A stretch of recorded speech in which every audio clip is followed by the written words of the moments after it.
Three white fluffy lumps popped out from behind the crystal and started purring. They're called popoi. The guy was sitting next to the crystal, and he was shaking with fear. Questions started popping up in the chat room. The lumps stopped and stared at the boy with wary eyes. Suddenly, one of them opened its little mouth, which turned out to be full of sharp teeth. He jumped back and flew straight at the boy, who was trembling with fear. In the eyes of the poor boy reflected horror. He had already resigned himself to the fact that now these things will eat him. But it wasn't like that. The fluffy things rushed at Crystal and began to devour him with a crackling sound. The guy shivered. Did he have to eat that rock too? The chat was bursting with messages. The boy sighed heavily and swallowed the lump in his throat. He could already imagine how he was going to eat the crystal. Still, he got over himself and ripped off a small piece and began to eat it. They tasted disgusting, like eating sand, but he had no choice now. He would destroy the damn tower. The guy kept eating the rock. The guy was dressed in a neat business suit, a smile shining on his face. He was sitting in a small office in front of a cup of coffee. A woman sat next to him and said that it was hard to find a job now. She drank some coffee and said that since the boy never morale hands, he will succeed in everything he does. The boy, whose name was Jeju, scratched the back of his head and said timidly that it wasn't easy to get the CEO's attention. The woman sighed and dreamily said that if only all boys had such a heart. The boy was embarrassed. The woman sighed heavily again and said that their CEO honestly wasn't feeling too good right now. It's a private organization. The woman's eyes drooped. If the director retires, the orphanage will last 3 years at the most. A chill ran down the guy's spine. Things must be really bad for them. Soon he came to his room. Opening the door, he saw a simple interior, a bed mat, and a large window. Without hesitation, he flopped down on the bed. He was too tired for the day. During this time, he had to try many professions. He worked as a salesman.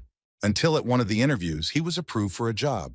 He was tormented by the thought. It was all useless. Even if he worked 1,000 days at the stall, there would not be enough money to run an orphanage. The boy kept thinking. The orphanage had 3 years left at the most. Is there any way to become rich in that time? The boy opened YouTube and started looking for quick ways to make money. But as usual, everything here turned out to be bullshit. No matter what he looked for, he kept running into the awakened. Nothing.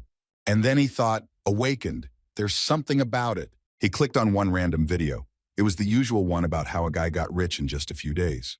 The video interviewed 2 people who had passed the tower and managed to get rich. Asked questions.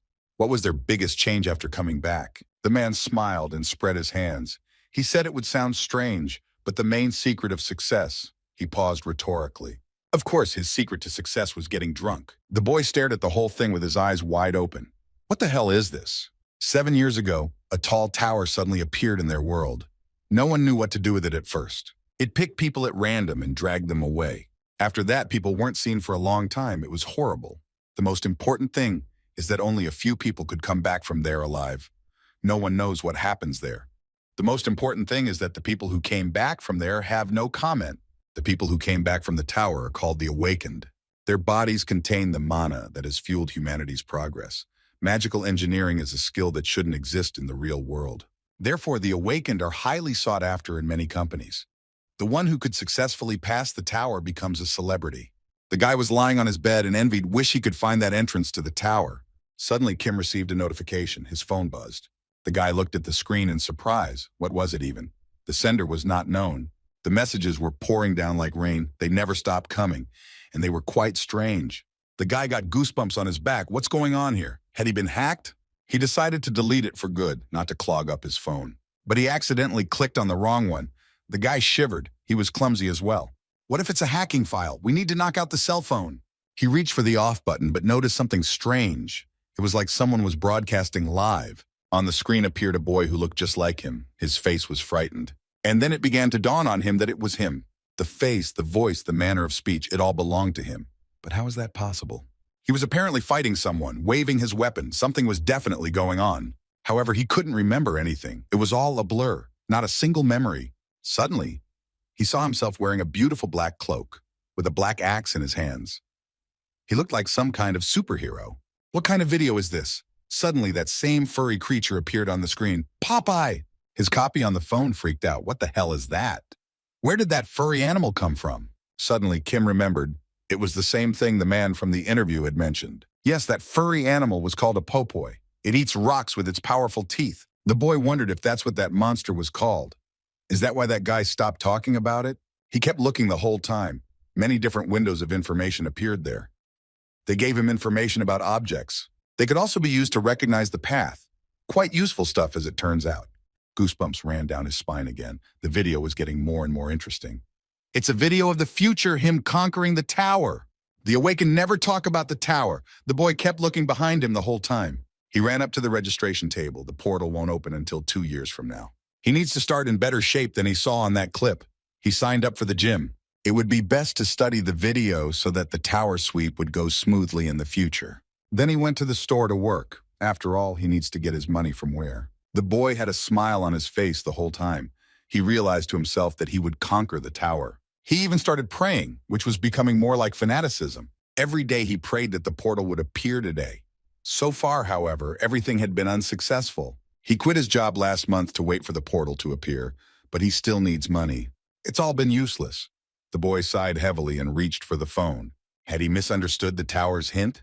A chill ran down his back. All hope was crumbling. No, it couldn't be. He shook his head, pushing the bad thoughts away. He thought to himself about that woman. If it was a mistake, their shelter would close. He thought about it. He couldn't let this place go to waste. However, there was less and less time left. He sighed heavily and swallowed the lump in his throat. The guy cried out. Still, he was worrying too much because he didn't know the exact time. It's getting to him. Wouldn't it be better to do some stretching after all? Suddenly, something started to happen. Space began to change and a purple cloud appeared from somewhere. Kim looked at it and he didn't understand anything yet. Wind. The portal began to slowly grow larger. Soon it was several times larger. The wind began to rage everywhere, as if a hurricane was about to hit the place. Things started flying around the room. He stood in front of the portal, still not understanding anything. Goosebumps of fear ran down his back. It was starting to dawn on him now. It was a portal. The boy's eyes widened. The abyss appeared in front of him, and a strange voice said only one phrase. "Come in!" A smile appeared on his face. Even if he didn't call out, he would still go in. He wouldn't run away. The guy took one step towards the portal. His whole body was shaking with impatience. Finally, after all this time of waiting, it had finally worked. He reached out his hand to the dashboard, but immediately yanked it back, as if afraid of something. Mentally, the boy asked the principal to just wait for him. Let them just wait for him. He pressed the key and prepared himself. His eyes widened. A new path was starting right now. There was a flash before his eyes, and the boy lost consciousness. His eyes opened very slowly. Soon he did come to his senses. For a few seconds, he didn't realize what was happening or where he was. Then he jumped up and began to frightenedly turn his head. Where is he? Soon he looked around and realized that this was the cave from the video. The guy scratched the back of his head. He looked at the small dashboard. It said it was the beginning of the stream, and he wanted to check the video. He didn't have his phone, though. The guy realized he had empty pockets. Okay, that'll be fine. He's been doing nothing but revisiting the video for the last 2 years. On the first floor, contestants are given an hour to prepare. During that hour, they must interact with the audience and get coins from them. Spectators are the other awakened left in the tower, based on the list of streams they see. They pick their favorite and start sponsoring them with coins. It's cool, but it's complicated. And the reason for that is the coins. If a viewer sponsors a stream and a person goes up a floor, they get coins. Or it's possible that the viewer is just bored and has nothing to do, so he's just doing it for fun. Suddenly, the guy saw a user under the nickname Love joined the stream. He immediately bowed down and thanked his first viewer.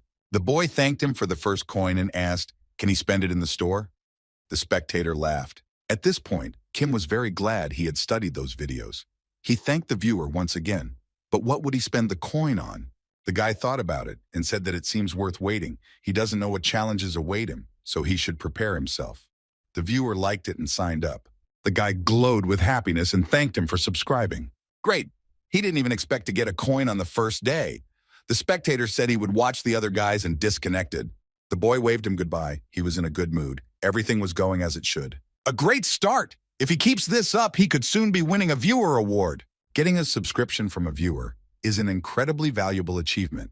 According to the rules, you can't subscribe to another person until you unsubscribe the first person. On top of that, for every 10,000 subscribers, the person gets a special reward that helps a lot with promotion. He looked at the pop-up now. It had 15 views, 7 subscribers, and 37 coins. He reached out. That should be enough. He got a lot of attention just for choosing a high difficulty level. Subscribers and viewers were chatting at this point. They were talking about something the guy didn't understand. It was necessary to play dumb. The guy kept thinking there was a discussion going on in the chat room. Funny, but if they told him they would die. Everyone started talking about how they shouldn't ruin his first impression. After all, if the administrator saw this, he would at least expel them from here. He's the reason why information about the tower isn't being spread.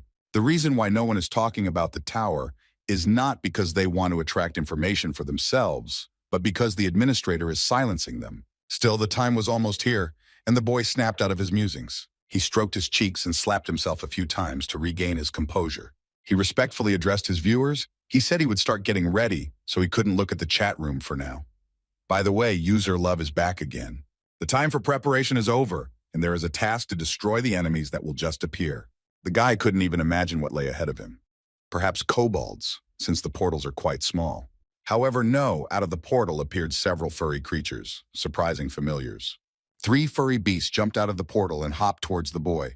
Another user joined the broadcast, but as soon as he recognized that the boy had chosen a high difficulty level, he immediately disconnected. Kim already knew that popoi were creatures that looked cute on the outside, but their teeth were strong enough to chew through tough metals. Dangerous creatures. They are true masters at finding those who have killed a member of their species. The onlookers got excited as soon as they saw these furry creatures. The boy, however, continued to stare at them. Such a reaction is not surprising. Every spectator has stumbled upon them at least once. The boy continued to make a fool of himself and asked if these things were really dangerous. The audience began to answer in the affirmative. The guy licked his lips and nodded his head. Fine. The user with the nickname Love left stream again. The guy froze in a daze, needed to think. There shouldn't have been 3 popoi on the first floor at once. It was too much. He tried to remember the behavior of these creatures, so I wouldn't get in trouble. They don't attack first. The animals didn't seem to react to him at all. The guy bent down and looked. Do they even see him? He stepped a little closer to them to get a closer look. The animals didn't seem to react to him at all. One of them jumped over his leg and galloped further around the crystal. The guy's eyes widened. These animals are pretty smart.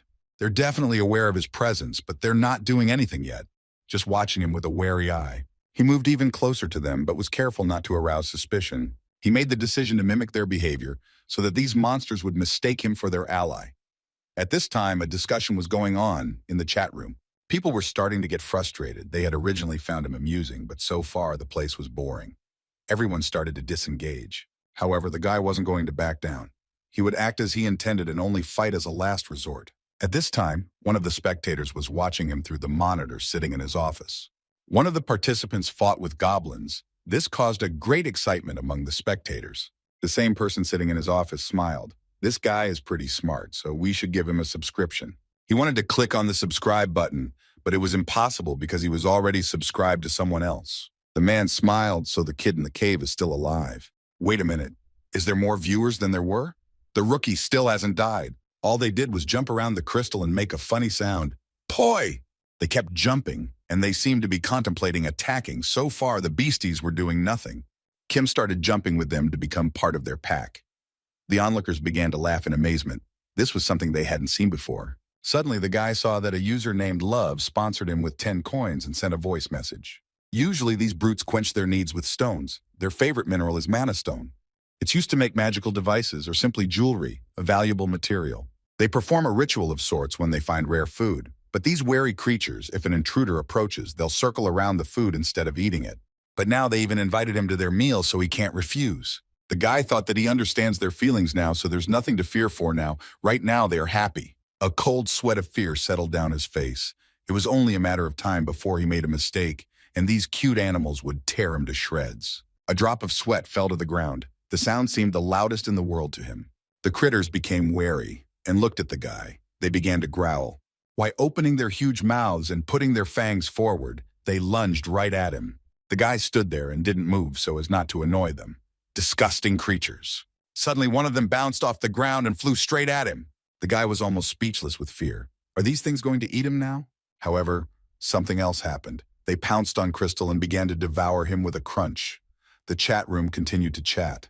The guy shuddered. Did he need to eat that stone too? Something like that. He touched the stone. It was warm and even pulsed a little. The poor guy swallowed the lump in his throat and imagined eating the stone. There was no choice, so he broke off a piece of the stone and began to eat it. It was terribly unpleasant in his mouth. The chat room couldn't believe their eyes. However, eating the stone was not so difficult. It melts in the mouth like chocolate. In addition, as it turned out, it tasted pleasant, as if the energy page throughout the body. He continued crunching the stone along with his new friends, if you could call it that. Shards of stone began to fall to the ground. The guy had had enough and couldn't put any more in him. The glow of excessive magical energy, he had honestly seen it for the first time. The onlookers were shocked to see something like this for the first time. The guy's body continued to glow a bright blue color. The guy continued to glow, and the furry Fluffy was jumping around him and seemed to be happy too. The humans seemed to realize that these critters were doing this while attacking. One of them jumped straight at the boy. However, the opposite happened. Instead of attacking and tearing him up, the critters leaned against him and started purring. The onlookers were shocked. A notice immediately appeared in front of the boy. He raised his eyes and looked. He had completed the challenge. Kim couldn't believe he'd done it, and he had popovers in his arms. He survived. That's all the guy thought before he passed out. The poor guy crashed to the ground, and the Fluffies flew right after him. He'd overworked himself or overeaten that rock. Someone was already watching him with wonder. His eyes opened, and the first thing he saw in front of him was the three Fluffies staring at him. He jerked in fright, and the Popoy bounced away from him. The guy was terrified. Had he been knocked out? But why? What had happened? The Popoy looked at him with their huge blue eyes. They seemed to consider him a member of their family now. Kim looked at them with surprised eyes and jabbed her finger at herself and asked them if they were worried about him. Poppy jumped up and down in joy, which seemed to be an affirmative answer. The guy looked at them with a good-natured look, and his new pets jumped up to him. He stroked his new Fluffy. Its fur was very soft and pleasant to the touch. The chat at this time was bursting with messages. It was the first time the audience had seen someone go through the ordeal in this way. Kim noticed this too late and coughed and greeted his viewers. The chat is going so fast, he doesn't even have time to read how many viewers are there. But suddenly he saw the number, 127 viewers. He was horrified. How did this even happen? 127 people. This was a phenomenal number that he hadn't even hoped to get. Not so fast.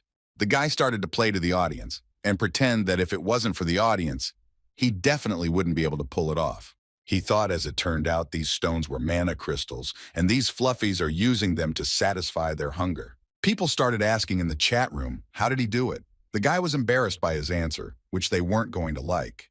However, he took one Fluffy in his arms and said that he wanted to be friends with them because he realized that he would die if he attacked them. Popeye grinned. Although, didn't the job description say to eliminate enemies? On the other hand, why kill them? He could make them his allies. If he wanted to get along with these creatures, he had to understand them first. So it's just a matter of following their lead. Calm tensed up again even if they didn't believe him, but they had already let it go. Gotta live up to the newcomer's image. He and the three Fluffies went to the second floor where the portal was already prepared. They started asking him if he had forgotten anything. There are awards here. The guy raised an eyebrow in surprise. Yes, here are the awards. He pointed his finger at the screen, and from there immediately began to appear a gift of symbolic wrapping. It was a plain white box tied with a red ribbon. Root smiled and said he would open it now. He removed the lid. There was a ticket, a pebble, and a pouch of what looked like gold. He took the pebble and took a closer look. This reward was different from the one he'd seen. Instead of a sword, he got stones. As soon as they saw the stones, they rushed at the boy with their little mouths open. He even got a little scared. Stop! Where are they going? The Fuzzies were just jumping on him.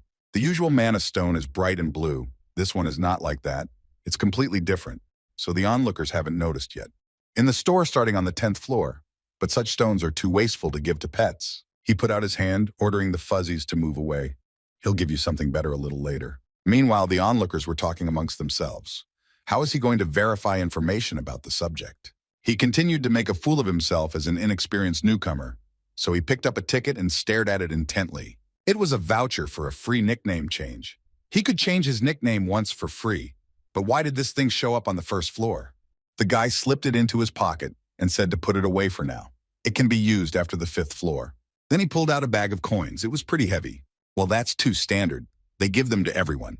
The chat continued to discuss the actions of their streamer. After dealing with all the rewards, the guy cheerfully said he was going to the 2nd floor. The Popoy lay on the floor in front of him. Turning around, the boy went straight for the portal while the Fluffies looked around the cave. Suddenly, one of them tensed up and quickly jumped somewhere. So fast that Boy didn't even have time to notice it. The rest of his fellows watched their friend with their little mouths open. Kim stretched his arm forward in an attempt to stop him, but it seemed too late. The guy scratched the back of his head and asked naively if anyone knew why they were acting like that. The chat room replied that they didn't know anything. Meanwhile, the three fluffballs had approached the wall and were jumping around near it. The guy got closer and saw the fluffies looking exactly at the stone wall, as if there was something there. Suddenly, one of them opened its wide maw and prepared to attack. The chat room was horrified. The popoi began to gnaw on the wall. The chat suggested that this was a protest against the player for not giving them those glowing pebbles. Soon they gnawed a small hole in the wall and snuck right in. Then, as if they were inviting the boy to follow them, he looked down into the black hole. He didn't really want to go in there. But if his friends were inviting him in, why not? He turned to his chat and said he was going to go get his pets. He had a smile on his face. He kept moving through the narrow tunnel. It was quite uncomfortable, but he kept moving forward. People started to resent and even sympathize with him, but it was painful to watch. But the guy said he was fine. Besides, he wasn't really in pain. It felt like the protruding rocks were giving him a light massage. The chat room started saying, "When's he going to get there?" The boy said he would speed up. But suddenly he felt that either the tunnel was getting bigger or it was getting smaller. But more likely the second, the boy shrank. As soon as he realized this, he immediately cried out in surprise and fear. How is this even possible? What's happening to him? His entire body began to gradually glow a bright blue color as if it was a mana crystal. Well, he shrank. It's the same feeling as when he ate the stone. One must continue on the path and move on. The guy continued to crawl forward. The guy crawled along the narrow corridor and tried not to pay attention to anything, though the sensation in his body was strange. The fifth floor was known as the profession change room. It's where users choose their path. Knights specialize in Mideast combat and have advanced powers. Mages specialize in a wide range of magic and communication. You can also become a magical engineer, useful in any field, but you can only choose one of the three. There are also non-martial professions. This power that he activated right now is similar to the power of a knight who strengthens his body with the aura within them. The guy gradually moved forward, clenching his whole body. He saw the exit. There were already popoi there. They were talking about something in their own language. The boy climbed out of the narrow passage and came out, but only halfway. He crawled up with a fluffy and asked, "What's going on in there?" They were looking at something.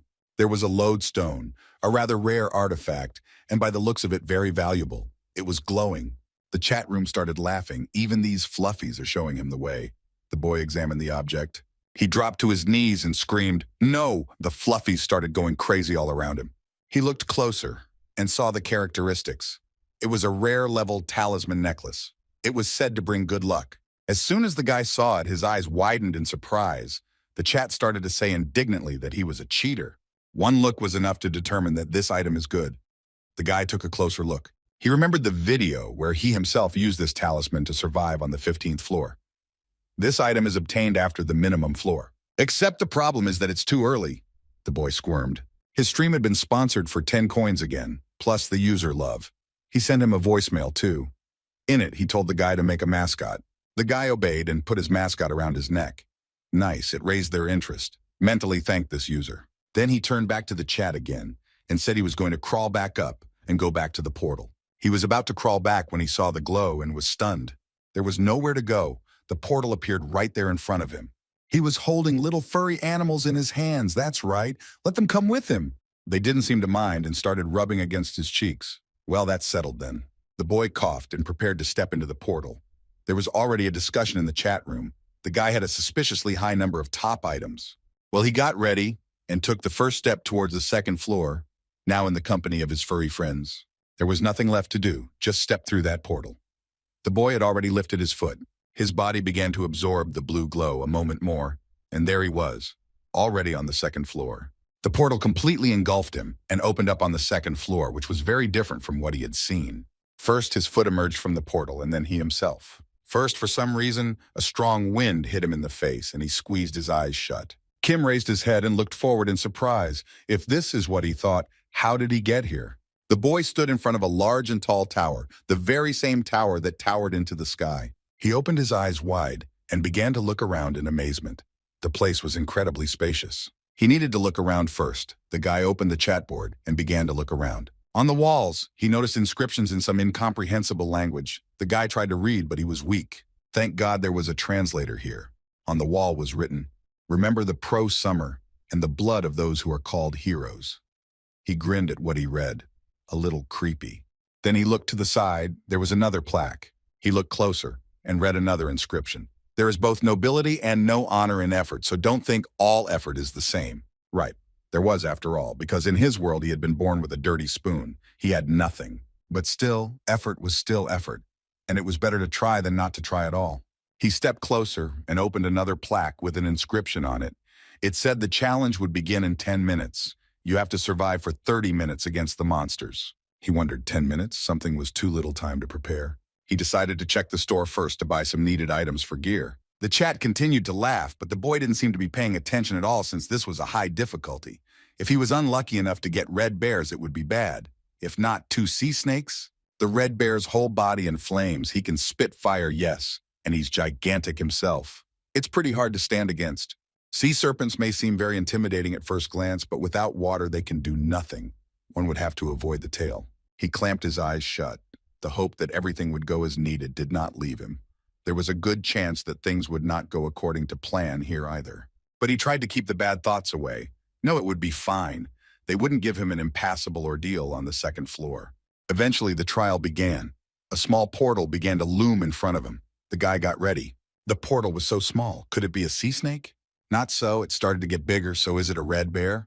The chat room was also starting to anticipate a fight. The portal kept getting bigger and bigger. It became so huge that the boy got goosebumps. He was looking at a huge portal that was much bigger than the ones he had seen in the video. It was simply enormous. What was going to come out of there? The boy stood there, unable to move from his seat out of fear. Had the portal gotten too big?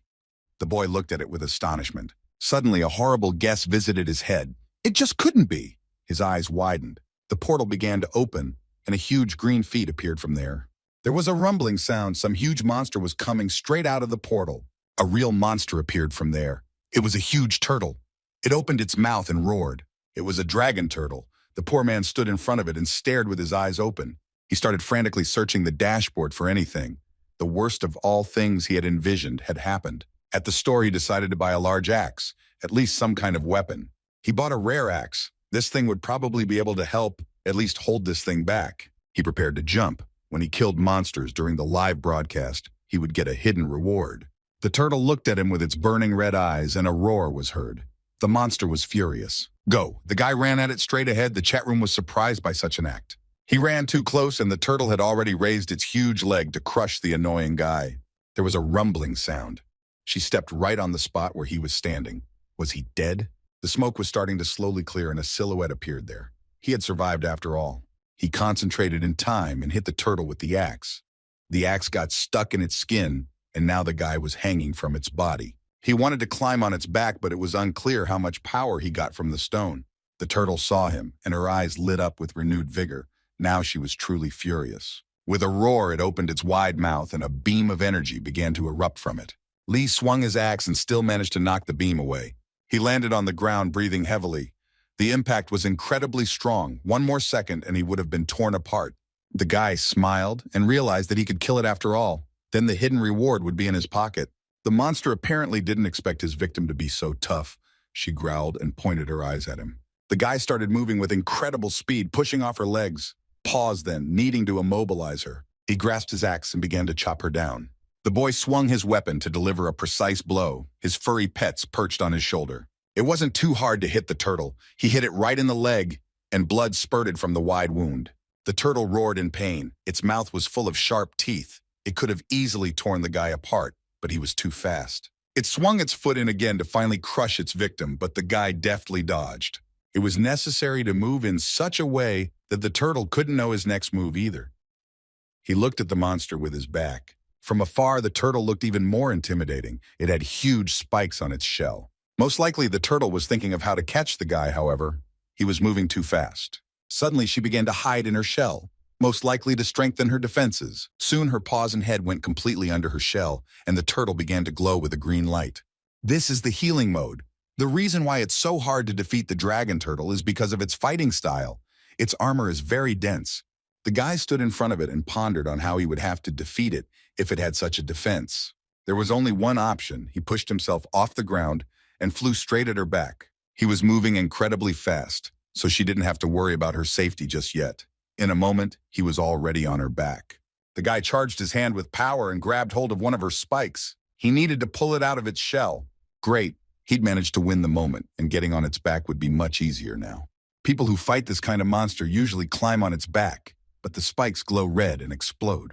Needing to find a weak spot, he moved forward. The guy ran along the shell and waited for the turtle to activate again. A user under the nickname Love said that the spikes were exploding, and he needed to get down from there immediately. Soon he found the right spot.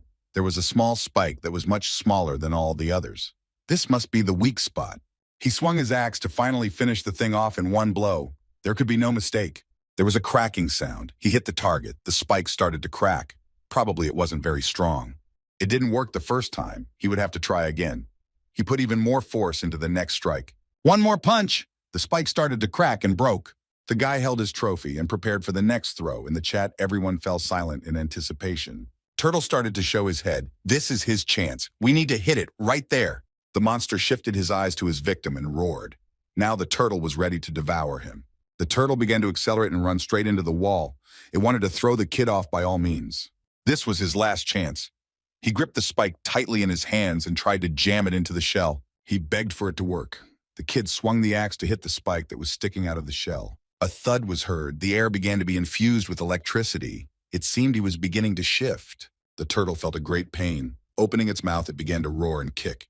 The spike went off like a bomb. An explosion was heard and a cloud of dust rose into the air. What was that now? The people watching the broadcast were puzzled. No one understood what was happening, because no player has not yet thought of such a thing. Everyone thought the guy was dead. But no, at the last moment he managed to jump off the shell and ended up on Earth. The dust started to clear. The guy was alive. Everyone else started screaming that they had originally believed in him. Now such a strong explosion, even the sturdy turtle couldn't withstand it. Now the monster was defeated. He stood in front of the turtle's corpse and breathed heavily on it. The fight was very difficult. He could barely make it through. The guy's heart was still pounding hard with excitement. While he was standing on the turtle's back, the guy realized something. The experience of just watching the broadcasts and still played out. This spike explodes when you fill it with manu so you could make a homemade bomb. He'll pour the mana he got from absorbing the stone into it. That should be enough. Besides, he'll then stick it in its shell to take that turtle down should work. And the moment he struck with his axe, the spike went off like a detonator, causing an explosion. The guy shuddered as he remembered it. He almost died himself. There was still a rumbling in his head.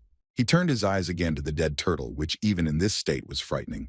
Still, it wasn't dead yet. It barely moved its eyes and looked up at the boy. It was time to finish. He took up his axe and approached the turtle to finish it off. The axe soared through the air and a crunch was heard. The challenge was over. He received an additional reward. The poutine, the next floor, was opened. The guy looked up to the sky with gratitude. Yes, he was able to get the reward. The Popies were happy too. They jumped around their master and purred happily. He looked at his friends and asked, they seem to be hungry, right? So he had an idea. Monsters usually accumulate and store mana.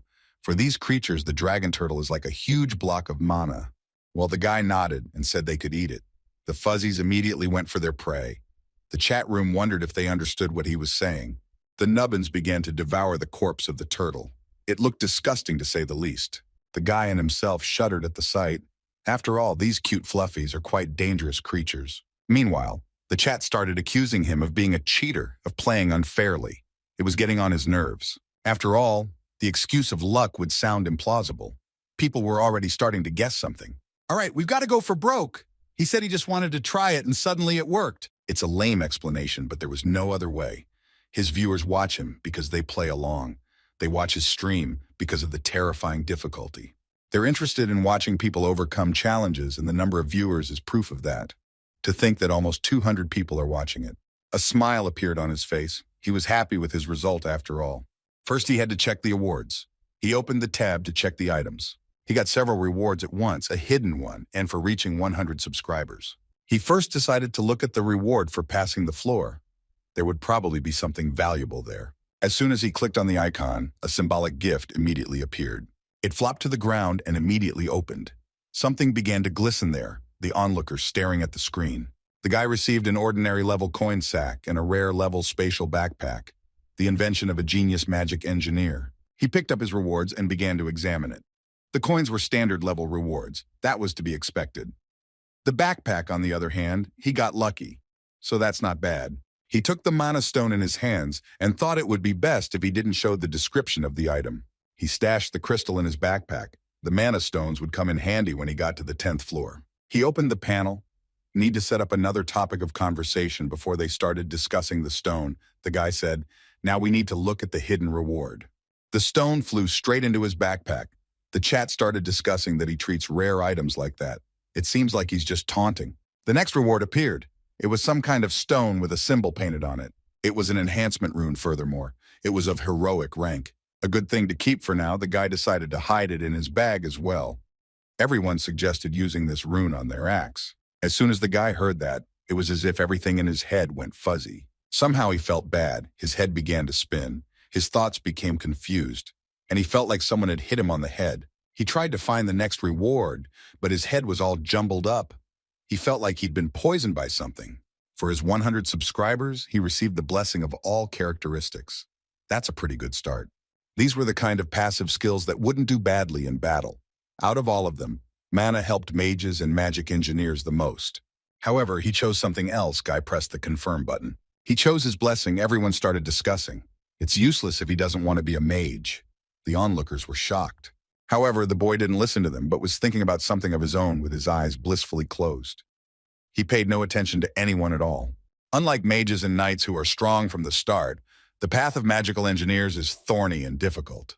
Usually these kind of people are not seen as combat units, but rather support or something like that. On the other hand, he's only at the very beginning, so who knows how things will turn out next time. The guy smiled. He distinctly remembered that guy from the video, that he was basically not bad looking, except he had a magic gauntlet that he used to vaporize his enemies. Powerful weapon. This guy was a true genius on the battlefield. Plus, he was also a magical engineer, so it was an obvious choice. The guy clenched his fists and said that real men know that explosions are cool. He was over the moon. He called his pets over to him, and Fluffy jumped up to him. Of course, he wouldn't be able to create his own magic weapon like that genius. The boy lifted one Fluffy in his arms, and he smiled affectionately at his master. He was incredibly cute and soft. The pets flocked to him and began to rub their soft, round bodies against him. At that moment, the boy felt really happy. He was starting to do well, even though he didn't try hard enough. These little guys easily ate a dragon turtle. What an appetite they have. Well, it was time for them to go. The guy was exhausted. He had spent too much energy fighting this turtle. He needed to take a break. He stepped through the portal and went to the next level.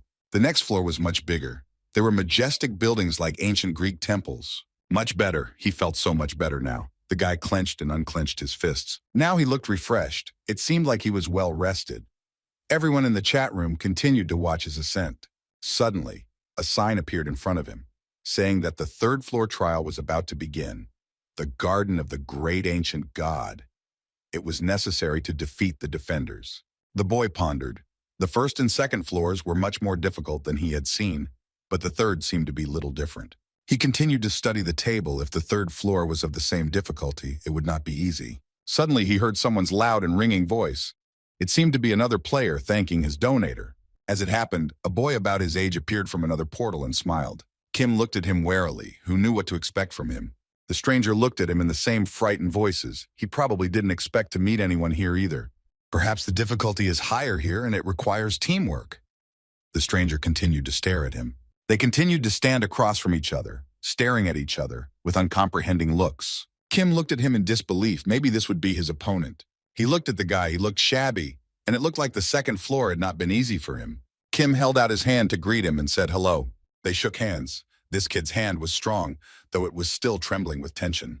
As soon as they shook hands, the kid put his arm around him, and with tears in his eyes asked him he was a streamer too, right? The poor guy immediately let go of him and apologized for his assertiveness. His reaction was justified because it was probably the first time he'd met the man. The kid started crying. It looked like he was having a hard time. He said with tears in his eyes that he had no experience at all. He put his hand to his chest and said his name was Ha Young-suk. Kim looked at him and introduced himself too. He didn't have confidence in this kid yet after all. As soon as the stranger heard his name, he immediately said, "She was pretty funny." The boy shuddered. He'd been told that a lot.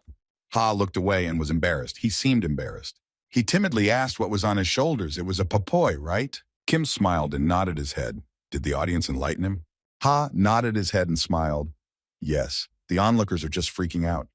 They don't understand what these animals are doing here? Kim smiled and replied, "It just so happens that they are now with them from the first floor." Ha looked at him with a surprised look and started to say something.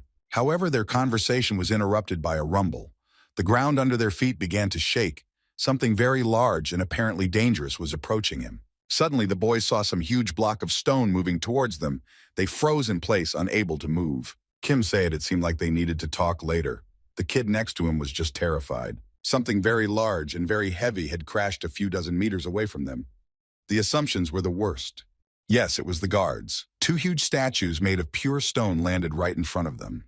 Kim looked ahead. Even the difficulty, that is, the weaknesses of these ones would be the same. These two guards guarding the entrance to the third floor. It is said that the real difficulty starts right here. On low difficulty, there will be one statue. On medium difficulty, there will be two. And on high, there will be two as well. He clenched his axe in his hands, though it was unlikely that this thing would help him deal with these stone hulks. He looked at the guards in front of him with a serious gaze, and the ground shook from their footsteps. If one didn't overpower two at the same time, they would come to life, and it would last indefinitely. Suddenly, the eyes of one of the guards glowed red. Now he was preparing to attack. Here we go. The huge stone statue raised its weapon to crush the boys in one fell swoop. There was a rumble. The guardian thrust his spear straight into the ground, and with his force, the earth began to crack. His strength was tremendous. Dust flew in different directions.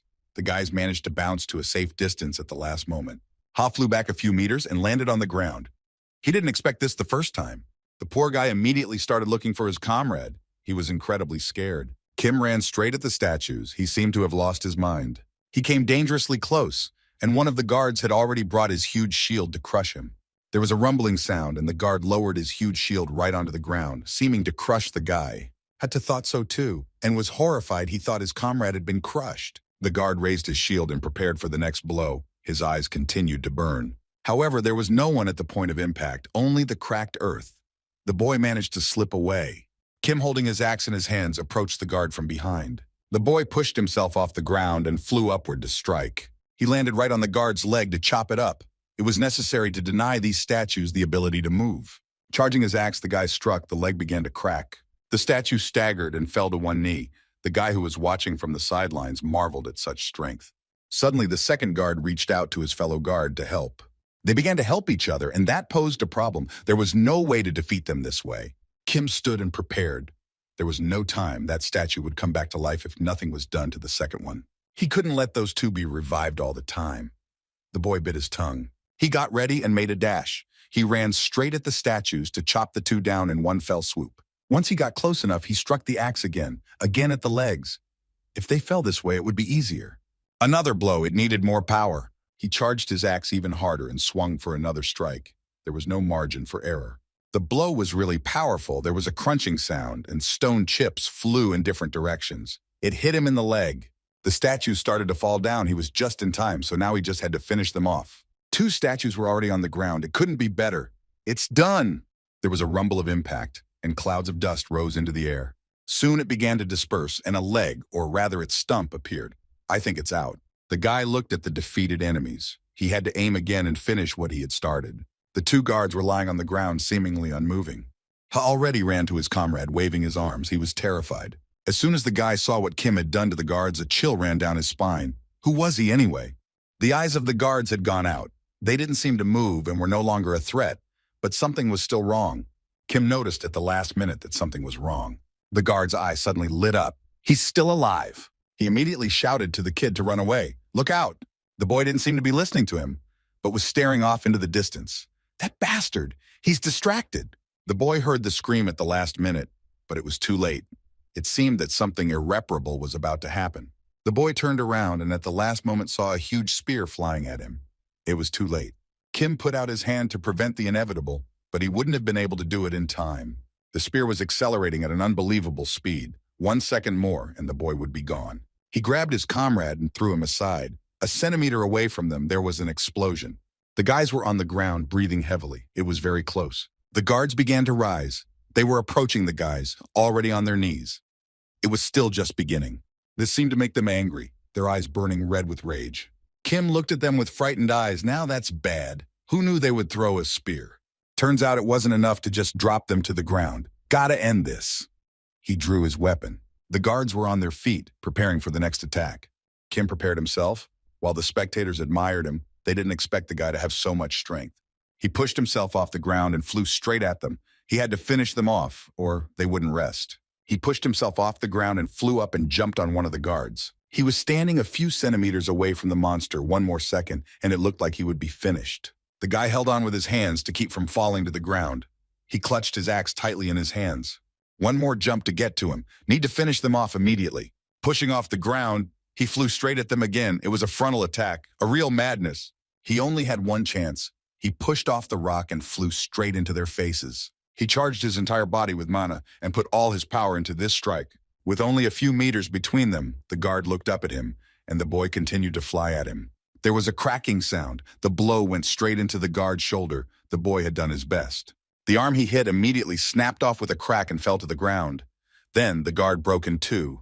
His body was literally crushed. The top part of his body fell to the ground. The second guard was already reaching out his hands to crush the boy, his rage growing. Kim jumped back just in time, and the guard grabbed hold of his comrade with his hand. The boy was going down, right into the hands of this monster. No way to dodge. But what to do? He had no time to think. He had to act quickly, or he would die. He had to finish it off before the defeated statue was revived. He didn't have much strength left. He had to finish it off. He swung his axe to finish what he had already started. He jumped up straight towards the guard who was already preparing to smash him. After flying a few more meters, the guy brought his axe down right on his arm. A cracking sound was heard. A huge deep crack appeared right on the guardian's arm, which began to spread further and further. The monster began to fall. His arm fell off at once. He fell lower and lower. The guy landed on the ground with a miracle. He got to his feet and staggered. Behind his back, a rumbling sound was heard. The guardian was falling to the ground and raising clouds of dust. Soon he was defeated.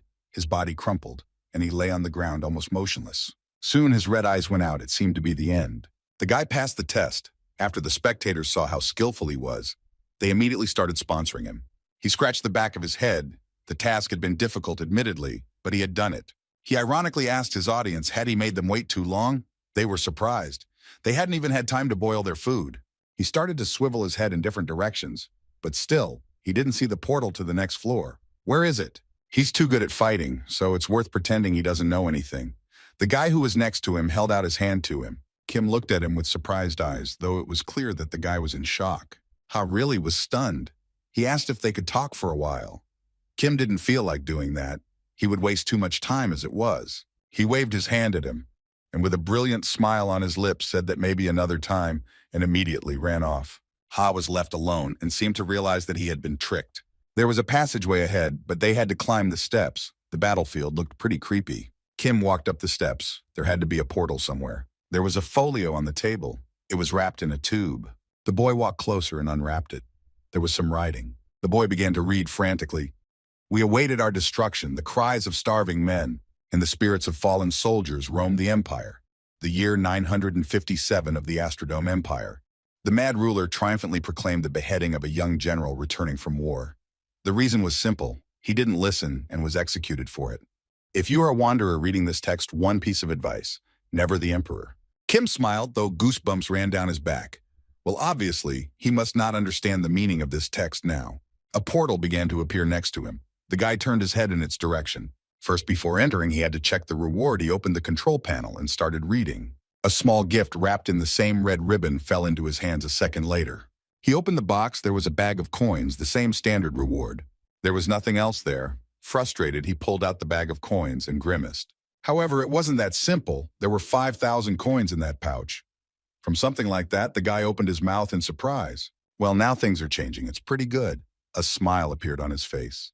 He already had 211 viewers and 138 subscribers. The increase in viewers was probably because he and that guy were streaming together. 5,600 coins. If it's only coins on the 5th, then there's more to learn about magical engineering. Suddenly, an audience member asked if his pets were too quiet. The guy turned his attention to them. Yes, indeed, the fluffies looked completely emaciated. Their little bodies had literally turned into little pancakes. Guy looked at them fearfully and crouched down in front of the animals. They seemed to be sick. There was obviously something wrong with them. The usually cheerful and lively animals now looked completely emaciated. Does anyone know why they were acting like this? The boy looked up for a clue. Someone in the chat suggested that maybe they were just hungry, the guy wondered. That would make sense. However, no, they ate an entire shell on the second floor after all. How could they be hungry? He rummaged through his bag to check a few things just in case. We'd have to use the stone after all. He took out a small pebble and brought it up to his pets. They were still lying on the floor. He brought it closer to them, but they didn't react at all. He scratched the back of his head. No, it wasn't that they were hungry. Something had happened. Suddenly, he got a message. The user Love again sponsored him with a few coins and suggested that he needed to get to the 5th floor first. Suddenly, he had an idea, right? There is someone on the 5th floor who can look at them after all. He picked them up in his arms and decided that he needed to get to the 5th floor as soon as possible. More like the 4th floor. Suddenly, he heard a familiar voice. It was the same kid who was running towards him and begging him to wait. He was running as fast as he could. Something seemed to be bothering him. He was begging the kid to stop and wait for him. Kim looked at him and said that he had an emergency here, so what did he need? The guy moved closer to him and scratched the back of his head. He said he realized he was getting on his nerves, but he had a request. He decided he should thank his savior after all. The boy bowed immediately. He smiled so casually that it even felt good. This guy is so stuffy. Kim was stunned. What was he doing? A blush of embarrassment even appeared on his cheeks. The guy coughed. He smiled and quickly came to his senses. The guy said that he was glad to help. Perhaps they would see each other again someday. I glowed with happiness and nodded his head. Exactly. Kim went straight into the portal, leaving the boy there. He walked through the portal and found himself in a completely different place. There were some brick walls all around this place. The kid didn't let his pets out of his hands. He looked around and saw that there were some strange buttons on the walls. The test of the 4th floor begins.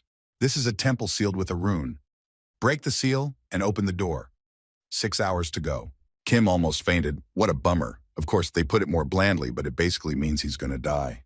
Even if he spends his coins on food, it won't last long. To stay here is to die. He walked closer and began to look around the walls. He was the only one in this room so far. It was a bit empty inside. He left his pets and walked over to one of the walls. There were some strange symbols that were hard to decipher. It seemed there must be somewhere around 1,000 crystals for high difficulty. He began to scrutinize the walls. He decided to check out what the store would offer him. The guy started rummaging around, looking for some item he needed. There was an adjustment of the offerings according to the user's floor. So far, only one food was falling out for him. He doesn't really need it right now, so it's best not to spend any coins yet. Besides, he didn't have that many. He looked at his fluffies, and his heart squeezed. He wanted to save them for later, if he could use them anywhere. The boy walked to the wall. On the 4th floor, he needs to study the inscriptions on the crystals to understand the meaning and find the right color.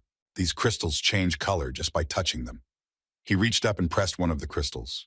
A symbol appeared on it, and the crystal lit up red. That was the second rule. To think that this caused him difficulty, he even got a little angry at himself. Then there was the next crystal. The guy also reached out to it and touched it. The crystal also lit up, only now it was green in color. It had another obscure symbol on it. I almost melted from trying to memorize all these inscriptions I'd never seen before. Eventually, I came to the point where I replaced the writing with numbers, so it was easier to remember.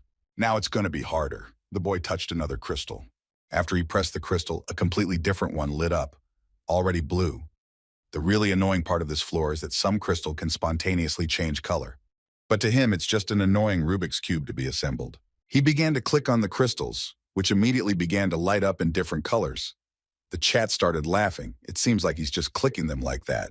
However, the guy didn't pay any attention to them. He just kept doing his thing. The crystals soon lit up every single one of them. It was like some kind of multicolored puzzle. So completed, it's already good if he continues like this finish within an hour, even 30 minutes.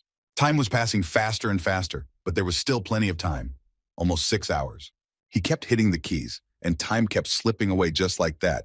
Just under 7 hours left. The audience couldn't believe it. He's insane. The guy was breathing hard and solving the puzzle. It wasn't too hard. The trouble was that time was running out.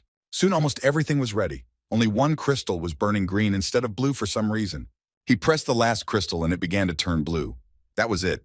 The test, it took him about 30 minutes as expected. The portal started to open. Someone had sponsored him for 200 coins. The spectator marveled. He's a genius. Is he from Mensa? Kim smiled and said no, he isn't. User Love again sponsored him for 500 coins. Great job. He thanked everyone and quickly checks the rewards and continues on his way.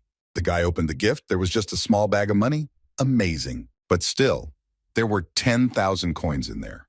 With that amount of money, he could easily get a bunch of heroic rank skills. The guy looked at the pouch and decided to hurry up. His furry friends weren't feeling well. He picked up the fuzzies and ran to the 5th floor. The critters were still feeling pretty bad. He's doing well enough as it is. No need to worry. He's doing well so far. There's no need to rush. The only thing he needs to do is not give himself up on the 5th floor, then he'll be fine. He stepped through the portal. He found himself in some strange place. The trial of the 5th floor had begun. The spectators there couldn't move. He was given 1 week in local world time. He would become the owner of one of the paintings of the destroyed world. There are 2 ways to pass the 5th floor trial. The first and the worst is to kill another user. He found himself in a different place. A large castle towered above the rest, luxurious towers pointing straight up. The kid got to his feet. He felt strange, however, for now everything was normal. The kid sat on the bed with his legs down and seemed to be musing about something. His eyes were still cloudy, but he could already see that he was in some other room. The furnishings here were rich. He opened the book he was holding before Empire 944. Now he was 10 years old. He had asked his father for a magical animal as a birthday present, but had gotten a slap instead. The judgmental look from his older brother broke his heart. What went wrong? I think it was some kind of diary. Empire, 944 February 22nd. He created a secret space under his room without his father's knowledge. Offered a gold coin to Fordrick for his help, but here it was not accepted. In the future he would give him a magical animal. Wow, the guy even knew who he was copying now. He exhaled heavily and stared at the book. This is the second heir of the Naoli du Toprox Empire. The emperor had discovered the magical beast that his prince was raising, so the principal had to burn it with his own hands. The guy closed the book with a slam also. He was nicknamed the Executioner for throwing tantrums in a drunken rage. Yes, he was lucky to be in the body of such a man. He looked through the book and opened the mission panel. One had to reach the chosen end, the copied character prince. Quest to become emperor. However, capturing the throne by the force would not be accepted as the correct ending. 6 days and 16 hours left. Guy walked up to the rack of books and stumped. 6 days? Emperor? Isn't that too hard? A chill ran down his spine. Why did he have to play a second executioner prince who was a moonlight walk from the throne? He'd better really become a magical engineer like he planned. The reality on the 5th floor is an alternate reality, so there's barely a minute in present time before you go to the 6th floor. There are 2 ways to complete the challenge. Either reach the chosen end, either kill the other user. Suddenly a sign appeared in front of his face. You will feel the destruction of this world with your entire body. After that, goosebumps ran down his back. He noticed how the chat room started to fight. He waved his hands and said that if he saw this again, he would ban them. He looked at the assignment plate and still couldn't accept it. This sucks. It's not going to be easy. He was prompted to choose a power that suited him. Depending on the choice, a figure was given that users had to copy on the 5th floor. If users chose high difficulty, he is prescribed a significant historical figure of the Empire. Magical abilities are prescribed for the main mage of the Empire. Magical engineering for the platinum engineers of the Empire is obvious. Physical strength and endurance for the chief guards of the Empire. There are still high classes, or the path of the assassin, but their abilities are much lower than the ones listed above, so few people choose them. The guy thought about it. A lot of things depend on this choice, and a discussion started in the chat room. As planned, he would choose magical engineering. Guy gleamed with his eyes. He chose, and immediately a sign appeared in front of him. Was he sure he wanted to choose a power related to a magical animal? He didn't say anything, but the choice seems to have been made for him. Yes, he will be assigned a power related to a magical beast. What a bastard. He wanted to be a magical engineer. The guy was furious, but it seemed impossible to change anything. He went down to the bottom, and now he's totally fucked. Now he's sitting in this prince's body. He said he wanted magical engineering. So why the fuck did he get a magical animal? Okay, it's too late for tears. We gotta do something. What should we do? If the end goal is easy, then just achieve it. For example, if he became a magical engineer, then he would finish the trial by creating an invention. If the goal is difficult, it can be achieved by killing another player, which is logical in principle. And for such a sure goal, becoming an emperor seems to be the best choice. The first day, he was getting used to his new body. It is important for users to read their character's diary to get information about them and their situation. That's what he's been doing all day. What a load of crap that was written in there. Suddenly the door opened and a man in an elegant suit appeared on the threshold. The boy turned and asked, "Is there anyone outside?" He looked at the roomer and told him to get Fordrick. The man bowed and went to carry out the order. After reading the diary, the boy should realize what this man was planning. He closed the book. Soon after a few minutes, Fordrick himself appeared on the doorstep. He bowed and headed out. The man asked if it was about the new magical animal. The boy nodded his head. He was just thinking about what to tell him. The servant said he assumed the boy would ask that, so he prepared himself. The man snapped his fingers and something covered with a sheet was brought to him. This magical beast came from the north. Something hidden under a white blanket was brought into the room. The boy stared at it. A servant tore the sheet away, and there was a cage with Popoi in it. Yes, that's exactly what they are. They are known for their vicious nature, but they act suspiciously quiet. The boy could hardly contain a scream. He had completely forgotten about his pooches. However, he tried to keep his composure. They seemed to be some kind of non-energetic. The servant replied that he had asked the hunters, but they didn't understand the reason for their sickly condition. By checking on his own, he could guess that they had ingested too many mana stones. Basically was looking at his new toy when suddenly someone clicked him. The servant was suddenly horrified. He grabbed hold of the boy and screamed, how is it possible that his body was suddenly emanating mana? What had happened during the month he had been in the north? The boy shrank back and said that his body was fine. There was no need to worry. But the servant wasn't going to calm down. It couldn't be. However, people just explode from having mana inside them. By pure coincidence, there was nothing threatening in his life. The mana had gotten inside his head. So far, even if he starts to get nervous or angry, he can quickly come to his senses. So far, there's nothing to be afraid of, but even if it gets worse, his emotions can get out of control. The servant said in a trembling voice that the prince could no longer absorb Manu. The boy was silent. He walked up to the servant and patted him on the shoulder, saying that he understood and would take note. The man probably didn't expect such a reaction from the ebullient prince and bowed courteously and asked to be dismissed. Before leaving, he informed that the first prince had begun to do strange things lately. Please let the boy be careful. Kim smiled and thanked him for his concern. He will bring those magical animals to the basement himself. Fordrick is the prince's only advisor. He was his mother Empress Pradessa's personal knight, but ended his activities as a knight when she left this world, and specifically became the young prince's advisor. So it's all about the magic stones. That's what made Fluffy look so lethargic. Ideally, he should have been trembling in fear of the dragonkin and the turtle. He remembered those events on the second floor again.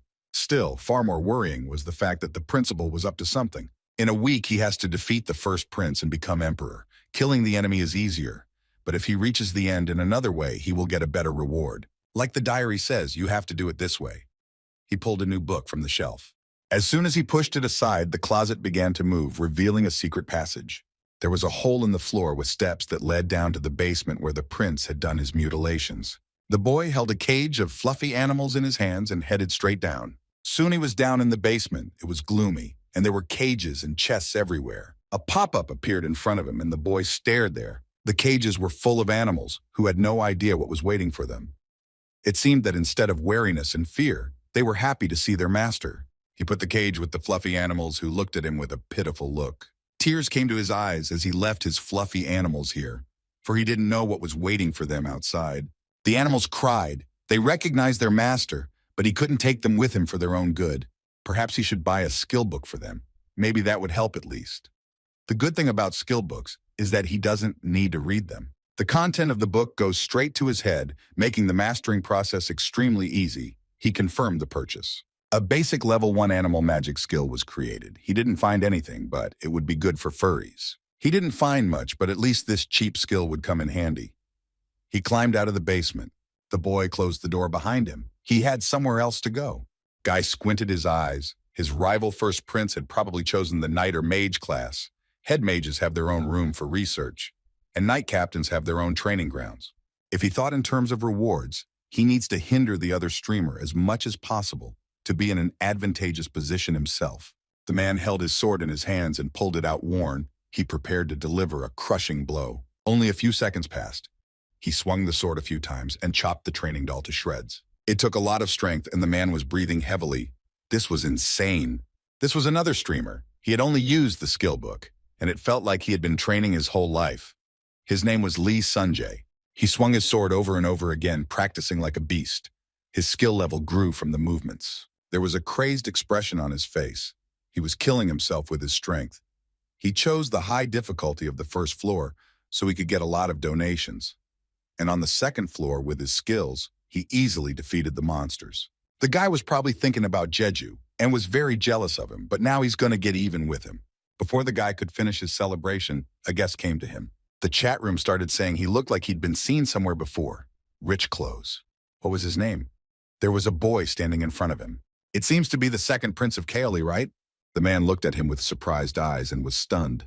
He immediately got down on one knee and respectfully said that he was extremely honored to see the prince here. But what had he forgotten here? He was sure he had read the diary correctly, so why was he here? The prince stood in front of him and ordered him to stand, for he was pleased to see this man training in the name of the empire. Lee looked at him and wondered, is he a streamer too? No, he probably chose a mage or knight like himself. His character uses a sword, a grand master, a black lion, an honest man who hates liars. At first, it was hard to get used to his speech, but quickly adapted by copying the demeanor of other knights. The knight hid his sword and asked the prince what brought him to this place.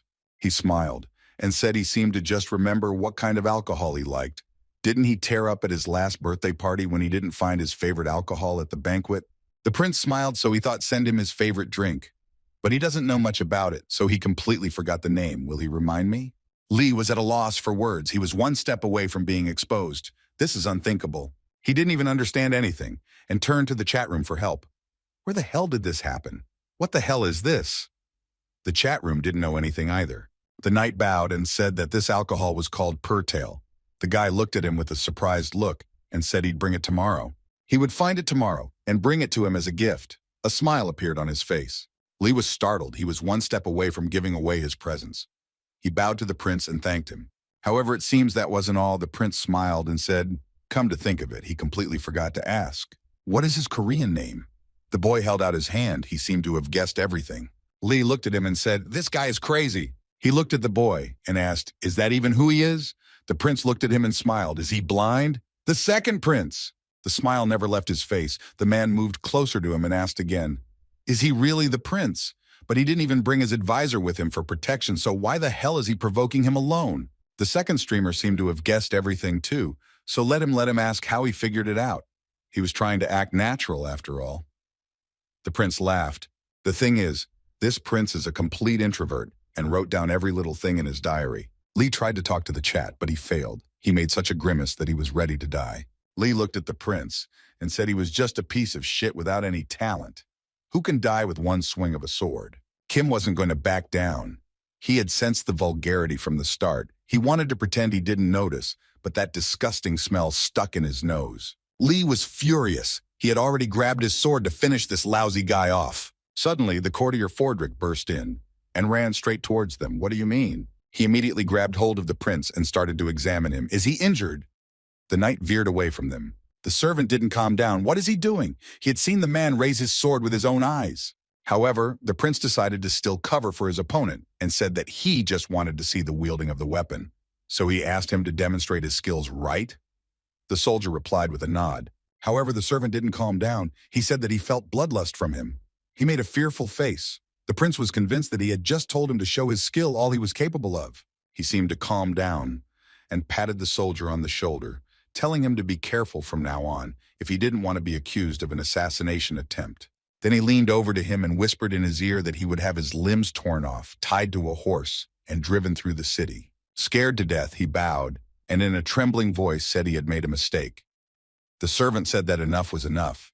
Since the prince wished to spare him, he would not broach the subject. The soldier, frightened out of his wits, ran straight out of the hall. He needed to calm down. With his servant, the prince went to the exit. He had never let this happen before. Today, something was wrong. Wasn't it because he used to keep it everywhere? The servant said that he was sorry. The heart of the empire, great master Black Lion, had behaved so frivolously. The prince replied that it seems the servant misses the old days. The man looked at him with a surprised look. Something had changed in his gaze, something imperceptible that might have slipped away. What a gloating remark, after all. The servant put a hand to his chest. He didn't remember anything from before the oath of allegiance to the empire. The boy nodded his head. I see, let it be. Then they separated. The prince said that he was wandering around because it was kind of boring in the room. Let him not worry and mind his own business. The servant nodded his head. Then they went their separate ways, and Fordrick went to do his duties. Kim was furious. He'd lost more time than he'd bargained for. He'd have to visit the magical engineer's workshop tomorrow. He had goosebumps on his back. Everything was happening too fast. Time was too short. However, He was still going to reach in the chosen ending. No, there had to be another way. There had to be. The boy thought, however, there was no time. The knight, or rather the streamer who was in his body, came to the library and requested the documents on this servant. They were handed to him at once. It was a small stack of papers. Now he has all the proof. How lucky he was. Then he immediately turned to his chat room. He decidedly didn't know what to do. The situation was heating up. If this guy was a prince, he would immediately order him to be killed. He was ready to cry on the spot. Suddenly, someone from his audience said that stop shaking him. He knows how to kill him, you. The man looked hopefully in front of him. Let him find information about this prince, and at the same time about his servant, the man began to leaf through the papers. There was all the information he needed. The servant was a missionary from the empire. Mission time, 29 days. Mission details: check and research the ecosystem of magical beasts. Note 3 popoi were captured. Environmental circumstances. There didn't seem to be quite enough information there. The chat started prompting him. The guy looked at it all and didn't understand anything. Finally, the audience realized, this is the same kid who walked the first floor with this beast. Lee didn't understand anything and asked, does his identity even matter? The chat replied that of course it was important. Let him listen to the end. First, you have to go to the edge of the gate. There should be a chapel. Let him go straight there. The man did the right thing, and indeed there was a small old chapel in that very spot. A smile appeared on his face. This method should only work if the identity of the enemy is known, and he knows it. The man clenched his fist. That's it, he's finished. Now he's going to get even. An hour ago, he was fumbling around the room for commas and trying to find any information he could. The man left the room and headed down the hallway. Footsteps somehow reached his hearing. It was the prince, or rather his main rival. He was walking straight towards him. They met and the tension between them began to rise. Kim looked at him again. He had heard that he had had a background check done on him. Lee's response was to let him quit the game. He's popular enough, right? To who? He knows his name, so it's okay. As soon as the man said the main character's name, he immediately twitched. He noticed it right away, so he was right. A chill ran down his spine. As soon as the man realized it, he ran towards the exit. Kim didn't even have time to say anything. He just stretched out his hand. It's the end of the end of the end of the end. He's not going to die in here.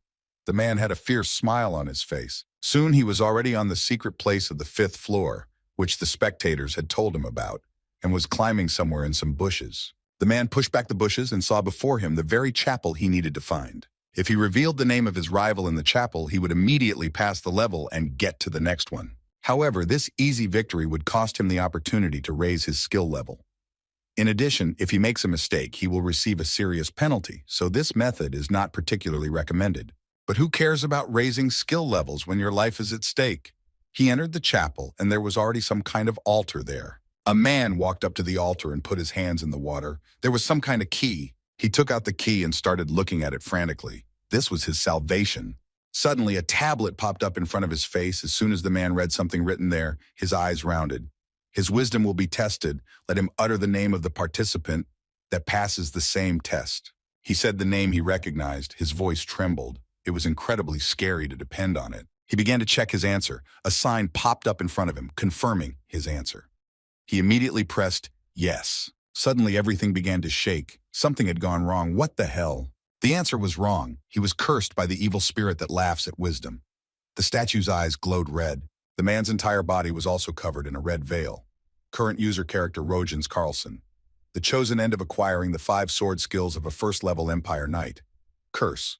Loss of all learned skills. The man definitely didn't expect this. He had done everything right after all. He raised his hands up and cried out in despair. Now he's going to lose everything. What the fuck is this? He screamed, and his scream echoed far beyond the chapel. As he ran away from the boy, recognizing his name, the chat started to riot, needing to understand it urgently. However, the boy didn't seem worried. Thank God this guy is such a simpleton. He spat on the ground. Everything here is normal. He fixed his hair, and his face reflected guile. Once again, he was up to something. The feeling was that he knew everything perfectly well. The boy walked briskly towards his door. He opened the door wide and entered his room, which was empty, by the way. The door opened with a slam. There was a backpack in the corner, the same one he'd put his stuff in. The guy looked at it with a wary look. He started rummaging through it, apparently something else. The rest of the onlookers just watched him in amazement. He pulled out a small ticket. It was the same ticket that could be used to change your name in the game. The guy tore the ticket with a crunch and got ready. Now he would change his name. A table with a keyboard popped up in front of him, asking him to enter his new game name. He entered the exact same name as last time, only he added the number 2. Everyone started laughing. Since he has the role of Grand Master, he must learn the 5 sword skills, the first knight of the Empire if he remembered correctly. A triumphant smile appeared on his face. For failing the wisdom test, all his points would be cancelled. This would be his triumph. After losing a skill, the player is forced to rebuy skill books. Unless there are rich sponsors among his audience, he will not reach his ending. But there are unlikely to be any such fools among those people. The chat room started discussing his actions. It's probably important.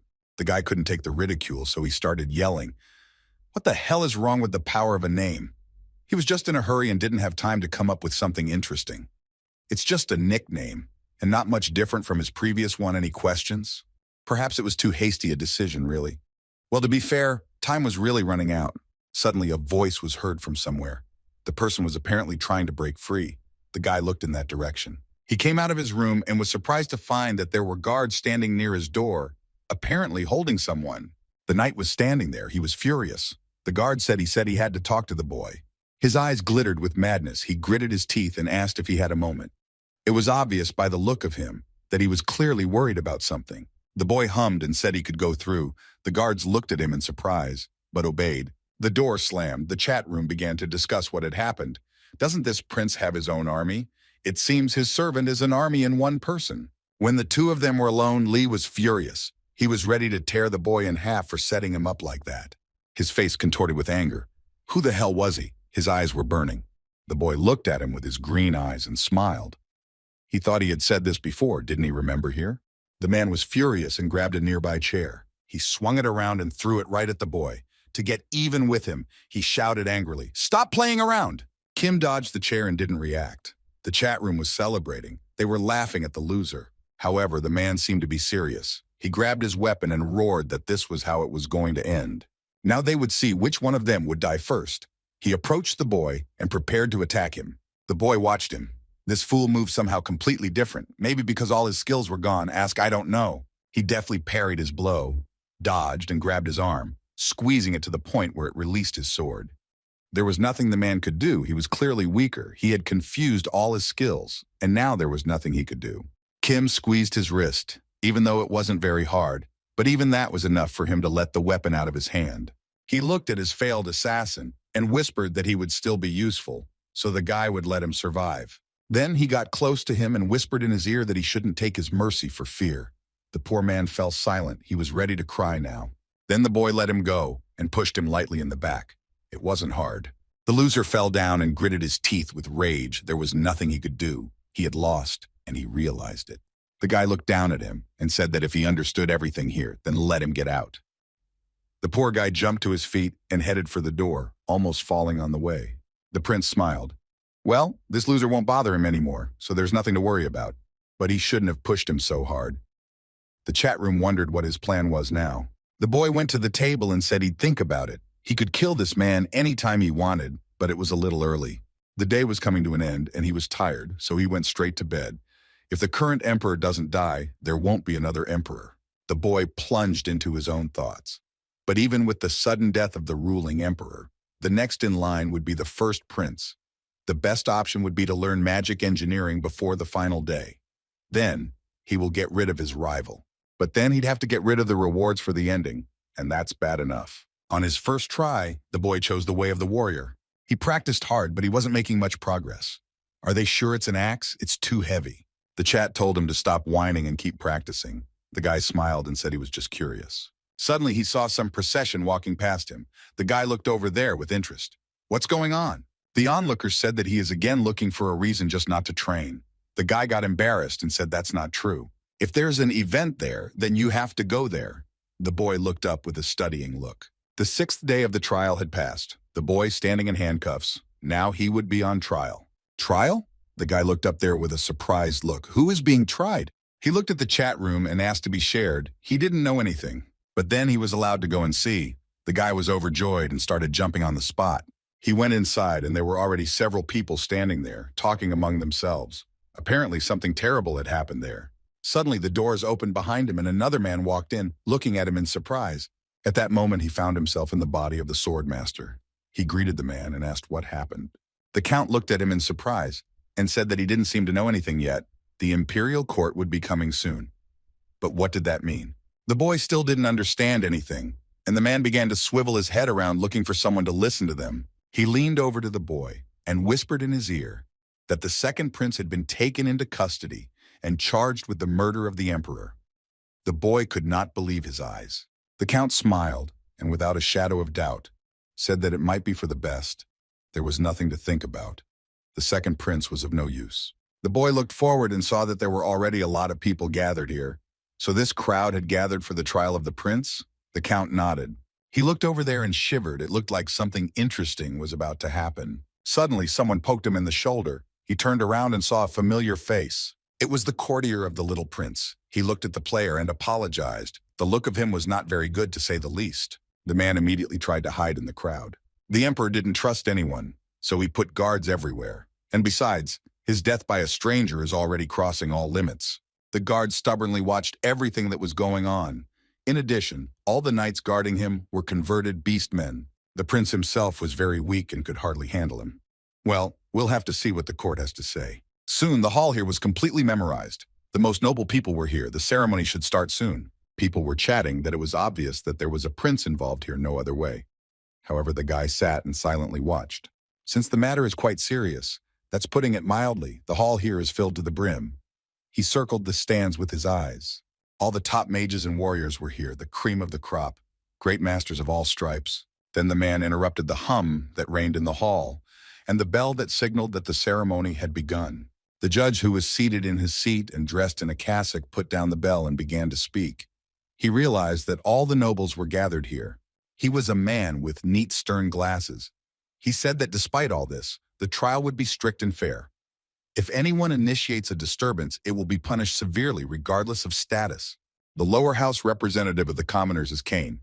A man stood up and introduced himself. Middle chamber representative, Marquis Krautz. A man with an elegant mustache stood up and bowed. The guy lost his hands. He was bored, so he took off his wig today and saw a bald spot. Finally, the high chamber, since the leader has passed away, Grand Duke Magnus will take his place at the hearing. The man in the black jacket rose and bowed. The three stood and listened. The named jurors, please let the teachings of the goddess of justice, Mayat.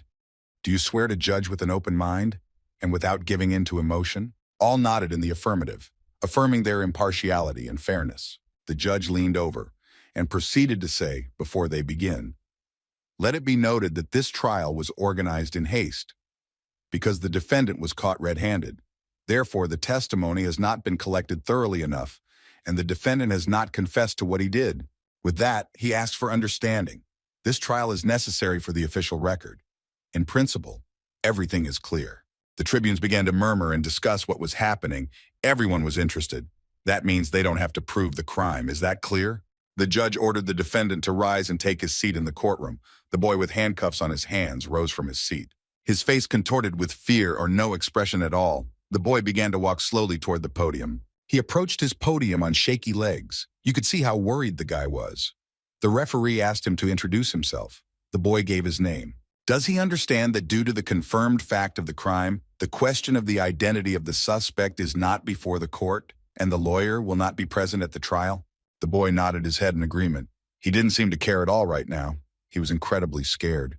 The crime happened as follows. At 2 a.m. today, the prince went to the sleeping emperor's room and asked for an audience with him. He spoke to him in the reception room for about half an hour.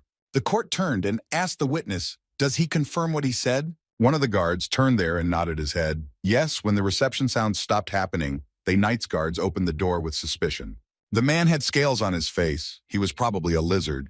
They immediately went inside and looked around. The emperor was lying on the floor in his own blood with only the prince in front of him. He was scared. He probably didn't realize what he'd done. The guy was crying. He didn't know what had happened. People started whispering, some doubting the truth of the accusation, some cursing. The poor boy stood behind the podium, tears streaming down his eyes. He didn't know what to do. The boy rubbed his hands and tried to come to his senses. His hands were handcuffed with powerful handcuffs that did not allow him to move his hands. The witness kept talking. After investigating the cause of death, it turned out that the tea that the emperor was happily drinking contained a powder, a poisonous powder. The same powder was found on the clothes of the second prince. The judge listened to the testimony and asked, if anyone has a supplement to what was said, Would you like to say anything? The boy shook his head and said he had nothing to say. He was literally crying. The judge sat back in his seat, then that was it. The trial was over. The jury went into a frenzy. They were hoping for a spectacle, or at least a fair trial, but it was over. Kim was horrified. What kind of trial is this? What on earth was going on? The guy clenched his hands into a fist and was ready to snap out of his seat. What the fuck is going on here? The guy felt sorry for the boy. The representative of the high chamber told everyone to stop the balaganza immediately. The gods must be looking down on them right now and laughing. He had a look of utter disgust on his face. He ordered the others to tie the youngest prince to a horse cart and drag him around the city. Let all the citizens know what happens to those who take the life of a ruler. The boy became terrified and began to shake with fear. The man looked at the others and asked in a loud voice, "Does everyone agree?" The representative of the peasants agreed. He clenched his fist. Apparently, he wanted the prince to be punished the most. The representative of the middle chamber smiled and nodded his head in agreement. There was only one person who disagreed, the little prince's courtier. Well, he shouted, "This is nonsense!" He was immediately looked at with surprise. People asked, "Did the court lie somewhere?" The man looked at the others. However, the man disagreed. There was anger on his face. No matter how serious the circumstances of the department were, the investigation was not done properly, and had been done in a rush, as if in an attempt to cover something up, as if someone had insisted on it. The man begged for them to finally realize this was not at all in line with the princess's daily routine. The representative of the upper house looked at him with obvious disgust, and in his snobbish manner began to speak. Does he want everyone to reconsider the crime because of his personal feelings? The man wrinkled his face and waved his hand, ordering him to take this prince away at last. 2 guards came up to him at once and took him under the arms. The boy didn't even resist. His servant tried to do something, but nothing worked. Kim sat there, unable to do anything. The guy in the chat room tried to wake him up. Did he fall asleep? I think he's in shock. The boy sat there and didn't understand anything. What kind of world is this? What is going on here? The boy clenched his teeth and tried to restrain himself. He did not restrain himself and shouted, "Yes, he will destroy the whole damn tower. And as for the city, he'll tell the administration everything." Suddenly there was a message. Could he take responsibility for those words?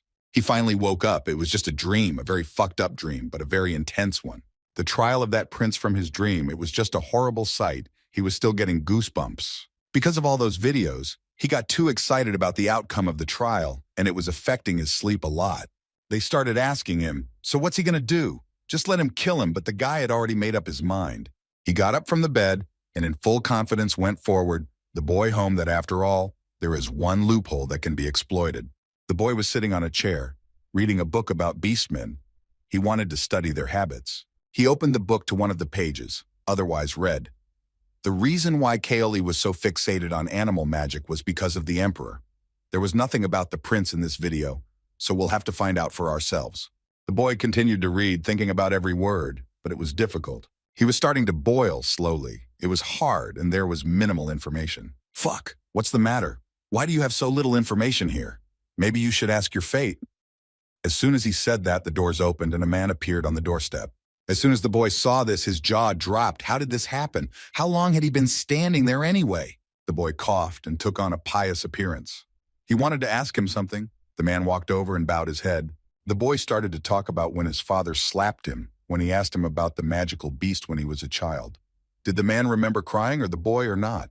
The man came with his hand to his chest and said he remembered everything, every detail about it. Surprised he remembered it too. The boy went on to say when he asked, why did the father get angry? He said he would find out, but he still hasn't told the reason. Isn't it time to find out? The man tensed. Well, so be it. He wouldn't dissect it. He began his story. The boy headed forward with a quick stride. The boy was fully confident in his abilities. He was walking down the night corridor, heading for the emperor's chamber. There was outrage in the chat room. The emperor is a psychopath. Don't even let him think about going out with him. The guy smiled. They're reacting so negatively. Well, it turns out that's the way it should be. It's all going according to plan. The emperor started to lose his mind after his wife died.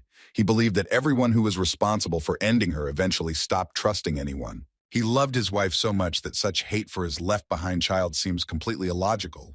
As the man began his story, he struggled to immerse himself in those memories, which, incidentally, he remembered constantly. He said that time, the magical animal he wanted to get as a birthday present would have been too dangerous. Indeed, the boy stood beside a large, sturdy cage containing a furry beast whose eyes glowed with rage. He was walking forward. They tried to stop him, but it was all to no avail. He walked forward with a firm gait. He was approaching the door of the Emperor's chambers, where 2 guards were already standing guarding the entrance.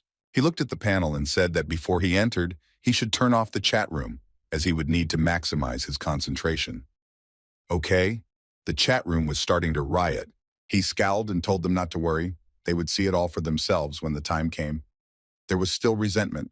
You're so, he turned off the chat. I need to concentrate. He kept saying his name over and over again. Instead of a shy and timid boy, the Emperor will see a different man, one that even the Emperor himself will be surprised to see. He approached the guards and was the first to start a conversation. Are they already working for nothing? Fearful twitched. The boy stood in front of them and said that he was requesting an audience with His Majesty. The guards stood still. They closed the entrance in front of him with their spears and said it was impossible now. The boy was surprised, really? Even for a prince of the empire? The men replied that there was no, and there could be no exception. Their look made it clear that they would not give up their place. The guy sucked his nose heavily into the air. Okay, then we'll have to proceed with the heavy artillery. People don't show emotion anyway. He shouted that the second principal was requesting an audience with the Emperor as he wanted to tell him something. The guy spoke as loudly as possible, however. The beastmen didn't seem to pay any attention to him. They still stood blocking the entrance with their spears. The boy stood in front of them and waited. Soon the doors creaked open and a foot appeared. It was bright and spacious. Another beastman came out of there and politely told the boy to wait in the reception area. The boy nodded. Soon he was allowed into the hall. His shadow slipped just inside and found himself in the audience chamber. The boy sat in front of the Emperor, with guards sitting behind him, watching intently. He closed his eyes and tried to bring himself to his senses, repeating constantly that he is the prince. Gotta stay focused. Soon the doors to the reception area opened, and the Emperor appeared on the threshold. He was a roughly middle-aged man, somewhere around 40, with green eyes and a stern expression. He looked at his son and said in a stern voice, wondering what he was looking for him. The boy got up from his seat, bowed, and asked what was strange about son wanting to see his father. The man slammed his fist on the table and barked, "Since when did he start treating him like his father?" The boy smiled and said in an innocent voice that it was really always like that. He was trying to play his part. The Emperor didn't seem to trust these words. He leaned in and said that he always emphasized that there should be a strong foundation behind any words. The boy in a mysterious voice began to speak. He said that he knew that His Majesty's had secretly put beastmen on him. Wasn't it because he was worried about him? The Emperor looked at him and smiled widely. He seemed to like the boldness of it, the boldness and the statement. The boy said what mattered was how he understood it if it was an act of parental love. Then as a son, he would follow it. Inwardly, he shivered. Well, about the beastmen following him, he learned from the chatter outside the audience in the chat room. The Emperor smiled and sighed. He seemed to be in a better mood. The man collapsed on the couch and said, "Is that all he had to say or not?" The boy glanced at the guards and asked if the Emperor should tell them to leave. After all, this was a confidential conversation. The man smiled and asked what was the reason his guards had to leave this place. The boy smiled and said that he was just embarrassed. One must use caution after all. There was some energy between them, something strange. The tension was gradually increasing. The man waved his hand, ordering the guards to leave. The two bowed and immediately followed to the exit. Soon they left the hall. The Emperor, along with his son, were left alone. The man said, so the boy knew everything, but now he would be able to hear the real reason why he had asked them to escort them out in the begging sign. The boy smirked and looked at his father. If this ring really magically controlled the monsters, then they could be left untouched. However, the ring on the Emperor's finger was not real, and there was indeed a small ring on his fingers with some kind of gem inside. There was silence between them. The Emperor didn't know what to say. He just examined his ring more closely. The man smiled, I see. So what proof does he have about it? He looked at his son back at the dock. Whatever he says next will decide his fate. The boy looked at him with a confident look and said that if the truth be told, he had another ring. His first son, and also the first prince, was the first to be recognized by the Emperor for his bravery and leadership in winning the Battle of the Eastern Plains. During the victory celebration, an unfortunate incident occurred. A drunken first principal spilled alcohol on him. The father listened to this, but suddenly ordered the boy to stop. Enough is enough. He wants to convince him only written in the document. The boy looked at him and said that this is what was written in the documents, now he will add from himself. The first principal of alcohol with his handkerchief and discreetly removed his ring. He replaced it with a fake and hid the real ring in the tent. Now the king had a fake on his finger. The emperor is furious. It's just a stupid hunch. Where's one reason, one proof of what he said? The boy tried to calm down. The emperor has no reason to be angry, so everything is under control for now. And they are not needed, said the boy. After all, he knows it all himself, doesn't he? He just wanted to say everything here and now. The emperor was suddenly surprised and laughed. He laughed a hearty laugh and said that he hadn't had so much fun in a long time. The lad looked at him and asked if he could think he would live longer. The father offered a laugh and said he didn't know he had an ace up his sleeve all along. He'd only pretended he didn't know for a while, but now he's here. That meant he wanted something from him, right? The boy nodded his head. Yes, that's right.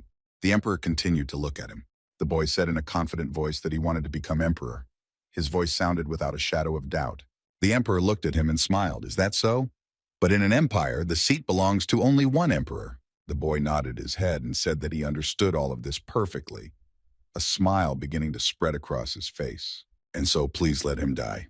A real grin shone on his face. The guy looked at him with his big green eyes. The man sitting on the couch looked at the screen and laughed heartily. It seemed to cheer him up. He kept looking at the boy who was smiling at his emperor and preparing to kill him. The man continued to laugh. What a bastard. This amused him a lot. He was a great guy. He had no equal here. He watched his every move and was getting more and more excited. It's going to be an interesting spectacle. Could it be that he had been waiting for someone like this for so long, and finally he showed up? The man decided to sponsor him with 1,000 coins. The man sent him a donut and yelled at him to nail absolutely everyone there. He was furious and overjoyed at the same time. The guy received the donut and felt like the richest person in the world. Someone had sponsored him so much, the chat started to admire him. The guy thanked everyone. He turned on the chat and laughed. It must be unpleasant to look at the chat turned off, right? The audience asked, what is he going to do anyway? What if things didn't go according to plan? The guy wasn't going to answer. He just said he was going to go and have breakfast and then learn new skills. He went to the door to the workshop. Is this it?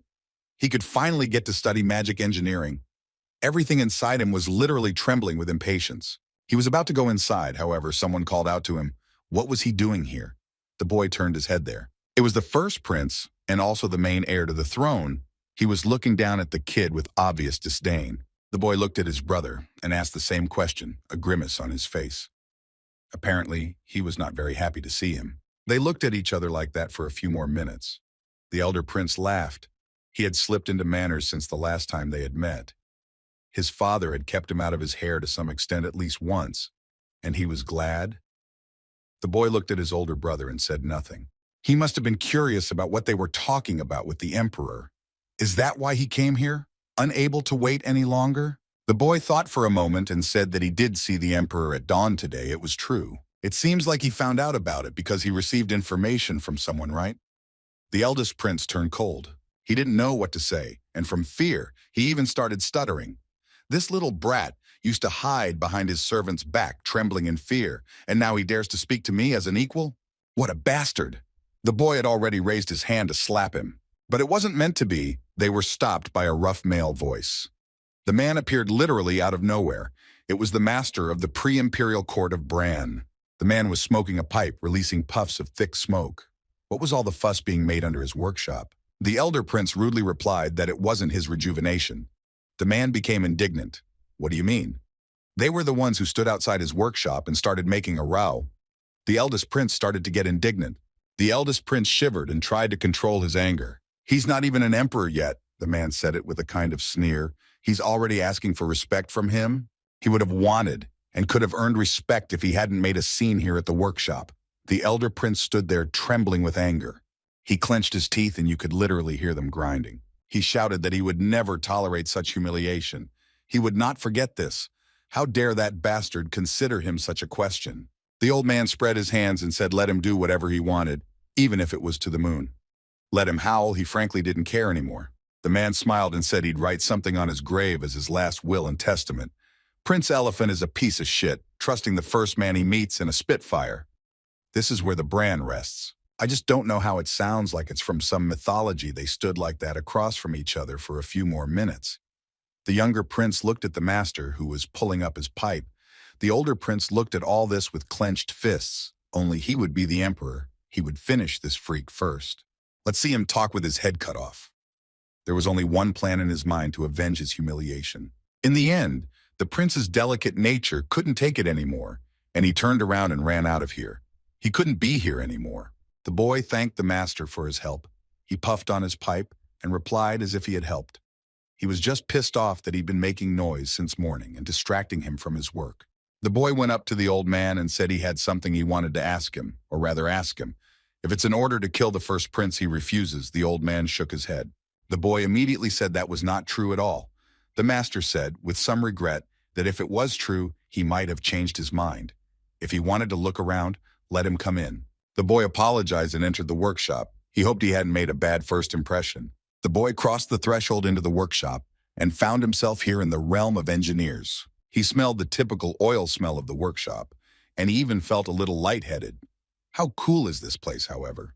He looked around and saw a bunch of all sorts of gear here and tools for making weapons. Everyone started to resent him in the chat room. He was doing what he was told not to do. The boy looked away irritably. There popped up a notification that he had passed in the territory of a character related to magical engineering. The related skills would be available for purchase. The boy opened his information window and took a closer look. Was it related to the fact that his character had a different specialization? All the skills not related to his main profession were so expensive. He continued to look at the text. They only made him dizzy. Bad business. He opened a store and started acquiring skills. Everyone started to resent him. What a bitch! Give me my money back! The guy didn't pay any attention to them. This annoying user got to him, so he decided to kick him out of the chat room. Great, now he can use them as an example. Everyone else loved it. A pop-up appeared in front of him. Does he wish to use the skill book? The guy nodded affirmatively. Skill points were created. He started pumping magic engineering skills. He already had the first level. The convenience of technique and correction with daily life skill study skill was studied higher on. Suddenly, his body twisted. He was about to vomit from learning several skills at once. And he didn't feel like he understood them, more like he memorized them. But still, it was okay. Even with incomplete vision, he could mimic the skills even if he didn't fully understand them. The boy sighed.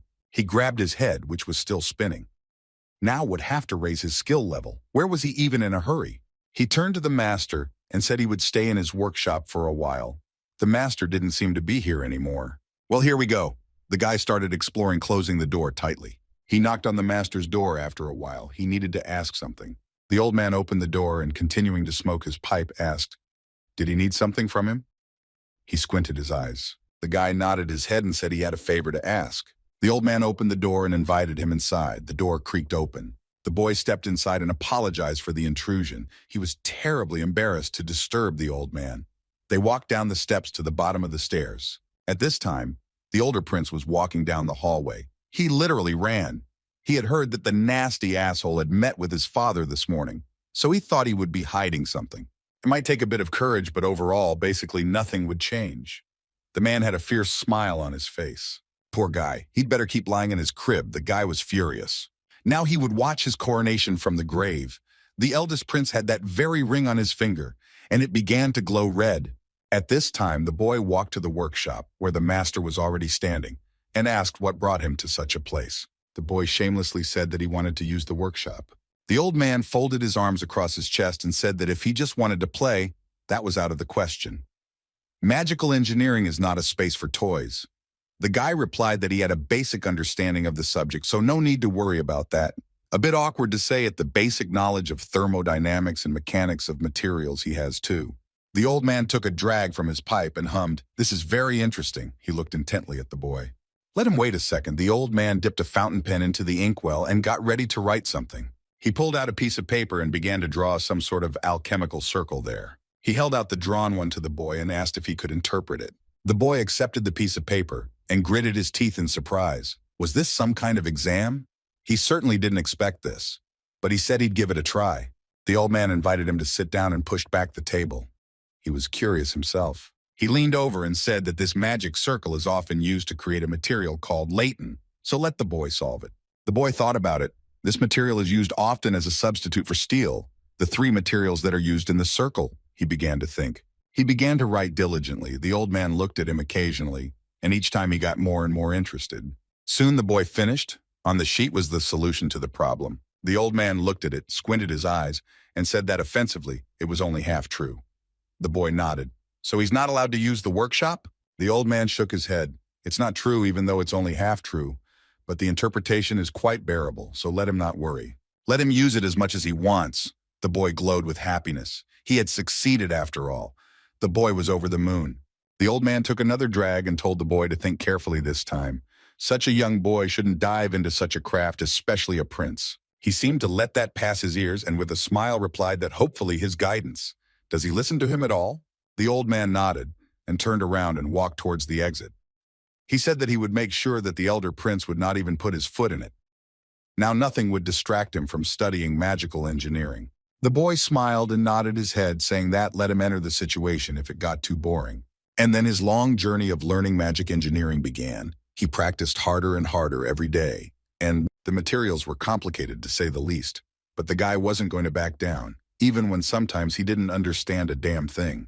He picked at the magical devices and studied it with renewed vigor with 1 day and 16 hours left. Someone's very fast and loud footsteps echoed down the corridor. Apparently, someone was in a hurry. Soon the door swung open and a servant appeared on the threshold. Looking very worried, he turned to the prince. The boy turned to him and raised an eyebrow in surprise. The emperor has been killed. The 5th day had come. He had completely forgotten about this during his training. What a bummer. He went to the servant and asked him who he thought had done it. The man said that they would have to find out, but the investigation had not yet begun. Suddenly, however, their conversation was interrupted by guards who literally appeared out of thin air. The man charged him with the second prince. They will answer before the law and God. The servant was furious. What did all this even mean? He put his hand over the boy's arm to keep him from being taken away. The man raised his hand and said that he was only carrying out the arrest of the emperor, so it was no big deal. Due to the exceptional nature of the situation, they are urging the criminal to confess his sins in the courtroom. The guy didn't even resist. They handcuffed him and led him to the exit. The hearing hasn't even started and they're already labeling him a felon. I'm sure this bailiff is the first prince's man. They chained him up and started to take him out of the workshop. No one even bothered to look. The servant wanted to stop them, but wait, they can't hold him without proof. Soon the criminal was brought into the hall here, where all the jurors and everyone else had already gathered. Seeming to have déjà vu, the judge rang the bell and called for silence. He realized that there were members of the high nobility present here now and called everyone to silence. However, despite all this, the court of this city judges everyone justly. The guy sat there and remained silent. The secretary's words and their order completely matched his words on the video. It was as if the whole thing was a foregone conclusion.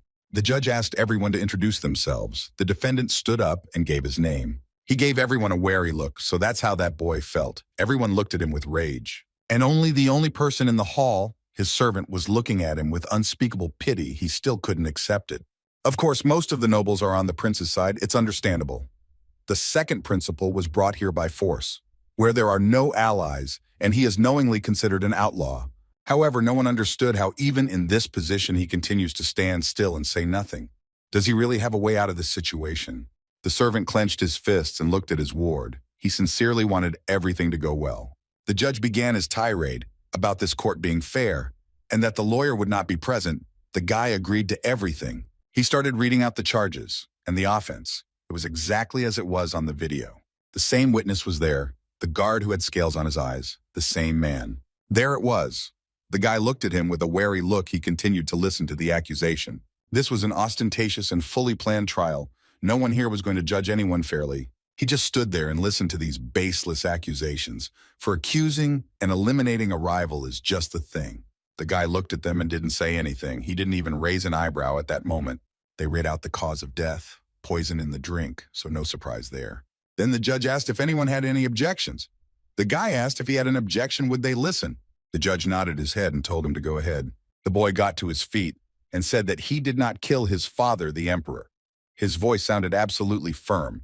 Suddenly there was a resounding bang on the door and shouting, "Disgusting, just disgusting." The representative of the upper house of society said that he was only saying what the emperor said. If he had proof, let him produce it. If not, the conversation is over. The boy quietly said he has no proof, but he has valuable witnesses. And he'd give his head if they disproved any of it. The man continued to rage. If this is his last word before he dies, they'll listen to him. Call this one a witness. Heavy footsteps were heard. Someone was coming quickly into the hall here. The man was walking very fast. He must have been afraid of something. As soon as he entered the hall, Everyone shrieked in surprise. People began to cover their faces with their hands. How is this possible? Whispers began to spread through the stands. People were shocked and terrified. They had said that the emperor had abandoned them. Then this trial is null and void. Around the emperor's neck was a pendant in which a gem glittered. It was the emperor himself. Yes, the emperor himself. Everyone immediately started whispering. They all thought that the emperor was dead, that he had left them, and now he was sitting here in front of them. What's going on here? The emperor walked quickly into the hall and looked around at everyone. He smiled and said that he was glad to see everyone in good health, as apparently they had gotten along very well with his eldest son over the past year. The representative of the upper house was horrified. This is the emperor alive and well. But what had happened? Why is this man alive? He was shaking with fear. The emperor looked and turned to Grand Duke Magnus. The man spoke firmly and clearly. He seemed to be looking better the last time they met. The man was ready to fall under the ground with fear. He stuttered and couldn't say anything. However, since when did the emperor have to look down on him? The emperor spoke so clearly and firmly that Magnus immediately rose and stood at attention. The man scrambled from his seat and ran downstairs, nearly breaking all his legs. As soon as he came down, he immediately fell to the ground on his knees and began to apologize. He almost cried. All the others followed suit. They had incredible fear in their souls. They had seen the emperor alive and well. This simply could not be. The boy looked at his father. He had a feeling that he was having fun. Did he not feel like he was having fun anymore? Everyone continued to stand in a bow. There were places in the empire where taxes had increased significantly. The emperor continued to speak firmly and clearly. He walked through the rows. Then he came to Magnus, who was also standing with his head tucked into the floor. What a disappointment.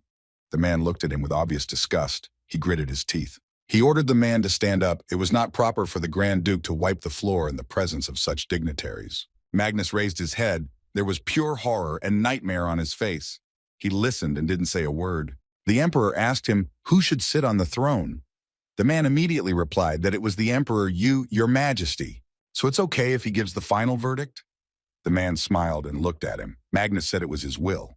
The emperor looked around at them all and said, "They seem to be gloomy. Why would that be?"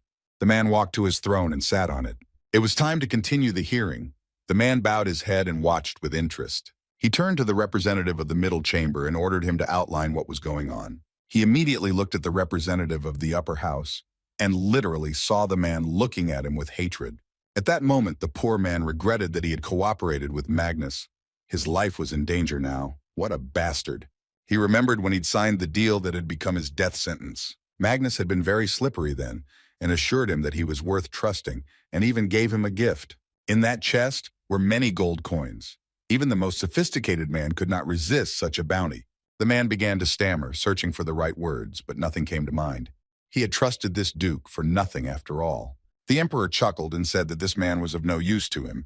He seemed to be upset about something. Then he turned to the chamber of commoners. Cain stood and trembled with fear. The man was terrified. The emperor asked in a firm voice, could someone tell him what he had missed? The man nodded his head and said that at the moment the second M-Prince was under arrest on charges of murdering the emperor and was now explaining to him the right to call a witness. The emperor interrupted him halfway through and said that he was ready to give his verdict. The prince is innocent. Does anyone have an objection? As we know, no one had an objection. Everyone bowed and acknowledged the wisdom of this decision. The man sighed.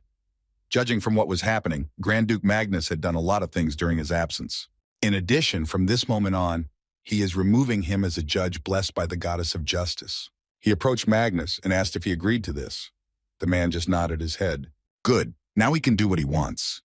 The emperor looked at him with a fierce gaze. First, he swore to judge the accused without bias. The man swung around to slap him. There was a clap, and he slapped him so hard that the man almost spat out all his teeth. Secondly, he should have watched out for the other nobles. The man slapped him again, which was much stronger. And watch out for public opinion, which he didn't actually do. Another clap was heard. All the jurors recoiled in fear. The emperor waved his hand, and third, he teamed up with his son and became the rat that began to devour the empire. The emperor was truly disappointed. He looked at him with weeping eyes. His face was red from the beating. He tried to justify himself and said that he lost sleep when he was afraid that the citizens would starve. The king was furious at this, so he raised taxes on 10 types of grain this year, approved it and sent it to his son. He stood there and didn't know what to say. All the accusations were accurate.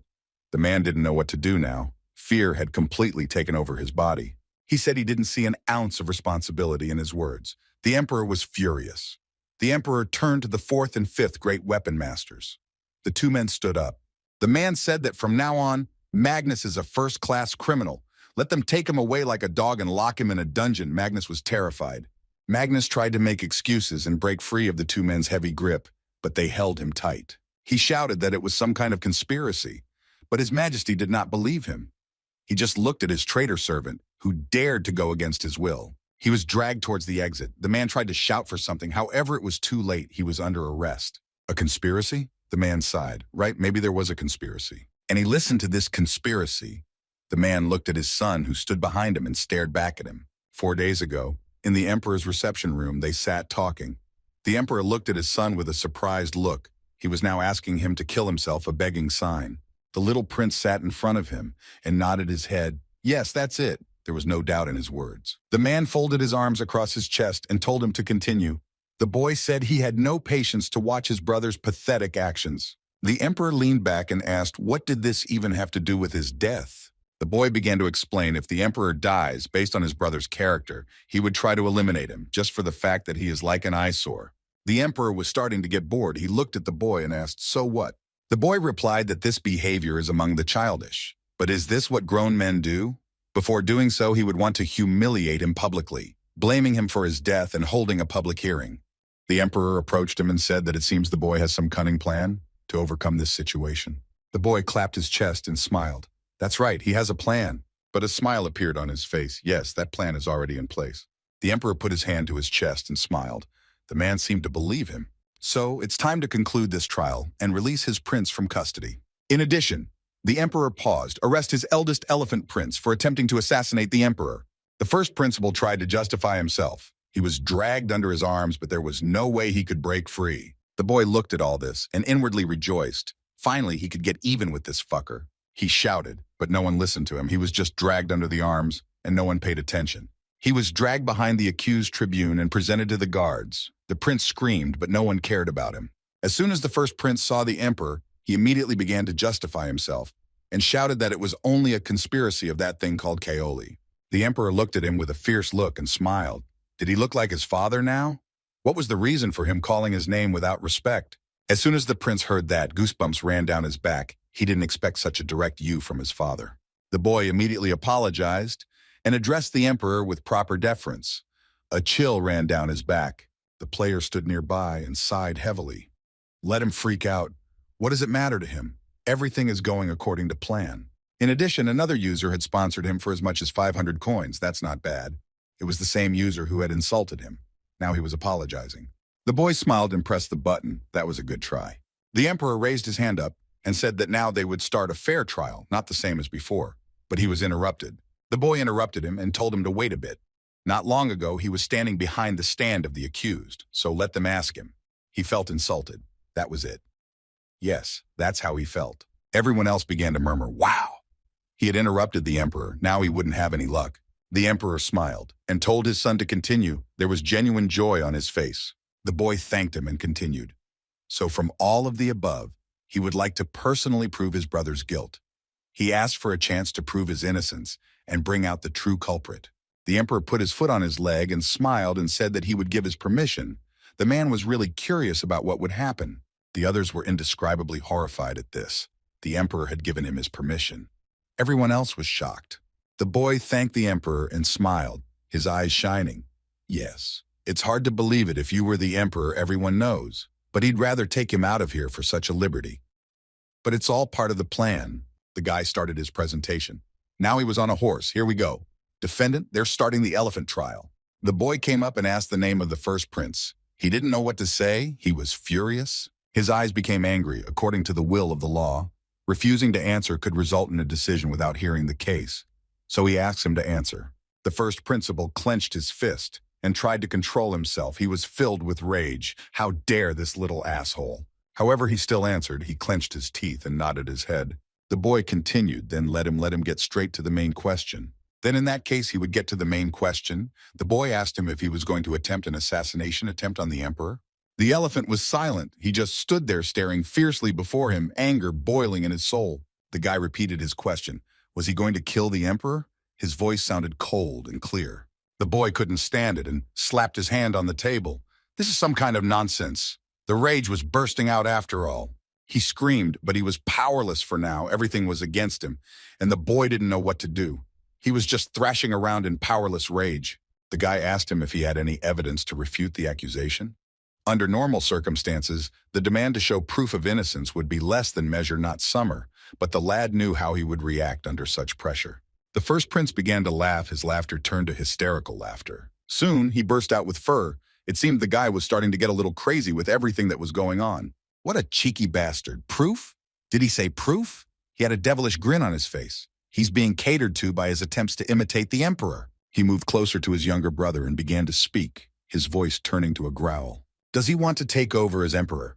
The elder prince looked at him almost point blank, the tension gradually building. He grabbed his shoulder and kept talking. He didn't know who had to do such a thing, but it wouldn't be in vain. He moved closer to his little brother and said that the brat would fall to his knees right now and beg for forgiveness, but he might change his mind. The boy took his hand off his shoulder and said that there was a trial going on right now, so they'd let the formalities pass for now. If he was standing in front of him, the same innocent boy who was easily manipulated, he would believe his only brother. Well, not yet. He recalled moments from the diary, 944 February 19th, his birthday. Guy had talked to his brother then. The emperor was sad. What could he do to make him happy? His older brother patted him on the head.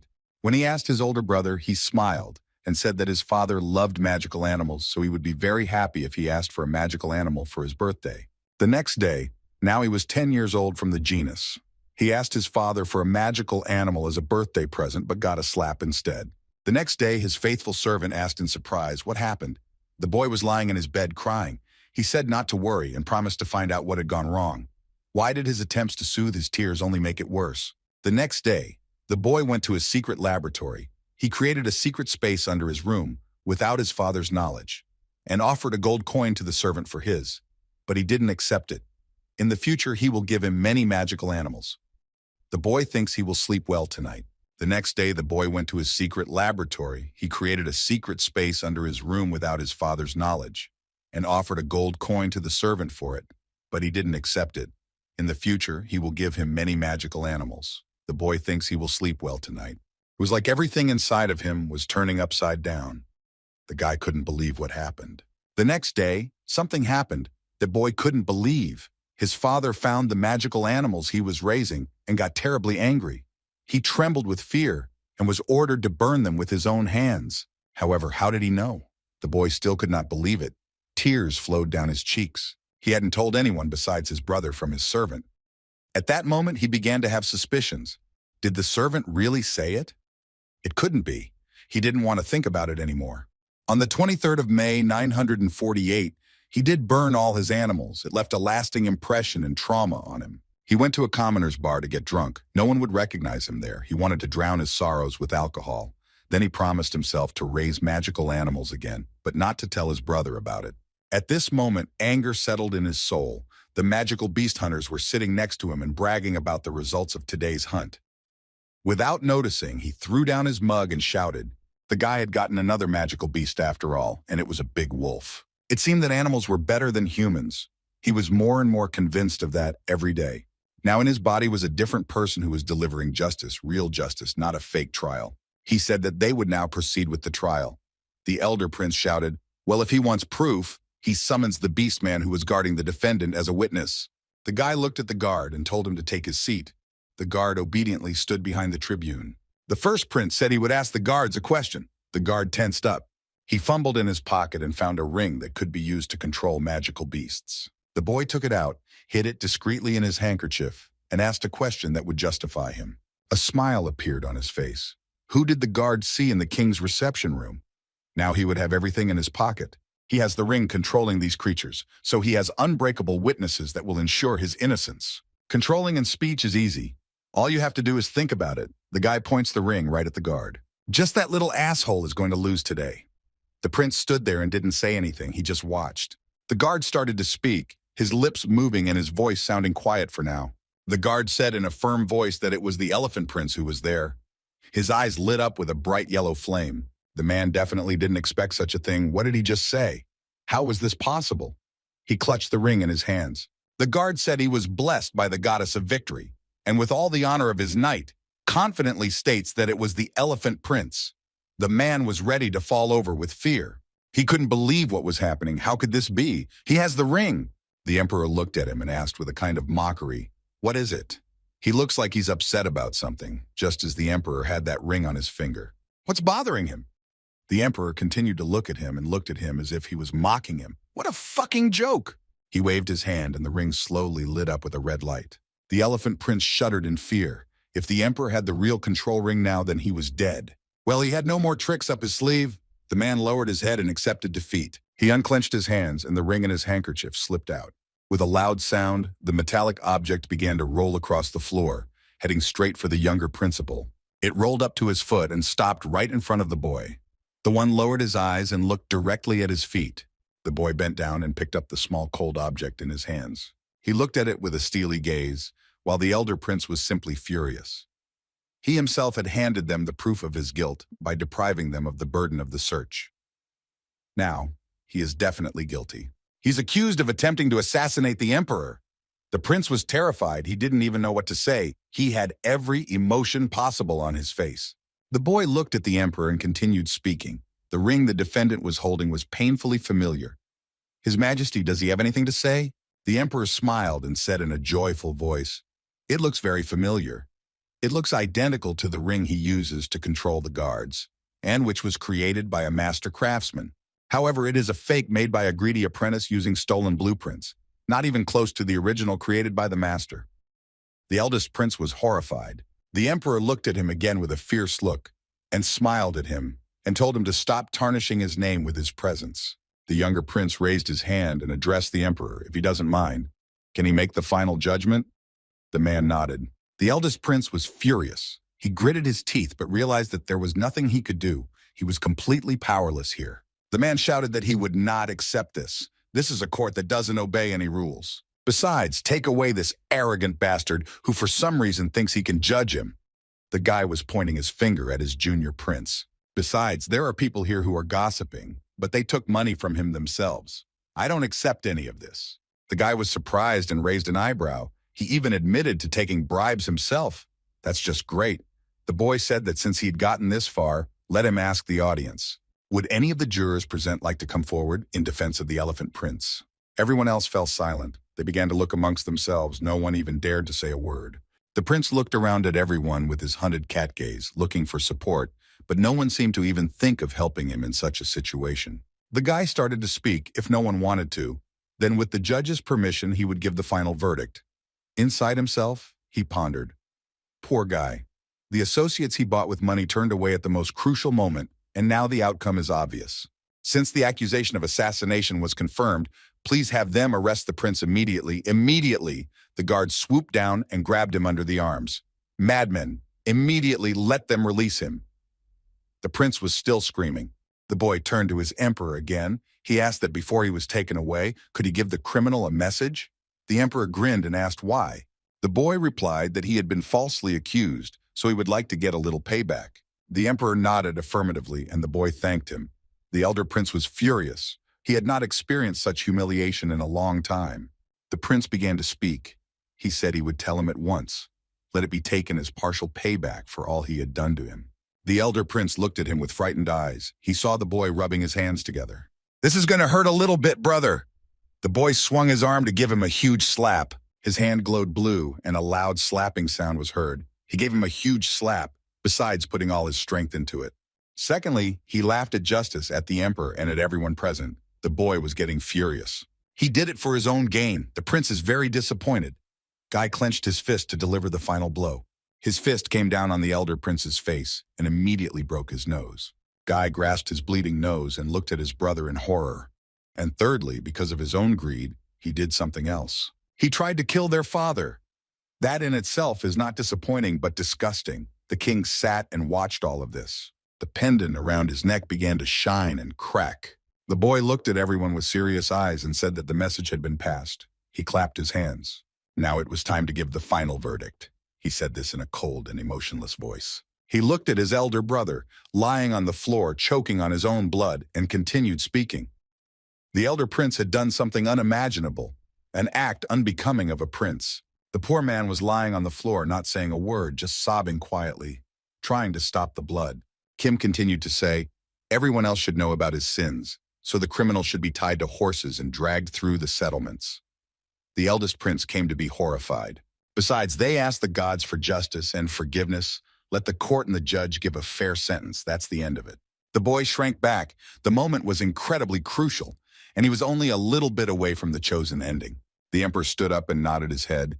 He said he thought the decision was fair. What did the others think? All the people started whispering and saying that it was a great decision. No one had any objections.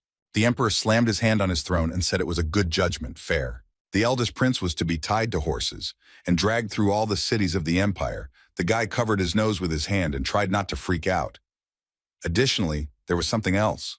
Next, he was to have his head chopped off and hung from the tallest spire in the city for a month for the edification of the rest of the city. The boy was terrified. Everyone is equal before the imperial laws. That's the end of it. The session was over. The lad was dragged away and his piteous screams echoed throughout the hall.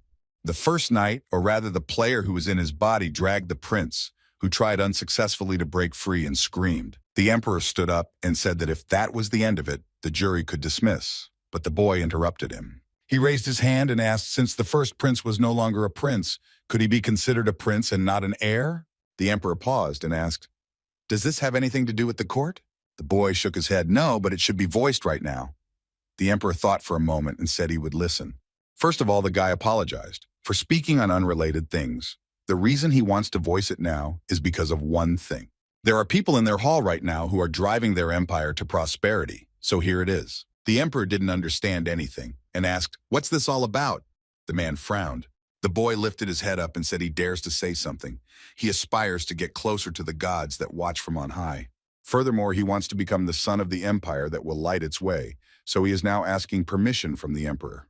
In the face of the empire, the gods of this place in the name of the empire, the center of this world, he appeals to the only supreme power, the son of the empire, the emperor, asking you to become the next emperor while offering you resignation. The man sat there without moving. A smile suddenly appeared on his face. He began to chuckle, and the ring on his hand began to burn. The man did start laughing after all. His words that he had just heard lacked any fairness or justification. The emperor stood up and took a few quick steps towards the boy. There was something about it, though. For the first time he liked this demand. He walked over to the lad and put his hand on his shoulder. He turned to the rest of the jury, who opened their mouths in surprise and apologized for it happening in such a place. This will be the emperor's last order. He raised his hand and raised his voice.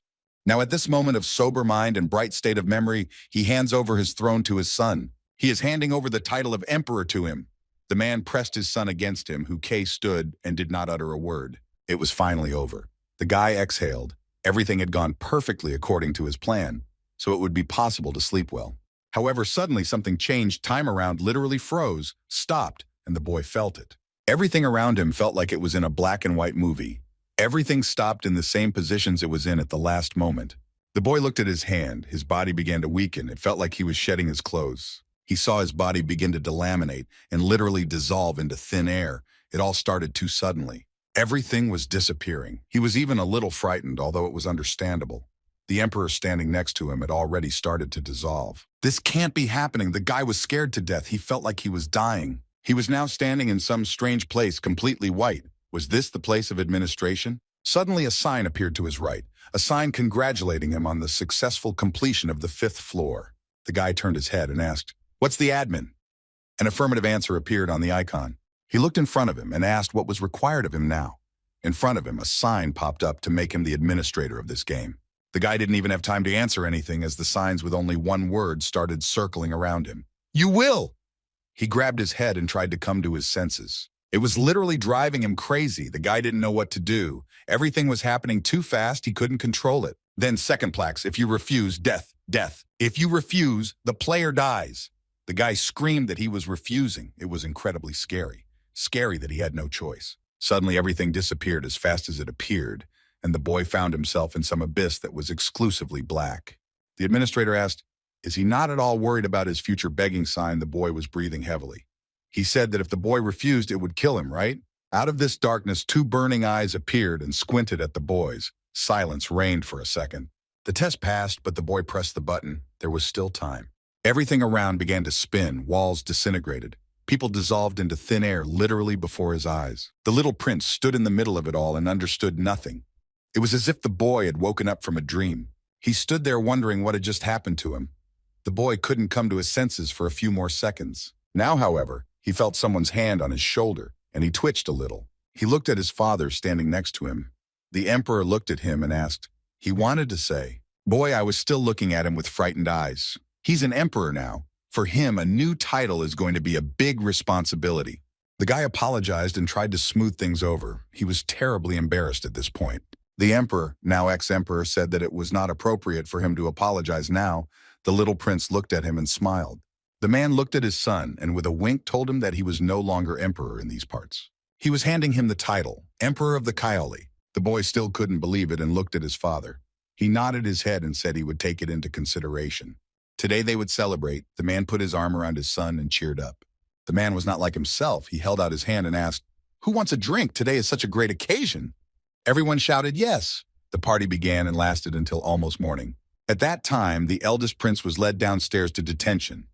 He was in the basement where the most dangerous prisoners were kept. All this time, the guy still couldn't believe what had happened. It just didn't make sense. It can't be. Suddenly, he noticed the guard's gaze on him, and he definitely didn't like it. He gritted his teeth and swam with rage. He twitched and screamed, "Is he laughing at him?" The man was already thrashing in agony. Then he felt a powerful palm hit him in the face, and his nose started to hurt. The sun flew far away. "There's no time for this now!" The guard exhaled heavily. "Fuck him, fucking Kim!" He laughed, looking at the chat room. The viewers were saying that the stream was very boring. I can't wait for it to be over. Suddenly, a sign appeared in front of him that said he had lost. He couldn't believe what he was seeing for a few seconds. His opponent had gotten the Emperor ending, so he was now the loser. What? The guy was stunned. The next message said that since he couldn't get to that ending, he was about to feel the end of the world with his whole body. Suddenly, he felt the prince grab his arm. Goosebumps immediately ran down his back as he saw the rage splashing in the prince's eyes. And up here, everyone was celebrating. There was an unbearable joy here, an atmosphere of general happiness. They now had a new emperor. Everyone else welcomed the young emperor who would now rule their country. The boy walked through his domain. He went to the window and looked out. Had the festivities already begun? The boy looked at the main hallway. He scratched the back of his head. The boy had gotten permission from the emperor, or rather his father. Well, first, he had to finish some things, and then he would go to the rest of the locations. He stopped near the door, and as if he was thinking about something for a second, he kept hesitating to pull up the doorknob. Finally, he grasped the steel handle and pulled it toward him. Opening the door, he saw before him a huge room completely hung with paintings and luxurious chandeliers. The lad went forward with a quick and confident step approaching his intended goal.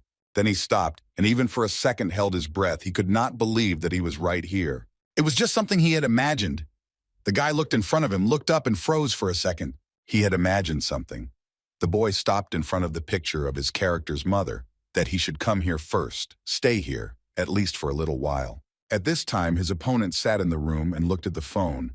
He held his head in grief. On the screen was a boy, the youngest prince. The boy looked at him in tears. He was wiping away his tears if he made it to the 5th floor, if he could only make it. He would come and support him. The boy sat at his smartphone and held back the tears that were pouring out by themselves. The guy inhaled and calmed down. He relaxed his breathing and closed his eyes a little. That's it. They're waiting for him. So to go, the guy moved forward to the others who were already celebrating. Yeah, just like the audience said, this world isn't real.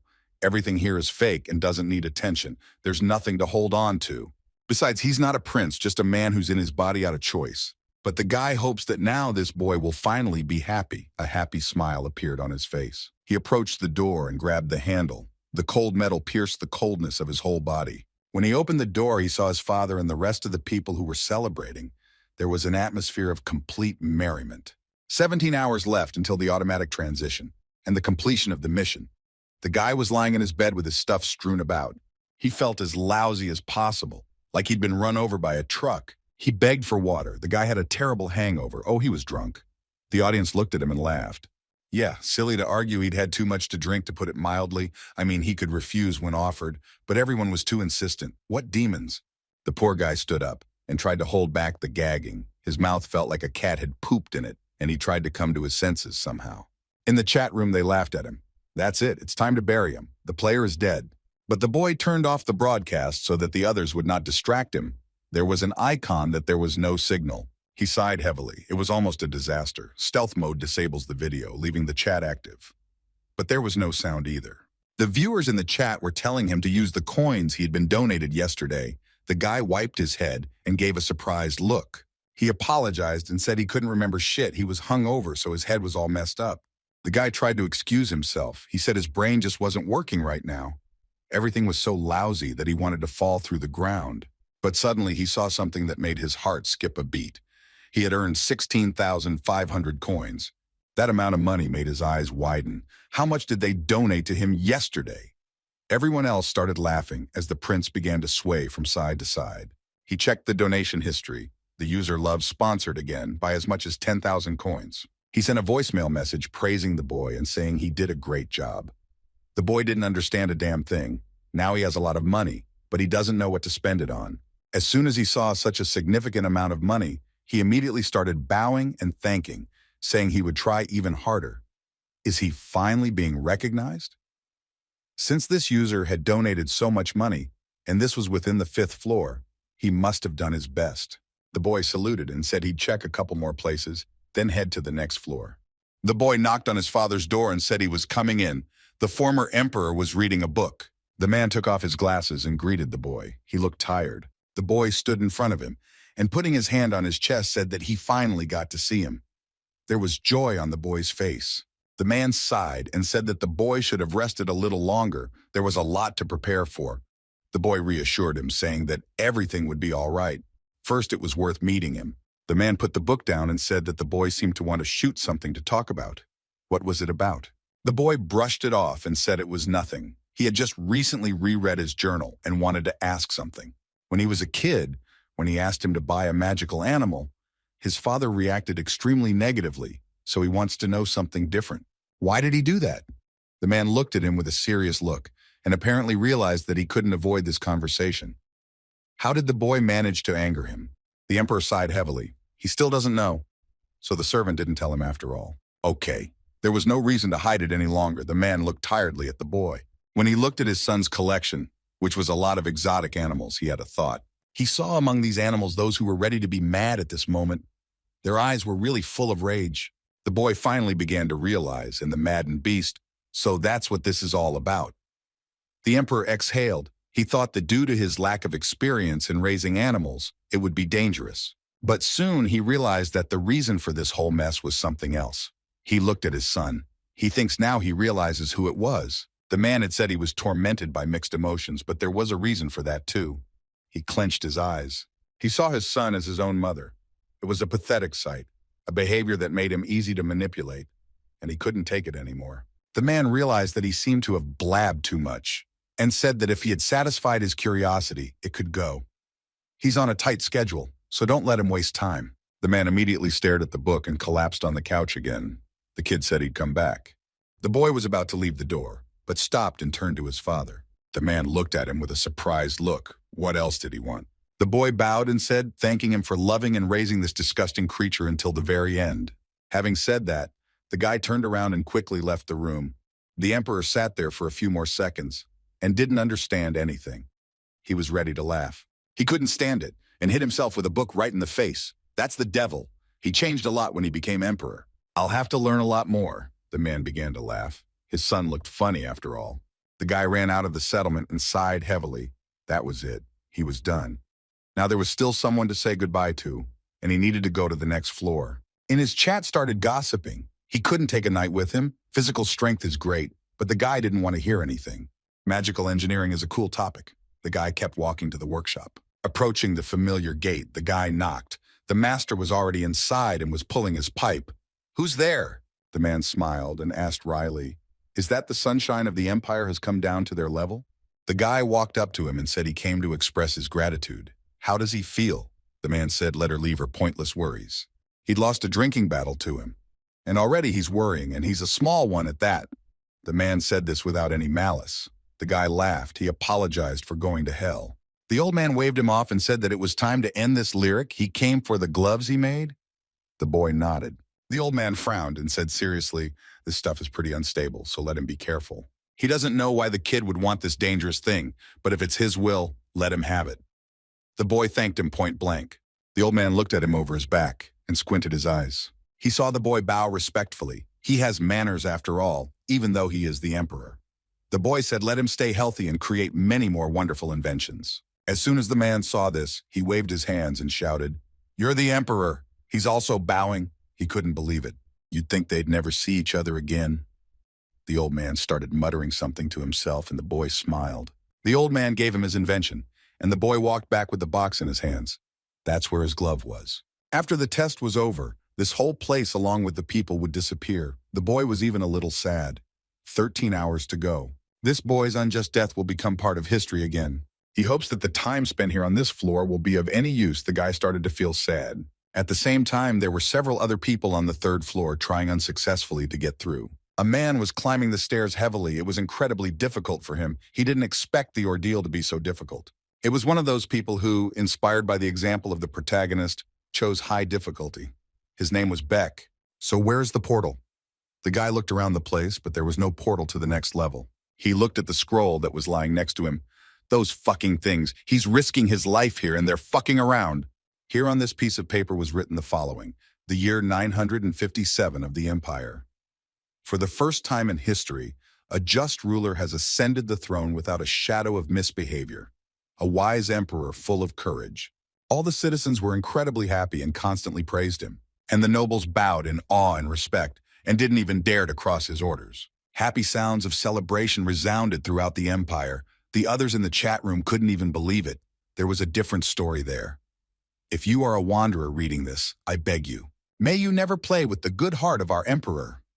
On the throne sat the now former prince and now emperor of Kyoli. Signed, faithful servant and loyal friend Fordrick. A man now with a small beard sat and quickly wrote down this text on papyrus to leave it in the ages. The guy at the time was getting ready to move on to the next level. Since they were done now, need to check on his furries.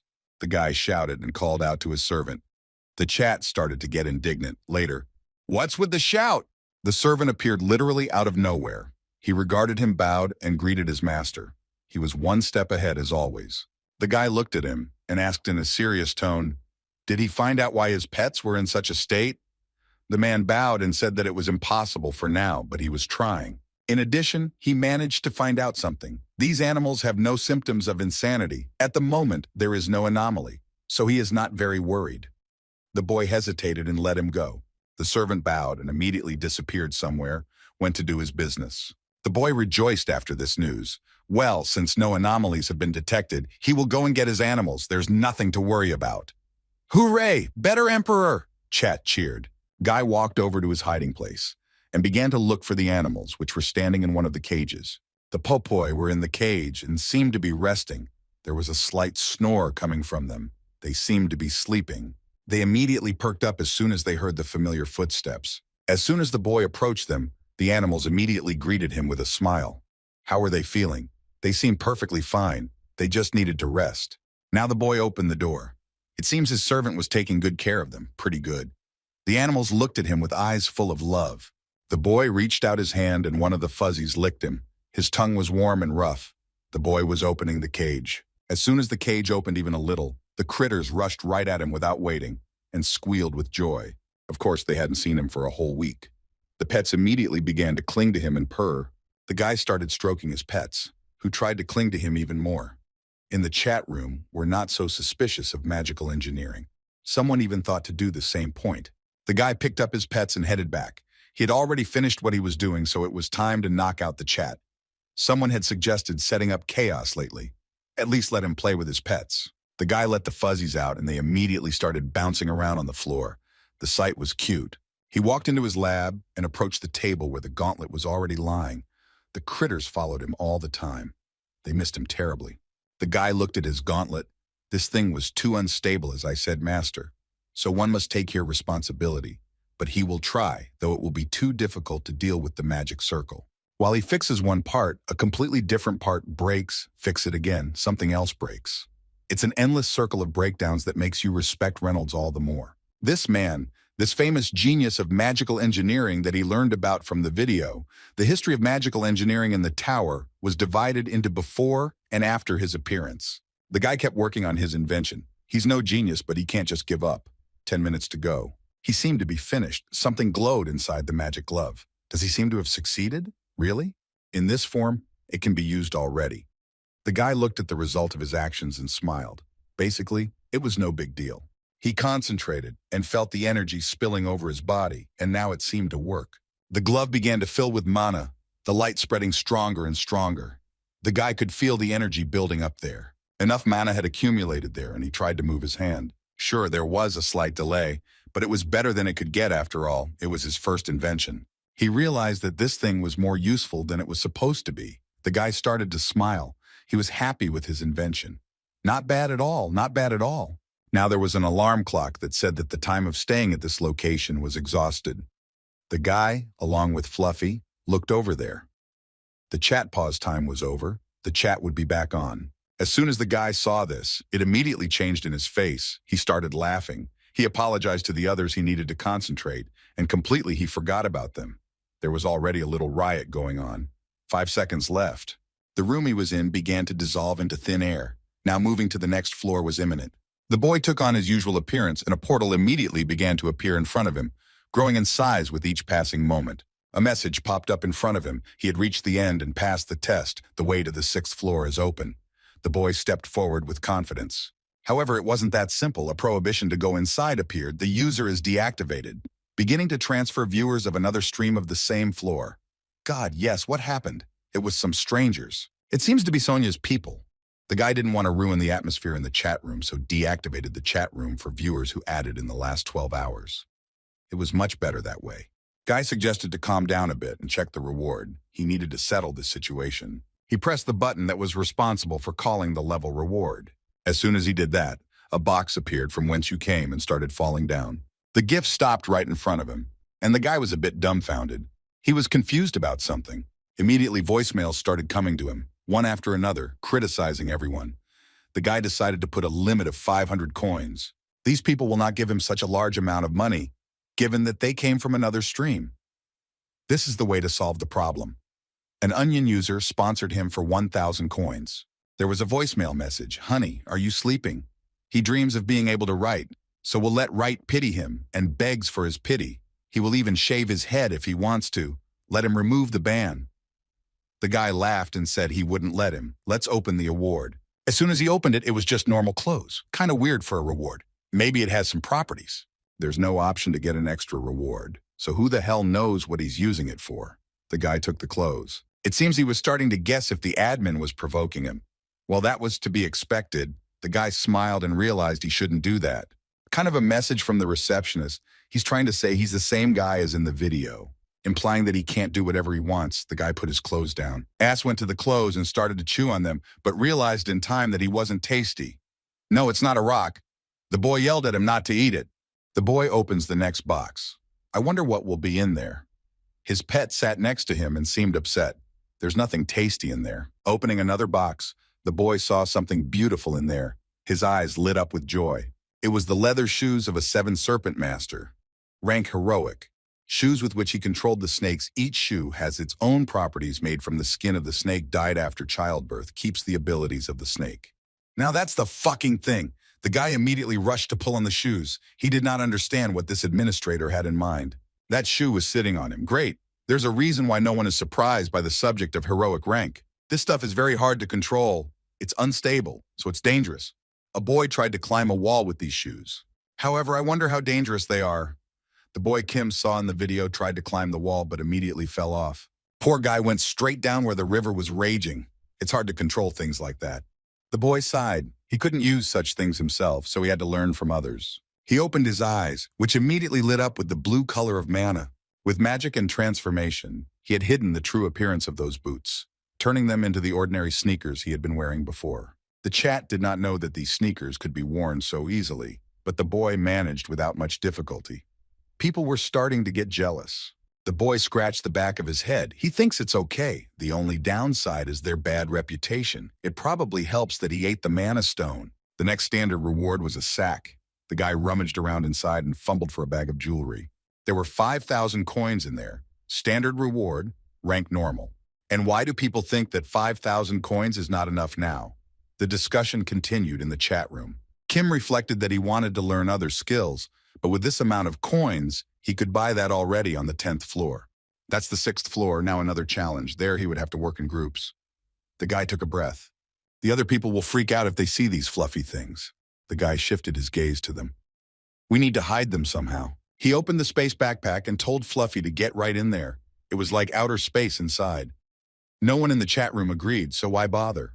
However, Fluffy did not hesitate to follow his master's orders and immediately jumped into the backpack. Now we can go. The guy threw the backpack on his back and moved to the next portal. More like the 10th floor. He didn't care what was going to happen there. If he tried time after time, he might succeed. Besides, there was no limit to the number of attempts. Soon he moved forward. There was a forest. The first thing he saw was a huge tree and a few people sitting around a fire. It was 60 minutes until the first wave started. One of the people sitting there, dressed in a night costume, asked, "What about Trial A?" Suddenly they saw a guy. It was Kim. He looked at them from afar. The knight waved at him and asked him if it was cold out there. "They've got a fire here, so let him come in and don't be shy." The guy came over and said he was the last one to come. "Nice to meet you." People were sitting in their seats and warming themselves by the fire. He immediately threw everyone else a glance to see who was who. The muscular guy is a knight and the man next to him is apparently a mage. As for this girl, first of all, her outfit was weird as fuck this place. Gas mask? She's wearing a schoolgirl outfit somewhere. The girl seemed to notice his gaze and immediately asked him what he needed to ask for. Suddenly the girl looked at him. She didn't seem to be particularly benevolent. She said, "Is this the first time he's seen a human being?" She looked at him as if the boy was a piece of shit. His gaze went blank. The girl looked at him without taking her eyes off. The boy was embarrassed and apologized. "She just has an interesting mask." He already knew, but her character is so rough, just that he would have to be careful. The knight immediately intervened and tried to prevent a scandal. He waved his hands and said that whether they liked it or not, they had to pass the test together. So it was better not to quarrel and continue. Since a newcomer has joined them, it seems they need to introduce themselves. This guy has running eyes, so he inspires some suspicion. The knight introduces himself first. He punches his chest and says his name is Jong. He's 26 years old, works as a health coach. As they all see that he is a knight, the man took up his sword. He chose high difficulty, so he got the role of Grand Sword Master on the 5th floor on his skills can be put. The other one, who was a mage, was called Puck. He will fulfill his role, so you don't have to worry about him. As he said, he doesn't adjust to anyone, so as soon as it's over, they will disperse like ships at sea. The boy took a closer look. Apparently the two of them were at odds. Well, that's not surprising. The knight clapped his hands and said it was the apprentice's turn. The girl stood up and said her name was Seha. She said she couldn't go into details, but she'd learned a little about how to hit and take a punch. And the last boy was Kim. The boy waited for his turn. He smiled and introduced himself. He gave his name and said that in real life he worked in a store, and his profession was magical engineer. As soon as they heard his profession, immediately everyone cringed. What a shitty profession! The knight was furious. Magical engineers don't fight on the front lines, do they? The man seemed to be a little disappointed, man. What the hell was he thinking? Are his audience the villains? But Kim didn't understand anything at all. No, he made the decision himself. Didn't the audience try to change his mind? The knight slapped his forehead with his hand. It's crazy. The girl said there's no need to whine. They can fight in threes, right? Old man, isn't he too worried about nothing too? As soon as the knight heard that, he immediately became furious. The girl may not remember due to her age, but there's one thing. Magical engineering? That sucks. The girl didn't seem to be listening to him. The magician told the girl to stop wasting energy. We need to talk about the plan. First, we need to look at their situation. The man seems to have been as focused and at least somewhat adequate as possible. First of all, they're surrounded by a fog, which sucks. It may seem like it's just fog, but it's not. But when you touch it, you realize it's as dense as a wall. In other words, it's the boundary of this floor. Since the knight and the girl are close combat, they'll be fighting on the front lines. It won't be difficult for them. They can easily destroy them if there are enemies there. Since he is a mage himself, he will cover them from the center. And since the guy who is new is not a combat class, he will help the others in the back if they need his help. The knight thought for a moment. He seemed to disagree. Well, not bad as long as they stick to that strategy, then the non-combat team member's problem. The guy at this time didn't do anything at all. He just listened and smiled. Well, not that they had any wrong reaction. Now magical engineers are perceived that way. Anyway, there shouldn't be a problem with it. The guy looked at the sign that appeared literally behind him. Before the first wave of monsters remained 7 seconds, there, from the thicket, already began to show some creature. He had large horns and a huge, massive body. The first wave began. The creature was making its way through the forest thicket, breaking everything in its path. It had some branching limbs that looked like tree branches. The knight drew his sword from behind his back and readied himself. He had the anticipation of a good battle on his face. He was sure to have fun now. The smile never slipped off his face. The girl checked the chat room. There was something scary. She suggested waiting. The mage standing next to her agreed there was some shit going on in his chat as well. The knight seemed to be completely confident in his abilities. Hey, he was the 6th Grand Master on the 5th floor. What should he be afraid of here? He immediately moved forward without hesitation to chop the monsters to shreds. The man didn't even think about what dangers might await him there. He struck with his weapon, but the sword just squeaked and hit something very hard. He felt a vibration, but nothing changed. What the fuck was that? Why is it so hard? He tried to hold the ball in his hands, but nothing worked. Suddenly, some weird claw-like paw came out of the fog and flew straight at the man. His sword flew out of his hands and was thrown backwards. He couldn't keep it from vibrating like that. The poor man felt the powerful claws encircle his body and dig into his armor. The pain went in waves throughout his body. He didn't expect this and couldn't do anything. It was almost impossible to break out of this grip. The man began to scream in fear. The monster pulled him by his arms, right to its huge paste. The girl screamed for him to retreat immediately. What a retard! What the hell is he doing there? The monster threw him aside. The man screamed in pain. There was a huge gash on his shoulder. Son of a bitch! The monster immediately disappeared into the fog. A rustling was heard, as if thousands of paws were running on the parquet. The monster continued to clutch him with its claws. The man screamed to be released immediately. Still, the monster loosened its grip, and the man fell straight to the ground. He was incredibly hurt and terrified that he was so close to his death. There was real horror in his eyes, horror that he might lose his life here and now. His eyes widened. He saw a monster appear out of the mist. It was huge. It looked like a huge beetle, the likes of which he had never seen before. It was the Purifier. It shouldn't have appeared on the 6th floor. Despite being the lowest-ranked inhabitants of the Devil region, it was still a monster of a level no lower than the 25th floor. This fight is going to be damn difficult. The others looked with horror at this creature that looked like a huge cockroach. It would be a nightmare for newcomers who had just arrived on the 6th floor. Although I must admit that I expected there to be some kind of trick, but I didn't think the admin would play with the difficulty again. The knight at this time was trying to come to his senses and was lying on the ground. It was a cockroach. The man held onto his wounded arm and trembled with fear. Indeed, the creature looked like a cockroach. It had huge eyes, powerful jaws, and 2 large whiskers on its head. It pushed off the ground with its paws and flew straight at them. A rumbling sound was heard. It opened its wings and flew straight at the rest of the points. The monster opened its huge maw full of sharp teeth and flew straight at the knight whom it considered weak prey. The man looked straight into the face of his death. He could already feel the stinking breath of the creature, but he could not do anything. It seemed to him that his whole life would end here. He had already said goodbye to everyone. He was going to die. The man clamped his eyes shut in fear so he wouldn't see the thing. However, suddenly someone's hand reached right there to grab the monster by its mouth. It was a girl. She grabbed the cockroach by one of its fangs and held the monster by it. She stood right in front of it, looking straight into its eyes. The monster started to crack. She was furious that someone dared to take away its prey. She looked up at him with squinted eyes, fully prepared to fight. She exhaled heavily through her gas mask. The beast was repulsive to the touch, cold, slippery, but she continued to hold it by its fangs. They froze in that position for a while longer. The girl clenched her fist, and by all appearances prepared to strike. She put all her strength into that strike. She swung her hand and hit the target right in the head of the vile creature. A crunch was heard, and the head flew off. The hideous monster's head rolled straight on the ground, leaving a trail of blue blood behind it. All the spectators were shocked. She killed the monsters with one blow. The first wave passed the time left to the second wave, 30 minutes. The girl looked disgusted at her clothes that were stained with this blue muck. Unbelievable. The chat room called her a Van Punchman. The girl turned to the knight, who was out of breath. "Old man, did you write your will yet?" She said to wait because events are unfolding unusually. Why isn't anyone listening to this? She looked at him with contempt. A weakling who only knows how to do shit. When will he finally grow up? The girl turned around and walked backwards. It was starting to piss her off. This upstart who always thinks he's cooler than everyone else. The girl walked without even turning around. Everyone looked at her with surprise. Weak and incompetent adults like him talk so much and can do so much. The most pathetic creatures on earth. Kim looked at her.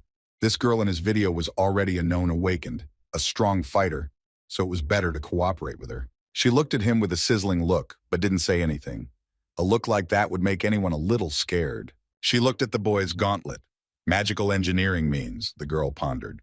Kim looked at her and didn't say anything. He understood that the girl would not change her behavior, but something seemed familiar to her, and she shifted her gaze to him and took a closer look. It was as if she had seen his face before, but she couldn't remember where and when.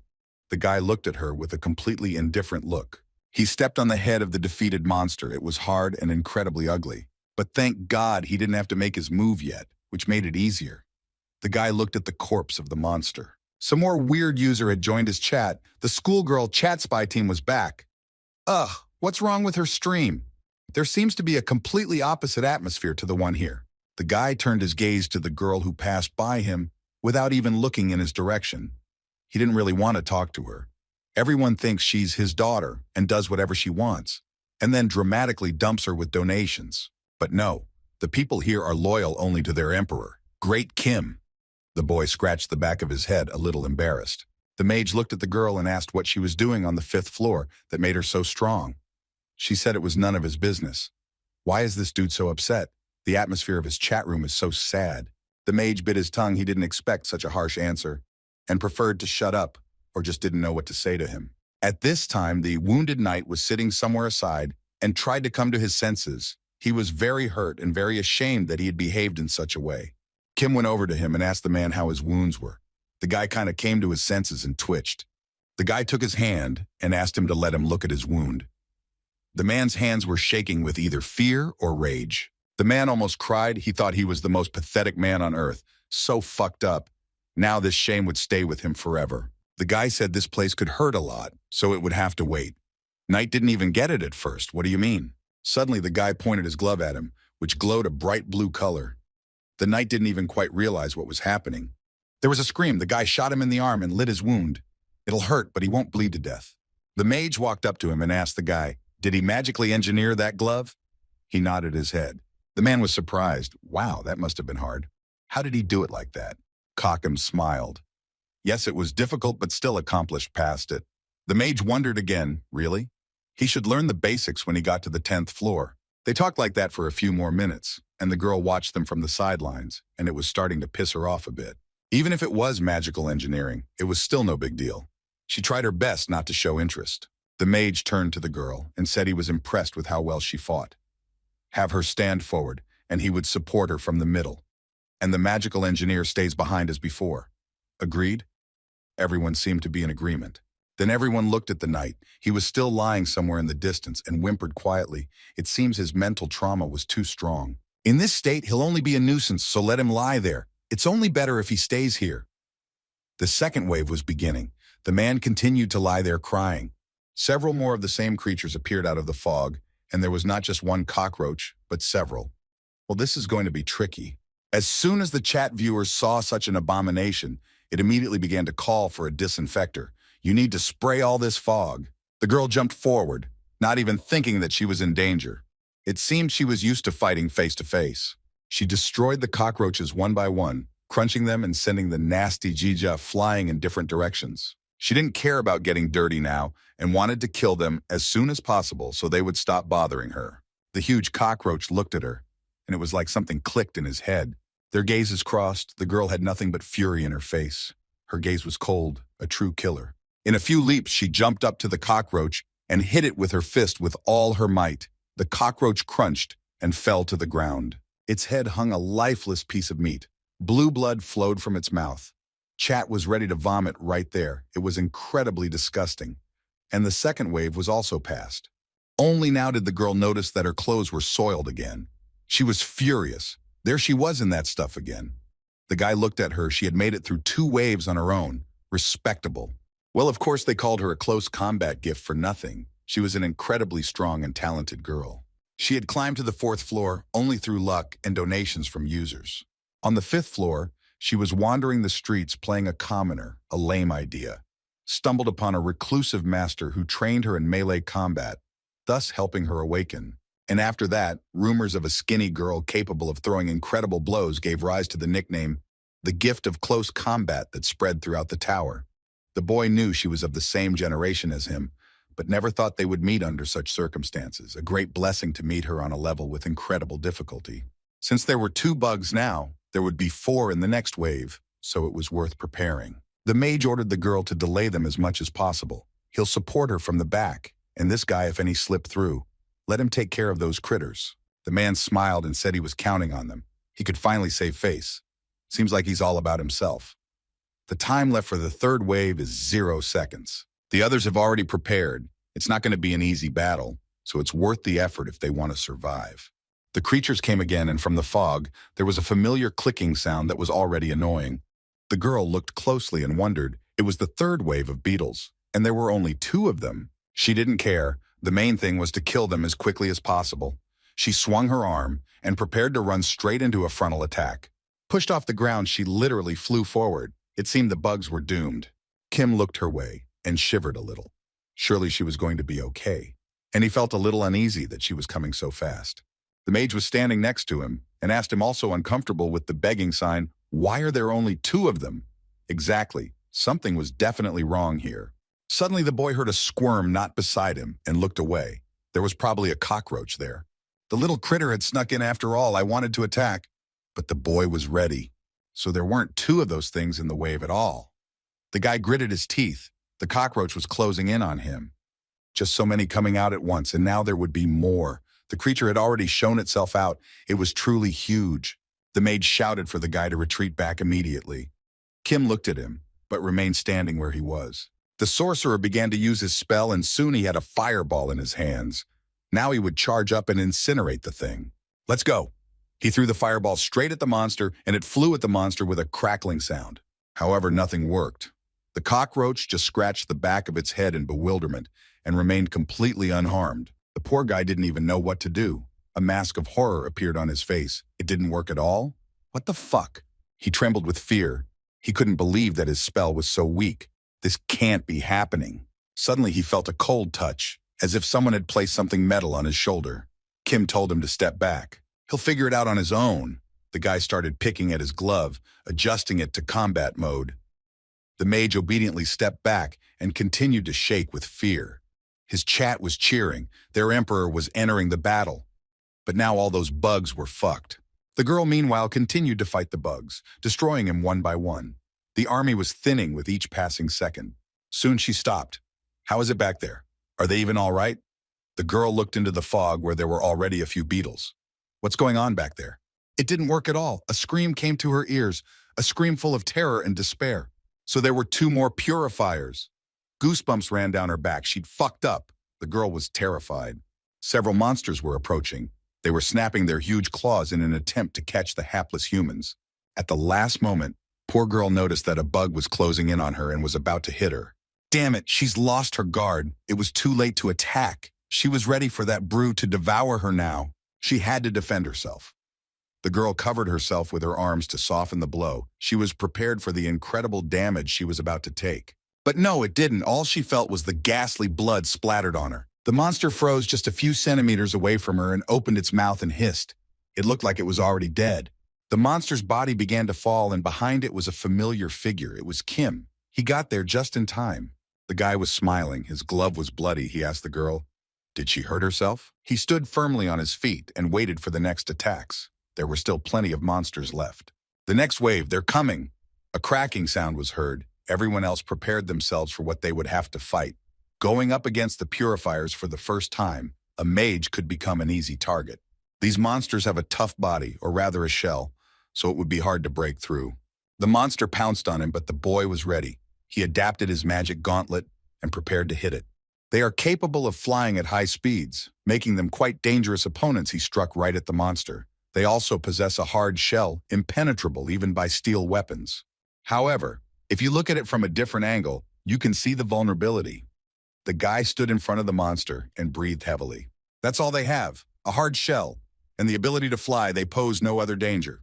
He held up a loaded gauntlet and prepared to strike. The gauntlet was so hot that it pierced through the monster's shell, crunching and spurting blood in different directions. There was more than one monster left. It was already closing in on the boy and preparing to devour him. His eyes lit up. He prepared to tear them all into small pieces. Soon it was over. The glove was completely covered in blood. Kim sighed heavily. Whew! It had all worked out after all. The monster had been defeated. The magician stood nearby and trembled with fear. Good.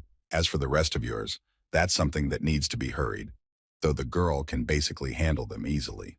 The guy looked to the side and saw how the girl hesitated, and the monster is already flying straight at her, sliding its huge maw. It's dangerous. It would be too late. The guy got ready to come to the rescue. What a fucking mess. But with the acceleration of his boots, he might still make it.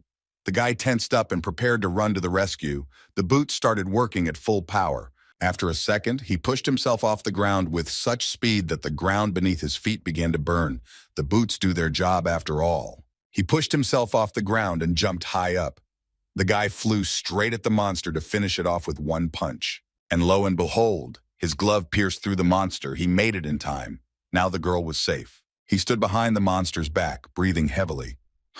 Barely made it. Now he smilingly looked at the girl. At this time it seems he was feeling very proud. Seha looked at him with surprised eyes. What the hell was that? She didn't even notice. The third wave had passed with 30 minutes left until the fourth wave. The guy seemed really exhausted or annoyed. He tried not to look at the girl to avoid triggering her rage. At this time, the girl seemed to be ready to tear him to shreds. It hit her pride. She doesn't forgive such things. She was literally on fire with rage, and the guy was trying to pretend he didn't see anything. If he crossed her eyes, she would do something like that. Okay, I've got to change the subject. They sat around the fire and tried to make casual conversation. He asked the wizard if he had some kind of powerful magic, a begging sign. The man sighed heavily and apologized. It was the only thing he'd managed to learn for the same. He was incredibly embarrassed at this point. However, let Kim listen. He said something about being a magical engineer, faithful begging sign. The guy nodded his head, but his speed is faster than a knight. The guy was embarrassed and said that it happened. Suddenly, the knight intervened in the conversation. It seems he was already feeling relatively normal.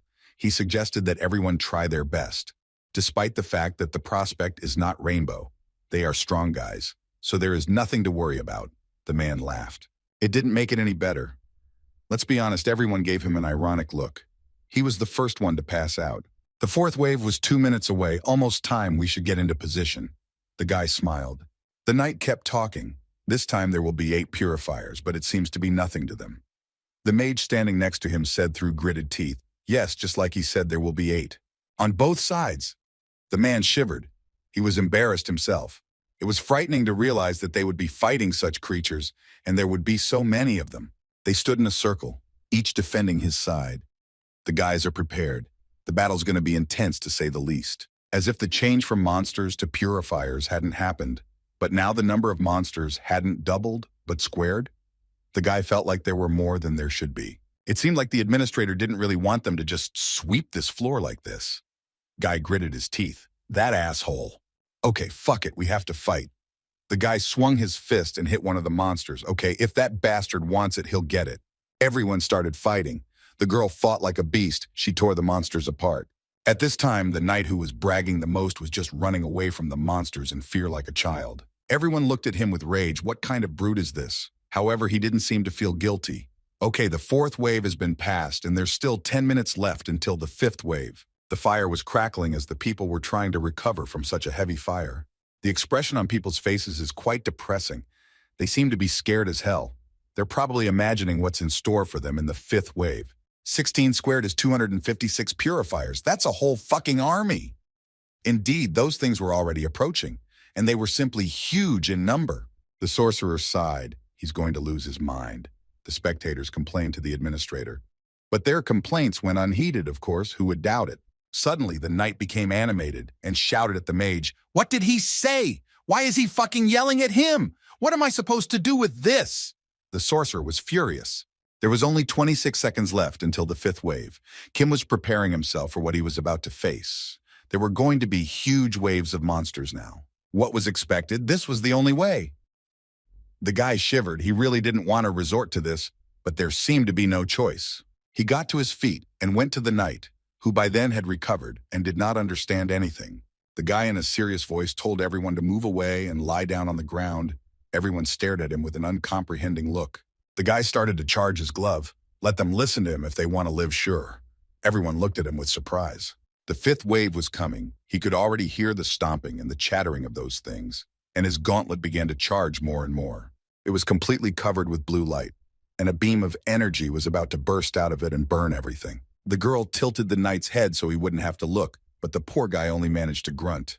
There was a rumbling sound. A bright beam of blue energy burst out of there and went straight into the midst of those monsters. There was a rumbling sound. Kim could hardly stand on his feet. He felt himself being pushed backwards. His legs could hardly hold him up. However, the boy did not give up. He used his skill, and his sneakers literally burrowed into the ground, so the guy was able to slow himself down at least a little. The recoil is too strong. He won't last long. His eyes opened even more. The guy could hardly hold on.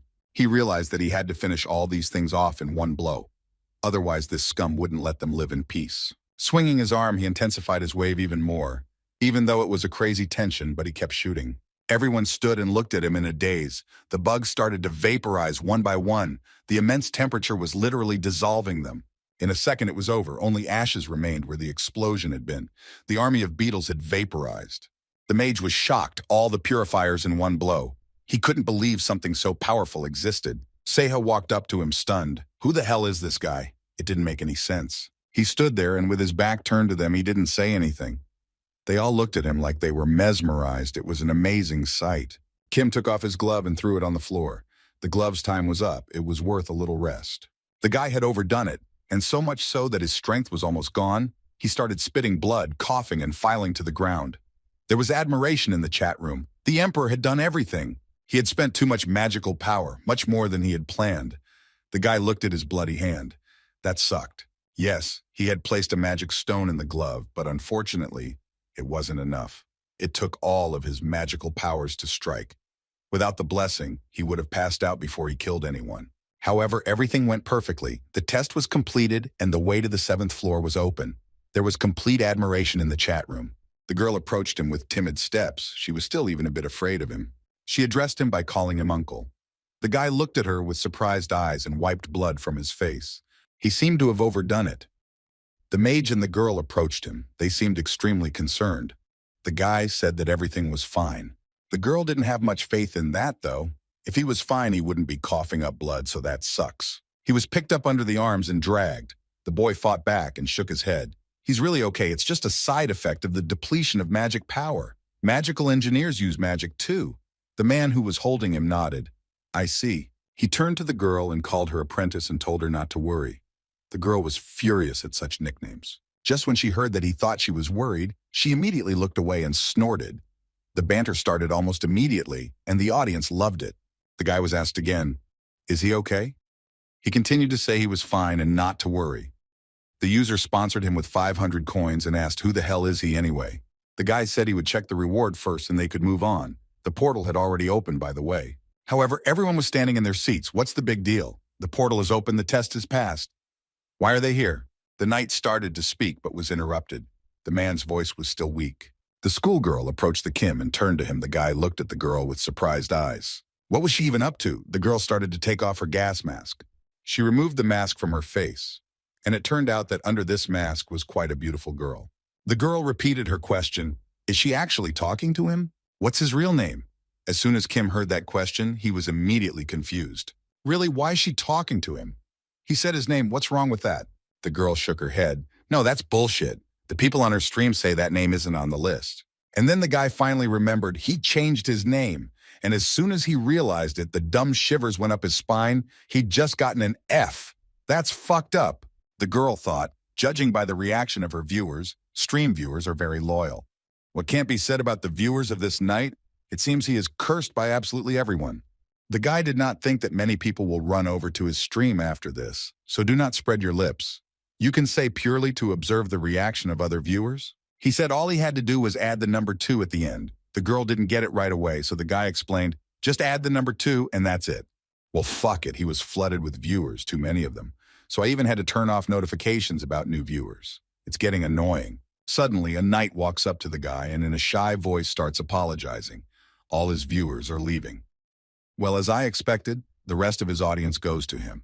Okay, the guy said he would put a block on the entrance. The knight started smiling and squinted his eyes. Yeah, after blocking this knight's viewers, he didn't have much of an increase. It's going to be hard to get a reward for subscribers on this floor. Okay, fuck it. It's basically nothing. All they need to do is get to the next floor. They need to get coins and clear that. He thanked everyone for their donations. Knight also thanked his audience for coming back. He would work harder himself. In his heart, he already hated this guy. Because of him, he lost almost all of his viewers. That's just it. The sorcerer walked over to them and clapped his hands. But they can't just stay here. They had better check all their rewards right away and quickly move out to the next floor. He didn't seem to be impatient at all. Everyone started checking their rewards and gifts started appearing near the players. The knight looked at the main character and said that he had worked the hardest, so let him check his awards.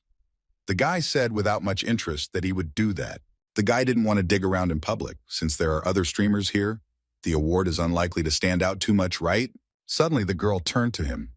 She said that they had met before, however. She never got the chance to finish her sentence. There was a rumble. A gift fell in front of them. The girl even stopped. It was a bit of a shock to her. All the others also opened their mouths in surprise. What the fuck is going on? The guys looked at all of this with their eyes wide open. Is this a level 6 contribution award? Then everything becomes clear. There were gifts in front of them, but the schoolgirl also has the same ordinary box. Everyone in the chat room started laughing. The guy clenched his teeth and leaned over to his present. What a pest, he knew it. The knight started laughing. The guy looked at him with a fierce look and asked what was wrong.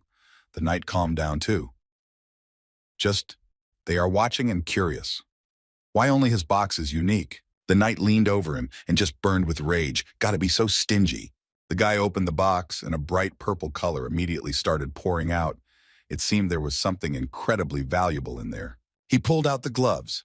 They were the leather gloves of the Master of Families. It seems someone will be able to put together a set. Everyone started laughing. Admin is a bitch. The guy looked at them and started trying them on. Well, if he insisted, he wouldn't refuse, activating the set effect 2 of the 7 items. The others also started to check their gifts. Only the knight seemed to have gotten the least, but no wonder. Heroic rank? Them? They look like just ordinary gloves. The sorcerer said that his audience said it was a useless item. He decided to check his rewards, so he moved away from everyone and went to his chest. The knight decided to try and talk to him as well. He coughed and tried to find the right words. The man seemed to be very shy or something like that. He said his audience was asking if the boy could remove the entry restrictions. You can, can't you? The boy shook his head. No, they can't. They would offend his old audience. Everyone started to nod in agreement. The knight became enraged. What a knockoff to the smug one. He used to want to steal his audience, and now he's squeamish? Thinks he can keep streaming such an audience. I'm his begging sign. It was just a regular sack of coins, 5,000 coins. Nothing surprising, really. The box started to vaporize. It was literally vanishing into thin air. Still, the rewards were pretty cool. The guys who were on the team with him looked at him. Sorcerer thanked him. He had helped them out a lot. He said that if they knew how much magic engineering was an awesome skill, they would have learned it on the 5th floor too. The boy scratched the back of his head. He wished he could live. No need to thank him. The man waved his G hand and smilingly disappeared into the portal. See you on the other floors. The knight looked at him as if he had spoiled his lunch. He disappeared through the portal without saying a word. Look at that pompous moron. Besides, it was only their first meeting. The guy would go about his business. On other floors, they might become enemies, who knows. He bent down to pick up the glove. When it cooled down, he'd go to the next floor. He threw his backpack on the ground and it unzipped a bit. Several pairs of eyes appeared there. Familiar eyes. Guess who it was? Begging sign. Sure enough, our little furry friends jumped right out of the bag, and with a purr, they rushed right onto the glove. The guy didn't even get a chance to say anything. What a fucking mess! They smelled the magic on the glove and mistook it for food. That's fucked up! We can't let them eat the glove. He worked so hard on it. Freeze! He grabbed 3 of them at once and dragged them towards him. No way, guys. That's not food. No, you can't eat the glove. The fuzzies tried to break free, but the guy held on tight. It's not food. They looked at him with pitiful looks and were ready to cry. However, the guy was not bent. Puppy eyes to someone else they would show. Suddenly, the guy heard a familiar voice. The girl. What hasn't left yet? She looked at him and was surprised. He looked over his shoulder and immediately left, but this was definitely something he didn't expect. The guy tried to excuse himself, cradling the fuzzies in his arms. She kept looking at them without taking her eyes off them. and that she was so interested in me that she asked me for a begging sign. The fuzzies looked at her with distrust, sitting in their master's arms. They definitely didn't like the girl. She looked at them more closely and saw how cute they were. They won her over at first sight. She even blushed a little. She had never seen something as cute and beautiful as these fluffy lumps. The guy noticed her, of course, and asked her again, "Is something wrong?" The girl immediately came to her senses. She wanted to say something, but she started stuttering, her cheeks burning with embarrassment. She said they would see each other again. And then she slipped into the portal before the guy could even say anything. The chat room started laughing. What was that? The guy was on the ground, and he didn't know what the fuck he was doing. The fluffy stuff in his hands was just off her own leaf. Okay, now's not a good time to be here. We gotta hurry up to the next floor. He put on his gloves and picked up his magic glove. The chat room was starting to worry about him. His body is definitely fine. He opened the bag and invited Fluffy to climb inside, and don't you dare eat the glove. Well, now we have to head to the next floor. The guy, along with his furry friends, walked forward. Someone in the chat room wanted to tell him that they were on the 7th floor, but the guy immediately removed him from there. Somewhere on the 7th floor. The boy stood near some stone block and tried to understand something. A psychological battle was the only thing that came out of his lips. He touched the obscure thing and froze. Okay, let's do it. A smile appeared on his face as he prepared for his challenge. Thanks to the video he had watched, the guy now knew a lot about the trials on the 7th floor. It shouldn't be difficult. He stepped through the portal and a strong cold air hit his body. He even squeezed his eyes shut.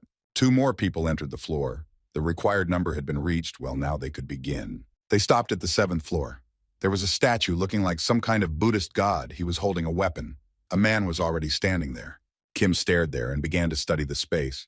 He knew all about this floor, of course, but still. The chat started to suggest that there was a man standing there, actually. He looked over there, and indeed saw a man in a tuxedo.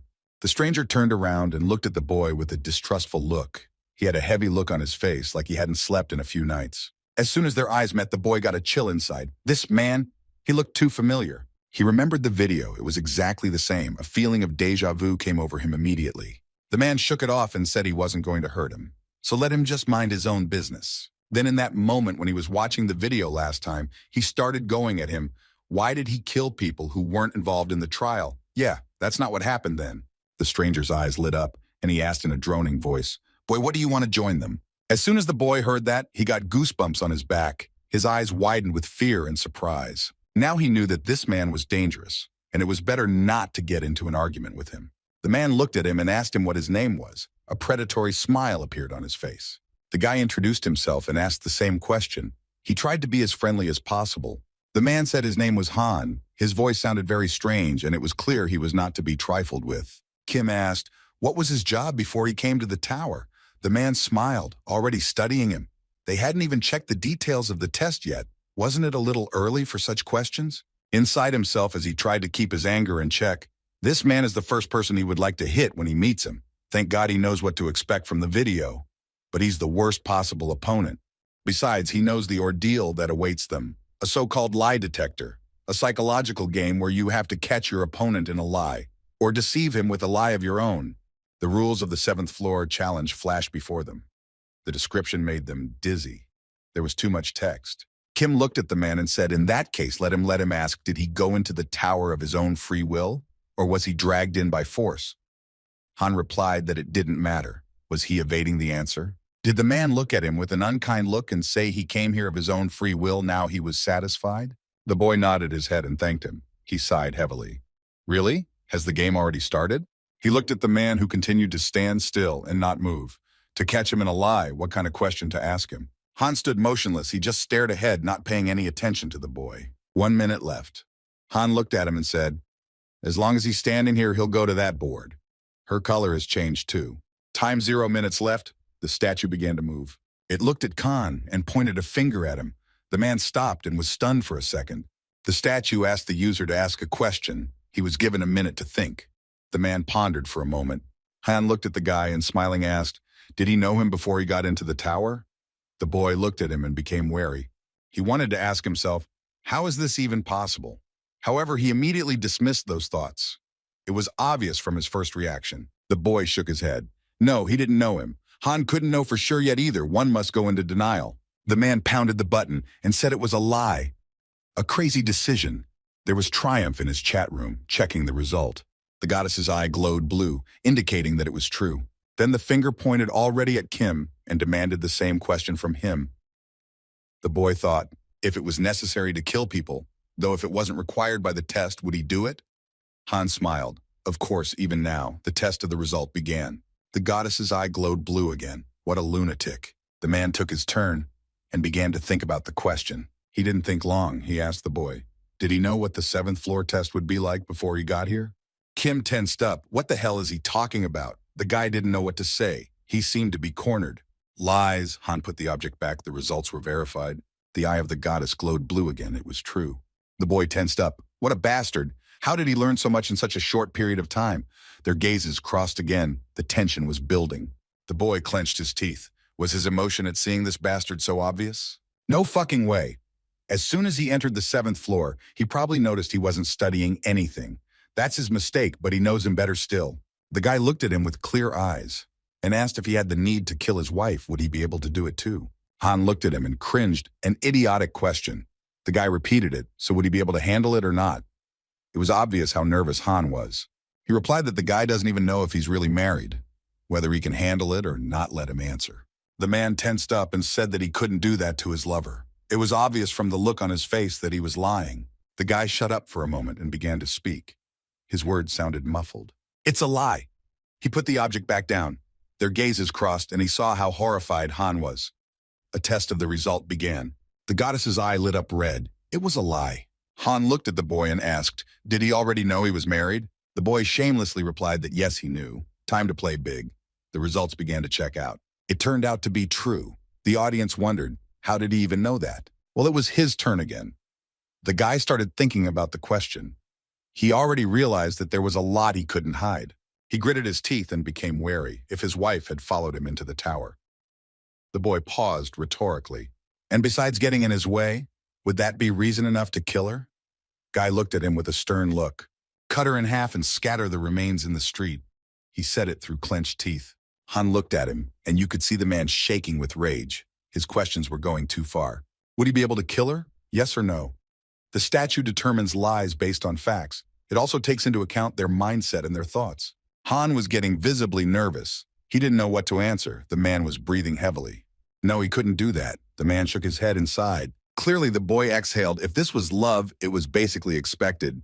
There couldn't be any other option. But still, his answer was a lie. The boy looked at him with a stern look. He put the object back in its place. There was a clap. The game is going big. After Han heard his question, he naturally thought, could I? And the boy knew very well that he was the man who could.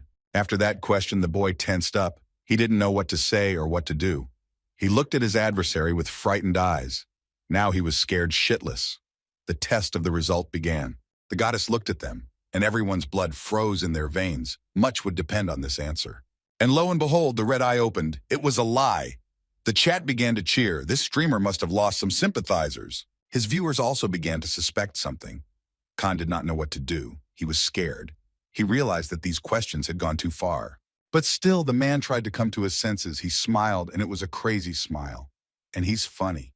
His voice had changed. It was as if it had gotten rougher, crazier. This is actually the second time he's gotten into this tower, right?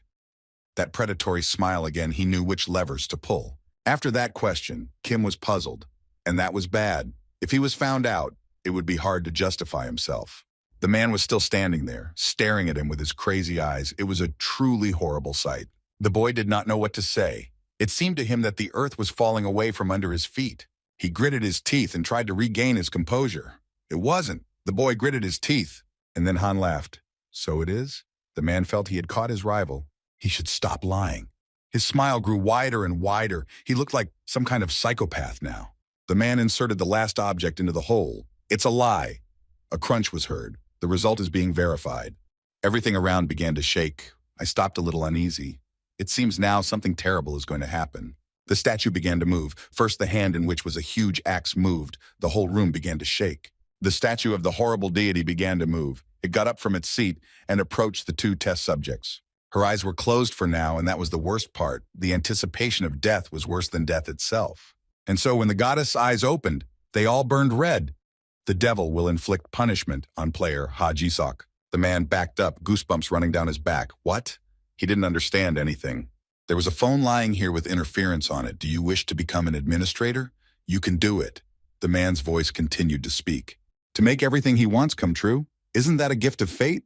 The boy stood in front of him and was in indecision. His lips began to move. He wanted to say something, but for now he was still in thought. He was not the man from the video. The guy stared with burning eyes in front of him, taking into account the player's mindset and what they're thinking. If he felt like he was coming here for the second time, Han would definitely win. Now that sucks, but that man in the video isn't the real him. Han stood there trembling with fear. He didn't understand what he had done wrong. Everything was normal. He knew he had to prepare for death. Some big tentacle, or was it a tongue, began to move. It came closer and closer to the man. And then this abomination grabbed his arms. He tried to move, but the monster held him tight. His legs were restrained as well, and the man couldn't move completely. He got to his knees. He knelt and looked in horror at the huge statue that was about to do him justice. The statue approached and swung the ball upward to chop off his head. The man took one last look at his opponent and asked in fury, so what was he really all about anyway? The guy looked at him with a stern look and asked, does it matter? The bound man shouted, yes, it matters to him. He tried to say something else, but the tentacles started to braid around him. The guy looked at him with a sad look and said that he didn't really understand who he was. He remembered, began to dive into the memories of his past adventures. At that moment, he asked the man, why is he climbing the tower? He doesn't want to die. They were sitting near a big tree, talking. Han sat in front of him. The man leaned his head on his hand and said, life is just incredibly boring shit. His eyes expressed nothing, and the man said he felt nothing. No matter what was happening to him, he just felt nothing. He was washing his hands, which were stained with blood. Though I doubt you can wash away such sins that were on his soul. Kim walked up to him and asked him if he realized he'd killed a loved one. Didn't he? The man looked at him with a blank stare and asked, does he really think relationships mean anything in this place? Now, Kim answered him. Let's put it this way. The boy paused. The statue had already begun to bring her axe to bear on the execution. The smell of blood could be smelled in the air. Her eyes were burning. The boy said, they knew each other in the past. As soon as Han heard this, his eyes widened in horror. It was the last thing the man heard in his life. The crack of breaking bones was heard, and the axe brought it through, chopping her in half. So that was it. The guy turned away. He didn't know what the outcome would be either. But did it make a difference? The audience started to shake with fear. I'd have to blur it out. He didn't know if his wife would be happy if she came to the tower or more unhappy. Fuck knows. The statue continued to mock the liar's corpse, its 3 eyes burning with red fire. It picked up its spear. All he did at this point was just get rid of the miserable future I saw. Now basically his conscience is a little clearer. What's he going to do with him? I don't give a shit. Let it be, the guy exhaled. He passed the test. The way to the 8th floor was open. A portal opened up in front of him, like an invitation to get out of this goddamn place. Okay, first he would check the rewards and then he would leave this place. But then suddenly he was sponsored and begged for His Majesty to remove the chat restriction. He got his gift, and he said he wouldn't remove anything. It was that kid's audience. His name was Lee Sunjae. Something bad might happen if he unbanned them now, no. The guy started going through the box, looking for a reward. The first thing that came up was a 7 Serpent Masters armband. Now that's not bad. Very soon he'll have a complete collection. Plus there was an ability upgrade, actually quite useful. He immediately put the handcuffs on, and they started combining together with the gloves. He almost had the whole thing put together. It should have been a lighter color. He looked at his new clothes, and he felt even a little sad at what he saw. His eyes burned with blue flames, and the guy couldn't feel anything yet. As soon as he said that, then the armbands started to change their color to white. The other reward was a bag of 5,000 coins. Well, basically the usual nothing new. Why are there only 5,000 in all the bags? Well, I've got the rewards. Now I can get out of here. The guy approached the portal. He stepped through the portal and his body began to slowly dissolve in the bright light. The first thing he saw was a bright green color, a forest, a huge, thick forest. There was pleasant air and birds were singing. However, despite all this beauty, the guy was mentally exhausted. But if he was all tangled up, after the last ordeal was a bit fucked up at heart. The guy squinted his eyes. The sun was blinding his eyes. He had to defeat all the enemies that would meet on the way. There was 10 minutes left before the start. He set his backpack on the ground and sat down next to it. He had to get ready and gather his thoughts a bit. The guy sat down near a tree and leaned back. He had a bunch of thoughts in his head, but he couldn't figure out what he should do now. A sort of smile appeared on his face. He closed his eyes and thought, Time was running out. There were almost 30 seconds left. He still didn't move. He heard a familiar sound, very familiar. Opening his eyes, he saw small, fluffy things. They were popoi. However, there were more of them here. He thought about it. It seems that the guy had already realized how to fight them. He seemed to be surrounded. The fluffies had surrounded him completely, and the guy was without defense. The furry lumps looked at him with distrust and even some anger. Suddenly, one of them jumped up and, opening its little mouth, rushed straight at the boy. He didn't even move. All the others followed suit, and several fluffy clumps were already flying at the boy, preparing to devour him. Their eyes expressed nothing good, and Kim just stood there motionless and waited. However, the exact opposite happened. The fluff balls, instead of attacking, started to snuggle up to the boy and seemed incredibly friendly. There were already a few fluffy lumps snuggling up to the boy. They didn't seem like they were going to attack him. He gathered them into a pile and cuddled them to him. Fluffy didn't seem to mind. The boy wondered, was it because he had learned the basics of magical animals? Or was it because they just liked him? He could feel their emotions, understand these animals, but how? These kids seemed happy to see him. The fluffy lumps jumped with happiness and squeezed their eyes shut. Suddenly, the backpack opened up. Abyss showed up there. Suddenly, a few more fluffy lumps flew into the boy's back and started pushing him. The boy didn't expect this. They literally clung to him. It seemed he was already their own, so he had no reason to worry. He squeezed them and hugged them. It was dangerous to suddenly jump out at him like that. Just a second. Fluffy wasn't about to back down, however.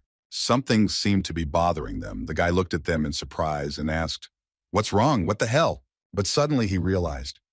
They were jealous. Apparently his pets had noticed the others and were getting jealous. The way to the 9th floor was open. Suddenly a portal appeared.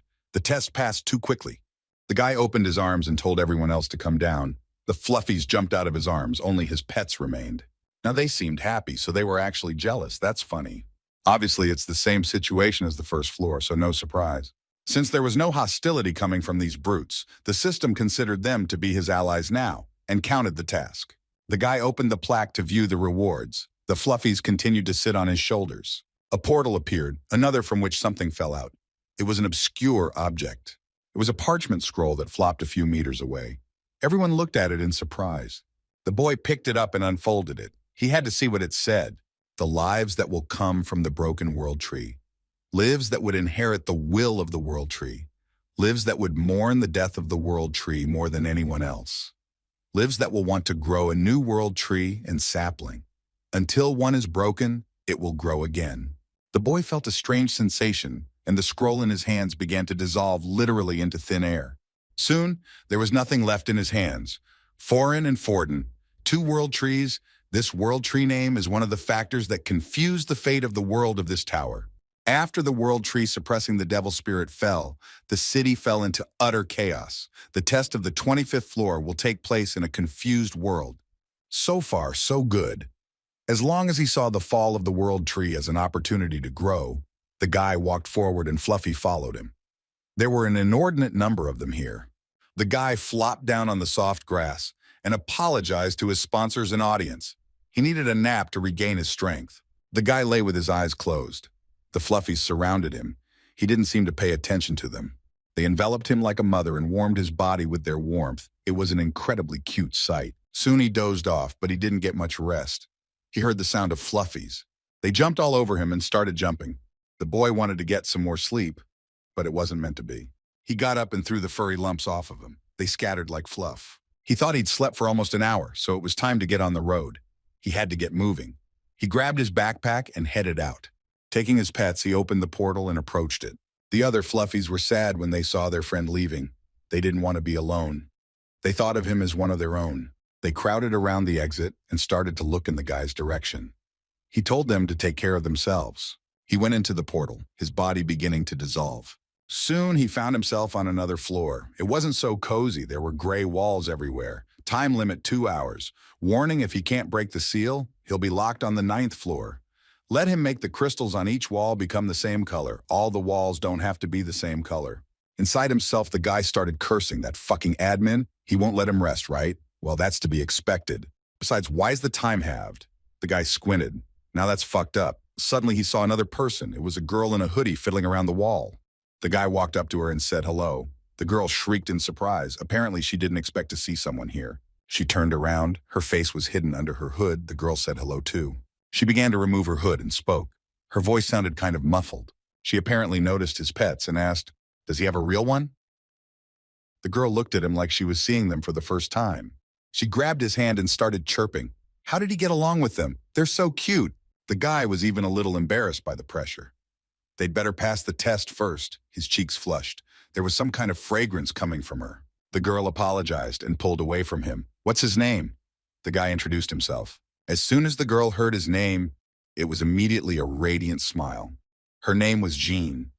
He knew they were in the same group, but he didn't think they would cross paths right here. The boy began to remember. This girl was known by the name Witch, rather than her own. The girl didn't even seem to raise an eyebrow when she found out that the guy was on an unusual difficulty. She only paid attention to the furries. Many met their sadder no after being charmed by her beautiful smile. The guy looked at her and asked if she, in that case, could make her 100 crystals by herself. The girl thought about it. To be honest, she had a lot of help, so she would give it a try. The test began. Kim started pushing the crystals. Since he had memorized the pattern, he could do it himself, like on the 4th floor. But it wasn't a good idea to attract this girl's attention. There wasn't much time left. A little less than an hour and a half. The guy sped up and tried to do everything as quickly and discreetly as possible. It was strange. Almost 40 minutes had passed, and the girl still couldn't do anything right. She was always failing at something. No, that couldn't be it. The guy couldn't believe what he was seeing. For her to be stuck here? He's sure she's doing it on purpose? They can't both be stuck here because they suspect each other. Gotta speed up. The guy sped up, and in a few minutes he was done with his wall. Now it was all green. Then the guy walked over to her and told her to let him do it all by himself, so let it go. The girl was a little embarrassed. The guy nodded and said it was okay. Just let it go, and they would do it all. The girl obediently obeyed. 1 hour and 3 minutes left. The wall was ready. 2 more to go. Soon they were both ready. The test could be considered done. There was still 21 minutes of time left, and the guy seemed to have already made it. His skills were amazing points. The girl was shocked. She was shaking with surprise. Not believing her happiness, the girl began to stutter. This was a first for her. She threw herself at the guy and immediately hugged him. He's a genius. The boy didn't give any sign of how he just solved everything? What a sly one. The boy calmly replied that he is not a genius. He himself knows it all perfectly well, doesn't he? The girl continued to smile and asked, "What do you mean?" The guy pulled back and said he was sure she knew what he was talking about. He said that an hour would be plenty of time for her to solve all 4 walls, right? The girl's face changed. Her smile turned predatory, her goodwill gone. Now she was looking at him like prey. Last time she was asked, how long did it take her to get to this floor? The girl looked surprised. Thinking about it, she said it took her about half an hour. She seemed to be just lucky. Someone, however, told her to stop lying. The man's voice sounded annoyed. She didn't even take 10 minutes after all. The girl licked her lips. She must have been lying, but it was bad. And now here she was lying too. She realized it and started laughing. Her eyes lit up. Her voice changed from its former benevolence. So who is this boy?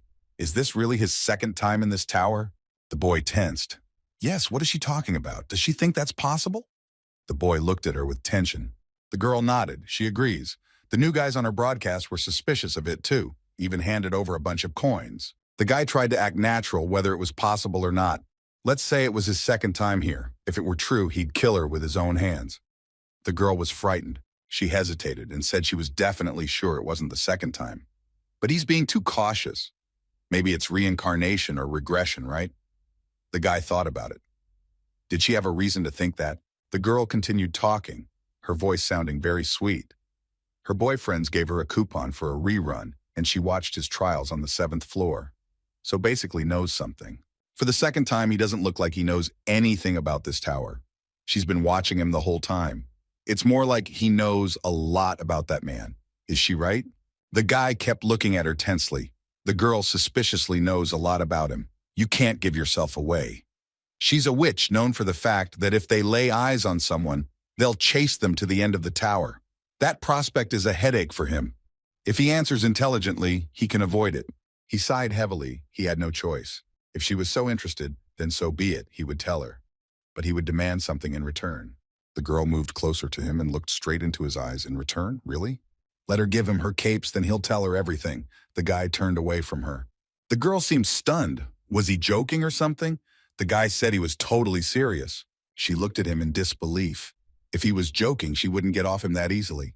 She grabbed her cape. She started to take off her clothes. The chat came to a complete delight. It seemed to be a good sight for them. The girl looked at him with a surprised and wary look. Have you seen enough? Happy now? What do you mean you've seen it?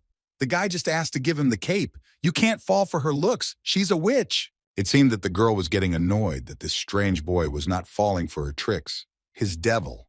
The girl handed him the cape and said that it was very expensive and that it had a mana-boosting function. The boy said that he knew all about it, so he demanded it in return. He's already dressed. Now, is he going to answer? He looked at her with a smile and said it wasn't about a second time or reincarnation or anything like that. He hesitated half a word, searching for the right words to explain everything. He knows more about this tower than anyone else in the world. Its structure defies logic, with all the information about the broadcast and the streamers in the palm of his hand. Without donations from viewers, climbing the tower becomes very difficult. Thus, the viewers who donate is the main force. And on the first floors, people only have to pray that they were merciful to them. For example, if a person on the 6th floor screws up big time, the viewers who like to watch streamer get killed or damaged will rally together. The guy got his act together and said he's just someone who knows a lot about the tower, that's all. As soon as the girl heard that, she tensed up. User information too? The guy answered evasively. That's something to let her think for herself. She smiled and said ironically that he seemed to have missed the point when he was explaining how this was even possible. The guy brushed it off and said it was a secret. However, he answered her question so it was all honest. After that answer, the girl was stunned. She hadn't expected this and she wanted to know more. She sighed heavily. It was a pain in the ass. She didn't even know what to say or what to think. The fluffy things that had been in the bag all this time came out of it and trembled with fear at the mere sight of her. The girl laughed. She was very curious, but she wasn't going to believe it until she was sure. She really hadn't been in this situation before. She likes a man who has a lot of secrets. The girl blushed. She seems to be openly flirting with him. That's great. The guy gathered his fluffies into a pile. Now, would anyone doubt that she was a witch? If the conversation is over, he should go. The guy turned around and went to the exit, but the girl was not going to let him go. Let him at least tell her his real name and don't fool around. He can't be called that. The boy stopped. He stepped into the portal. The girl shouted for him to say his name, but he didn't listen. Soon, he found himself on the 10th floor in a free zone, where he could change channels, turn the chat room on and off. Windows with information began to appear in front of him. The guy stood in the city, on one of the small cozy streets, and held his fluffies. He apologized to his audience and said that first he needed to look around a bit. He had to turn off the chat. Then he stuffed the fluffies in his bag and told them to hang in there for a while. It wouldn't take long. He put on his robe and pulled his hood up. The first thing to do is look around. The boy moved forward. The city was big. There were wide and narrow streets, completely packed with people. Something was wrong here. The guy looked around and tried to figure out what was going on here. His gaze fell on a girl who was running somewhere and crashed into a citizen who was elegantly dressed and looking somewhere. The girl yelped in surprise and flew backwards. She fell right on her ass and squirmed. The man turned his head and looked at her like he was about to tear her apart. Kim stood in the back and watched. Things were starting to heat up. The commoner touched the nobleman. The man waved his hand and reached straight for the girl. Something was about to happen. The poor girl clenched her eyes and prepared to take the punishment. She had already resigned herself to the fact that she was about to be beaten. However, the man stroked her head and asked her if she had any bruises to ask. Just be careful in these places. The girl looked at him in surprise and apologized. The man looked at her kindly and said that she should not be afraid. The nobles are not as scary as they say. Let her try hard, and in the future she will be able to get a higher position than this man, because the empire is ruled by Emperor Kaoli. As soon as Kim heard that, he twitched. He had déjà vu again. A nobleman getting along with a mere girl? A Kaoli emperor? That didn't fit the concept at all. The boy turned around. Something had changed. He came to a park. It wasn't very crowded. There was a man sitting on one of the benches. He seemed to be feeding pigeons. He threw breadcrumbs and the birds picked them up immediately. A satisfied rumbling sounded everywhere. The man looked fondly at the little birds and tossed the breadcrumbs out of the bag. His eyes were closed. He was thinking about something and his face was completely peaceful. The boy walked up to the man and looked at him. The old man raised his head at him, their gazes crossed. The guy sat down next to him and said hello. Could he sit here? The old man replied that he could do as he pleased. The guy thought about it. In that video, he had met the receptionist right here in the park, on the 10th floor. He asked the man how long he had been living here. He smiled kindly and replied that he couldn't remember. He had been here too long. The boy asked then if he was happy or not. The man opened his hand and poured out the last breadcrumbs. He said that he didn't think he had any emotions left. After that, there was silence between them. All that could be heard was the murmuring of the fountain nearby. The boy's memories continued to seep out. Do you want to be an administrator? His lips moved. He didn't seem to think for long. Okay, I'll take it. A bag of breadcrumbs fell to the floor, scattering the birds, who flew upwards in fright. They flew, fleeing from danger, their wings flapping everywhere. The stranger jerked, and in one sharp movement grasped the neck of the unfortunate bird. The fellow looked at him and asked him what he was thinking. He called the man an administrator. The man held the bird in his arms, which tried to break free, but to no avail. His eyes lit up red. Suddenly there was a sound in the boy's head. That sound is the same. It's a scene. He had just spoken to the receptionist. There were people everywhere, mountains towering in the distance. In the middle of it all stood a man. He waved his arms and spoke in a loud voice. Who dares to look down from the heights of the Taruk? The boy looked closer. There were guards who raised their hands up and shouted. It was their battle cry. He recognized the place. It was the Battle Old Woman. The place on the 15th floor. This is where the trial is taking place. But why would he see it here now?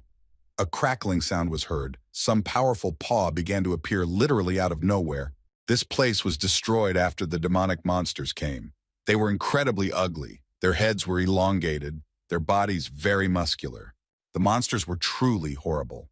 Every one of them was on a level that no one using it who reached the 15th floor could even scratch. And the 15th floor was a floor of such monsters.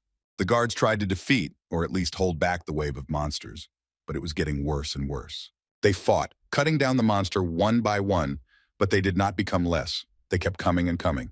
They were falling. The smell of blood could be heard everywhere, a very distinct metallic vile odor. Kim looked at all this and was horrified. None of the warriors had died, but it still wasn't over. On the 15th floor, there was no end to these waves of monsters. He looked up at the mountain. There was a large flower that had not bloomed yet.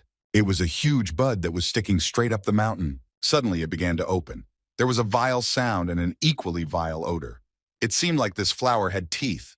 Demonic monsters would endlessly emerge from the heart of this thing that would never cease to exist. The flower began to blossom and monsters appeared from there, even more monsters than last time. The guards were terrified. They had just dealt with a wave of monsters that was more difficult than they thought. But still, this was not the end. Just then, a new wave of monsters appeared. It seemed there were even more monsters. They were baring their teeth and were raring to fight. And even after waking up from the nightmare, nothing would change. The guard laughed. It seemed to cheer him up. He thanked the god for challenging them. To Taruha. The monsters rushed straight at the guards, who readily displayed their bayonets. The battle raged on. The monsters attacked harder and harder, but the men fought bravely. They were not going to retreat. The life of this settlement depended on them. They fought on. They could not afford to let this place go. One monster died and 100 others appeared. They didn't disappear completely. There were too many of them. The guards with their small numbers couldn't contain them even if they wanted to so badly. The monsters had already started climbing over the walls. They were climbing the castle walls, and they were about to reach the others. Kim watched all of this, but he couldn't do anything about it. It was just a vision, a very scary and very realistic vision. Suddenly he heard some kind of mouth. The guy turned his head in the direction from where the sound was coming from. A huge, monstrous mouth opened in front of him. Their teeth were growing in a circle. It seemed that everything alive was disappearing in this black hole. The guy fell to the ground. The vision was so realistic that he couldn't even believe what he was seeing. Suddenly, the dove that was in the man's hands began to speak in a human voice. How does it feel to see your destiny? The guy got to his feet and shook it off. He said that even if he continued to play with it, his mind would not change. Dove asked, "Play? Didn't he say? He only showed his future." The guy agreed and changed the future so the administrator more than anyone else should know that. The man smiled, so he knew he was watching him after all, right? That's why he should become an administrator. The boy screamed, "Never in his life! He's different from that boy in the video! He's not a copy of him!" The man laughed and good-naturedly asked if he knew why he got those particular videos. He doesn't know, but he will decline the offer to become an administrator. And not to give in to those threats, he'd better pass all the tests. Dove went back to speaking in his human voice, which was distorted. Is he not interested in finding out? If he's interested, he'll tell. The boy nodded his head and accepted it. Let him tell. It was better than not knowing. The man released the bird, which immediately flew forward. What is the administrator? He never thought about this question. The man sat down on the bench again. The guy replied that this man is in charge of the tower. It's obvious. The man said, then what about this place of this world? Does he think it was created for the entertainment of the users? After that question, the guy thought about it for a while. No. If he thought the world of the 5th floor was fake, he wouldn't bother to plausibly play as a prince. He would just slit his throat. The administrator smiled.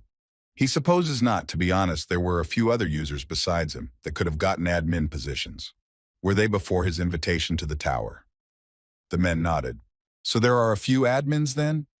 The guy stared at him. Or does he mean that new administrators will replace the existing one? The man replied that there could only be one administrator. Anyone who gave up their position forfeited their life. The human heart is a great mystery. He began to ponder. His voice began to change. He created a tower, appointed new administrators, introduced a system of live broadcasts that everyone is familiar with. He did everything he could, but every time he cleaned up the damn world, every time, absolutely every time, it was destroyed again. The man was furious. He raised his foot. He stomped his foot so hard that sound waves flew in different directions. It felt like he stepped in a big puddle and waves came from there. The guy stood but staggered. The administrator continued to narrate, his voice growing more and more angry. If you hit one hole, another one appears, followed by another, like trying to fill an endless vessel with water like a glove created. The boy asked, is he saying it's very hard to fix what's broken? In front of this boy, he seems to be getting very strange, overly emotional. The administrator is like a jug. You get the analogy? A pitcher filled with water. This world is the water he has to pour in, but he has been acting as this jug for too long, so he is tired. The man looked at him with lifeless eyes. He doesn't even remember the reason why he became an administrator. It happened a long time ago. It's been a long time. It was as if his face had started to melt. He no longer felt any emotions. Love, envy, anger, nothing. Instead of his head, he has the head of a pigeon. All that was left was a sense of duty to fill the vessel. He turned his back to the boy, and his head began to melt again. The boy asked the other administrators if they too had gone crazy with the begging sign. The man answered that everyone who became an administrator would have the same sense of duty that he himself had. They would be trying to fill that jug again, constantly suffering as if they were suffering from obsessive-compulsive disorder. But it all failed, went to hell. Either the water would spill over the edge or the jug itself would crack. But not this guy. He's different. He's better at his role than the others. He understood how the world works so that the jar would not overflow or collapse. The guy looked at him with a serious look. So what was the point of the videos he had seen? This is his future as an administrator. Or rather, actually, it would be the past for him. Anyway, those videos were sent by him to himself. The boy watched and stood motionless. What's this all about? Sounds like complete nonsense. The man replied that looking into someone else's mind was like trying to dig into someone else's soul. If it were possible, he wouldn't be so annoyed. I think the guy realized, I think he sent the video to himself, right? A smile appeared on his face, and unbeknownst to him, why the begging sign? The man smiled again. And what does that matter? The fact that all these individuals are himself remains unchanged. His curiosity should be at least partially satisfied. Are there any more questions for him? The boy squinted. Too little information. No, the one the administrator is talking about and the current guy are different people. In that case, he would ask one more thing. After the test on the 5th floor, the environment of the 10th floor known to him changed. Is there any explanation for that? The man looked at him with burning eyes. He had said that the guy had handled the role of administrator better than anyone else. And the results of his actions are surprisingly in line with that very role. He is fixing this tangled world step by step. In his eyes at this point, the guy remains the same. He doesn't change a bit. The man scratched his chin and stretched in a smile, his eyes burning purple. The guy clenched his fist. What he was doing on the 5th floor solely on his own ended up matching the changes he had made on the video in that city. The guy turned to the receptionist in a shaky voice. Fuck you. The guy gave him the middle finger and shouted. He wanted nothing to do with these people. Someone's fingers were tapping rapidly on the keyboard, typing away. The man behind the computer was essentially very agitated. He was looking at the sorceress. The girl was saying the same phrase, I like guys who have mystery in them. It was moments from past floors he'd been on. Girl, who the hell is this girl that suddenly decided to court this guy? It was that girl called Love. Her name was Kang Soha. However, the guy didn't fall for it. She said that he was climbing higher and as fast as possible. At this time, he was talking to the receptionist and showing him the middle finger. He didn't seem like he was going to listen to anything at all. The man sighed, his head lowered. The guy seemed unable to dialogue right now. This conversation was useless. The administrator started to curl up like he was getting sick. The man was acting as weird as possible, so it was necessary to step back. His body started to shrink like he was feeling sick. Something started to move under his shirt. The boy shivered with fear. Soon, all that was left of the man was a small pigeon that flew out of his shirt. The bird flapped its wings and soared into the air. The boy remained standing on the ground in complete bewilderment. The shirt that was under his feet began to dissolve into thin air. The boy didn't understand a damn thing. Apparently, the administrator sent me those clips. So why did this guy send them? He was doing fine. He was doing his part. So why didn't he? To find the answer, he has to continue on his way. So the guy goes forward. I don't know where he's going. Suddenly, out of his bag appeared a furry animal that immediately licked him on the cheek. The guy smiled and looked at him. Apparently, this animal senses that the guy is worried and tries to calm him down. The boy stroked his soft fur. It's not going to change shit if you don't take action. He opened the control panel. You have to keep going. He had a lot more subscribers than he thought at first. Those people who only made it to the 10th floor, they could watch the stream of another user on the 10th floor. On the 5th floor, he had 235 subscribers. Now he has 227, so there were only 8 on the 10th floor. He plunged into thought, so that meant most of Sanjay's viewers were from the 10th floor, so they had fallen off on their own. They needed either an ally or a slave who could earn coins. Guy poses that it's much stranger that anyone stayed with him at all after seeing him dancing with those brutes on the 1st floor. He's got a chance to hit the trends. Looking at Han's viewers, and Heian revealing his stream to a wider audience could be dangerous. We have to wait just a little bit. So the guy hit the cancel button, gotta be careful not to make a mess. He opened his chat room and greeted the rest of the audience who stayed with him. The viewers were cheering. Why did he turn off the stream? The guy said he had some things to deal with and immediately apologized to his viewers. How many messages? There were 1 million of them. Suddenly the guy saw a message from the 10th floor clan. It was too long, and there was an invitation. All the messages were either invitations to join the clan or a friend request. Fluffy sat on his shoulders and watched, but he didn't need to mess with the clan right now. The loner path suited him better right now. Before he went to the 11th floor, there were a few things he needed to take care of since it was his first time in the free zone. He apologized, but we're going to be here for a while. We should change the channel to, say, channel 97. The chat room started crying. There are 100 channels in this country. He's always been on channel 1. The only thing that changes when you change the channel is the people next to you in the tower. The location and people stay the same as in the game. The guy changed the channel. Oh crap, now there's no useful materials for magical engineering. The market is buzzing with excitement. I wonder if the workshop will change or not. He was walking through the town, and he could hear the conversations of people haggling. This apple pie is too expensive. A woman tried to convince her that her pie was from the best apple pie in the world. The guy soon came to a large building. This was the workshop. The magic engineering industry is centered in the first workshop on the main street in the Cray workshop. He looked at the building and seemed to remember what it was like before. Where had the barn gone? The boy opened the doors and stepped inside. Anybody here? The man greeted him and stretched sweetly. Who's here, traveling? He said he wasn't taking orders. The guy looked at the man and asked, Is the barn here? The man raised an eyebrow in surprise. Why is he looking for the best master of the empire here? He's the one who needs to go to the palace. A commotion started in the chat room. The man asked, Was that all he wanted? Kim replied that he would like to fix something. Could he just let him use the workshop and materials? He studied basic magical engineering. Hearing this, the man rejoiced, curious.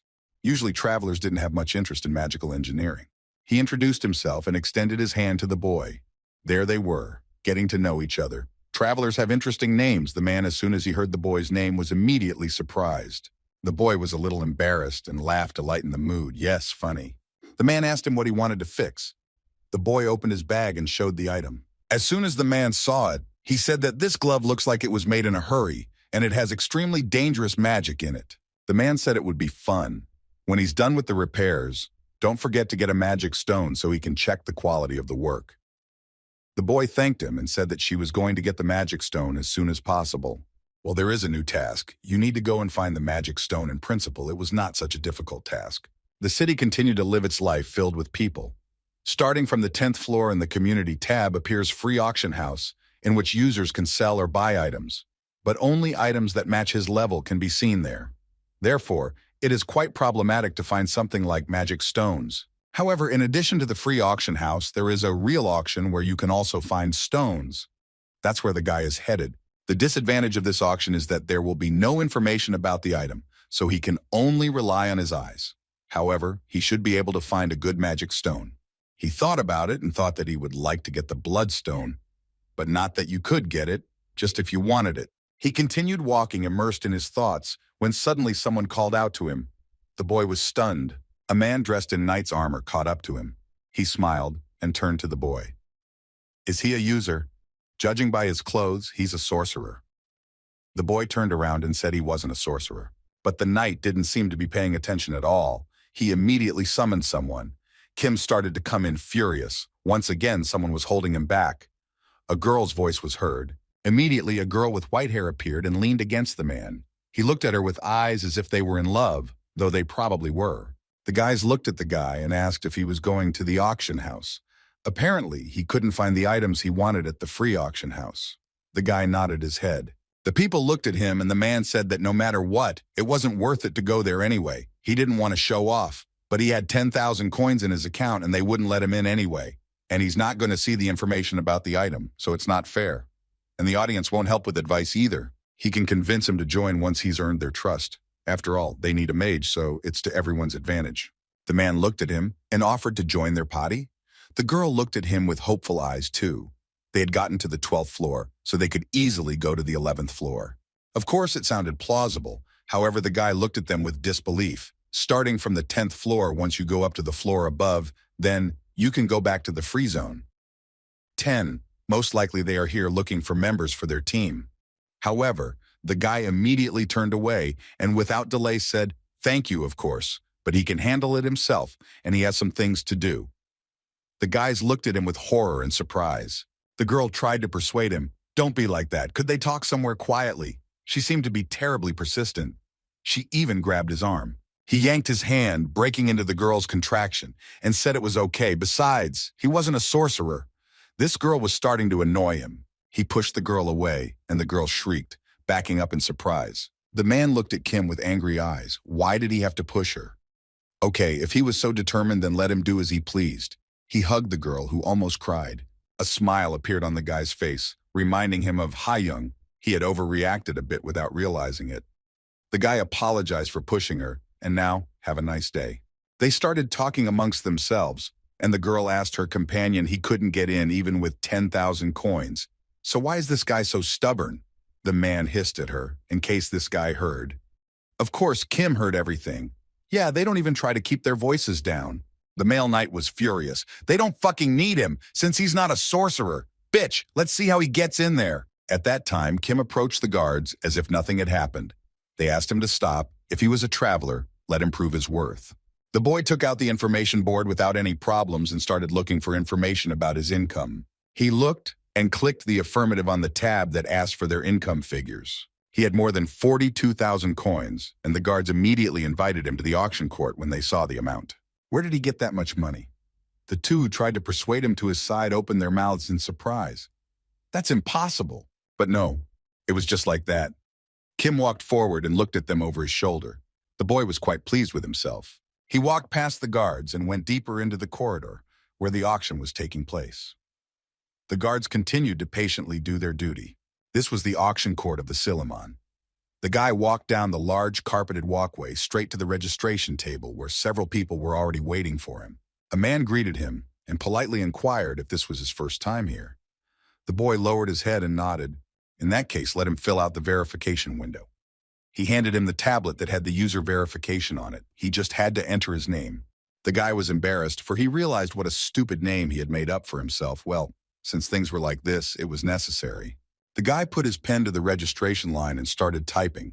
He still didn't dare to write a name because he knew what a retarded name he had chosen for himself. He immediately started to close up so no one could see his embarrassment. Everyone in the chat room started laughing. What's the big deal? Let him write Popoy and he wouldn't make a mistake. He filled out the proper form and handed it to the administrator, and the man took it back.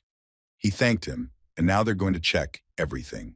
He started to check the name database to see if the name really existed. Suddenly, however, it turned out to be invalid. The man frowned. What the hell? He handed the boy the clipboard back to him and asked him to check again. You could see on his face how reluctant he was to do so.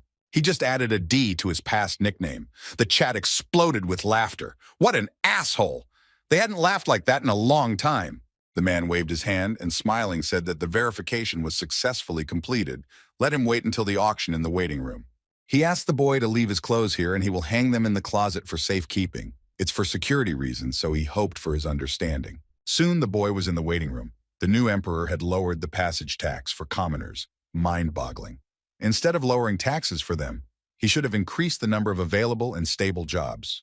People were whispering amongst themselves. Nobles and commoners communicate without prejudice. No matter how many times the guy had seen this, he still couldn't get used to it. Suddenly the guy saw something strange, a familiar face. Chat started to ask, did the exchange die down? He ran up to the girl who was chatting and waved his hand, saying it's good to see her. It was Seha. The girl was happy and surprised along with that and asked what he was doing here, and her cheeks immediately turned red. The guy came closer and said he wanted to buy something. Could he sit next to her? The girl nodded her head in agreement. Kim sat down and apologized for the sudden intrusion. The receptionist came up to him and said that the auction would start soon, so please let him wait a little longer. Would he like to brighten the wait with some drinks? The guy looked at her and ordered just water. The woman looked at the girl and asked what she'd like. She said she wanted a cup of cocoa. That was very nice. What sparked the chat response? Just a few minutes later, their order was brought to them and 2 cups were placed on the table. For a second, there was silence between them. No one dared to be the first to start a dialogue. The girl started the first to speak. She turned to him and the guy turned a surprised look to her. She asked him what he wanted to buy. He replied that he was looking for a magic stone. He needed it for his glove after last use, as she remembered. The guy pointed to his hand and smiled. The girl drank some cocoa and nodded her head. She remembered what had happened then. Something seemed to embarrass her and a pause hung between them again. No one dared to start a conversation. The chat started talking. Well, awkwardness. Someone was already starting to leave stream. Seha visibly warmed up with cocoa, and a little bit even dared. She blushed and thanked the guy for the time he saved them, waved his arms. He'd only done what he had to do, so let it go to his head. The difficulty of the level went up because of him, so the blame is on him too. However, the girl continued to look at him with confusion. However, if it wasn't for him, she continued to thank him. We should change the topic. The guy decided to ask anything. The first thing that came to mind was, why does she keep wearing school uniforms? Begging sign. The girl raised her head at him.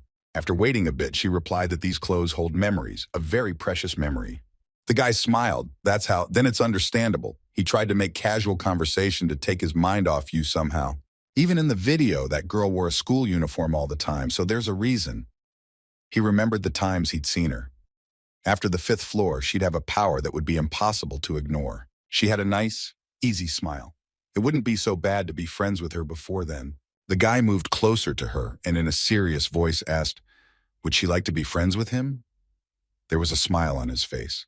The girl was a little embarrassed at such a sudden question. He had already sent her a friendship request.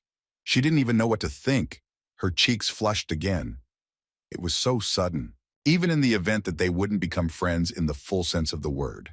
The guy kept insisting. He'd like to suggest that they be partners, who would help each other when needed. The girl hesitated. She didn't know what to answer. It was all sudden. She hadn't expected an offer of friendship, especially since it had never happened before. She did accept the request, though, and now they were friends. They started discussing in chat. Had she actually accepted? The girl finished her cocoa and set the mug down. However, something was bothering her. She still couldn't articulate normal and wondered how he was able to befriend those furries. Not that she was jealous, but no, she was envious. The guy immediately replied that it was a secret. Such a harsh answer even made the girl sit down a bit. The auction was about to start, so everyone was asked to go to the auction room. The guys fell silent. The girl abruptly stood up from her chair. It seemed she was starting to get annoyed. How infuriating! Naturally, she wasn't happy that she hadn't been told anything. This is a familiar picture, the guy laughed at her. But when she's angry, she's very nice. He had to go too. He didn't want to be late for the first auction. Soon the auction started. The full hall of people was filled with shouts and bright chatter. Everyone was discussing purchases. There were quite a few people here, so it was very easy to get lost. The guy started looking around. It was a bit uncomfortable. It was his first time at an auction like this, so he had to strategize. People were talking. The guy took a seat on one of the chairs. An auction at noon is good timing. I wonder if there would be anything worthwhile. The gong rang, calling everyone to start the auction bidding. The auctioneer greeted everyone in a loud voice and thanked them for arriving. His name was Raiden, and he was the afternoon auctioneer. The man had a small scar over his right eye. This auction is held for royalty and commoners, to understand each other without regard to social status. The man was smiling the whole time. The passage is also open for travelers. God is equally merciful to all. The boy sat on his chair and understood exactly nothing. The man continued to speak in a ringing voice. The procedure is simple. They name a starting price and then everyone can add bids. If after 3 repetitions the price is not raised, the lot will go to the highest bidder. And now, the bidding begins. The first lot is a red earth dragon egg. A fresh egg that arrived only yesterday. In the south, 3 magical beast hunters lost their lives in the process of obtaining this marvelous item from the dangerous volcano region. The boy pondered. Yes, he had studied the basics of interacting with magical beasts. It wouldn't be difficult, but it breathes fire, and as an adult it would be 3 meters long. It would be dangerous to bring one with you as it would stand out too much. The starting price is 3,000 coins. Everyone immediately started to raise the price. Soon the item was sold for 5,500 coins. The auctioneer's gavel fell on the stand. He wiped the sweat from his forehead and announced the 8th item. It was a very mysterious lot. A small mannequin was brought out in front of the rest of the participants. It was a bust wearing a necklace.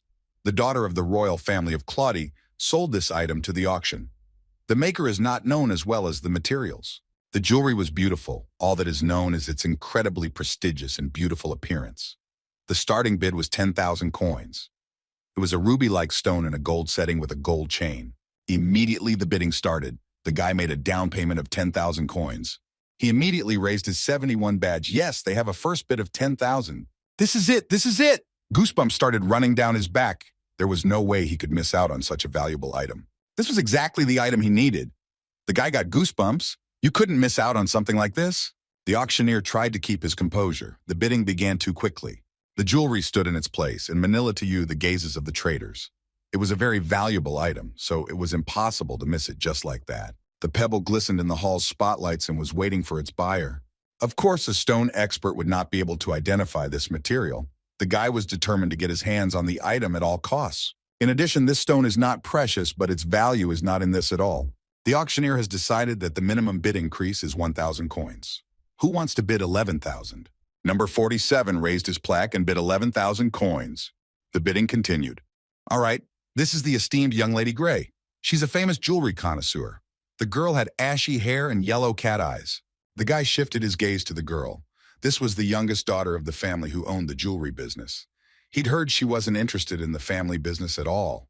Was it just to dust her eyes? Their eyes crossed and the girl winked playfully at him. Was she flirting with him? What a number. So she wants to play, the guy accepts the challenge, so now they'll see who's who. He raises his number and bets 12,000 coins.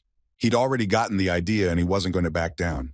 The host listened as the bets were immediately raised. The price went up to 20,000 coins. Well, the bid had already exceeded 20,000. Visitor 71, is he going to raise it? The guy hesitated for a moment. Of course, the bloodstone is a very valuable item in terms of practicality.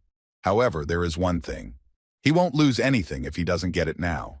There is no choice. The best idea is to give up on the bloodstone and look for an ordinary magic stone.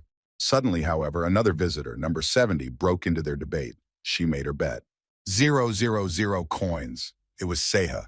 The girl seemed to have completely lost her mind, but not a single muscle twitched on her face. The girls immediately saw each other and their gazes crossed. Now there was enmity between them. 22, 23.000, 24.000. The auctioneer had no time to announce the prices. Well, it was a fierce battle with the winner coming out on top. He raised his gavel. A traveler by the name of 70, bidding 30,000 coins. The girl smiled and looked at her opponent. In the end, the presenters thanked everyone for participating and wished them a good evening. The man was tired. The guy looked at his hand and shivered a little. What a pity. He didn't get the bloodstone, but luckily he managed to get a not-so-bad magic stone for 6,000 coins. He suddenly saw a girl standing near the exit of the auction hall. What's she doing here? She tossed the stone in her hands and said that it had been gone for so long that the girl already thought she had missed it. Why was it gone for so long? Then she tossed the rock and told him to pick it up now. The boy looked at her in surprise. His face had changed. It had taken on some incomprehensible shade of gray. Why is she giving him the stone? What the hell kind of look was that?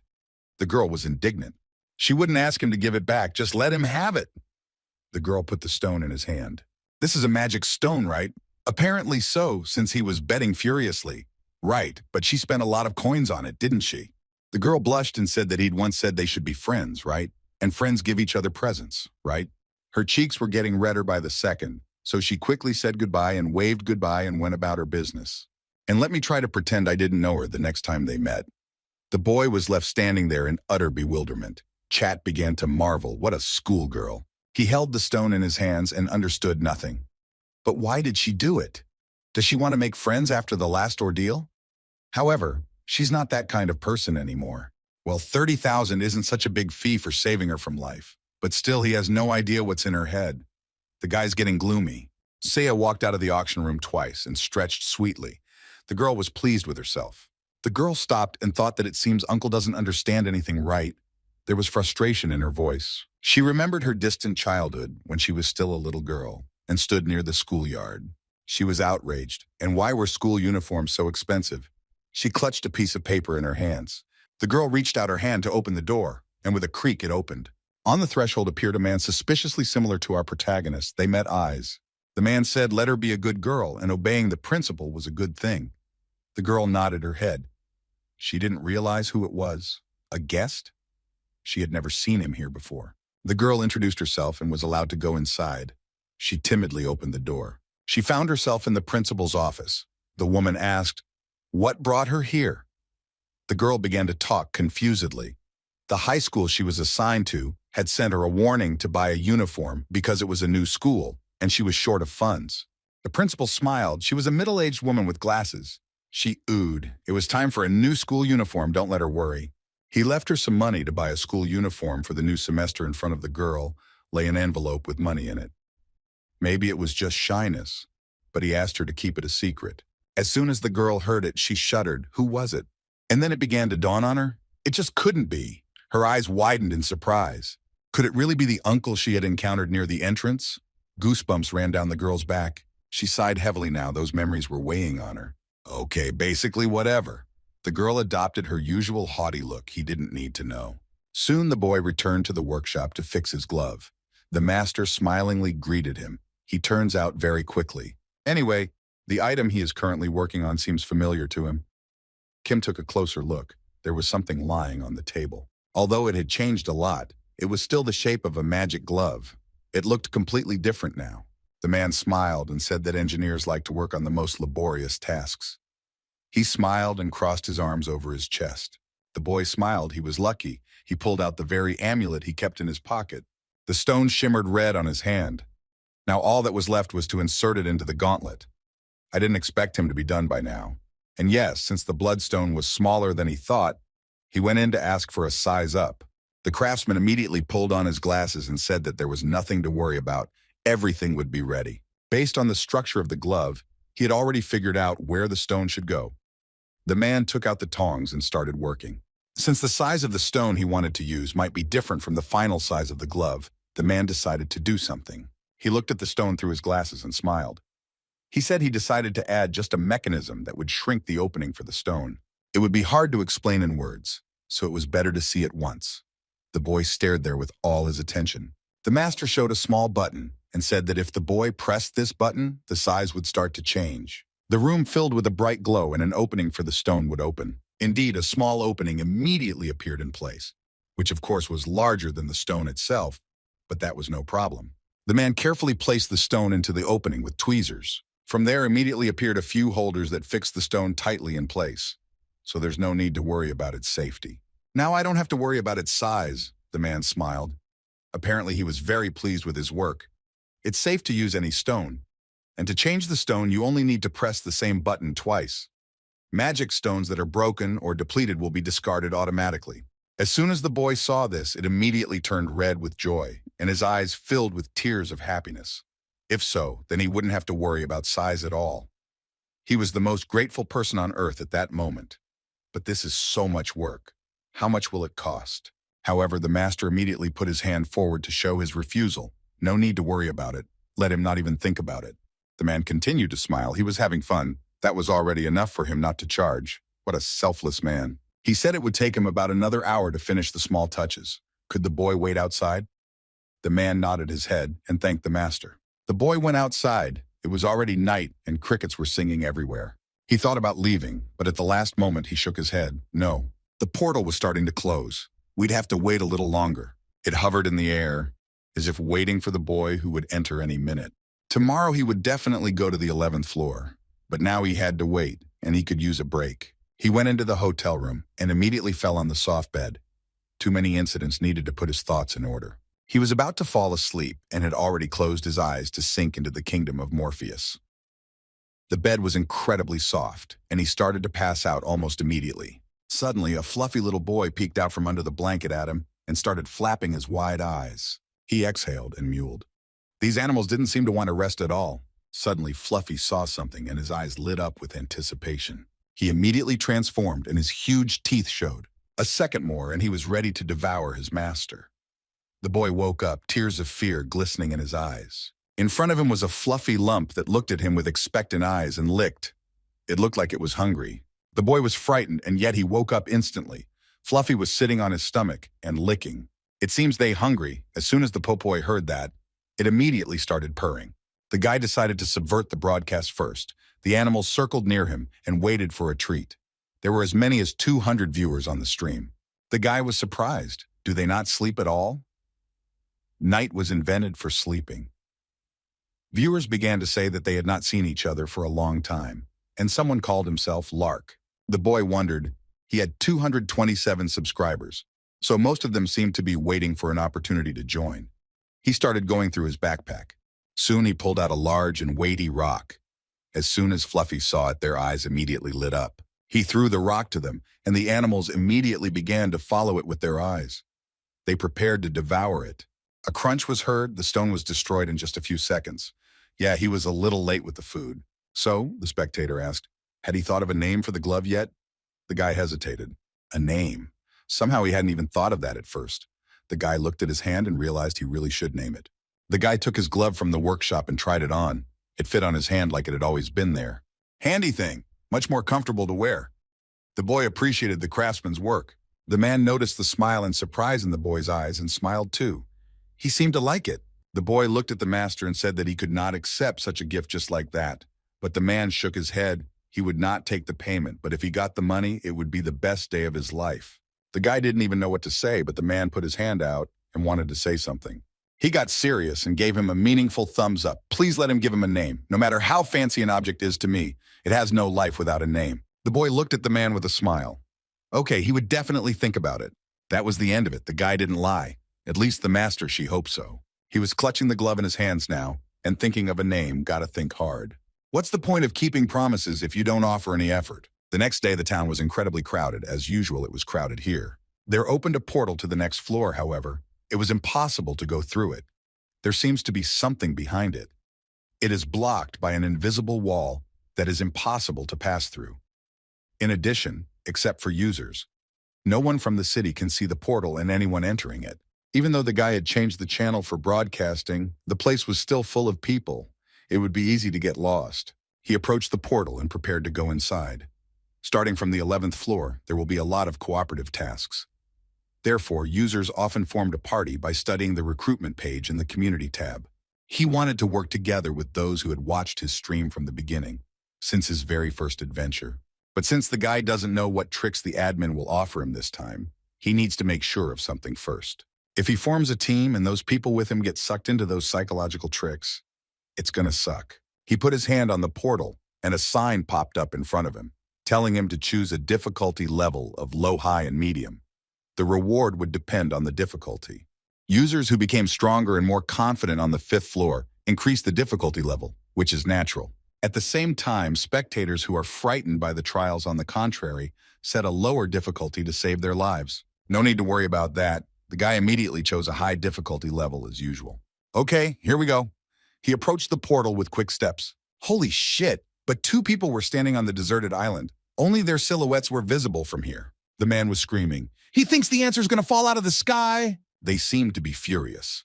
The other man also started yelling, "We have to figure it out before it comes down here." Suddenly, they stopped yelling at each other as a portal began to form nearby.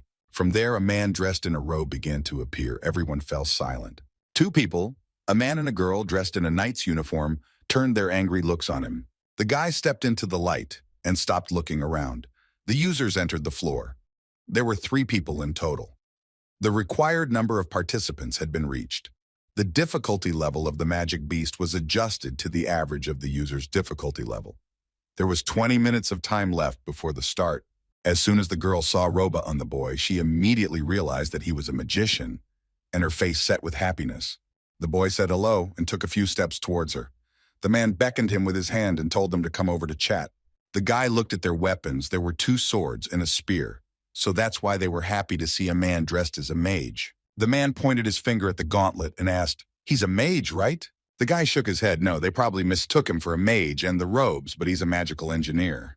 As soon as the man heard that, he kind of twitched. His facial expression changed. He started hitting himself on the head. "Fuck, I'm going to go crazy!"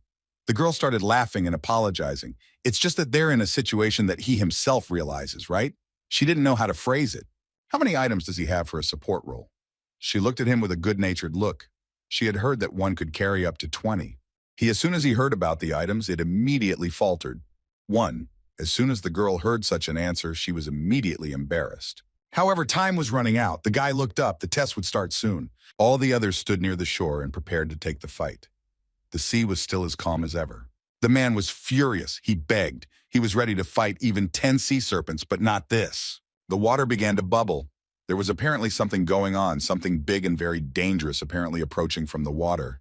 The girls started to shake with fear. Shit, it must be this one. You could see from their faces that it wasn't the first time they'd encountered this thing. The man was screaming. He thought he could safely escape from the clan, but he ends up stupidly dying like this? Kim saw their reactions and he didn't like them. What on earth was going on here? Was the administrator up to his tricks again? He charged his glove in case of danger. The water started bubbling. Something was going on in there. The guy braced himself for any outcome. He heard a familiar sound, very familiar. He had heard it somewhere before. It made him feel sick. 2 large red eyes appeared out of the water, scaly skin of a green hue, eyes burning with bright flames. Soon a dragon turtle appeared out of the water. There it was again. Everyone was dumbfounded with fear. The boy stood behind and looked at it all with eyes wide open. He figured he shouldn't attract unnecessary attention by using his gauntlet at full power unless absolutely necessary. He began to create a weapon. Since he had no control over its power, he might accidentally break it. He created a weapon and ordered everyone to stand back. The others looked at him in surprise. The boy repeated his demand. Let them move back. He would deal with her himself. The boy stepped forward and prepared to take the fight. He said, "Let them back off," finally. The boys stared at him with surprised eyes. The knight couldn't believe what he was seeing. Yeah, what the hell is he talking about? He's an engineer. The man wanted to say something, but as soon as he saw the huge axe in the hands of the boy, he immediately stopped talking. His voice trembled. It was the first time he had ever seen a magical engineer use such a weapon. The dragon turtle began to scream. Its roar shook the surrounding area. It was truly terrifying. "There's no time to explain. Let them stay behind if they don't want to die," the girl asked uncomprehendingly. What on earth is he saying? The turtle looked at them with fierce red eyes and immediately rushed to attack. An explosion was heard. The air rose a whole hurricane of sand. When the smoke cleared, the turtle introduced its head in different directions and tried to find its victims. The knights ran away from there. They seemed incredibly frightened. Some were completely lost their courage. Immediately rushing after them, the guy watched it all from the side and thought that these 2 were acting as bait. If they are distracting him for Kim, that's even better. The guy filled his body with magical energy and rushed straight forward. All right, that's even better now. He'll totally make it. Accelerating several times, he started running after the turtle and soon caught up with it. He needed to immobilize it first. Just like last time, he loaded his weapon and swung his axe. A crack was heard. The axe went into the turtle's thick skin, and the crunch of bones was heard. But then the top of the axe simply snapped. It couldn't withstand such a strain and flew off to the side. The blade began to whirl overhead like a boomerang. Still, it's not a weapon powerful enough to break the shell. It only made the turtle angry. She started to roar. Someone started to interfere with her. She couldn't tolerate that. Only now did the guy realize that it seems this axe wasn't as strong as he expected. Okay, that could be dealt with. He started charging it with his magical energy again. The blade began to move out of the sand and closer to the hilt. Then it began to dissolve into the air, turning into dust. Soon the axe was recovered. The guy was holding it in his hands again. The turtle saw him and roared with rage. It wanted to devour them all, eyes burning red, unquenchable fire. Then it went into defense mode and retracted all of its limbs right under its shell. The situation was familiar. Attacking a turtle in this position was practically useless. The guy already knew how to proceed. It couldn't go underwater, so it was forced to go on the defensive. Great. If one hid deeply underwater, he wouldn't be able to follow her. The knight wanted to tell him to let him help deal with that turtle, but the guy interrupted him and said that it was too dangerous for life. Then he jumped onto the turtle's shell in 2 powerful leaps without delay. The knight stood behind him, watching with dazed eyes. The guy thought that on the 2nd floor he had to use all his strength to jump on the turtle, but here it was enough to just jump up a little. Funny. The turtle came out of defense mode and looked at the guy with his eyes. Now this sucks. Everything around him started to vibrate. The turtle tried hard to throw the guy off his back, but he tried to hold on. He created a new axe. Now it was the right size.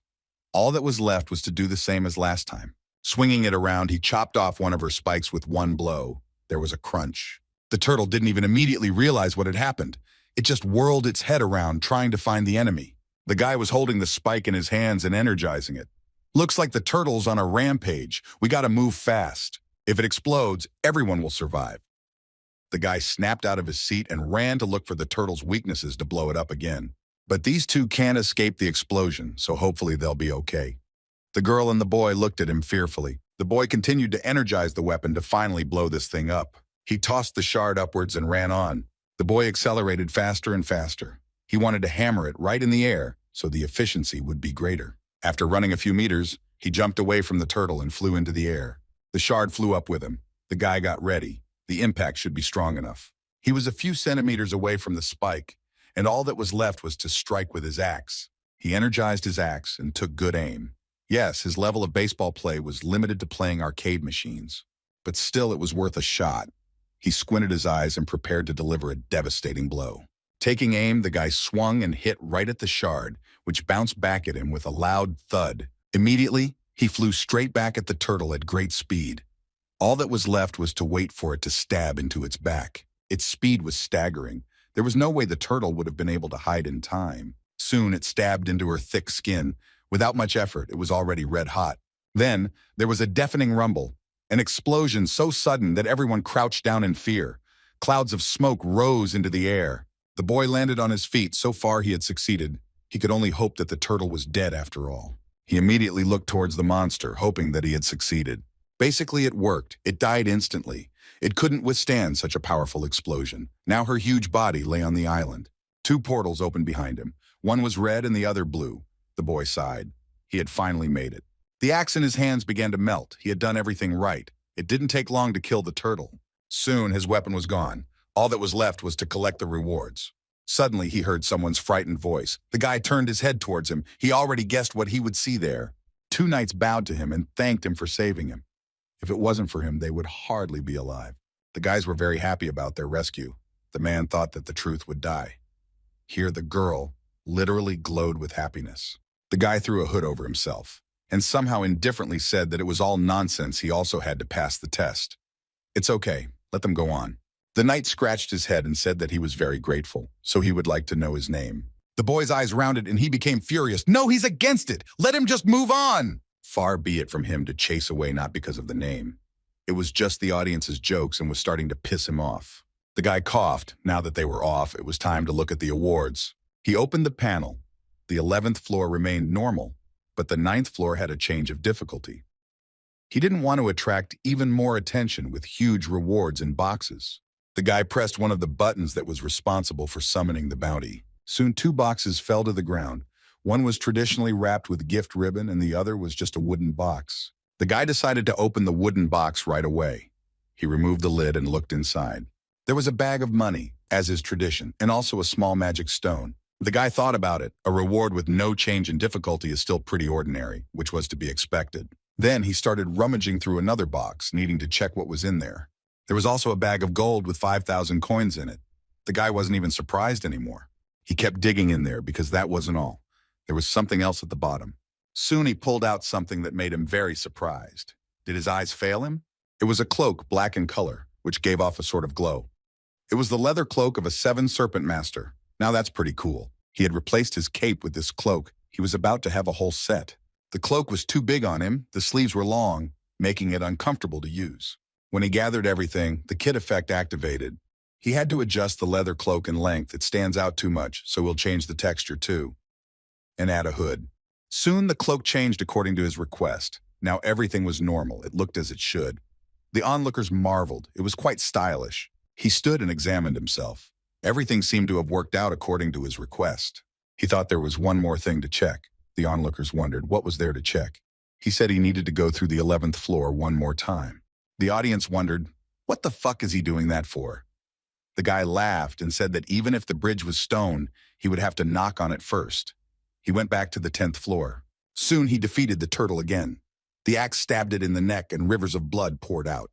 He managed to kill the turtle with one blow, and that's a level. He stood on its corpse and rejoiced. However, the guy was a little puzzled by this.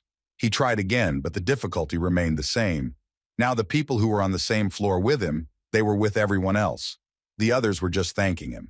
The man wanted to say that he wanted to give him something as a thank you, but he didn't have time. A wave was moving on them. However, the guy covered them with his cloak.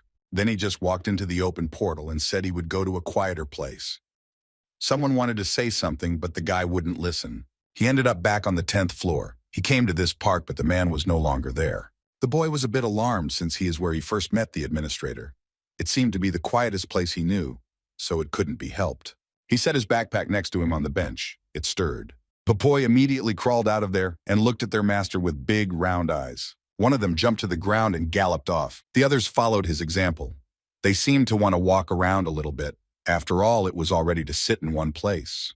The fluffy ones went for a walk. The guy told them not to go too far away. He looked at them with a smiling look. He seemed to be very attached to them and already considered them his children. He sat down on a bench and said it seemed like a good time to give them names.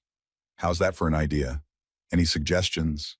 Everyone started to wonder, was it because of the master? The guy looked at his pets who were frolicking nearby. He said he's very attached to them, and there are 3 of them, and he can't just call them species. One of the users sponsored his stream for 1,000 coins and suggested a variant. How about Posen, Podol, and Posuk? As soon as the guy heard those names, his face contorted. What kind of retardation is that? It's disgusting. Besides, those names sounded just awful. He began to think, we should give something normal after all. Magical beasts. He opened the search bar and started looking for information about these things.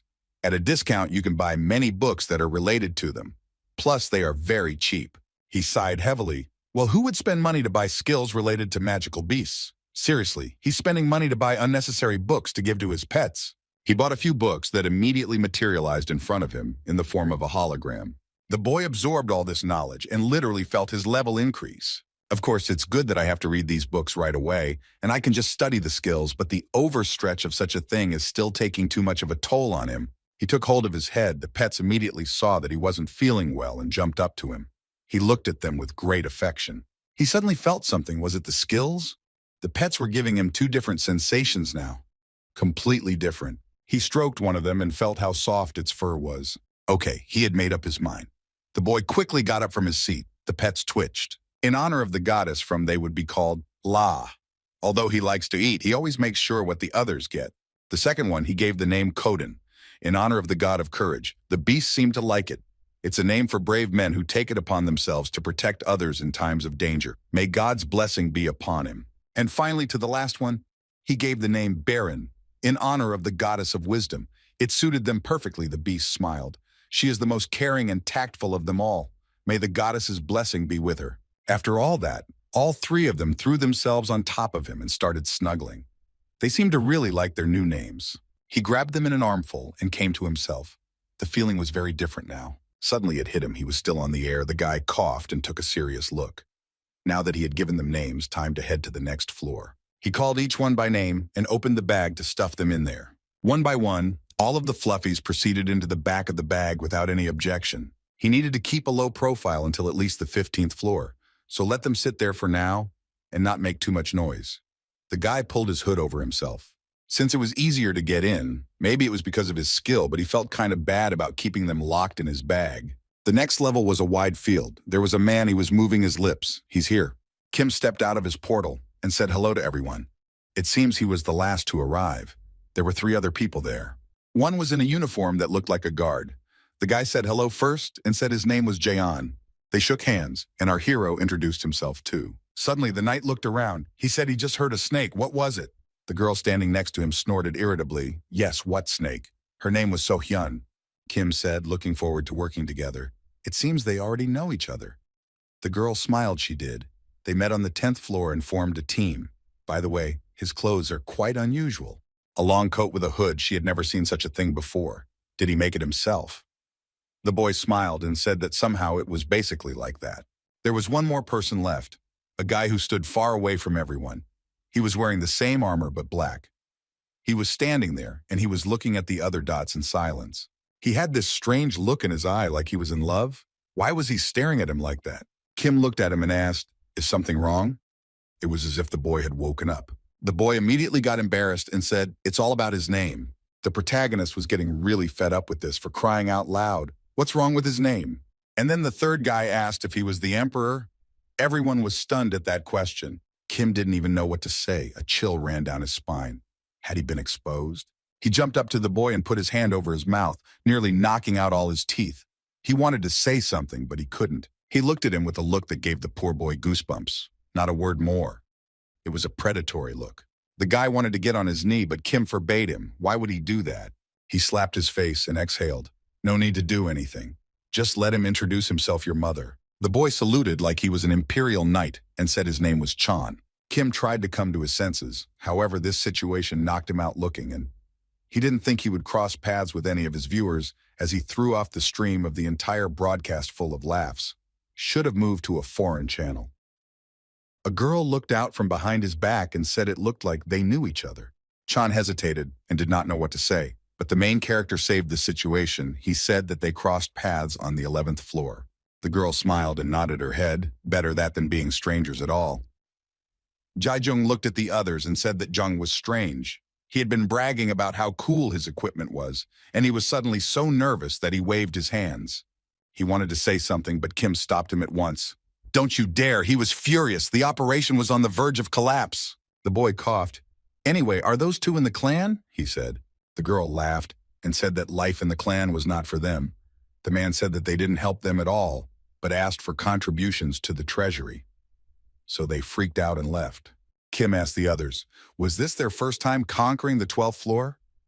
Everyone nodded their heads in the affirmative. What about the broadcast? Jaehyun said they both turned them off a long time ago. He didn't have 20 viewers who only brought misery, not donating a penny at all. With a sympathetic look, the guy looked at them. It looked like they were almost getting in. After all, it's hard to get information from the 12th floor without being a member of the clan. And the other melee classes, since they are both knights for the first time, it will be extremely hard for them. The guy turned to the Chan. How did he do before he reached the 12th floor? The boy replied that he had to leave the clan, so he was just hanging around. He was looking for a subordinate, or a comrade of some sort. And in that search, he came across the Emperor's stream. The boy wanted to say that, but he stopped himself just in time. And then he got incredibly rich as soon as he first donated to it. Thanks to that, he was able to purchase uniforms. And then he made it to the 12th floor with ease. The guy was incredibly happy, but now he was stuck on a floor with inexperienced newbies. Kim didn't even know if he was lucky or not so lucky. Jaehyun said enough with the introductions. They had about 10 minutes left before the challenge started. So better discuss their plan of action. Jung came furious. How dare this commoner give orders in the presence of a high-ranking person? However, Kim looked at him with an eloquent look. It's all right. Has he already passed the 12th floor? The boy immediately perked up. He nodded his head. Of course he tried. His enthusiasm was even a little annoying. In that case, let him decide what should they do. Is there any objection? Jae-young said that without context, it could be decided that he was a young army officer. Their gazes crossed, and it was obvious how much they disliked each other. The guy said they would do it on high difficulty, yet Kim says he specializes in magical engineering? The girl told him to stop being rude. The guy sighed. Yeah, however, people's reaction to his class doesn't change after all. Why are they so mean? At this time, his spectator was just furious. Jae-young looked at him and asked, does he have any useful gadgets? Kim replied that there was only one, and he made it himself. A gauntlet for support. It also has the function of a magic cannon and can increase strength. However, the guy was acting inappropriate to say the least. He said that he should have just chosen the night class instead of doing some weird stuff. The girl said that it was already time to stop. Why did he keep saying that? Seems like she was terribly embarrassed for her friend. She timidly said that her class was assassin. Unfortunately, this location is inconvenient for her. There's nowhere to hide. Compared to knights, their skills are weaker and they are of little use against magical beasts. Chan raised his hand and asked if he could make their plan of action. Everyone agreed. They both agreed. The boy walked over to a tree where some rocks and twigs were spread out and asked everyone to come over and look here. He said that himself, and Jaeyeon would be in the front line and block the opponents. Kim will be in the middle, and so Hyun will attack the opponents from behind. I think that's a good idea. One more thing, something important. The guy got serious, except for our opponents. Don't rely too much on your skills in this challenge. The opponents are likely to be Yetis, or poison hounds. In other words, species that can adapt to anything. Once one dies, the others won't fall for the same trick. This is especially important if they rely on their ball skills. Since the moves are always the same, they'll be killed in a flash. Jaeyoung got furious. This doesn't make any sense. These skills he learned on the 5th floor, but he's saying that guy should forget about them and rely on his own strength? Jong heavily sighed. There's no point in being attracted. Let him handle it himself. That's why he avoids newcomers. Kim watched it all from the sidelines. These two will turn out to be not too eager to cooperate. It will complicate the situation. Young approached the protagonist and addressed him respectfully. He whispered in his ear, "He can easily mop up this floor alone and is standing aside on purpose." Kim replied that he could dismiss that as unnecessary, sir. Besides, it's not good to complete group levels solo. It might seem like he's showing off. That shocked the guy. He wanted to say something, but stopped himself in time. If he said that word again, they'd never meet again. The poor guy laughed and said he understood. He wouldn't do it again. There were 23 seconds to go. The boy looked up and realized that it sucked. Time was running out and they hadn't even prepared yet. He yelled for the others to get in their places. "The army's coming." A stomping sound was heard. A terrible roar could be heard in the distance. A whole crowd of monsters were coming towards them. Sasquatch was in front. He had white fur, burning red eyes, and a mouthful of sharp teeth. He looked like a huge primate. Plus, there were just a huge number of them here. A whole fucking army. As soon as they saw their future victims, they got even angrier. They started growling and accelerating towards him. Chan clenched his teeth. "It's Bigfoot! Raise your weapons!" The boy tensed his whole body. He was terribly worried. And the fact that it was the whole 12th floor made him nervous. He drew his sword, but his hands were still shaking with fear. Kim came up to him. He must have noticed his anxiety and calmed him down. "He will only get hurt like this. Don't worry, no one will die." The guy asked, "Is he sure?" Kim replied that it will only happen if he doesn't overdo it. Jaeyeon was in the vanguard and didn't seem to doubt anything. He was raring to go into battle. Are they afraid of creatures that don't even have weapons? He thought he was going to get another dragon turtle or something. He asked the girl how many there were. She replied 16, but let him keep an eye out for their ringleader up ahead. He seemed to be over 3 meters tall. The man put the spear on his shoulders. Did you hear her? So each man takes on 4, of course. The boss belongs to him. Get your money bags ready. The guy just rushed forward, Young asked. So what's next? Their formation was ruined because of one idiot. Kim said he's a knight and won't die. Let's bet her. Let's see what happens next. He watched intently what was happening. He was beginning to get annoyed. There are those who ignore the warnings of others and must suffer the consequences of such actions. Perhaps it was his confidence that had gotten him to the 10th floor. But if he continues to be stubborn, he may pay for it. If he helps me help him realize that, he'll have to pay for it in the future. The man stood in front and looked at the huge stack of monsters. It's better to gain this experience now. Suddenly, apparently, their leader raised his hand, ordering everyone to stop. And then his already horrible face became even scarier. He bulged his eyes and grinned. You could see he was furious. Suddenly, he roared, and all the others rushed straight forward into the crowd of those in front of him. Jaeyoung's eyes bulged with fear. The man was scared to death. He didn't expect this huge crowd to move right at them. Now he no longer wanted to run ahead, as he saw how horrible these monsters were. The monster was staring at them with its eyes red with rage and breathing heavily. Steam was coming out of his mouth. Only now the boy realized what a mistake he had made when he agreed to go ahead. Now he realized how huge this monster was and that a simple spear could not defeat it. The beast said something in its own incomprehensible language. It literally growled. He pointed his clawed finger directly at the boy standing in front of him. The boy couldn't translate the words he heard, but based on the sound he could convey the emotions the monster was feeling. Although they themselves are old, but their fighting spirit is blazing. These are the monsters that reside in the northern part of the 15th floor. As they age, they naturally become weaker and die when they lose their position of leadership. Instead of fear, their desire not to die is transformed into a will to fight. They want to prove they are still capable of something. The guy laughed, a wide smile appearing on his face, amused by these monsters after all. The knight was standing right in front of them and was trembling with fear. Why would he provoke the one standing in front of him? However, the guy wasn't going to retreat. He couldn't embarrass himself in front of the girl and the others. Just avoiding a fight wouldn't work. Perhaps due to his stupidity, he rushed into the attack, directly at the huge monster that was several times bigger than himself. Despite the fear that was still in his head, he clutched his weapon tightly in his hands and intended to fight to the last man. The monster stood, and suddenly he felt the spear go past his hand. Did the boy miss? The monster dodged the attack at the last moment and continued to watch the guy's feeble efforts. However, it seems this was his cunning plan. The guy wasn't going to give up for nothing. Now he needed to concentrate. He bounced off and tried to kick the monster with his foot. However, the monster retreated backwards. At that moment, he realized that simple attacks wouldn't work. Okay, he had to try something else. He can't just give up. He charged his spear with energy, hoping that it would work and he would be able to kill the monster. Shouldn't skills work? The guy ran forward, breathing hard, but he wasn't going to back down.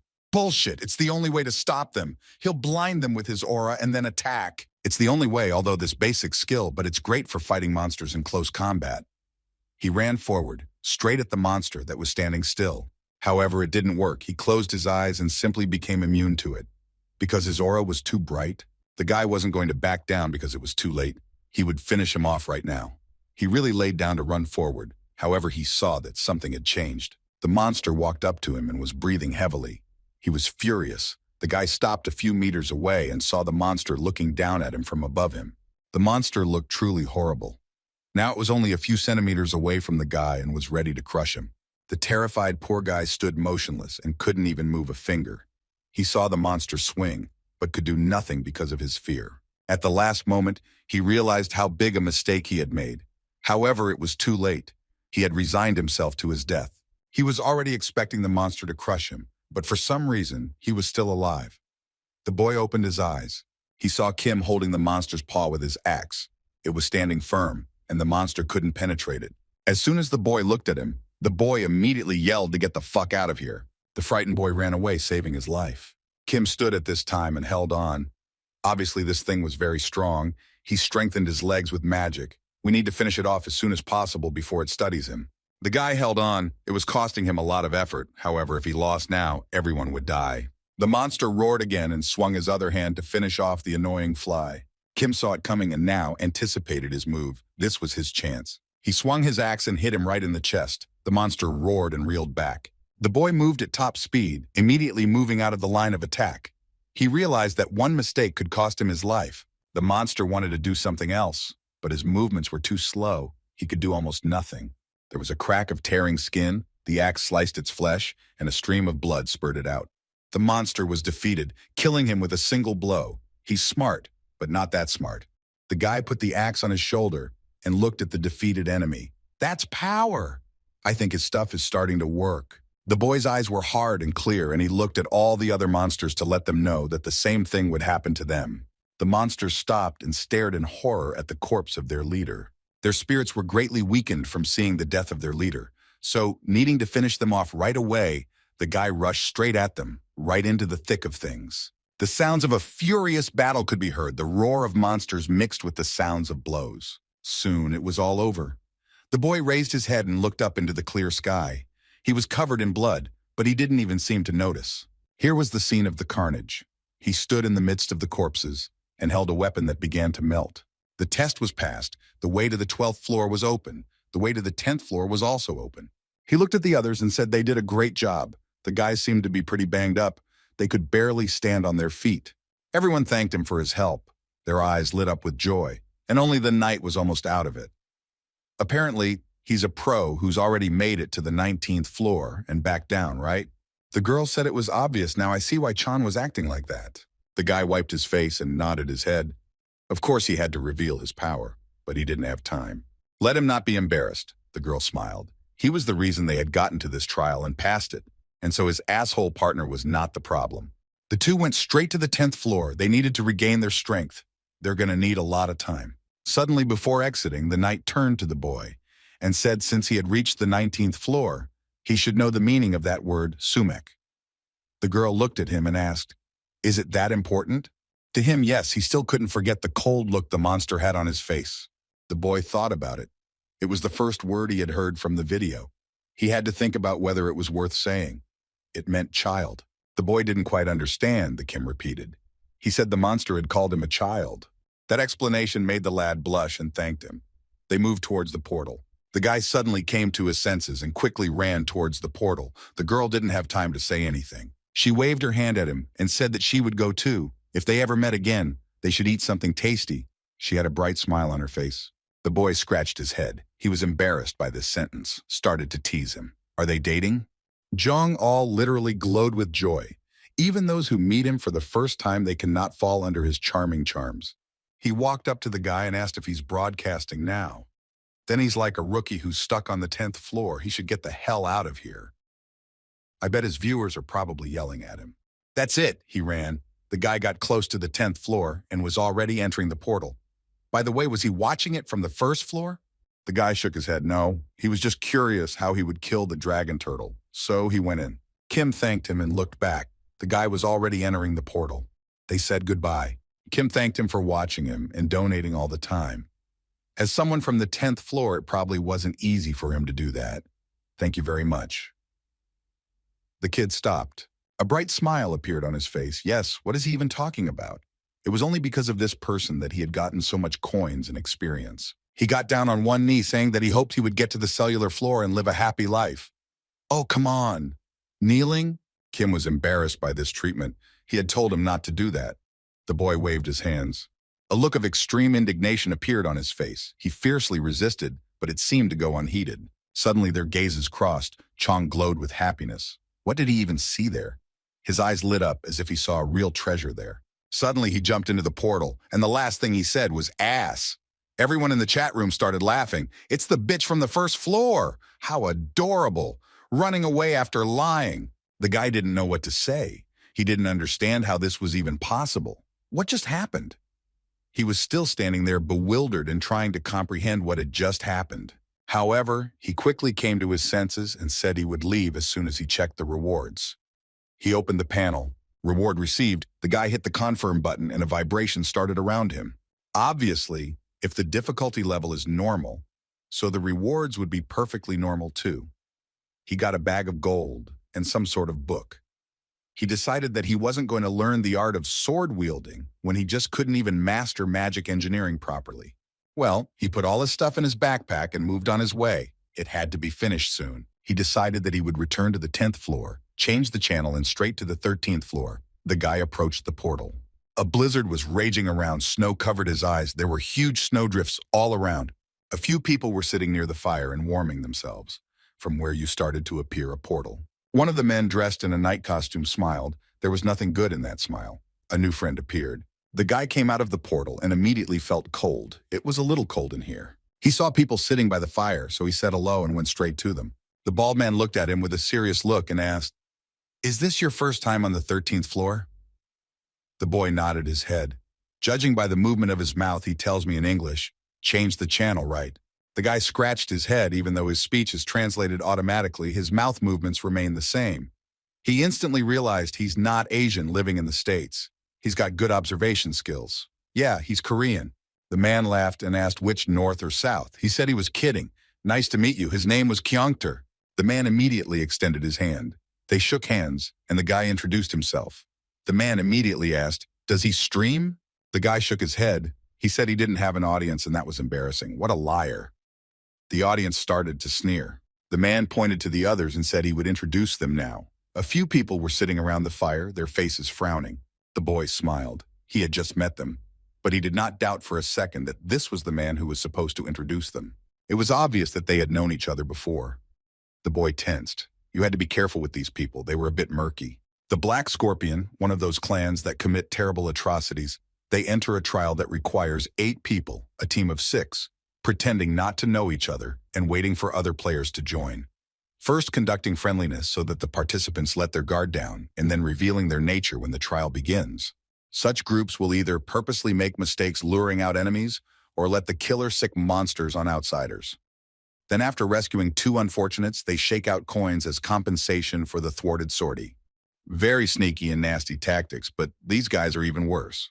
They'll take all the stuff from those who came without coins and kill them so they won't tell anyone.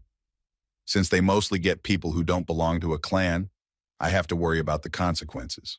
The boy wondered what he should do. There must be ways from the video to deal with them peacefully. Kyungter sat there and said, what was he thinking? Let him sit down. They'll have a chat too. The man forgot to ask, what grade is this boy even in? Kim answered that he was a magical engineer. As soon as he heard that, a smile appeared on his face. That's how. In that case, he could have their backs. There was nothing good about that smile. As long as he was treated with friendliness, it was understandable since they had decided that he was a weak prey. Suddenly, another guy appeared from the portal. He stepped out timidly and looked at the others sitting around the fire. He looked like he was in a bad way, all wobbly, and it looked like he was going to drop dead. The last participant was a man named Jake. He said he'd escaped to the 13th floor from the battle on the 12th floor. Kuttner picked him up and helped him up. Why did they run to this floor? Jake answered that one of them blocked the portal to the 10th floor. The man immediately became enraged. Holy shit, those assholes almost killed him. His comrade began to laugh. Jake became furious. Was he laughing at him? The man tried to calm him down. Of course not. He's just glad he got away. He's just happy he could run. He's going to make it to the 13th floor. Jake felt goosebumps run down his spine. He'd been terribly unlucky today. There was a little over 2 minutes left before the mission started. They'll be starting soon, so we need to get ready. Kuttner said time to set things up. Jake wondered, shouldn't the positions be decided on first? The man waved him off and said it was fine. He just had to help this magical engineer here, that's all. Jake was scared, but he's a knight somehow, so let him defend. He wanted to say something else, but no one was listening. The man just looked away. A crackling sound was heard. Someone was approaching them from the thick of the forest. Suddenly, a huge paw stepped on the snow. It had huge, powerful claws on it. They were poisonous dogs. They looked at their victims with crazed eyes, and from their huge mouths oozed green poisonous saliva. The saliva dripped directly onto the ground and with a hiss dissolved the snow. A dangerous critter. Jake immediately began to panic. These are poisonous dogs. We need to retreat. The man tensed up. How annoying this little guy is. He'll kill 12 first, then let the others slip behind him, then he'll start. So everything goes according to plan if they stay out of the way. The dogs started to advance, their eyes burning with rage. They had seen their prey and would not back down, so now it would be a fight to the death. The guy jumped up and flew toward the dog. The dog couldn't even realize anything. The movement was too fast. The dog stood there and couldn't understand anything. The movements of his opponents were too fast for him to anticipate. Soon there was a crunch and a whimper. The dog was dead for good. It only took one blow to put him down. Everyone else stood in confusion. They hadn't expected a magical engineer to be strong enough to take down a dog in one blow. Kim looked at them and squinted his eyes. The guy stood and held his weapon. The dogs looked at him with surprised and frightened eyes. Are they just standing there chilling during a battle? Everyone else wondered. He was just behind him, so when did he have time? And now it mattered? The boy didn't notice that behind his back there were already several dogs that headed straight for him. People were trying to warn him, but he didn't seem to hear them. The dog had come dangerously close to closing its teeth on the boy's neck. But suddenly, spikes appeared from his back that turned the dogs into kebabs in a split second. He looked at the others and said that if you look at it that way, they had no desire to fight.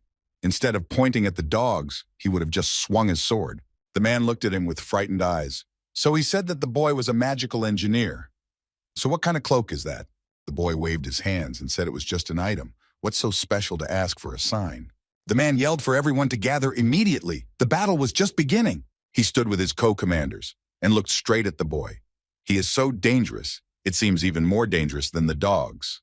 Kim paid no attention to them at this time and concentrated only on the dogs.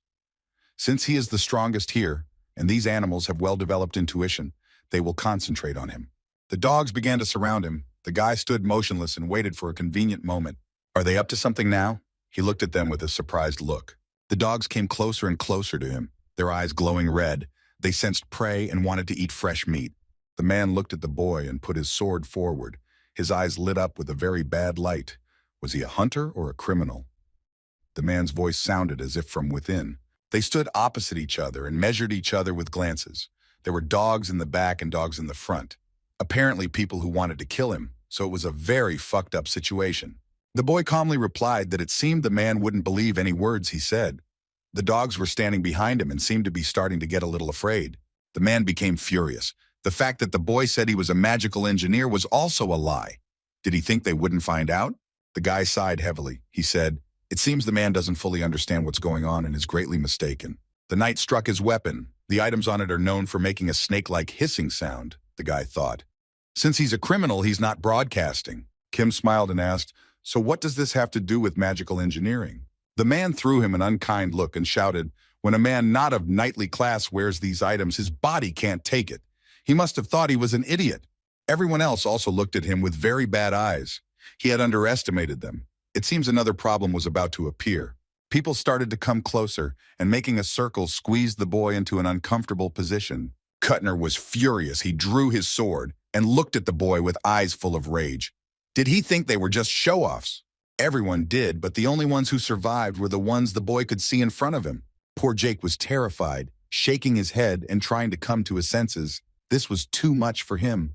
What's going on here? The boy held up his weapon and asked, "He thinks Kim lied when he said he was a magical engineer, right?"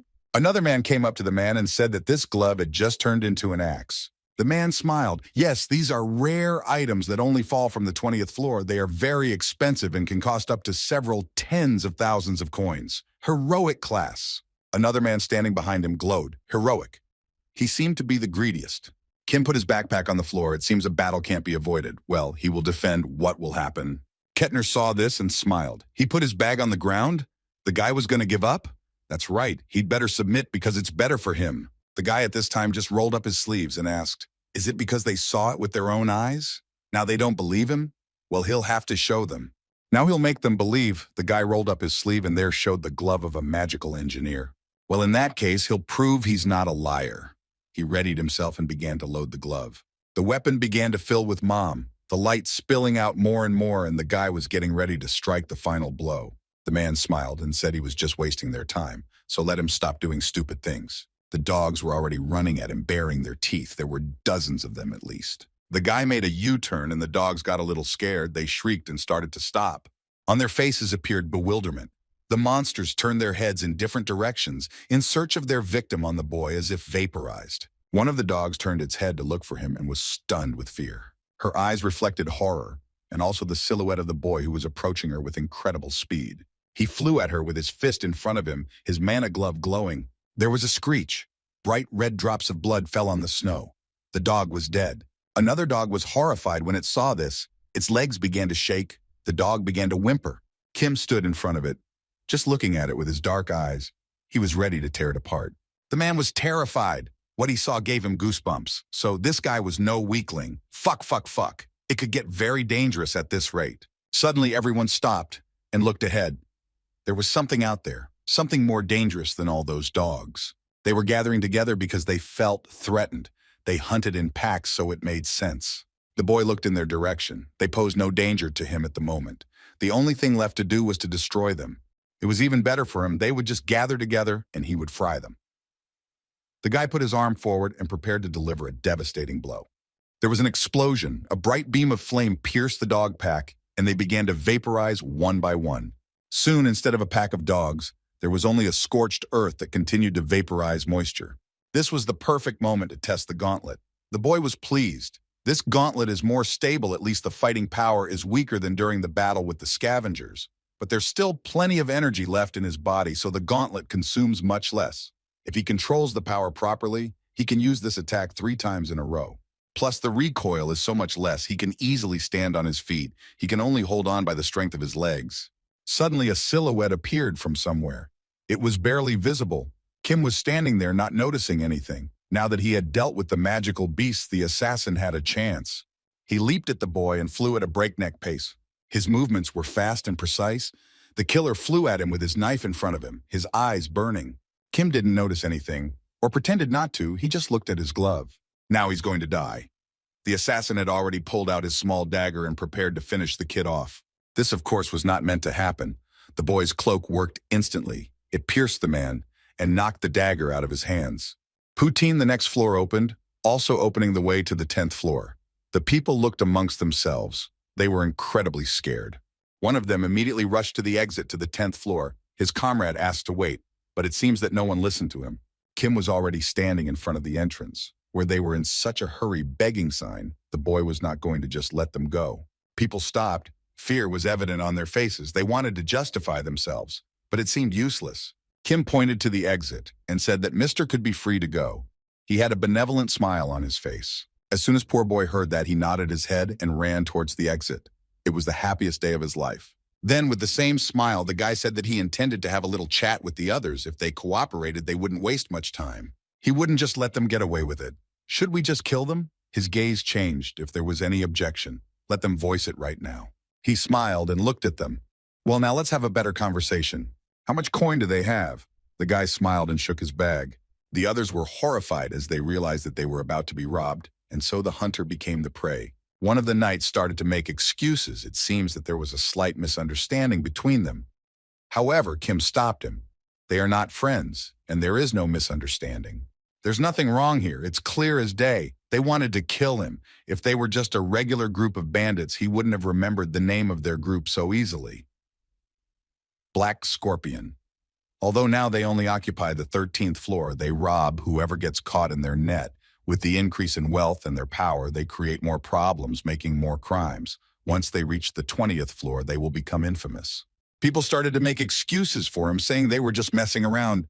There's nothing wrong with that. The guy grabbed one of them with his cape and said he would set some rules to make them more compliant.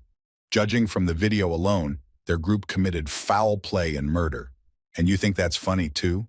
He covered his entire mouth with his cloak. First of all, they will only speak when he lets them. The man started to choke. Second, don't let them lie during the answer or they'll die. The guy let go of the man and he fell to the snow and groaned with fear and pain. He clutched his throat. Tears were streaming from his eyes. The man was terrified of what was happening. The guy said he hoped they were able to understand each other after all. He looked at them with a steady gaze. 1. All the remaining people started to lurch. Let them open their mouths as soon as they were asked a question. If they even lie to him once, they would die immediately. His eyes became even more cold. A bang was heard and scream. Drops of blood splattered on the ground. The boy had turned into some kind of monster. He had transformed and now looked menacing, to say the least. He hoped everyone else understood each other. The man gritted his teeth. He couldn't fight back, so all he could do was grind his teeth. Fucking asshole! There was nothing the man could do, so he just stood there looking down at him. Who is he looking down on? The man was furious. The man swung his finger. He even took off his glove. Let's quickly finish him off and take the items. A few thousand coins. His comrades didn't seem to share his enthusiasm. They were scared to death. Why are they so scared? Indeed, the boys didn't move. What are they looking at? People were looking somewhere in the distance, trying to see something there. The guy himself turned his gaze in that direction and saw a part of the cloak coming towards him. He didn't have time to say anything. His eyes opened even wider. He felt the cloak start to climb into his mouth. The guy said he would show him what happens to people who break the rules. The cape grabbed his tongue and started pulling. The man started screaming. There was a cracking sound of tearing flesh, and blood gushed from his mouth. A tongue flopped to the floor. Kim pulled the man's tongue out of his mouth. The man tried to scream, but he couldn't. The guy looked at the others and said that trespassers are not worth treating like human beings. He asked again, did anyone have an objection to that? His look was completely calm, as if this was a normal situation for him. He supposed there was nothing to say to them after all. The guy said that if anyone had a potion, let them take care of this poor guy. The man jumped over to the injured man and nodded his head. Get out in front. The boy ordered their leader to come closer to him. Kyanter, who had been haughty and vicious before, was now trembling like a leaf. What was he up to? Kim smiled and looked at him. His smile was pure and innocent like a baby's. It looked especially scary in this situation. The guy looked at him and glowed with benevolence.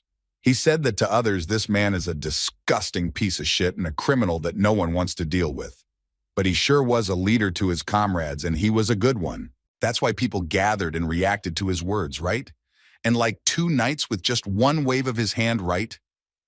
There was no way the man could understand where he was going with this. He pressed a button and sent a friend request to the man and told him to accept it. The man was horrified, standing there. How did this guy even know his user nickname? He was horrified. Kim looked at him with a fierce look and reminded him that there are rules. All right, the man will do it. The man's nickname is Thug, which is also his nickname, though the guy only found out about it because of the famous clan. in the video. To everyone else, he waved his hand to turn away. The men turned their backs. The wounded man could sit. The flames crackled and lit the circle. The boy repeated that the man was a good leader after all, just as he had said. The man was silent. The guy approached him and told him to answer immediately. The poor man nodded his head. That's right, Kim was smiling. And good leaders, as we know, must plan not only for the present, but also for the future. He was sure the man had definitely prepared for the trek to the 20th floor. Does he know how many comrades he doesn't have? How to use them? The man swallowed the lump in his throat and tried to gather himself. He didn't know what to say. Fear had taken over his mind.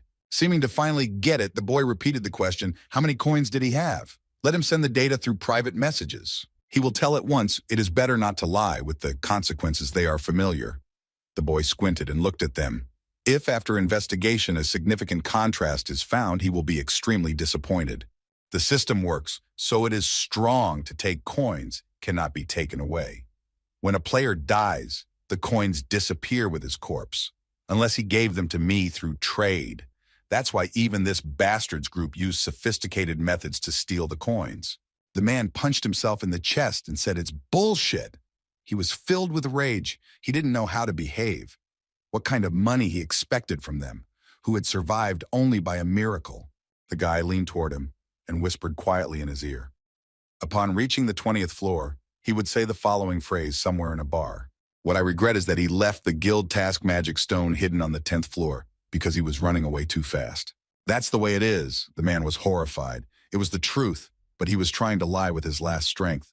Kim spoke very quietly so that he could be heard well. He had heard that the stone was worth tens of thousands. He wouldn't think it would take him long to go through 1,000 channels, would he? The personality of this man who stands before him is characterized by complexity and suspicion of everything. So if his comrades with the coins die, he has a trump card up his sleeve so that the loss of the coins will not feel so significant. He brought and hid a magic stone that is treated like gold and doesn't change in value. It wasn't that hard to convince people that this was the clan's wealth for security purposes. The man looked somewhere to the side. His eyes kept running. Let's do this. If he gives up all the coins in his possession, he won't touch the stone, and even show generosity by sending it to him on the 10th floor.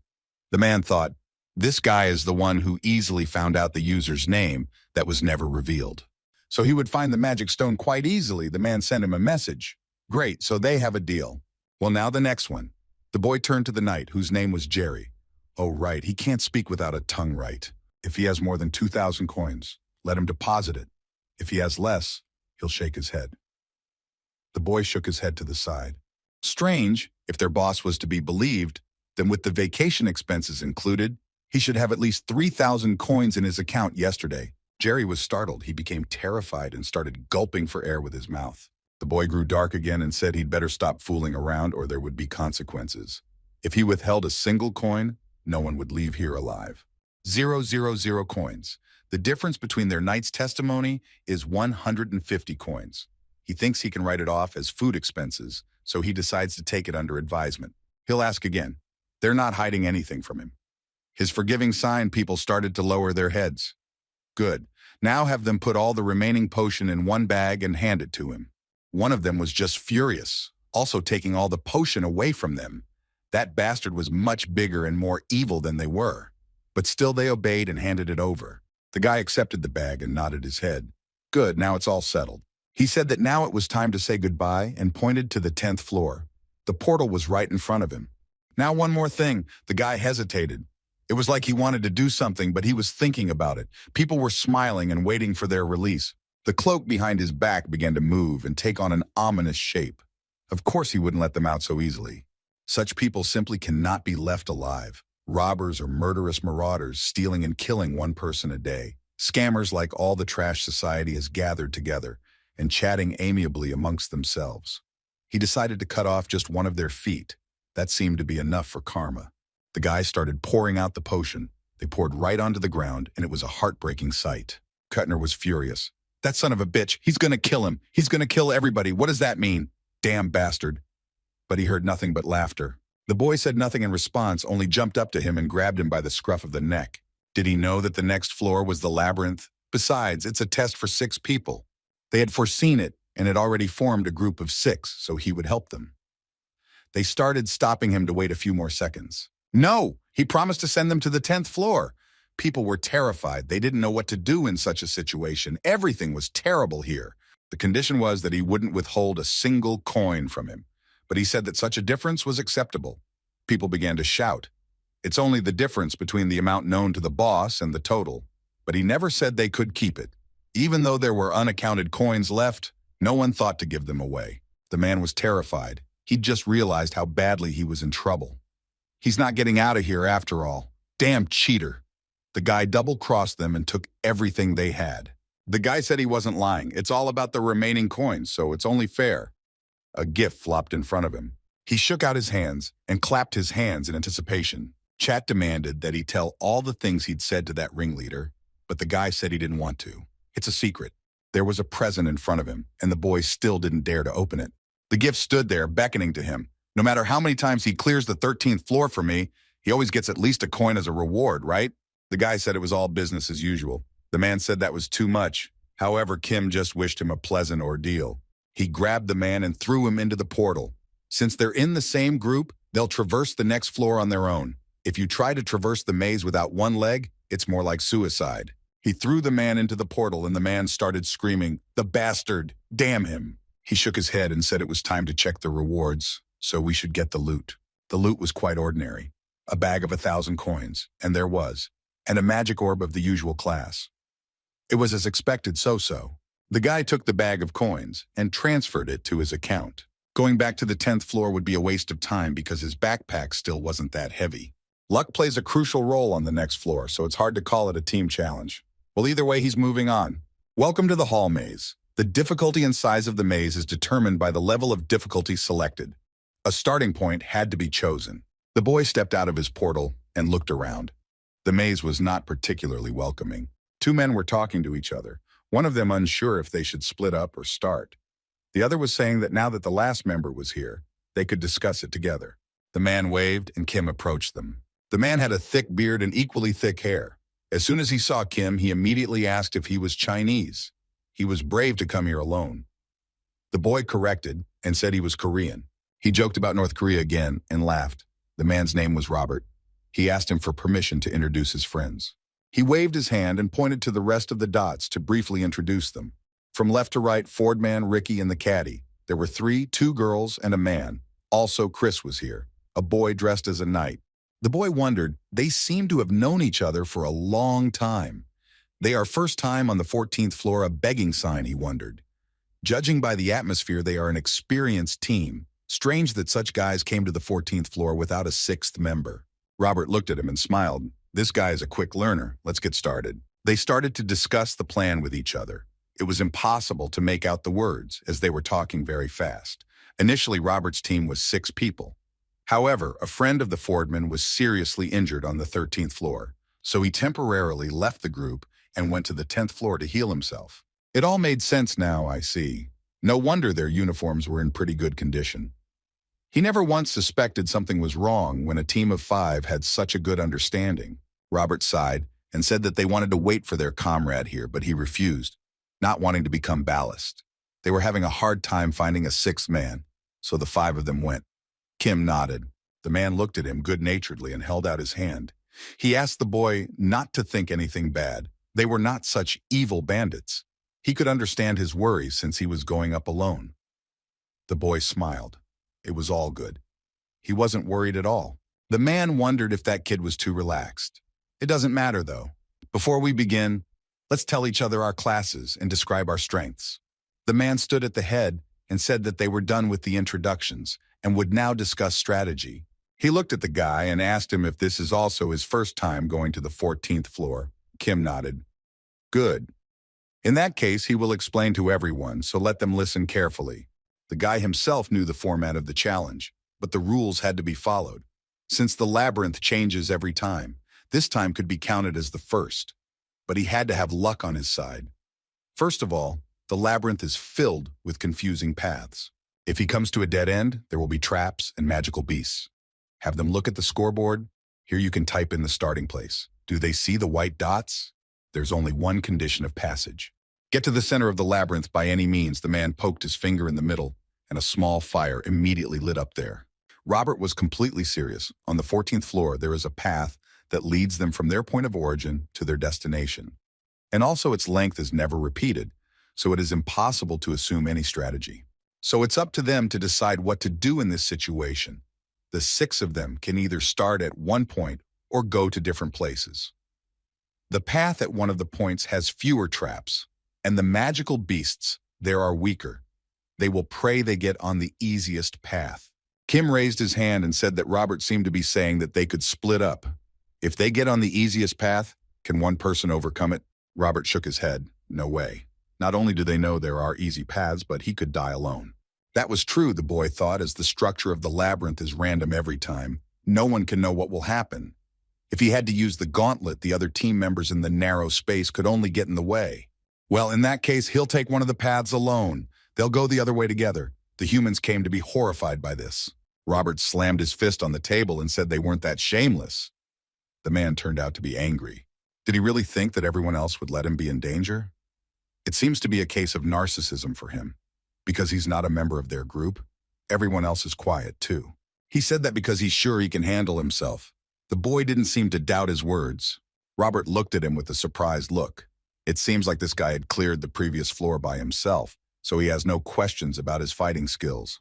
However, they can't sacrifice him for their own good.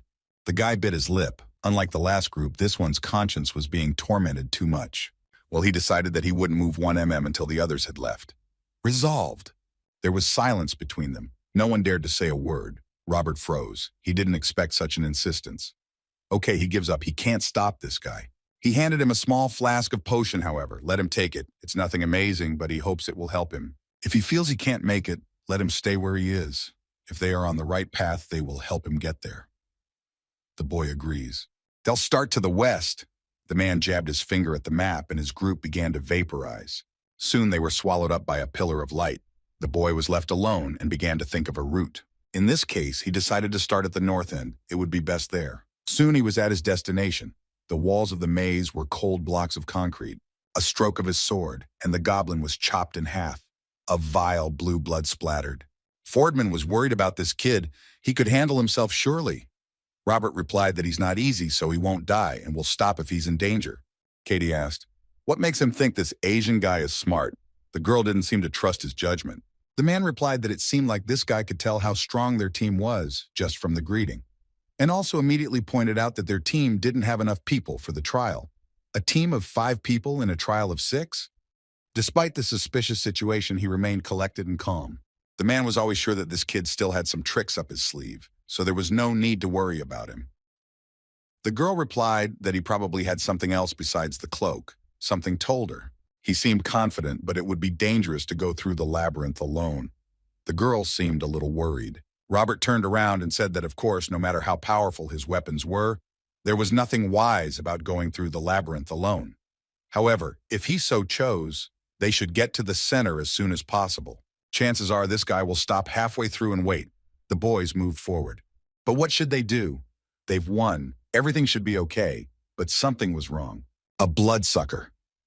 They moved with caution, and that made their lungs a target. The man was holding his broken shield. It immediately jumped at them and reflexively needed to defend itself with the shield. This is the strongest monster that can appear on the 14th floor. What a mess. Chris said that his weapon had also fallen into disrepair, and now he could barely use it. His body itself is composed of acid that corrodes metal. So the fight with this monster promises a complete destruction of the weapon. This time they still managed to win, but without suitable preparation there is nothing to do here. The man realized that things are not good. They must get there and prepare for at least one death in the group. Fordman took a closer look. At this rate they will all die, and he didn't think their trial mate would be able to make his way alone. The man looked ahead. Suddenly he heard something. His eyes made round with fear. He turned around at the others. The river was a little scared too. An explosion was heard. The sky shone with a bright flash. The boys closed into, not to go blind. They didn't realize what could cause such destruction. They put out weapons to prepare for any outcome. The wall split open, rocks flew in different directions, and a bright white light erupted from it. What the hell is going on here? To their great surprise, they saw the same kid standing in front of them, unharmed and smiling with his hands in his pockets. His eyes were burning, he had a strange energy, and he asked if they were okay. Well, in that case, we should go north. It seemed to be a unanimous decision. The boy put his hand on the table and his body began to glow. He teleported to his destination. Once there, he immediately began to swivel his head around looking for any opponents, but so far all was quiet. He moved forward. Suddenly his backpack behind his back stirred. The fuzzies seemed to want to go for a walk. One of them, Baron, crawled outside and began to smile. The guy sensed it and turned back around. Why did he crawl out? Fluffy looked at him. He jumped on the guy's shoulder and started rubbing his cheek. Was he bored? However, Fluffy wanted to get on the ground, but why? The guy let him go and he went on ahead. So he's hungry. The pet began to turn his head in different directions. He was acting strange and galloped to the next wall. The guy looked at him wondering what he should ask for. Suddenly, the cute little beast turned into a monster and displayed his fangs. He's hungry. That's a begging sign. Not a second later, the furry little guy rushed over and started munching on rocks. No way, the guy looked closer. There's magic power in the black wall? That's pretty funny. He had never heard of black mana stones before. While the fuzzball continued to chew on the stones, a crunch was heard. It turns out that this whole wall is stone and mana stones. Is the maze basically the same? Fluffy continued to chew. The other two got out of the bag as well, as they heard the sweet smell of the goodies. Baron began to glow and jumped up to his friends. Generally, he gave them a big rock refreshment as soon as the opportunity presented itself. The fuzzies continued to nibble. One of them picked up a small pebble and hopped over to his master. He looked at him with shining eyes and offered to eat with him. He wasn't angry, he was just thinking. The boy sat down on his lap and thanked his furry friend. He was incredibly sweet. First things first, it would be worth checking to see if this stone really does contain Manu. The boy put on his mitten. There was a small crystal glowing there, which he inserted as a power source. Guy took it out. He put instead a small pebble that fit perfectly inside. The glove glowed, indicating that there was mana in there after all. And if it's a mana stone, the glove will activate. No, it didn't. The stone fell out of there. Too bad, but it couldn't be helped. However, it seems the Popoi were glad. They jumped around their master and glowed with happiness. Okay, they'll go like this for now. They jumped on his shoulders and on his head and started purring. The boys moved through the gap in the wall. At this pace, they would pass through the labyrinth in no time. Soon they came to a structure of some sort. There was a fork, two roads leading in completely different directions. What to do now? The boy folded his arms across his chest and thought, which is the right way? Suddenly, the guy heard something, a rumbling sound coming from the side. Obviously, something was going on there. The guy immediately looked in that direction. Somewhere far away, a rumbling sound was heard. A bright column of flame was coming from there.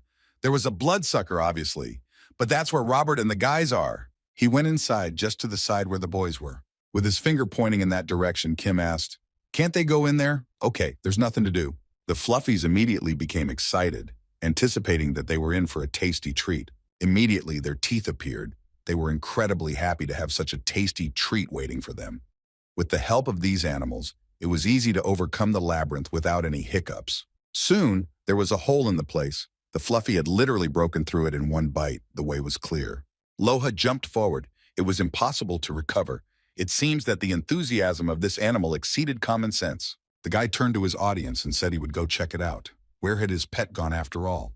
He tried to stop the beast, but it was breaking through walls one after another. It didn't think to stop. Robert and the team should be behind that wall. The guy kept chasing with his pet, who jumped and didn't even think of stopping. After it chewed through a few more walls, it stopped and started breathing heavily. The guy picked it up in his arms and took it to him. Can't they keep it down?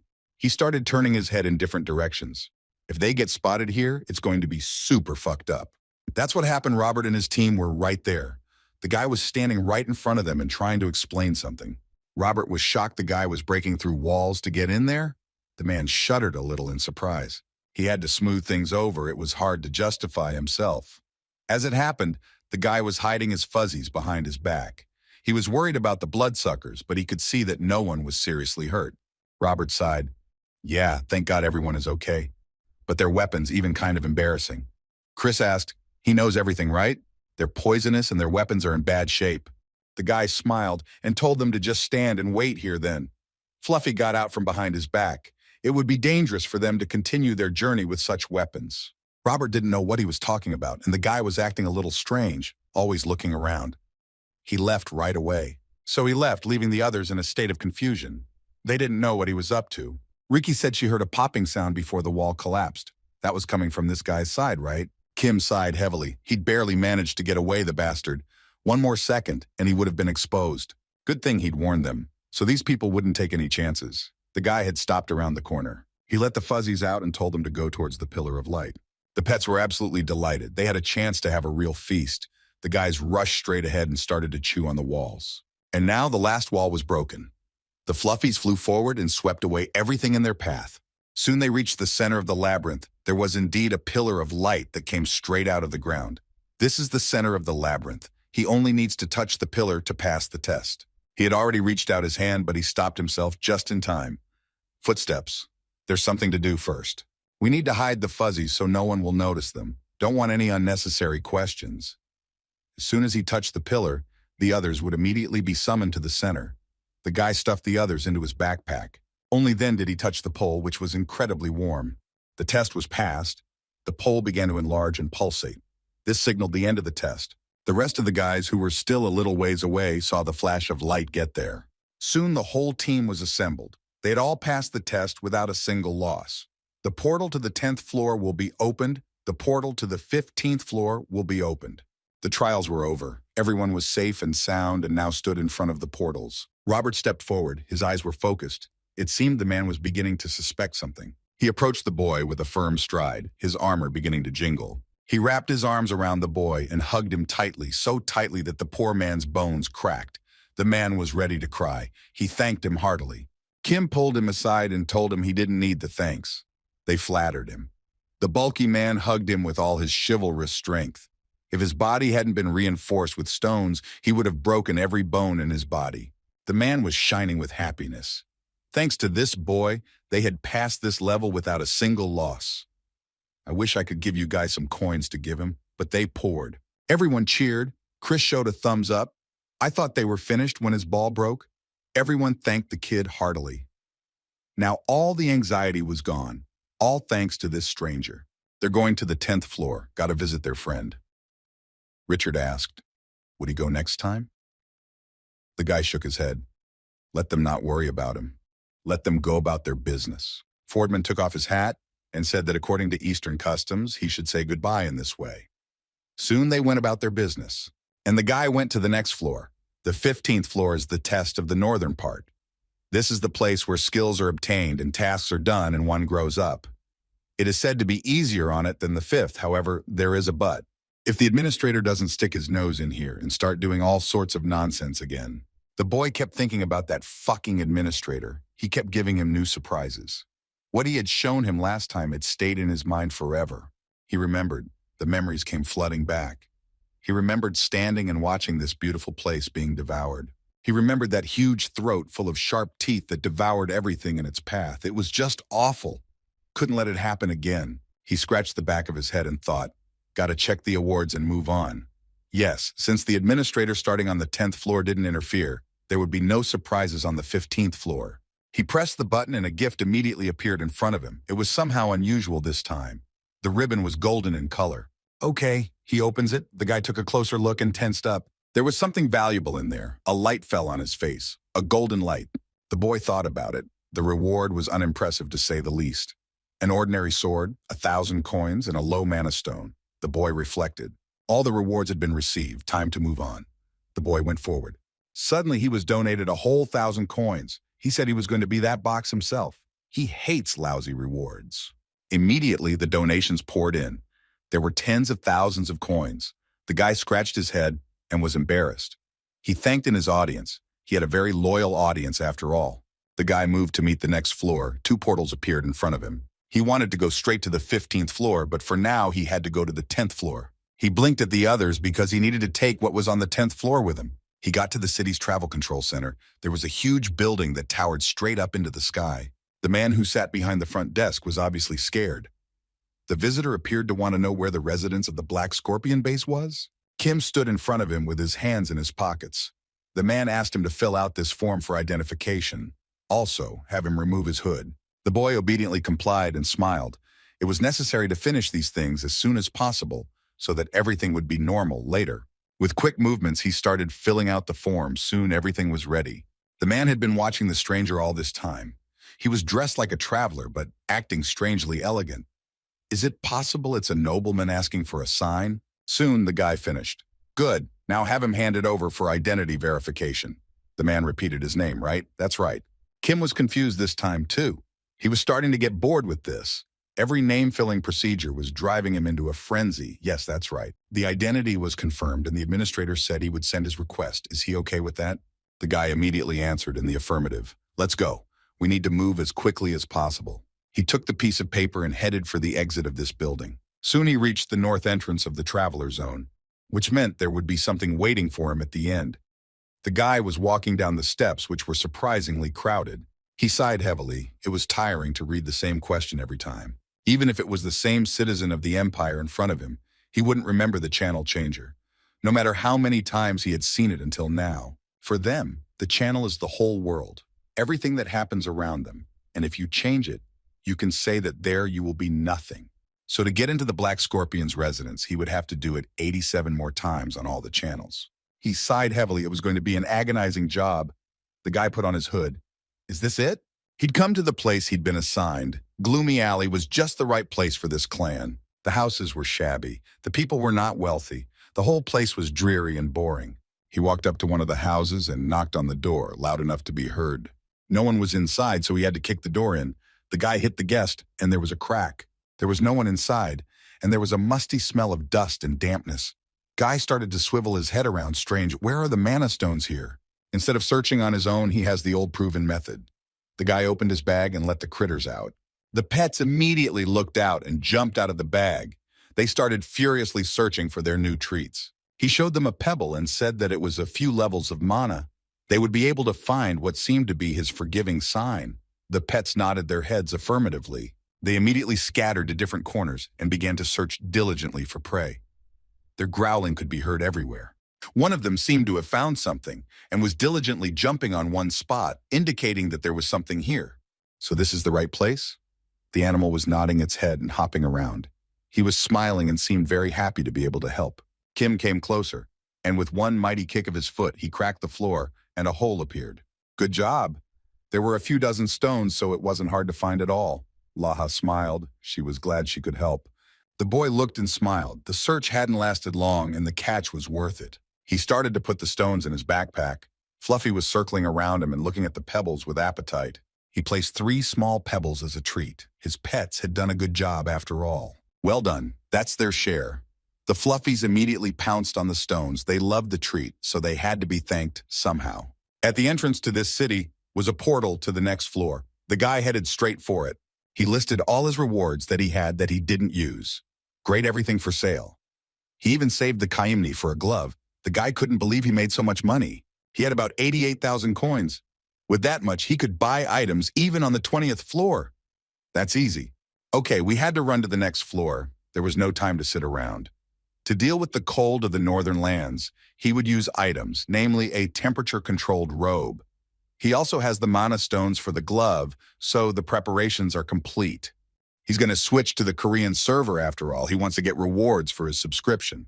Even if he encounters his viewer, one should realize how many viewers and subscribers he has. There were people walking everywhere. Now he understood them perfectly well. He was going to do a little skill study. The 15th floor is perfect for learning chivalry skills. The boy approached the portal. If he wanted to handle magical engineering and Latano equipment in the future, it would have to develop physical skills. Okay, he went. The boy approached the portal and full of confidence stepped forward. What he saw amazed him to say the least. Blizzard was everywhere. It was incredibly cold. The cold was chilling to the bone. Snow was swirling everywhere. What is it? Something's wrong. If we don't get the right number, we can't get out of there and have to interact with the people left at the fountain. He shifted his gaze to the small hut. Based on the architecture, it's definitely the northern region. Could this be another trick from the administrator? He walked forward, the snow crunching under his feet. He had to find players, or at least someone, because it looked pretty deserted. Users began to join one by one. The right number soon piled up. The 15th floor trial was about to begin. The guy was tangling himself into his cloak to at least hide from the cold. God damn it, what a fucking wind. Even the cloak didn't save him from it. He was approaching the gate. It was the center gate of the user entrance. He needed to find some shelter as soon as possible. First, he needed to go to the testing fountain. The guy opened the doors and they crunched open. It wasn't much warmer in there from what was outside. As soon as the guy stepped inside, he was immediately called out by someone's voice. Who are you to ask him? The boy was a little startled. In front of him stood a man, a tall man. It seemed to be a warrior. He was several times taller and bigger than the boy. The man's voice was so rough and low that it could make one frightened. Judging from the thin things of the empire, he is a traveler, right? The man looked at the boy. A chill ran down Kim's back. He said that it was nice to meet you. The boy couldn't help but reply that this man was very huge. He looked friendly for now, though. The man waved his hand and said his name was Palaham. The boy extended his hand in return and said his name. They shook hands, and as soon as they held hands, the boy felt such a strong pressure that it seemed that his fingers were about to be broken along with his hand. What kind of force is that? The boy could not stand on his feet. It was incredibly painful. Was the man that strong? But a man couldn't be that strong. Palaham asked as he left the Fountain of Trials and got here question marks. The boy tried to say something, but the pain prevented him from even moving his tongue properly. The man squeezed his hand harder and harder. It was as if his hand was in a vice. He couldn't take it. The man smiled. So this was the guy's first time here? His smile grew wider and wider. He began to change before his eyes. His eyes lit up red. His hair stood up and energy began to fly around him. The man smiled and said that the guy seems to have great strength. He has the quality of a warrior in him. It was a strange greeting. The man swung his leg and seemed to intend to hit the boy right in the stomach. The boy wanted to retreat. He saw the man's huge paw approaching him, but it was too late. He wanted to step aside, but he didn't have enough speed and his arm was incredibly sore. The kid felt a powerful blow to his shoulder. He kicked him right in the arm. The pain was unbearable. It seemed that all his bones were about to break. At the last moment, he was barely able to stay on his feet. The impact was incredibly powerful. It felt as if he had been hit by a truck. The man smiled and was a little surprised. Not everyone could withstand such a blow. This guy doesn't seem to be that easy. He stands even getting kicked. Begging sign Kim stood his ground and didn't move. The boy adopted a fighting stance. Is it because of his interesting attire? Whatever it is, it's impressive. The boy sighed heavily and said that it was a rather aggressive greeting. Do they greet everyone like that or just him? For a few seconds, they just looked at each other and were silent. Guy. Everything was waiting for something else to happen. Palaham looked at him with his burning eyes, and enthusiasm immediately ignited in him. It seemed the man wasn't going to let him go like that. The boy stood and his legs shook. He had not expected such an extraordinary greeting. The man replied that it was only because all the bastards that come here from the Empire are just suckers. Let him consider it an initiation. The boy nodded, so be it. However, he feels like the man is trying to kill him. The man replied that the boy's tone reminded him of those bastards from the Empire. He literally growled, already holding back from sending him to the next world. So don't let him complain. Kim realized that it seemed that he had to be more careful with this man. His suit's effect is completely neutralized, and this guy says he's holding back? Just like he thought talking to them wouldn't do it. The hatred of the Empire that had settled deep in his heart.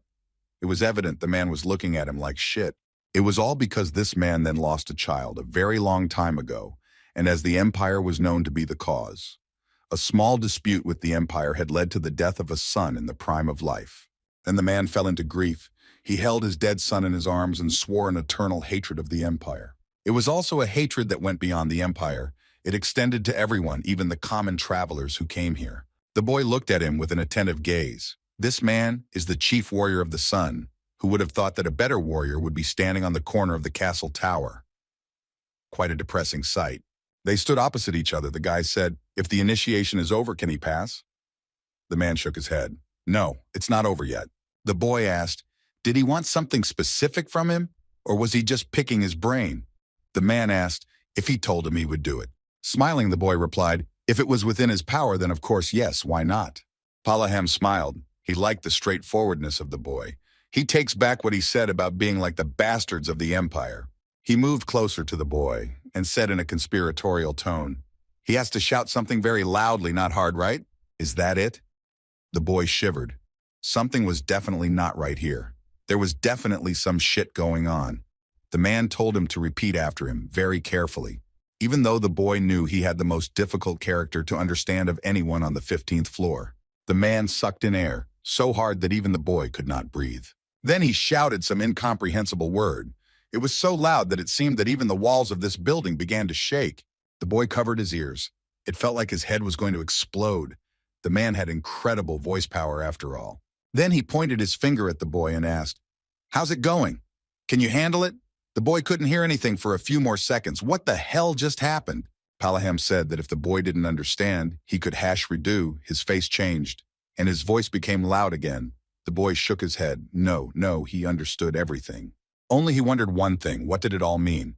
It was some hitherto unknown word to him. The man folded his arms across his chest and said he didn't need to think about it. Just let him shout it out and not make a bastard of the empire.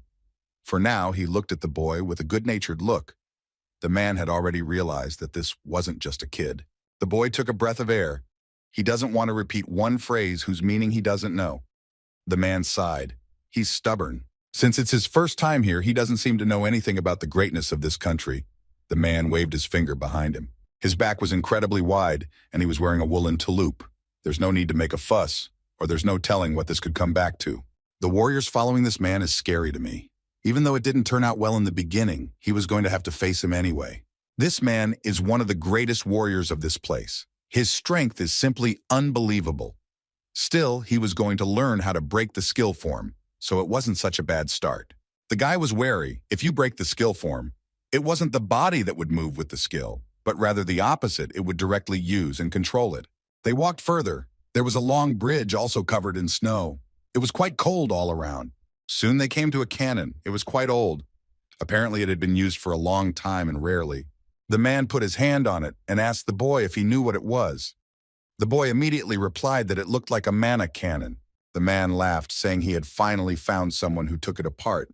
It was still being developed in the Empire. In the last war, he threw the Empire bastards a bait and switch. It worked, and then wiped them off the face of the earth with it. Then they wanted their own version of the cannon. Apparently it's still being developed. It stopped snowing just in time to try it out. It's been a long time since it fired. The man pointed his finger forward where the big Rostock was. Does he see that strange thing? The boy nodded. It wasn't always so huge. It used to be no bigger than a mole. As he walked closer, he saw its monster defenders. For the first time in his life, he saw such creatures. The boy asked, so the man went right back in? The man laughed, only because the people accompanying him were in bad shape. Let him not misunderstand. He picked up a small pebble of mana. The man asked the boy if he knew where those monsters came from. The boy exhaled and said he didn't. He had to lie. He had to be careful not to give himself away.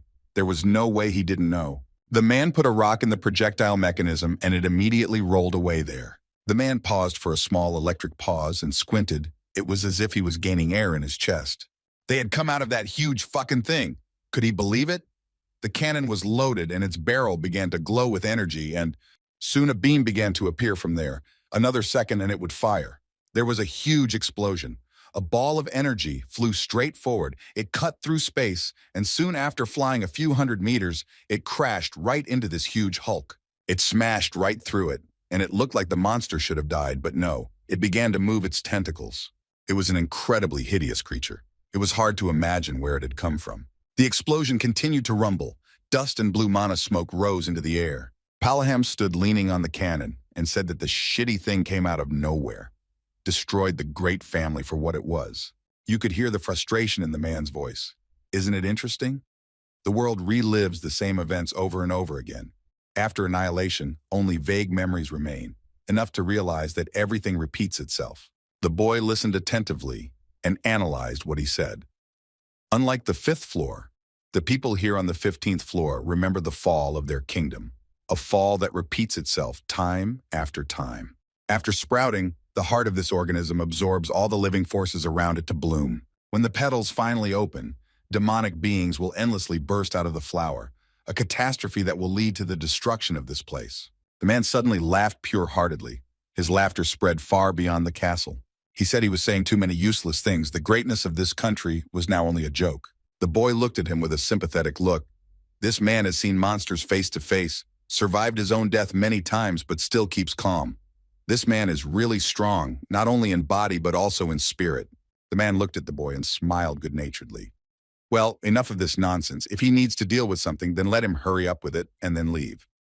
The boy asked, "Initiation complete?" The man nodded and gave a thumbs up, and besides the boy did a great job, it seems to have gone well. The boy said his business was related to the man. His voice was worried. The man laughed and wondered if the guy knew about him before he came here. I wonder if he wants to hear what's going on. The guy made a serious face and said he wanted to learn how to become a warrior. He was more serious than ever. The man heard that, and his eyes immediately grew wary. He seemed to expect anything but this. He smacked himself on the head and laughed even harder. I think he'd been bullshitted. Well, he's had his share of travelers. The man smiled a smile that seemed to amuse him. But most of them didn't even last an hour, let alone several days of training. The man had changed, and there was a sinister aura emanating from him. However, Kim was not going to back down. He looked at the man with a serious look and asked, "Is this what would be considered a rejection?" The man waved his hands. "What is he saying? It's not like he's that cruel." Even the man took a little offense. He said that he would first give him a task, let him get used to this place, and then return. If he rushes ahead of the locomotive, he'll only increase his chances of getting killed. The boy said that if the man had no memories, just vague guesses, what was the chance that he would remember him? The man smiled and nodded his head. Let him not worry. Such unusual travelers are not forgotten so easily. What if Kim said he wanted to start studying right away? The man's face, once again a smile settled on his face. If that's what he wants to do, then well, that's the way we'll do it. That's good too. The man opened his eyes and became even more formidable in appearance. The boy even sat down a little. He was in trouble. It seems that this man would have some pretty tough training methods. The boy began to stammer. Well, first he would take the assignment, adjust, and then come back. The warrior held up a finger and said that was a good choice. Your current level, a suitable assignment would be to hunt the red root tooth of a white boar. Suddenly, the man stopped and looked at the boy in surprise. But didn't he already have an assignment? Kim was a little startled. What was he talking about?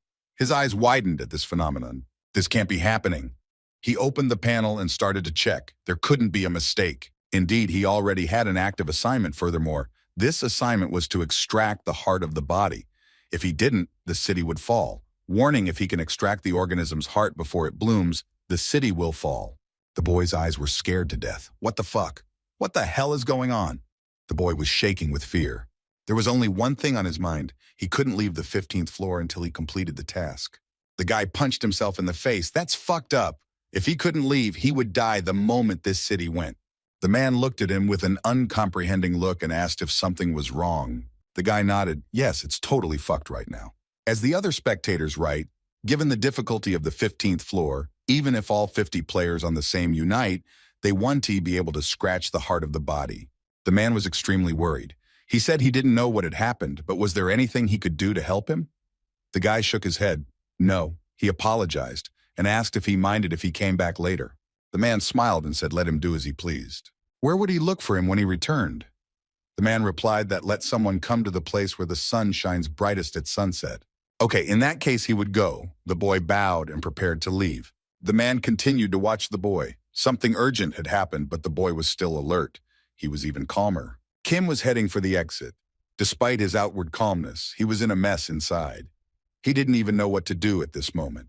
Soon he approached the city. The chat room began to have a discussion. One spectator said that he was thinking about something. Everyone was interested. Maybe the admin was pissed off because he was getting pissed off with everyone and decided to give such a task.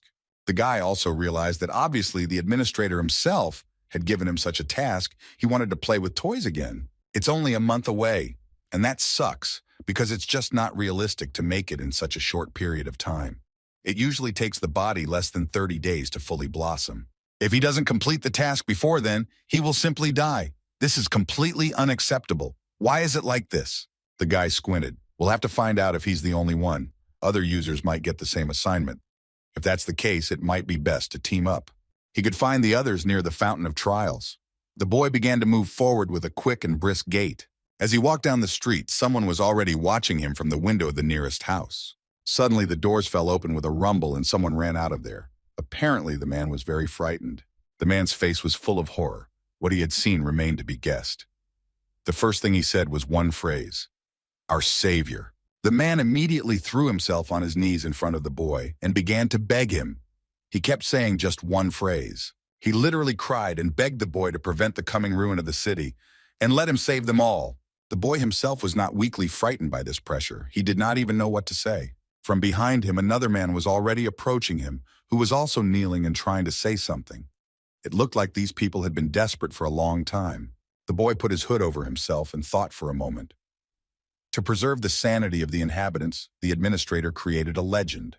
One day a traveler will appear and save them all.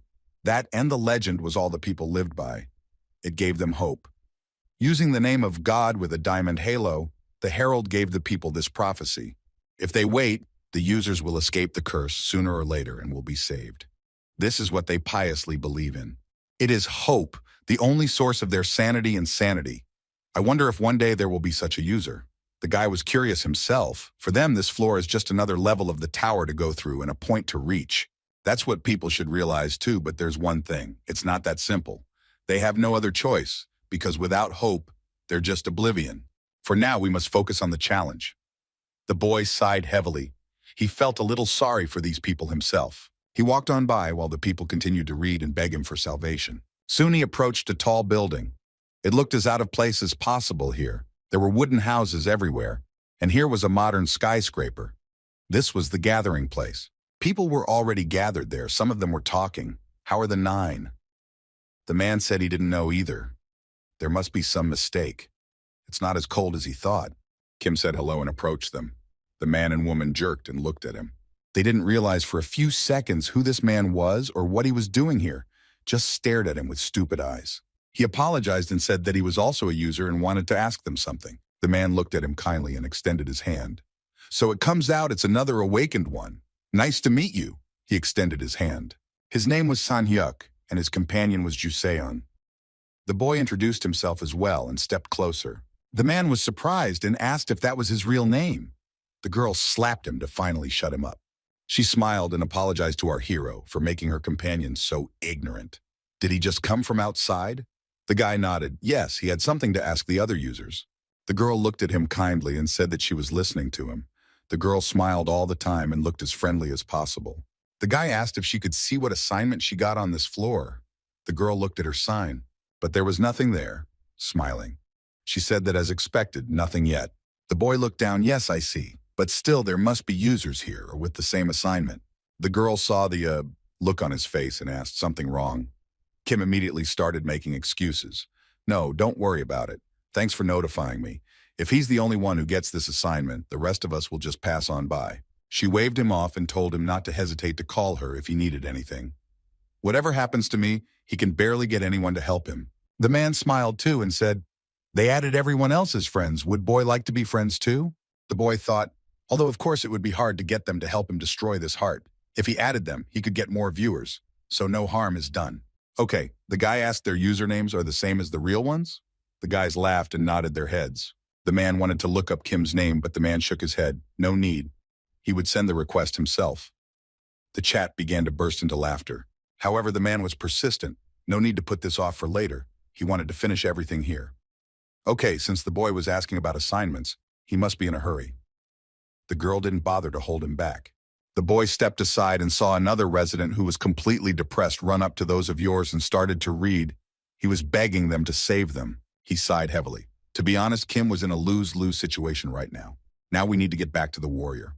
All it would show was to stop at him and get stronger. Soon he was back at the castle. No one was there, which was actually strange. The man was probably inside somewhere. He told him to go to the place where the sun shines brightest at sunset. He must find the place where the man had said, so the boy began to look for it. Soon he climbed the tower to get a good look at the surroundings and see where he should at least go.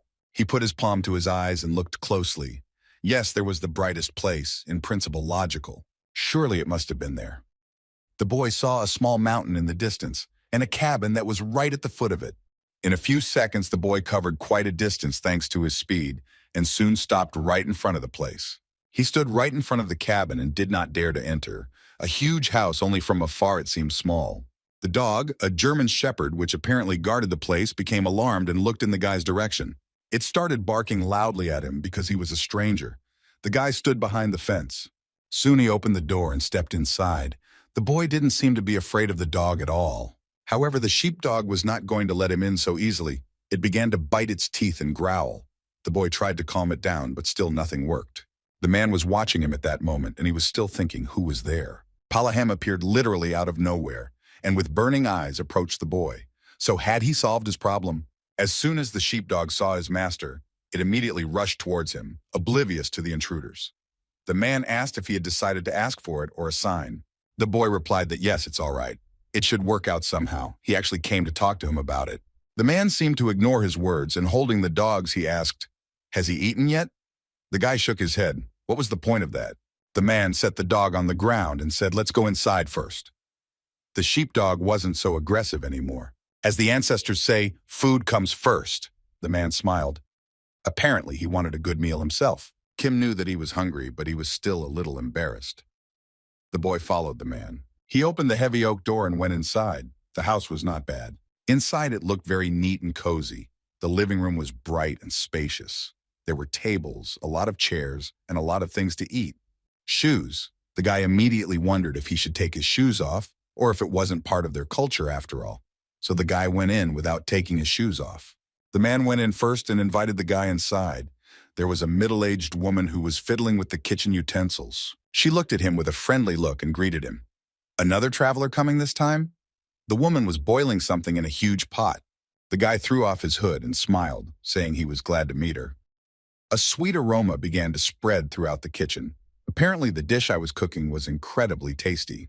The woman smiled a friendly smile. She said it was nice to meet you. Her name was Charlotte. She was curious as to who her husband had invited to dinner, considering it was the first time. He's such a nice young man. The woman finished her cooking and set out a small tray of food. There were the usual scrambled eggs and some large sausages. It smelled wonderful. The guy thanked her and scratched his head. He felt a little awkward. He felt like he was asking for it. Suddenly, he met the man's eyes. His gaze was sizzling. "What's he doing?" "Sit down already." The boy immediately agreed. The woman said that she had prepared food the travelers liked, so let him sit down right away. There was a lot of nice and tasty food: fish, meat, eggs, bread, everything he was used to eating in the real world. The woman looked at him with a stern look and began to speak. She looked at her husband and her eyes seemed to light up. How much more was he going to dope in the castle tower? Even the man sat up a little at this sight. He suddenly became completely different. At the sight of his wife, he was even a little scared. The guy chuckled while eating. He didn't think that such a powerful man could be a tosser. The guy didn't even have time to eat when the man appeared behind him. He said that it seems that the boy had already finished, so he had something to talk to him about. The boy said he wasn't done yet. Well, then the man did not wait for an answer and stormed out of the house. It seems he was afraid of his wife. The boy looked at him and said nothing. The boy got up from his seat and said that it seemed that he had to go too. He thanked the hostess for the delicious lunch. The girl smiled and said she was glad he liked it.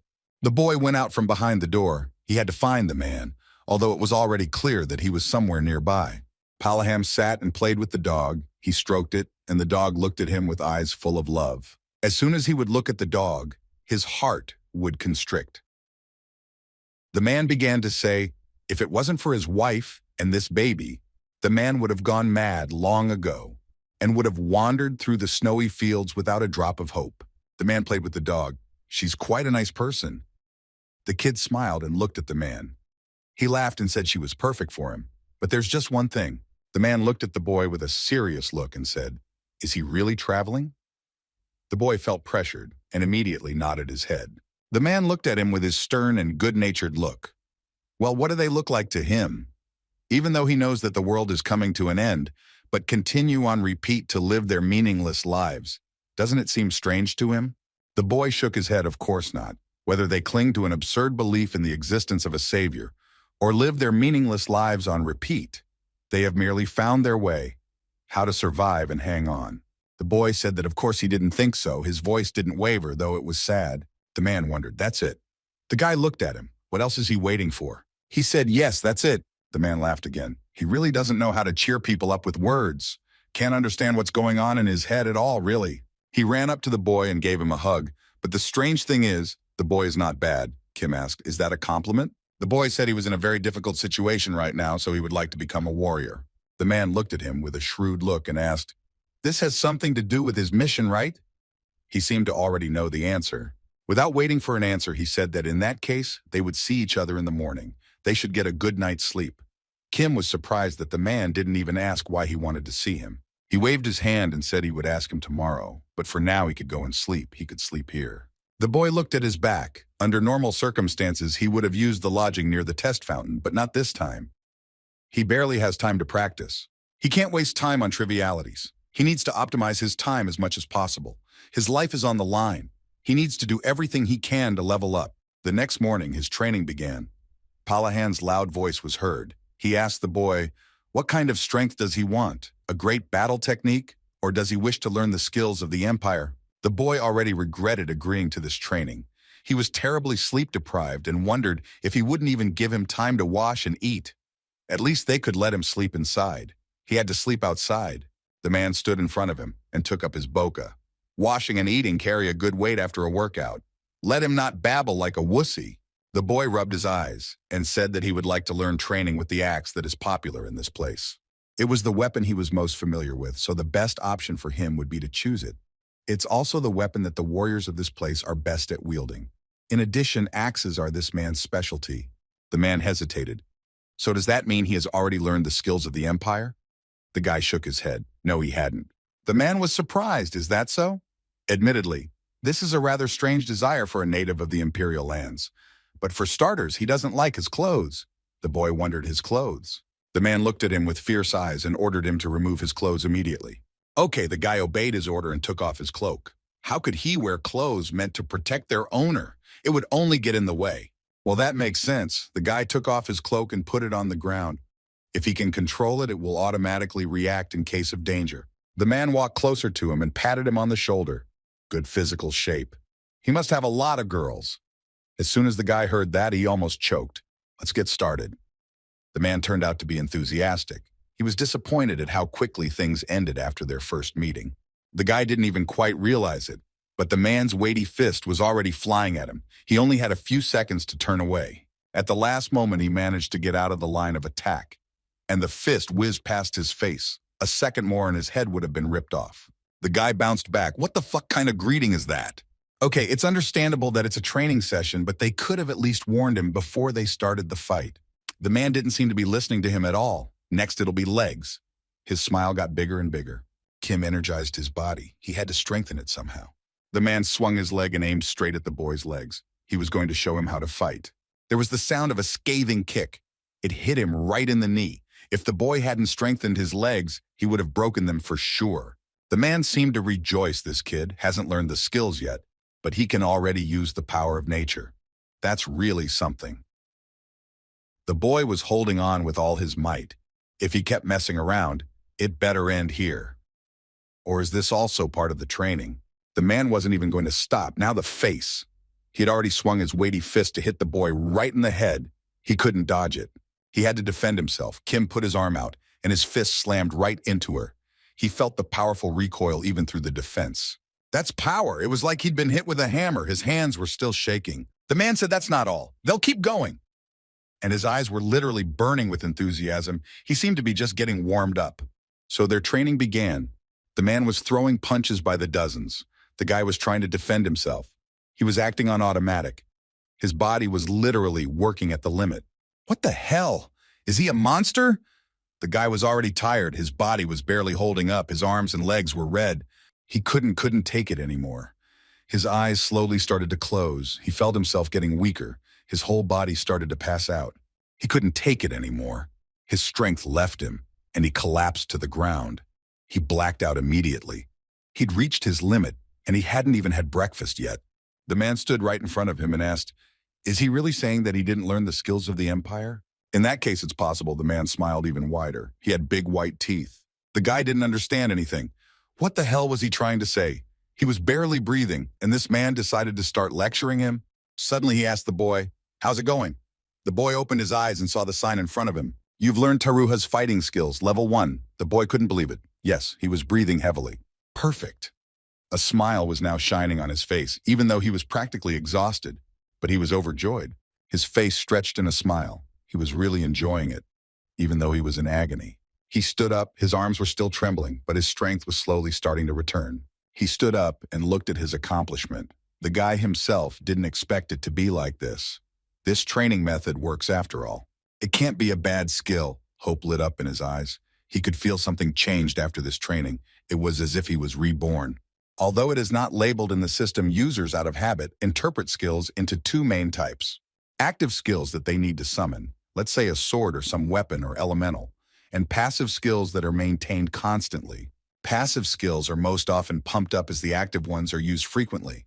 There is also a small chance to gain a passive skill while using a high-level skill.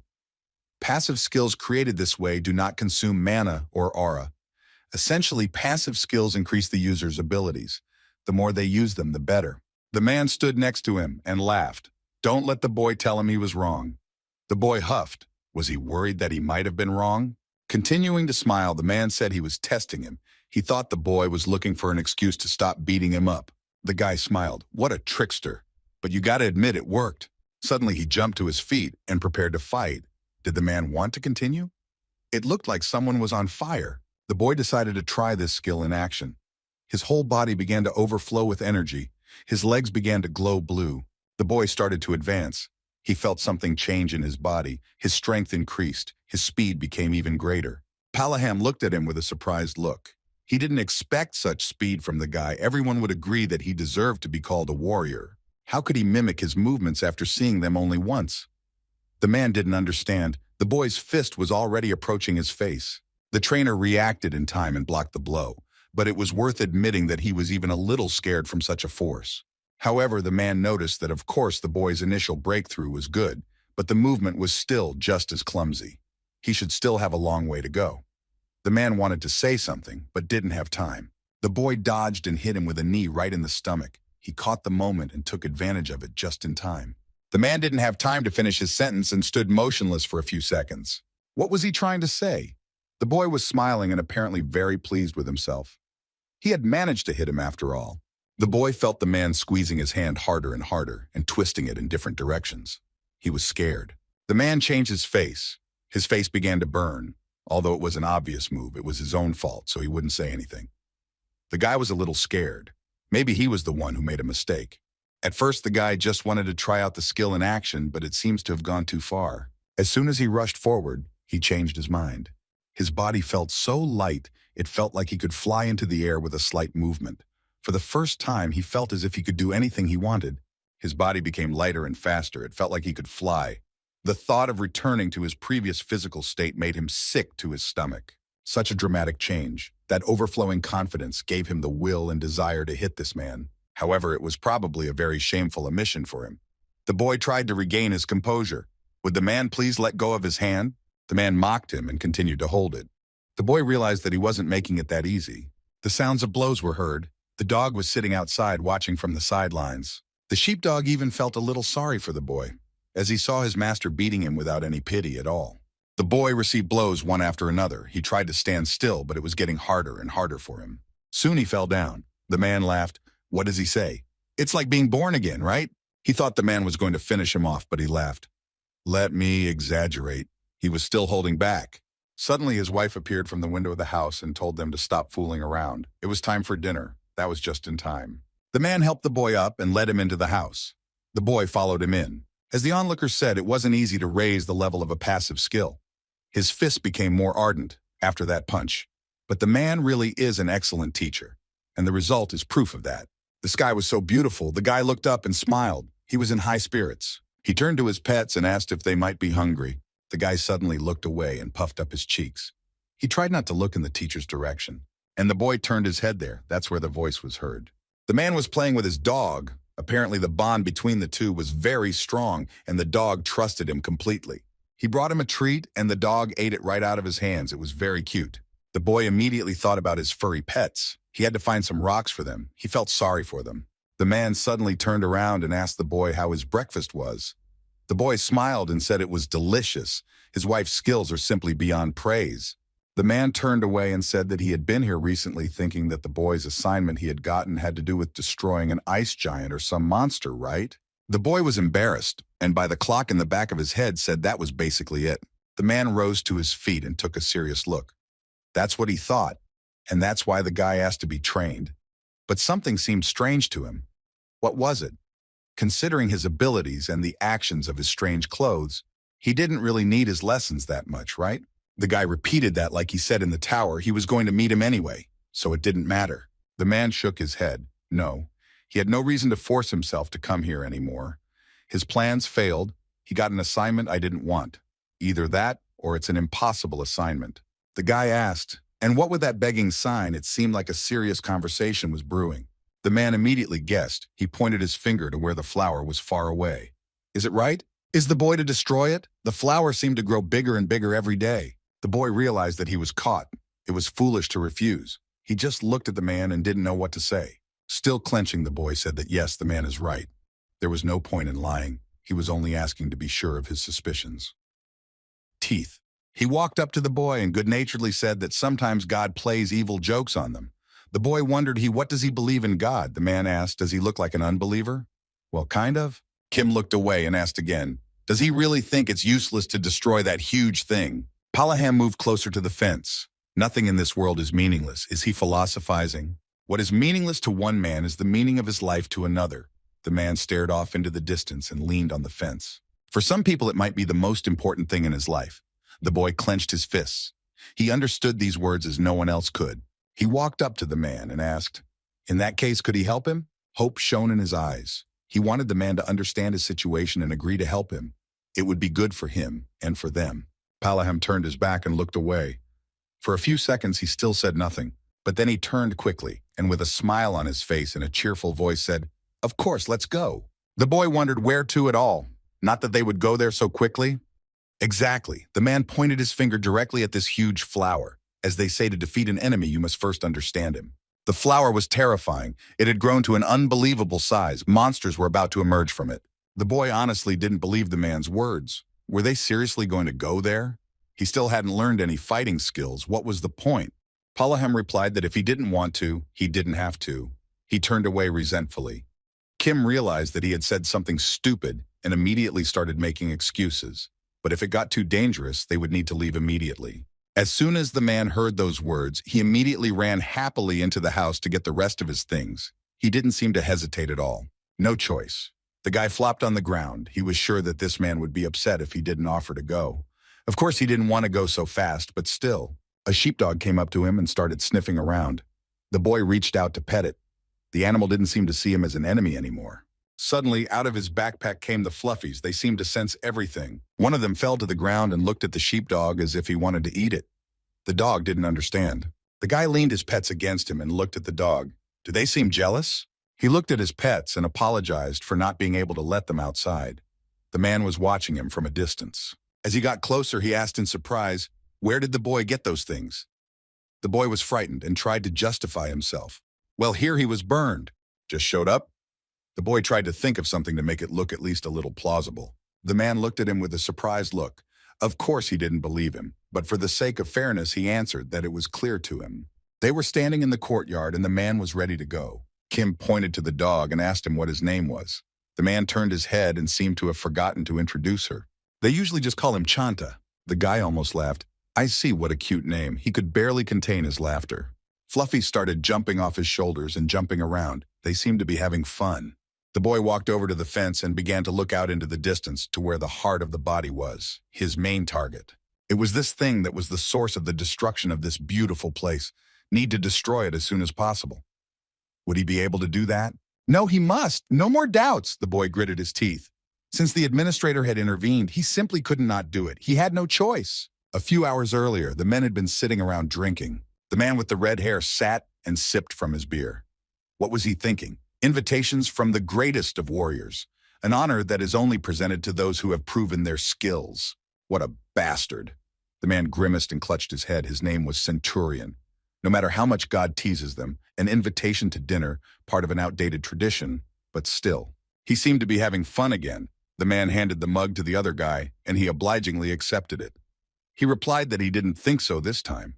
His name was Karen, a friend and aide to the Centurion. He said that the captain and that traveler were sparring together, so he was hardly unserious. The Centurion even perked up at those words, sparring. Now that's something new. The man laughed with a thunderous laughter. That's what he's all about. After saying that, he became indescribably delighted. Now he even felt sorry for the boy.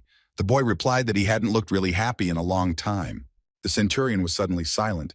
His gaze faded, and as if sadness flashed through him. Now he was curious too, and the man began to pull on his heavy boots. There was nothing to do anyway, so it was better to find out than to sit here in the bar and drown his sorrows in booze. The man ran for the exit. The Centurion smiled and said that he wanted to get acquainted with the journey. He was interested in the kid who was not afraid to spar. The man's face was filled with excitement. They would go together. The aide immediately shook his head. No way, he's not going anywhere. Let the centurion go alone. What's the matter with him? The centurion grabbed him by the scruff of the neck and dragged him along. If he went with him, the man would be willing to let him die a peaceful death. The boy tried to break free, but the man's grip was dead. There was snow outside. It was almost knee-deep, yet two silhouettes were making their way through the thickets of the forest. The centurion smiled and bet 500 coins that it would be fun. He had unseen enthusiasm. He wanted to see this brave man soon. His assistant didn't seem to share such enthusiasm. He couldn't believe that a man would bet such money on such nonsense. He seemed to be adapting quickly. The man swung his huge axe and said that their money had no value anyway, so why all the questions? Besides, they need a savior, so they'll cooperate anyway. The man clenched his axe in his hands. The aide was already almost exhausted. He says that Centurion is making it sound noble, though in fact he is spending his savings to buy a traveler a drink. The man wasn't listening to him at all by the time they got to the spot. As soon as they approached, the boys were stunned. Something caught their attention. They looked at each other and stared at each other. Something was not right there.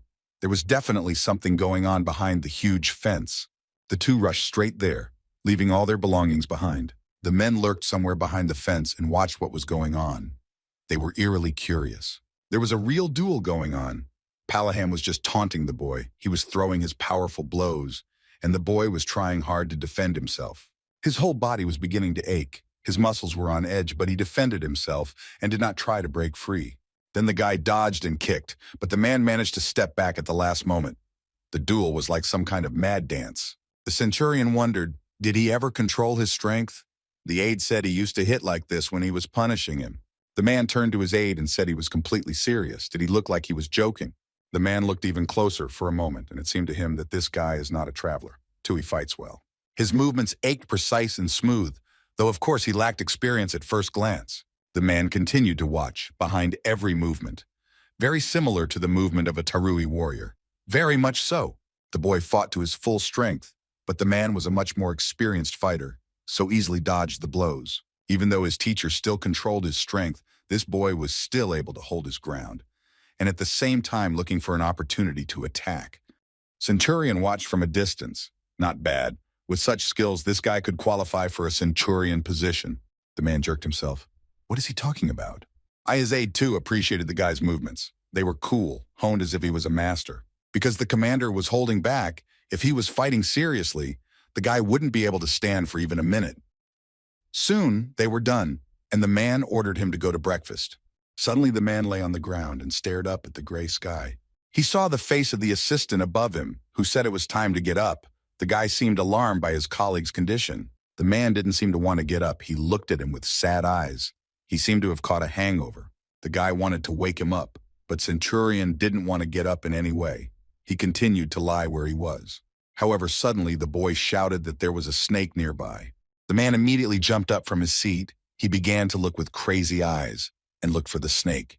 There was no snake. The man was furious. How could anyone do such a thing? The aide smiled and said it was right. He meant himself. The centurion was furious, you snake. The aide told the man to get up quickly. The commander had already left. The centurion got up. They were talking about something together. The dog stood close by and watched their every move. However, the men's gaze fell on something else. On the boy's shoulders sat small furry creatures. Were they not the spirits of the eternal tree? That's right. As far as they could remember, the traveler before this boy had had those with him. The man decided to trust his memory and the helper. We must go and look. The assistant agreed. He was also curious about the origin of these creatures and this guy too. He wanted to touch these fluffy things. He tried to say it as quietly as possible. The boy was informed in the chat room that someone was approaching. The fuzzies tensed up as well. The boy looked in the direction of those coming and was surprised. The centurion slammed his fist into his chest and saluted the commander of the Sun Warriors. Palaham smiled and looked at him. What was he doing here? He thought the centurion was lying dead drunk in a bar somewhere. Had he decided to come and see if he was sane? After all, it's the first time he's ever invited a traveler over. No, that's not why. Let him learn to lie first. The man pointed at the boy and introduced him. As you can see, he is a traveler. Kim looked at everyone else and smiled. The boy had never seen them before and tried to be friendly. Summer looked at him and thought he was some kind of weird guy. However, he said it was nice to meet him. A moment ago, he fought like a warrior, but judging by his attire, these are like residents of the Empire. The commander looked at his comrade like he was about to eat him. The centurion was a little scared. The man introduced himself and said he was the centurion of the great king.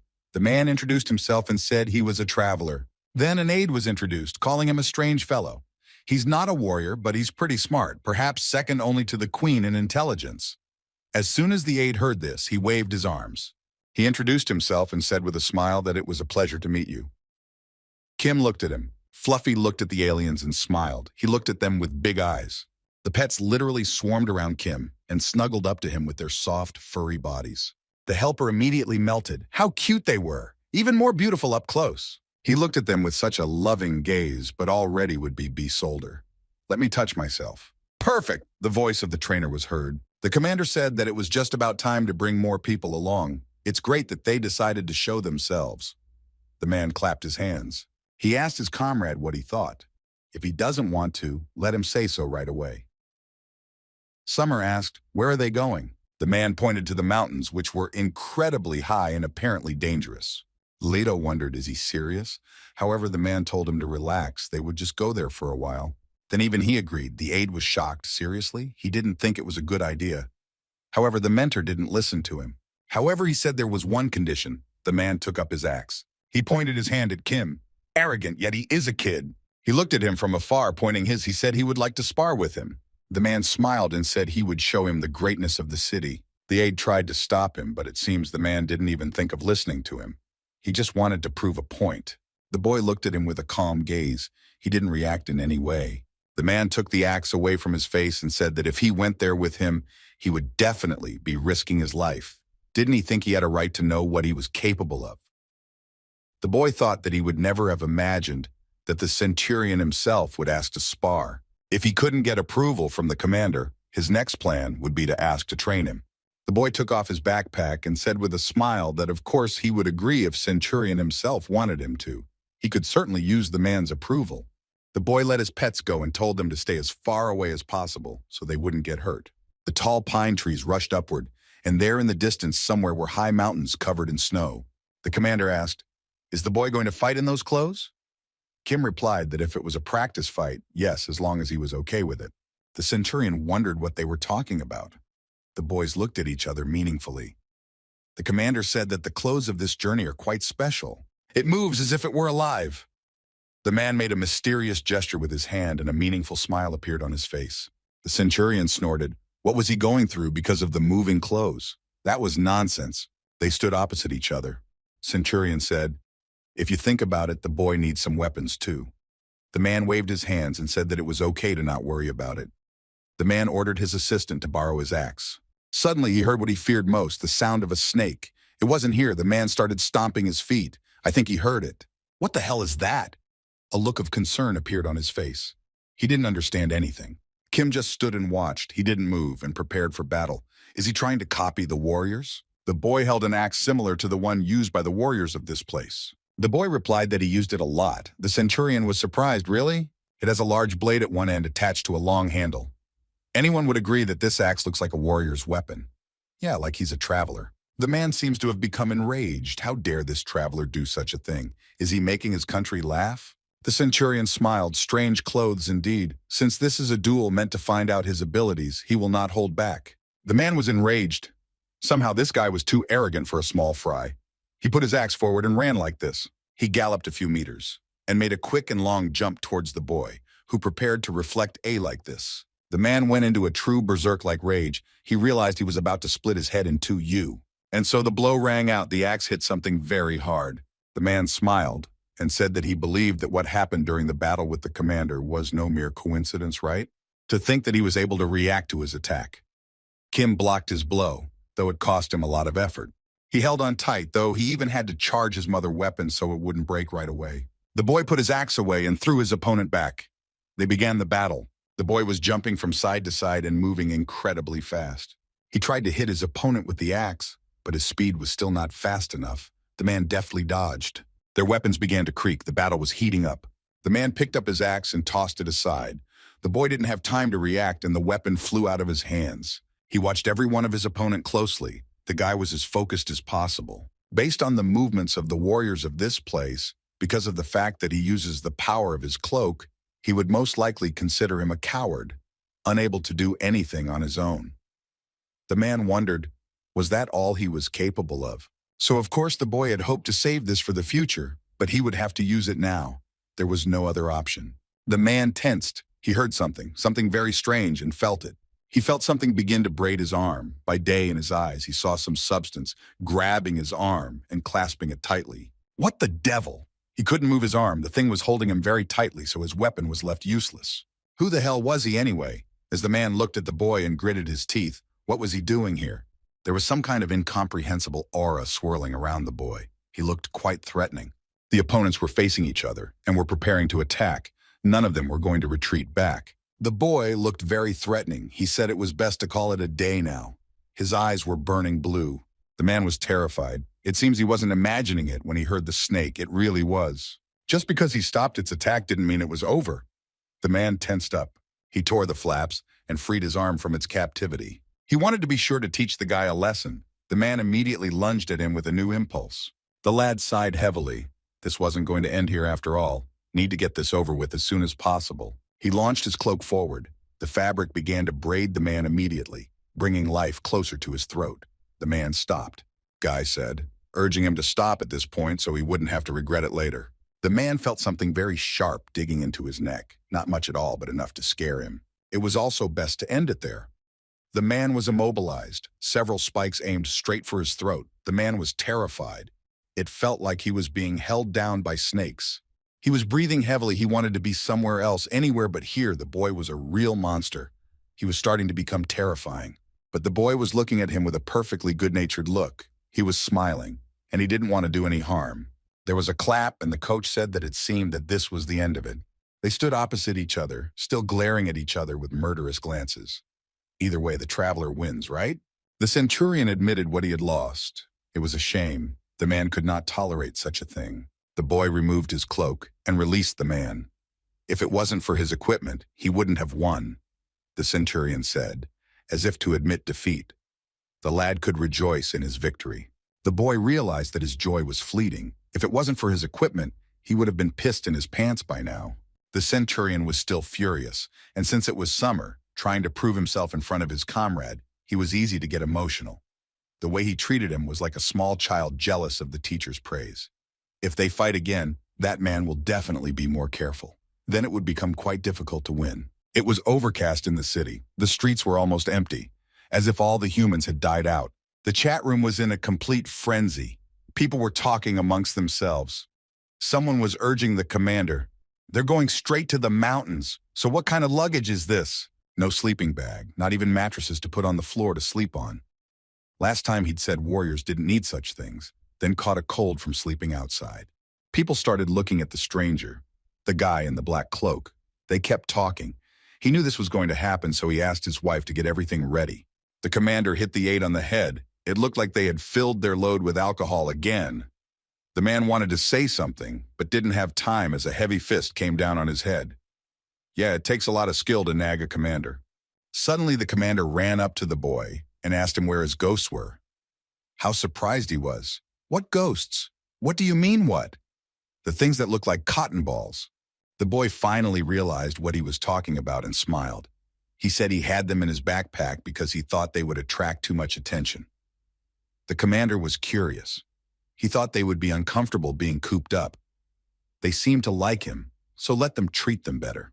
Their casual conversation continued for a while longer as they walked forward. The boy wondered, why do they call them spirits? They're not ghosts. Apart from being magical beasts, nothing else is known about these animals, and there is little information about where they live. No one knows why or how they were created. Does the commander seem to know something about them? Soon they were outside the city, the gates left behind. They moved forward in an organized column, with the commander leading the way. The man turned to the others and asked in a cheerful voice, "Is everyone ready to have some fun? It's going to be fun." Kim seemed to share his enthusiasm. The boy just looked ahead. The team stopped before the entrance to the forest. There was a big and wide road leading straight into the mountains. Without any delay, they went forward. The commander was in the lead, followed by the centurion, and then Kim and the assistant. The snow was very thick and deep, so it was difficult to walk. The boy felt that the aide was lagging behind. He turned around and asked if he was all right. Is there anything to help? The poor guy was behind, carrying a lot of luggage, breathing hard. He must have been cold, but he said he wasn't to worry. King realized that the man was not well at all. He didn't look like a warrior and was much weaker than the others. Yet the commander had slipped him his luggage and was not at all worried about what would happen to him. Suddenly, he stopped the column and said to make a halt for now. The man didn't get a chance to say anything. Kim heard a strange sound. It was like a growl. The boy listened and became alert. It was a very familiar sound, huge teeth, white fur, furious look. It was the ice giants. One of these monsters stood right in front of the commander up close and stared at him with its huge, fierce eyes. It was similar to the Sasquatch the boy had seen earlier, but it was much bigger. Besides, there were so many of them. Not just one and two, at least a dozen. The commander bumped foreheads with one of them, and they began to stare at each other closely. It seems there's no way to avoid a fight. The ice giant roared something, his eyes glowing and saliva dripping from his mouth. The commander also shouted something. It was a language the guy didn't understand at all. What a noisy exclamation mark they were. The guy covered his ears with his hands to keep from going deaf. But they couldn't go any further unless they ran into the giants. Suddenly, the assistant dropped his luggage and told the traveler to wait here. The boy understood nothing. The boy said that just the three of us would have a hard time facing them all, so let him participate. The aide said that was out of the question. It would be better if the boy stayed behind and dealt with the stragglers. The centurion said it was nothing to the warriors, just let him stand and watch. The man was enthusiastic. The aide at the same time stuck some strange object in the snow. The boy asked what it was. Is it something like stakes? Although it looks more massive and sturdy. The deputy replied that it was some sort of safety device. The man swung his fist. I wanted to use it to set up camp, but that would do it too. Kim didn't understand anything, but just kept watching. The man hit that huge stake with all his might. Kim's eyes widened at what he saw. I think he should take it back. This guy's a warrior after all. It was a kind of fence, the aide continued to labor. He shut the boy down and told him to take care of things. Kim nodded his head. He didn't understand anything and decided it would be best not to interfere. The deputy shifted his gaze to the side where the fight was about to start. Suddenly, the guy saw to his surprise that the commander was coming back. Stop! Why are they coming back? Shouldn't they be fighting alongside them? The man replied that there was no need for him to participate. Just need to watch them fight. The centurion, along with his aide, came closer and closer, their faces brimming with excitement. The ice giants rushed towards them. They roared, red eyes glistening even in the light of day. The commander climbed over the fence. I learned in safety. The boy wondered if they'd be all right. The creatures had already piled up in great numbers. They were truly horrible. There were not a dozen, but 100 of them by the feel of it.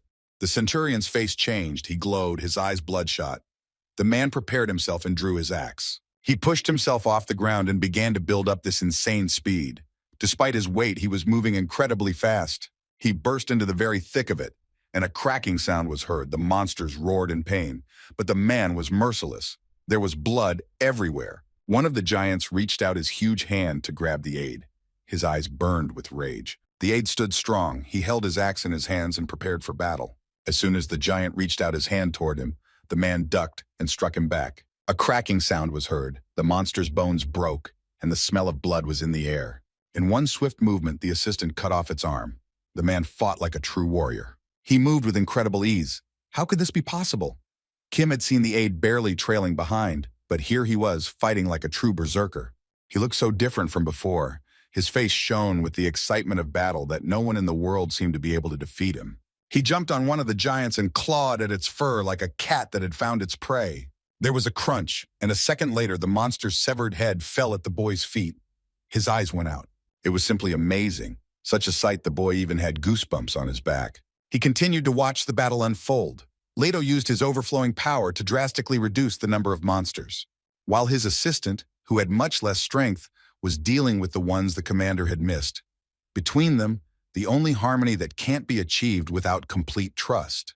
The guy honestly didn't think that this aide could fight like that.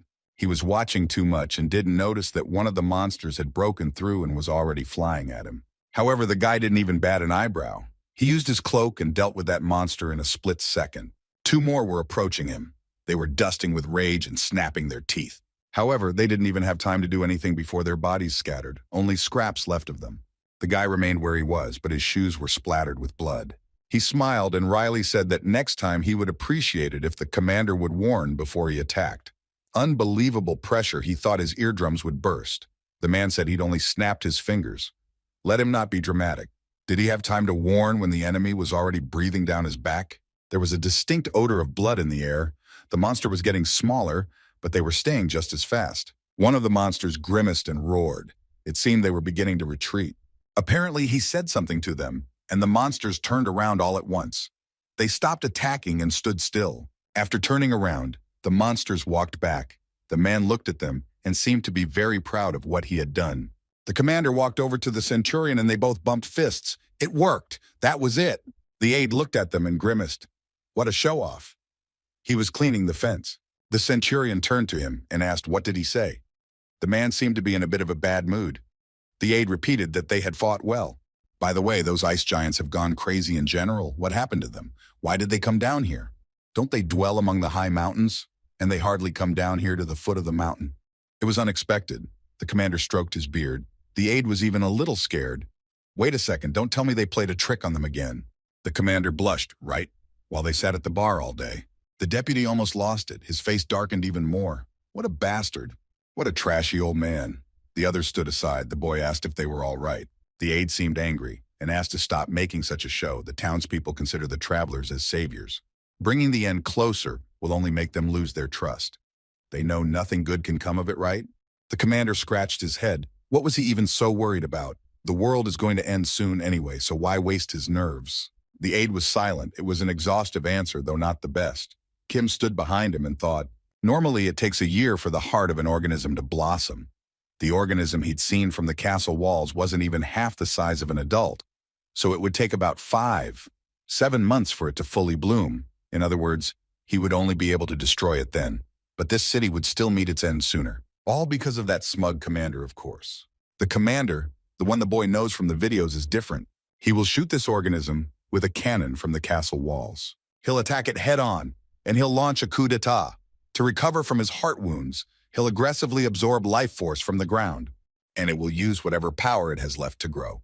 There's no way this man doesn't know that. He's a commander, a true warrior, rather than seeing it as a venting of anger for the repeated destruction of the world. The boy walked up to the aide and said he had a question. The man smiled, saying, let him ask. The boy began to speak, his voice sounding a little muffled. When a commander starts to do such things, the higher ranks of society and the people of the city do not know about his actions. The man thought about it and scratched his head. He thought about it too. Either they don't know or they don't want to know. The man thought once more and fell silent. It doesn't matter. He can't know about it either, so we have to go. Without waiting for an answer, he went forward. Kim remained standing. From his answer, one could understand that there were not many people in this city who could contain the spread of information. The boy continued to follow them, the snow crunching under his feet. They moved farther and farther, deeper into the forest. Soon they would reach the mountain itself. The blizzard user was temporarily prevented from writing in chat. Under the mighty pressure, the branch cracked and snapped. It was the commander moving forward, clearing a path for everyone. He asked, has everyone else noticed that in this city I have so much snow? Why do you think? As soon as the aide heard this, he tried to stop the commander. However, the centurion interrupted him. If the commander wants to say that, then he has a good reason. He began to explain there is an incredibly beautiful warmstone located in the city. The man snapped his fingers. It rests deep beneath this city. It is used not only by magical engineers from all corners of the kingdom, but also by technicians from the empire who are secretly summoned here to create their magical devices. It keeps the city very warm and there's not much snow, a heater of sorts. The guy was surprised. This was something he hadn't seen in his videos. What a surprise. He asked why they were telling him this. The man said he just suddenly wanted to tell the secret of the city that other travelers don't know about. The man came to him and said, that's why from now on, he's Chana's boyfriend.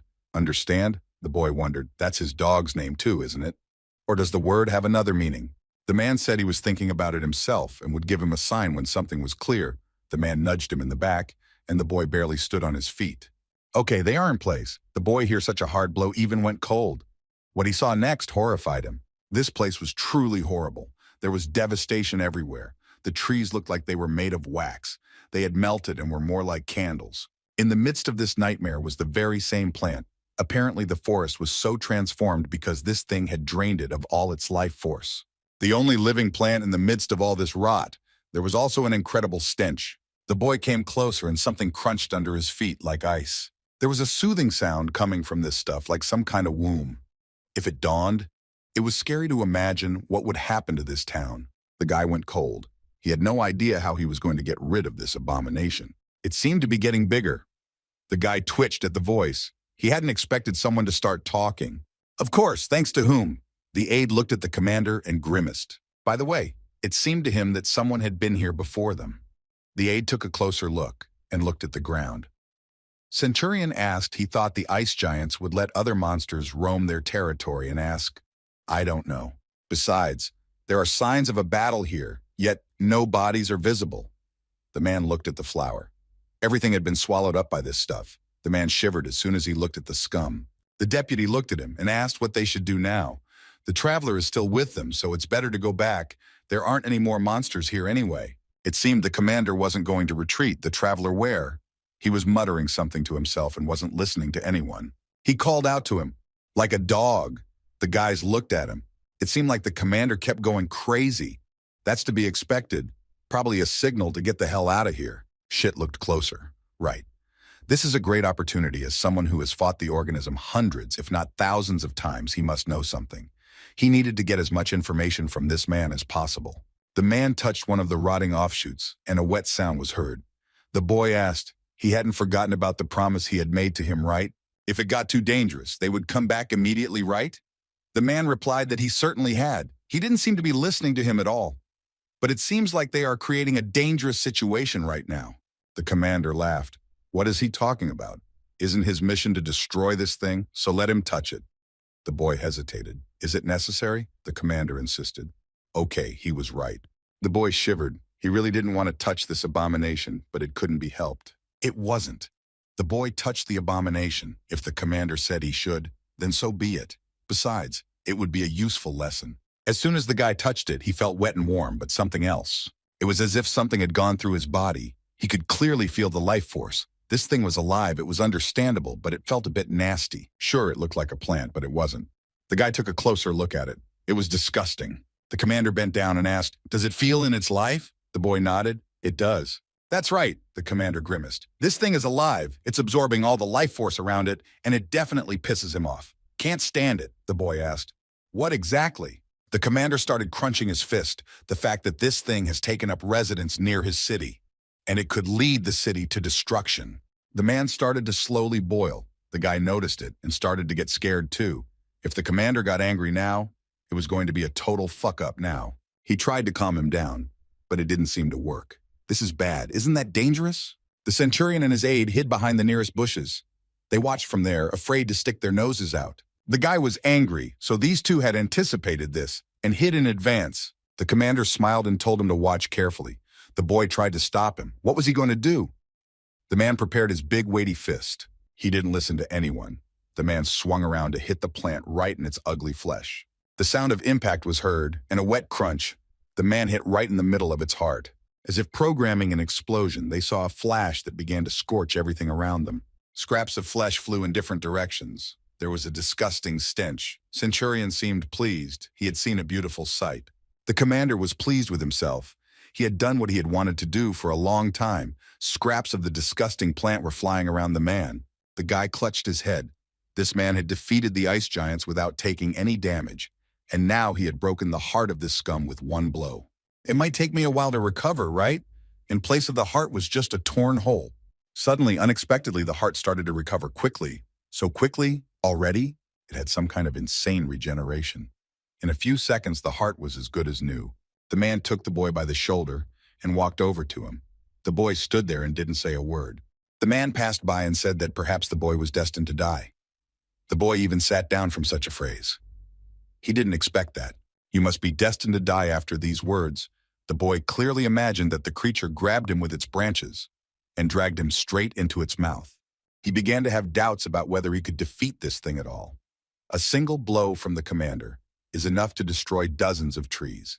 However, this flower stands there as if nothing happened. It just regenerates. It seems impossible to destroy this thing at all. It deforms and seems to press itself into the ground. Then a pop was heard. The flower spit something out of itself. A shadow flew out of it and began to rise up. Several clumps of something very black and nasty flew up and flew right at them. One of these clumps fell to the ground, and an important sound was heard. It was some kind of black slime. The boy turned around and looked over there. It was a disgusting substance, very stinky and apparently dangerous. It looked like rot. As if it was alive, the substance began to move and deform. The guy stood in his place and just watched what was happening. It was a disgusting sight. Suddenly, he twitched and looked straight in front of him. His eyes began to widen. Something began to emerge from those black blobs. First one paw, then wings, then something else. I think it was some kind of insect. And with each drop, a monster began to appear. They were insect guards. They had burning eyes. They were like the cockroaches they had seen before, but much more terrifying and formidable. There were several dozen of them exactly. The aide, as soon as he saw it, he was immediately frightened and started shouting that he would tell his wife that he was risking his life again.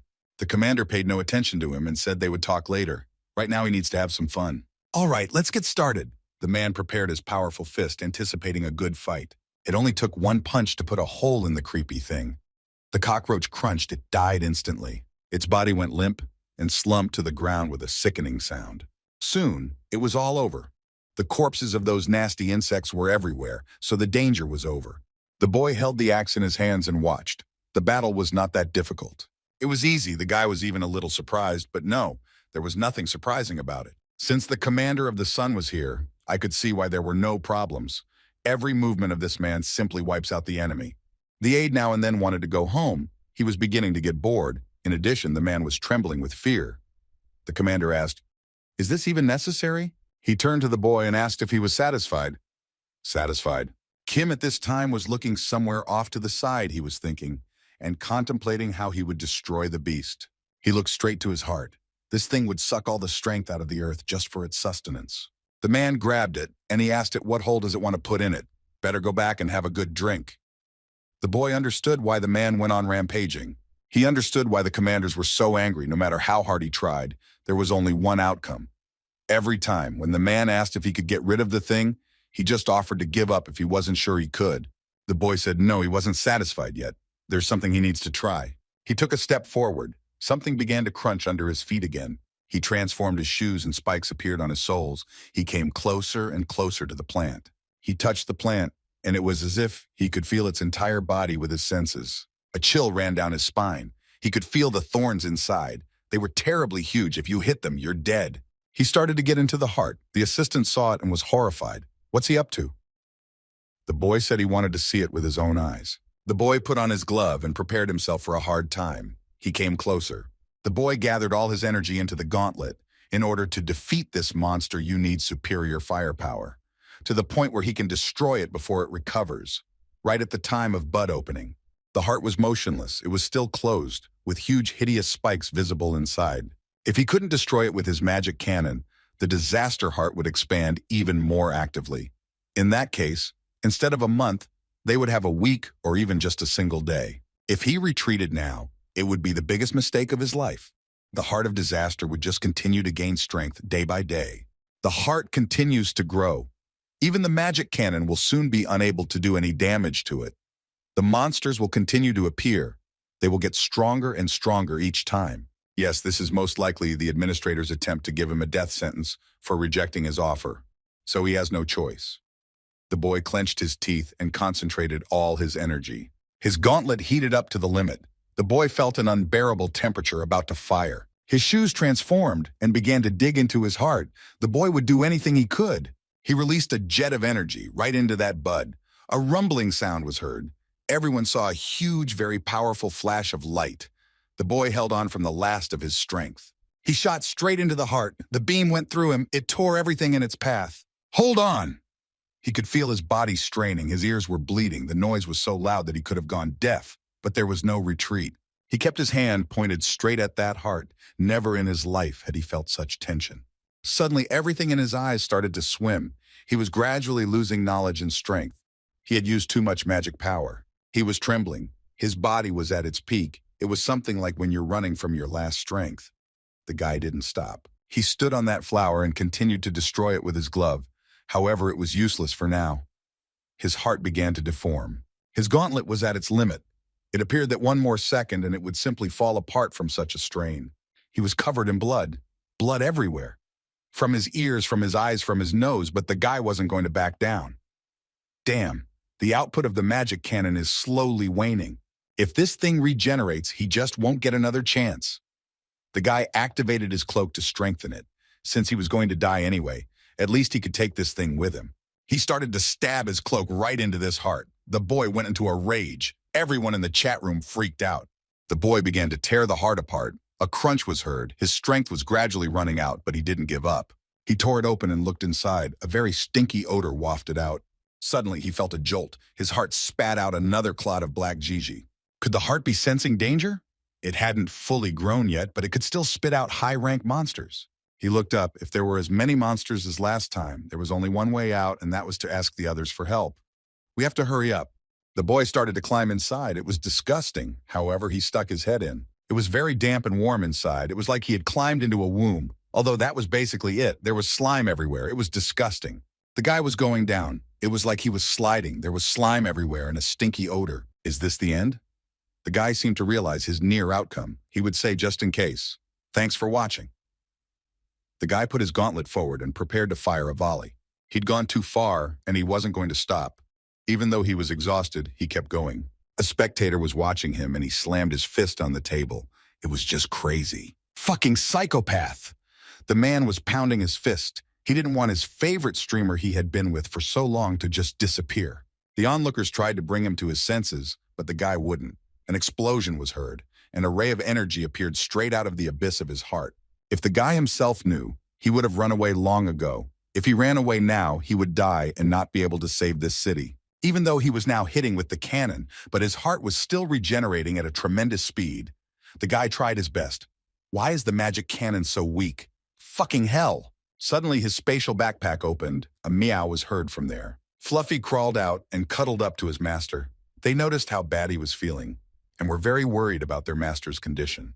The boy looked at them and shouted for them to get inside immediately. Why did they get out? Back inside.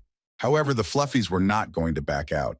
They clung to their master and had already started to cry. From their small round bodies began to separate outgrowths that turned into some strands. The guy didn't understand anything. He just watched as he was busy destroying this thing. As soon as the strand touched his heart, it immediately began to vaporize. Fluffy felt the pain. However, they did not retreat. They clung to their master and helped him in any way they could. Even though they were almost powerless, they would never abandon him. Born from the World Tree, in the most distant times, these beasts hold the opposite energy to the demon realm. Just one touch of this beast's heart brought them incredible suffering, yet they did not back down. They did everything they could to help him. The boy apologized to them, tears welling up in his eyes, but there was no backing down. He reached out his hand and started to charge up again. There was no backing down. The guy released all the energy he had. The beam pierced everything he could. There was an explosion.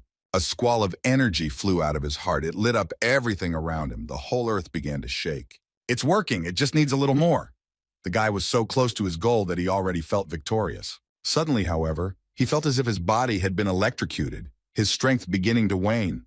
His mouth was bleeding. He was overexerting himself. His body might not be able to withstand such a monstrous strain. The guy began to weaken. His energy and all, he was in a death trap, and now it was almost impossible to get out of here. It's all over. Plus, his pets were also running low. The demonic energy was starting to slowly consume them. And he was so eager to punch that admin. The guy felt a squeeze. Is he going to die now? He felt as if he was falling somewhere very deep. He lost consciousness. 3 men were sitting around a fire, apparently roasting meat. The aroma spread for miles around. His eyes slowly began to open, which cost him a lot of effort. He heard voices through the noise. He was destined to die anyway. What difference did it make? It was the aide who was talking with the commander. He was yelling that they should let him know. The man agreed. All right, so be it. The boy opened his eyes. Was he still alive? Next to him lay Fluffy, who seemed to be passed out. The deputy shouted, "They don't have much time. The demonic flower is almost blooming." However, the guy turned away and told himself that he seemed ashamed of it. But why? A popoy lay in front of him. The guy touched it, but the beast didn't react in any way. Strange. They lay almost motionless. You could barely hear them breathing. The boy touched one of them. They seemed to be infected. He needed to get to the 20th floor to cure them. Holy water that can cleanse demonic energy is only sold on the 20th floor. He just has to get there. The boy cuddled the fluffy ones against him. He could hear their little hearts drinking. The centurion said he had a question. The commander looked at him. The men began to speak. This traveler, that is Chanta, did he what told him about the sunstone? The man looked at the boy, who had turned his back to lie with his back to them. He said he just wanted to know how much the boy knew about it.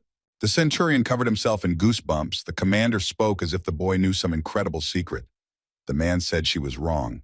The boy immediately stood up and asked them to tell him what they were talking about. What didn't he know? As soon as the others saw that the boy was alive, they opened their eyes in amazement.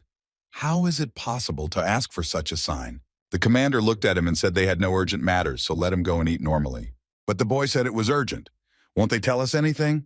The commander looked at him and said he would. But first let the boy eat. The boy threw off his blanket and approached the fire. Warmth was coming from it. The boy sat down next to them and began to eat. The commander asked how he was feeling. The guy sat down next to them, and they started talking. Fine, just my hands are a little numb. The man smiled and said that was pretty weird. His spirits feel awful, and he's fine. The guy examined himself and said it seemed to be because of his clothes. He had a smile on his face, at least from being alive. The wrist shields must have protected him. Useful clothes he had. They made it hard to get him out of them. The chat started laughing when the guy was taken out. The clothes protected him even then, preventing anyone from getting even 6 months closer to their master. So it was the commander who pulled him out of his heart. The guy looked up at the man who sat beside him and smiled full on. He thanked him. However, he hesitated. The guys were interested in one question. Why did they save him? He averted his eyes to the side. After all, it was his fault that destruction was near. That sucks. Sure, it was obvious that the heart of the disaster was still alive. Even with so much effort, the guy couldn't destroy it. Bad thing.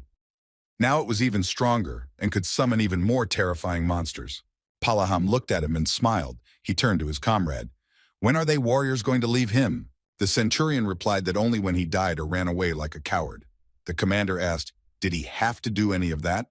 The man shook his head. He handed the boy a huge piece of meat that exuded a sweet flavor so he himself could hear it.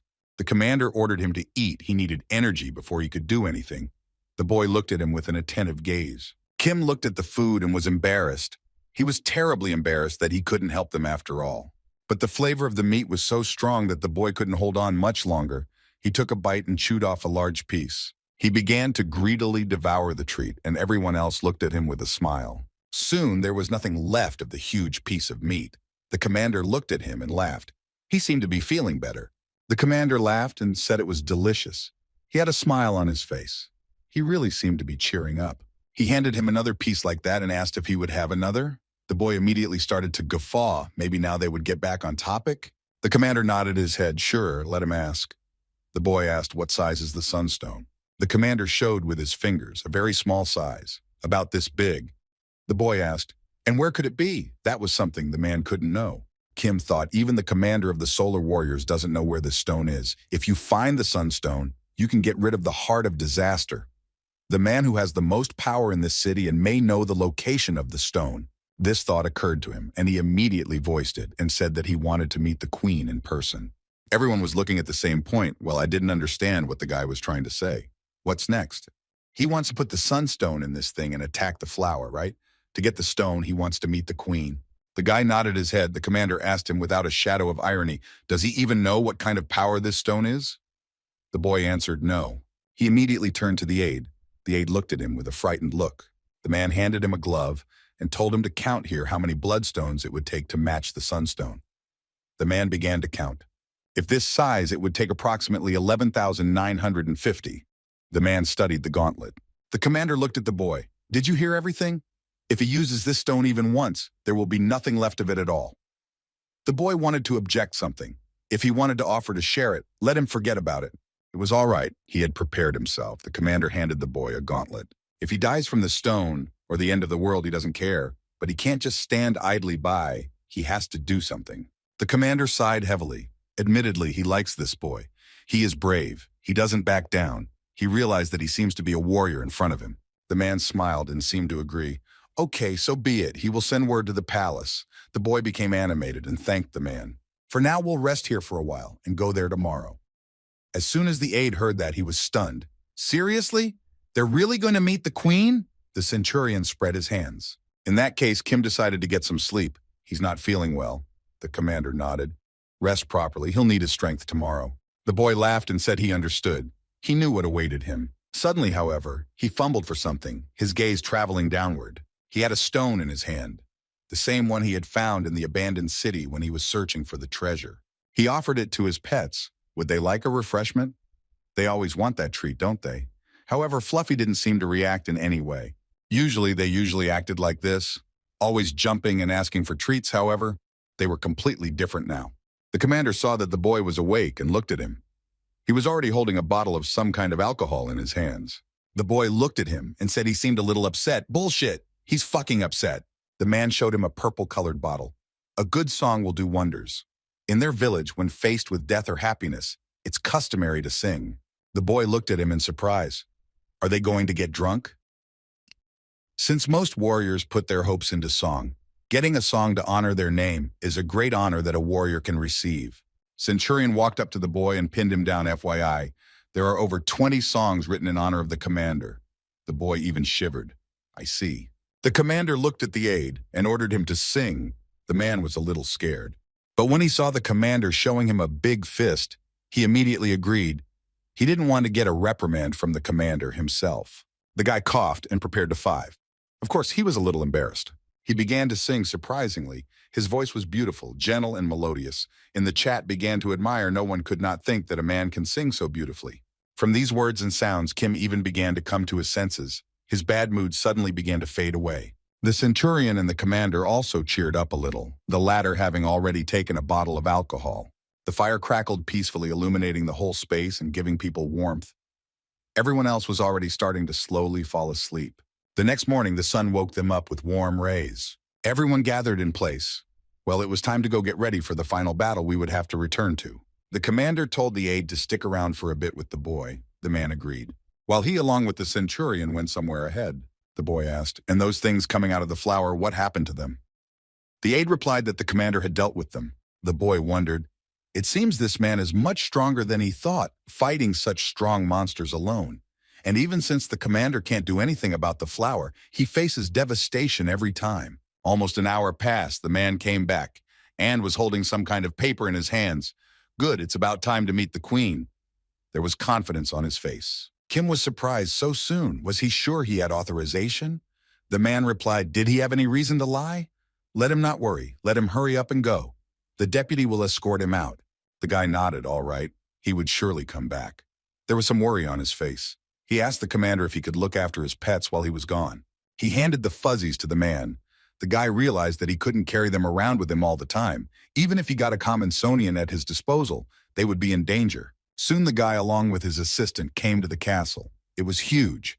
The concrete walls, the same structures, looked very powerful. He went inside. There were enough people there. They looked at him with surprised eyes. However, he did not pay attention to him. The deputy was surprised. He himself navigated the area perfectly well. The guy shook his head. No, they are wrong. The man had little faith in it after all. The boy himself walking in front of him, Kim said, he was just a scorecard. Nothing special about him. Bastard. He seems to have exposed himself a bit because he's in a hurry. But he doesn't have time to worry about the consequences. Seeing the end flower this morning, he realized he has 3 days left until full dawn. So less than 2 days left until the flower fully blooms all its petals. He walked closer. There were guards standing there checking for permission to enter. The aide wanted to go somewhere else, but the guy stopped him and said that this time he would need help. He needed to think about what to do in case of refusal. He doesn't have enough time to explore all the places where the sunstone might be hidden. He turned to his viewer and said he needed coins. They didn't donate to him because they thought he was dead, right? The chat started to get outraged. What the fuck? He walked a few steps forward. The residents are people just like him. No matter how worried they are, they have to draw logical conclusions. Yes, he could die. No one can argue with that. To climb further up the tower, he needs coins. It's just vital. If a donated user dies, the money will essentially go nowhere. The guy thought, well, there's only one way out of this. It would be fine, and as long as he didn't die, right? The boy smiled. He sincerely wanted to hope that everything would be okay. Soon he walked into the royal palace. It was just colossal in size. Everything was so mapped out that it made his eyes water. He walked forward. Kim noticed that he stopped being sponsored as soon as he got to the 15th floor. That all changed when he was tasked with getting rid of the heart of the disaster.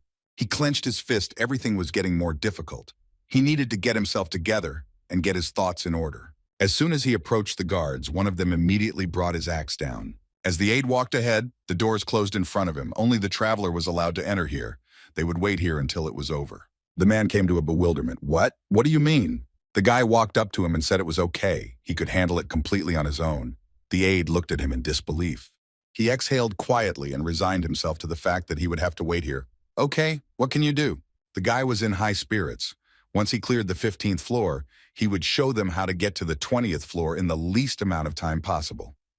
The guy looked at his audience and I think he was starting to show off.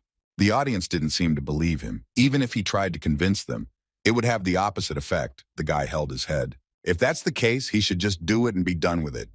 He took a step forward. He smiled and tried to act as confident as possible. If the audience changed their minds, they could then throw him a donut on cue. He would be sure to change their minds.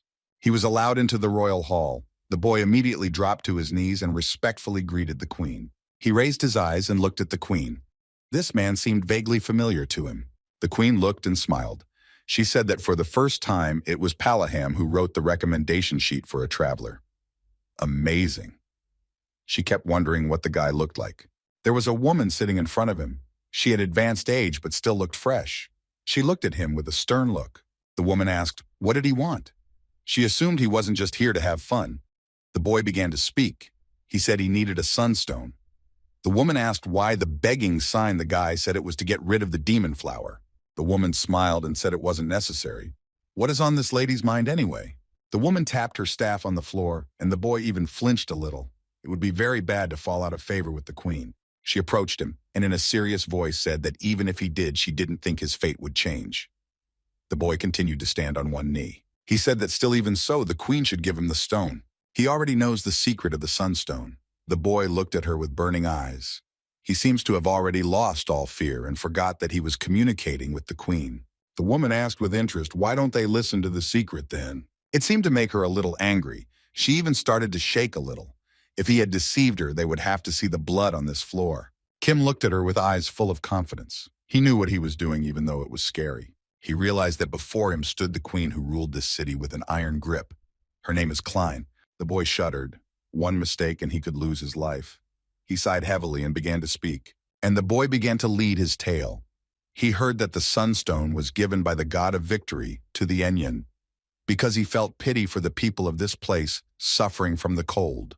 However, that wasn't actually true. The guy paused rhetorically. The queen seemed to start getting angry and frowned. I think she said she would kill him if he dared to deceive her, didn't she? He sighed heavily. The guy was as close as possible to falling into the queen's disfavor. He nodded his head. Yes, that was it. A guard walked up to him and grabbed his arms. The woman asked, is he really that eager to lose his life? The boy kept smiling. He said he knew who her son was. And then the queen tensed. Her face changed. Her eyes opened. The woman raised her hand and told the guards to leave them here. The man wanted to object. It's dangerous. They can't let this man stay here alone with the queen. She asked, didn't they take the things? Let them. The woman became furious. She couldn't stand it when someone didn't listen to her.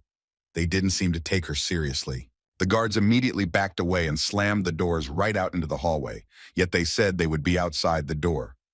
The boy sighed. The queen said she would listen to his story, so let him keep talking. The smiling guy thanked her and said that since they didn't have much time, he would get to the point. As you know, in the Empire, there is a document testifying to the sunstone.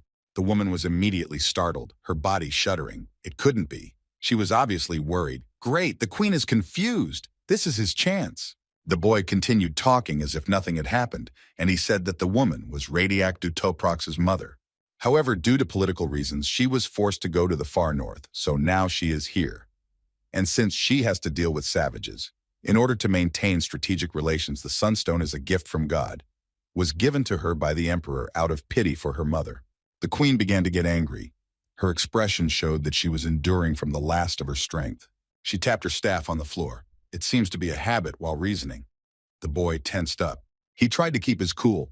However, he was very worried. Please make a decision. He doesn't have time. The queen thought for a while and said that it seems the guy didn't lie. Kim asked out of happiness. Then what?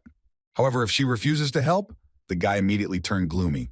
The guy smiled and said that in that case he would spread rumors that the sunstone, the symbol of this place, is actually a gift from the emperor. The queen was surprised and asked, and who would dare to believe such nonsense? The queen approached him and said that even if they do, what's to stop her from killing him here so that no one will know the truth? The woman looked at him point blank, her eyes expressing complete coldness and seriousness of her intentions. She didn't seem to be joking at all. Despite the smile and the attempt to make it look like a joke, it's an obvious threat. The viewer who was watching the broadcast became enraged. Who the fuck does this bitch think she is?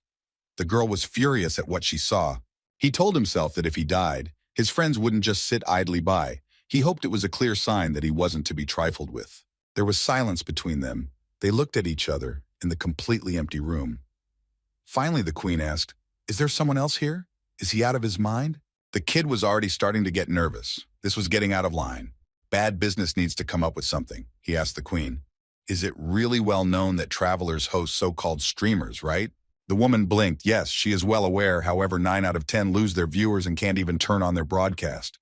The boy said that wasn't in his case. The woman interjected, really? And here she persistently thought he was one of those 9 out of 10 people. She started pounding on the floor. The woman suddenly shouted, "Is anyone there?" She seemed to want to check. The guy tensed up with his whole body.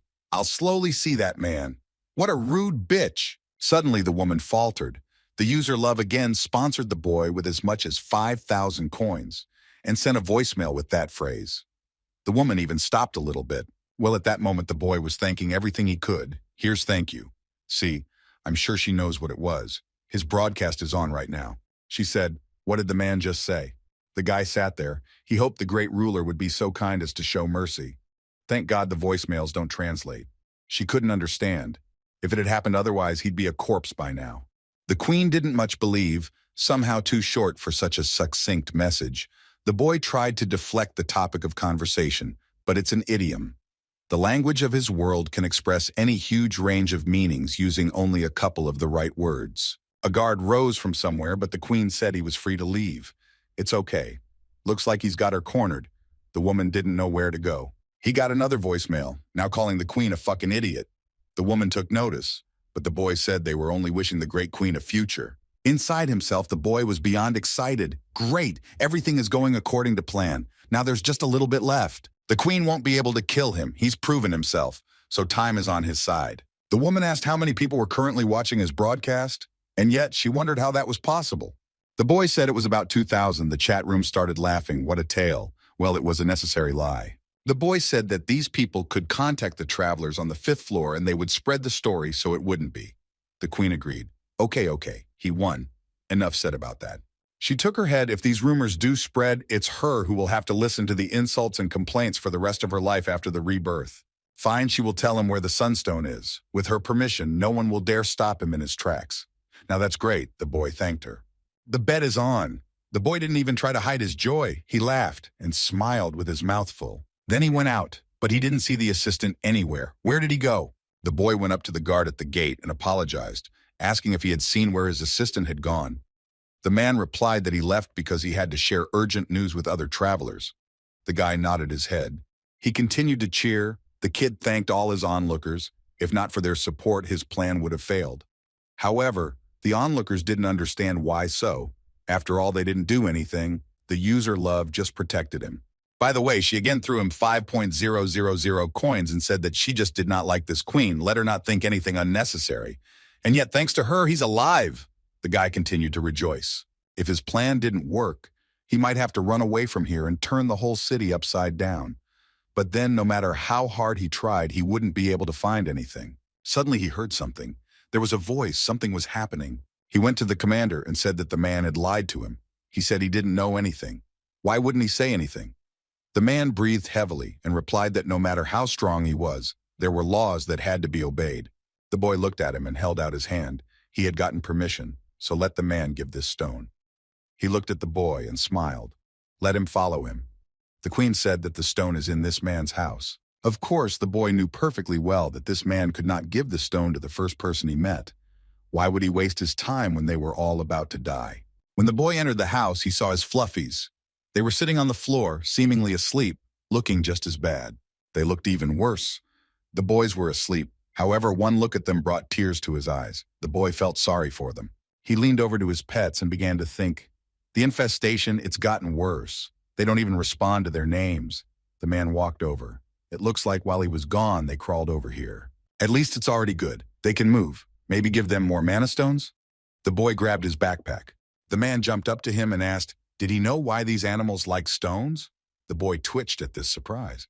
They don't eat those rocks because they like it or anything. It's their instinct. They're storing energy in case they have to save it. It's obvious he's talking about the tree of the world. The boy rose to his feet and asked, the man sure of this question, the sign the man laughed. That's what the assistant said, so it's obviously not a lie. Although it's only a theory, but still. The man said that before they go, let him turn off his broadcast. The man agreed. It didn't matter if he left it on or not. They could try to come here if they wanted to die. The boy listened to him, though, and he turned off the video. All right, so be it. There's a reason why the sunstone is hidden in this house, so it's best to turn it off. Let's get ready. Soon they came to a room more like a library. There was a huge shelf of books, which were carefully sorted by the owner. The boy turned his head in different directions and clapped his eyes in surprise. There were so many books, I couldn't believe it. The man came in next and said he hadn't read all of them. Then he went to one of the cabinets and grabbed it. He pushed himself up and started to lift it. There was a cracking sound of wood, and the man struggled and pushed and lifted the huge, heavy cabinet. Soon the cabinet was thrown aside, but to his surprise, not a single book fell. There was a hole in the place where the cabinet had been, and the man invited him to follow me. The boy thought that, of course, in that case, except for the owner, no one could even scratch the door. No one would ever find it. There was another door in the passage, heavy and wooden, and it had a round lock, which apparently was locked with a key. The man put a small key into the keyhole and turned it a few times. Soon the door opened and a bright yellow light poured in. I had to squeeze my eyes shut a little to keep from going blind. The light was as if he was in heaven. The boy shivered. This was the big moment. He couldn't believe he was just a few steps away from his goal. It's so bright, the steps aren't even lit. There's a spiral staircase down there. The man went down first, and the boy followed him carefully. The brighter the light gets. And after a few minutes of descent, they reached the center. There, hanging in the air, was something. A stone that glowed brightly, as bright as if there were a small sun. Kim covered his face with his hands to keep from going blind, but it didn't help much. At last they had come. It was a rock sun. The man looked at it and didn't seem uncomfortable. It was the sunstone. He was smiling and seemed happy to have brought the boy here. The stone was in a large flask, securely protected. How to get it out of there was obvious. It exuded incredible light and warmth. It was like a bathhouse. The stone was relatively small, about the same size as the stone in Kim's glove. How was it not going to get him out of there? The man and the boy came closer. The owner started poking something with his fingers. Let him stand there and watch. If a stranger pressed something here, there would be a hell of a lot of trouble. The stone continued to emit incredible energy. It was even a little creepy to be around such a powerful thing, but he had to finish what he had started. At the last moment, the man asked him, had he changed his mind? Would he still stop? It wasn't too late. He pulled out the stone and handed the small flask to the boy. Kim shook his head. He would regret it more if he didn't destroy the demonic flower. So the choice was obvious. The man continued to smile, asked, did he think they hadn't done this before? Of course they have. The guy took the flask in his hands, which was warm, even hot. Blago had gloves to protect his hands. He asked if it had been done before. After getting rid of it, did it start again? The man said it's fate. No matter how hard you try, nothing changes. That's why the queen gave him the stone so easily, so don't let him deceive himself. But if he tries, it might work. But on the other hand, it doesn't matter now. He would do whatever he could to finally change the future he had been destined for. The boy held the flask with the stone and was completely confident in his actions. They walked out of the houses. There was cool, frosty air compared to the basement.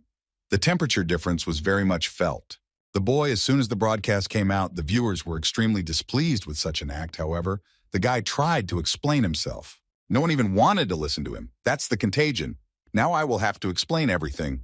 The audience was extremely dissatisfied. He headed for the exit of the house. Palaham asked, is he just leaving like that? The boy turned around and asked, what was he going to do? Excitement played on the man's face. It's been a while since he fought, so he thinks he'll join the boy. He's sure the aide and centurion would love the chance to cheer up after that drink. Kim wondered, was he so sure the boy couldn't handle it? The man replied that he seemed to think so. Nothing will end after destroying the flower with the sunstone. Maybe this thing has a grudge against the area. That's why he's been destroying it time after time. But he'll use his last chance, his last vestiges of energy to create monsters to destroy the city. So even if the boy takes care of the flower, there's still a lot of work left to do. He walked up to the man and thanked him.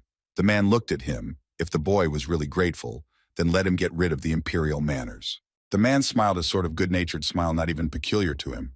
Albeit briefly, it was fun. He wished him luck. The boy also said it was fun and leaned his fist against his chest. It was like he was saluting in that way. Soon they said goodbye. Kim went to the flower and the coach stayed in his seat watching the boy. He stood there for a few more minutes. Even though this boy's end was near, most had taken him for a savior. They would have already decided that he had already saved them by looking at the look on this boy's face. Now they had to do what they could. The man himself had little faith in the success of this operation, which was more like a gamble, but he agreed. Suddenly the assistant appeared literally out of nowhere and shouted. The man was not surprised in the least. He turned to him and asked, "Where is Summer?" He didn't know what had gotten into him, but he had locked himself in the training area now. Perfect. Have him gather the commanders and call all the warriors. "They're declaring war," the man literally growled the phrase. "Tell him to tell them to prepare their weapons." The aide also cheered up and nodded his head. Yes, sir, it was as if he was revitalized. The man immediately ran to tell everyone that the operation had begun. The deputy entered the house with reflection. Now, if you think about it like that, are these spirits all right? He looked at the fuzzies. However, what he saw horrified him. The man's face changed and became frightened. He turned pale in a moment. The queen was sitting in her palace, and a guard came up to her and said that the Sun Commander had announced a general muster. The woman did not even take her eyes off, reading the text, said, "That fool? Let it has been a while, there is nothing to be surprised about. She's sure he'll end up dead anyway." The guard shuddered and said, however, "He seems to suggest that all the warriors of the Blue Knight, Bloody Teeth, and White Lands join him." The queen looked at him in surprise this time. This was something new. What an idiot. The woman laughed. "So is he asking for her permission? What purpose does he have in mind?" The guard replied that it said to awaken the great intelligence. He never believed in those things like a savior or God's word. I wonder what made him change his mind. She set aside the piece of paper and smiled. So what should they do? The guard was still perplexed. Fulfill his request. It won't make much difference. They will suffer the same fate anyway. There was fear and bewilderment on the man's face. I think he saw something that made him afraid. Wait, he's only getting his hands on a couple of zays? He was holding a small flask with a green liquid in it. The girl walked up to him and asked him what was wrong. With his own begging sign, he went into a rage. Did she think he had worked so hard the last couple of days just for this? The girl came to him and was surprised too. Really, it was strange. She was sure that even yesterday. She faltered and tried to concentrate. A bald man with a big mustache appeared in front of them. Perfect. He was sure they could handle even those ice giants. Until yesterday, all the warriors had given them incredible tasks. The man picked at his ear and said he seemed thirsty. Have them bring him a glass of water. He averted his eyes. But now each of them would only give the simplest of tasks, giving small rewards like a couple potions or something. The test was very easy to pass. The man was shocked. Was that it? The girl standing next to him was also puzzled. What is it?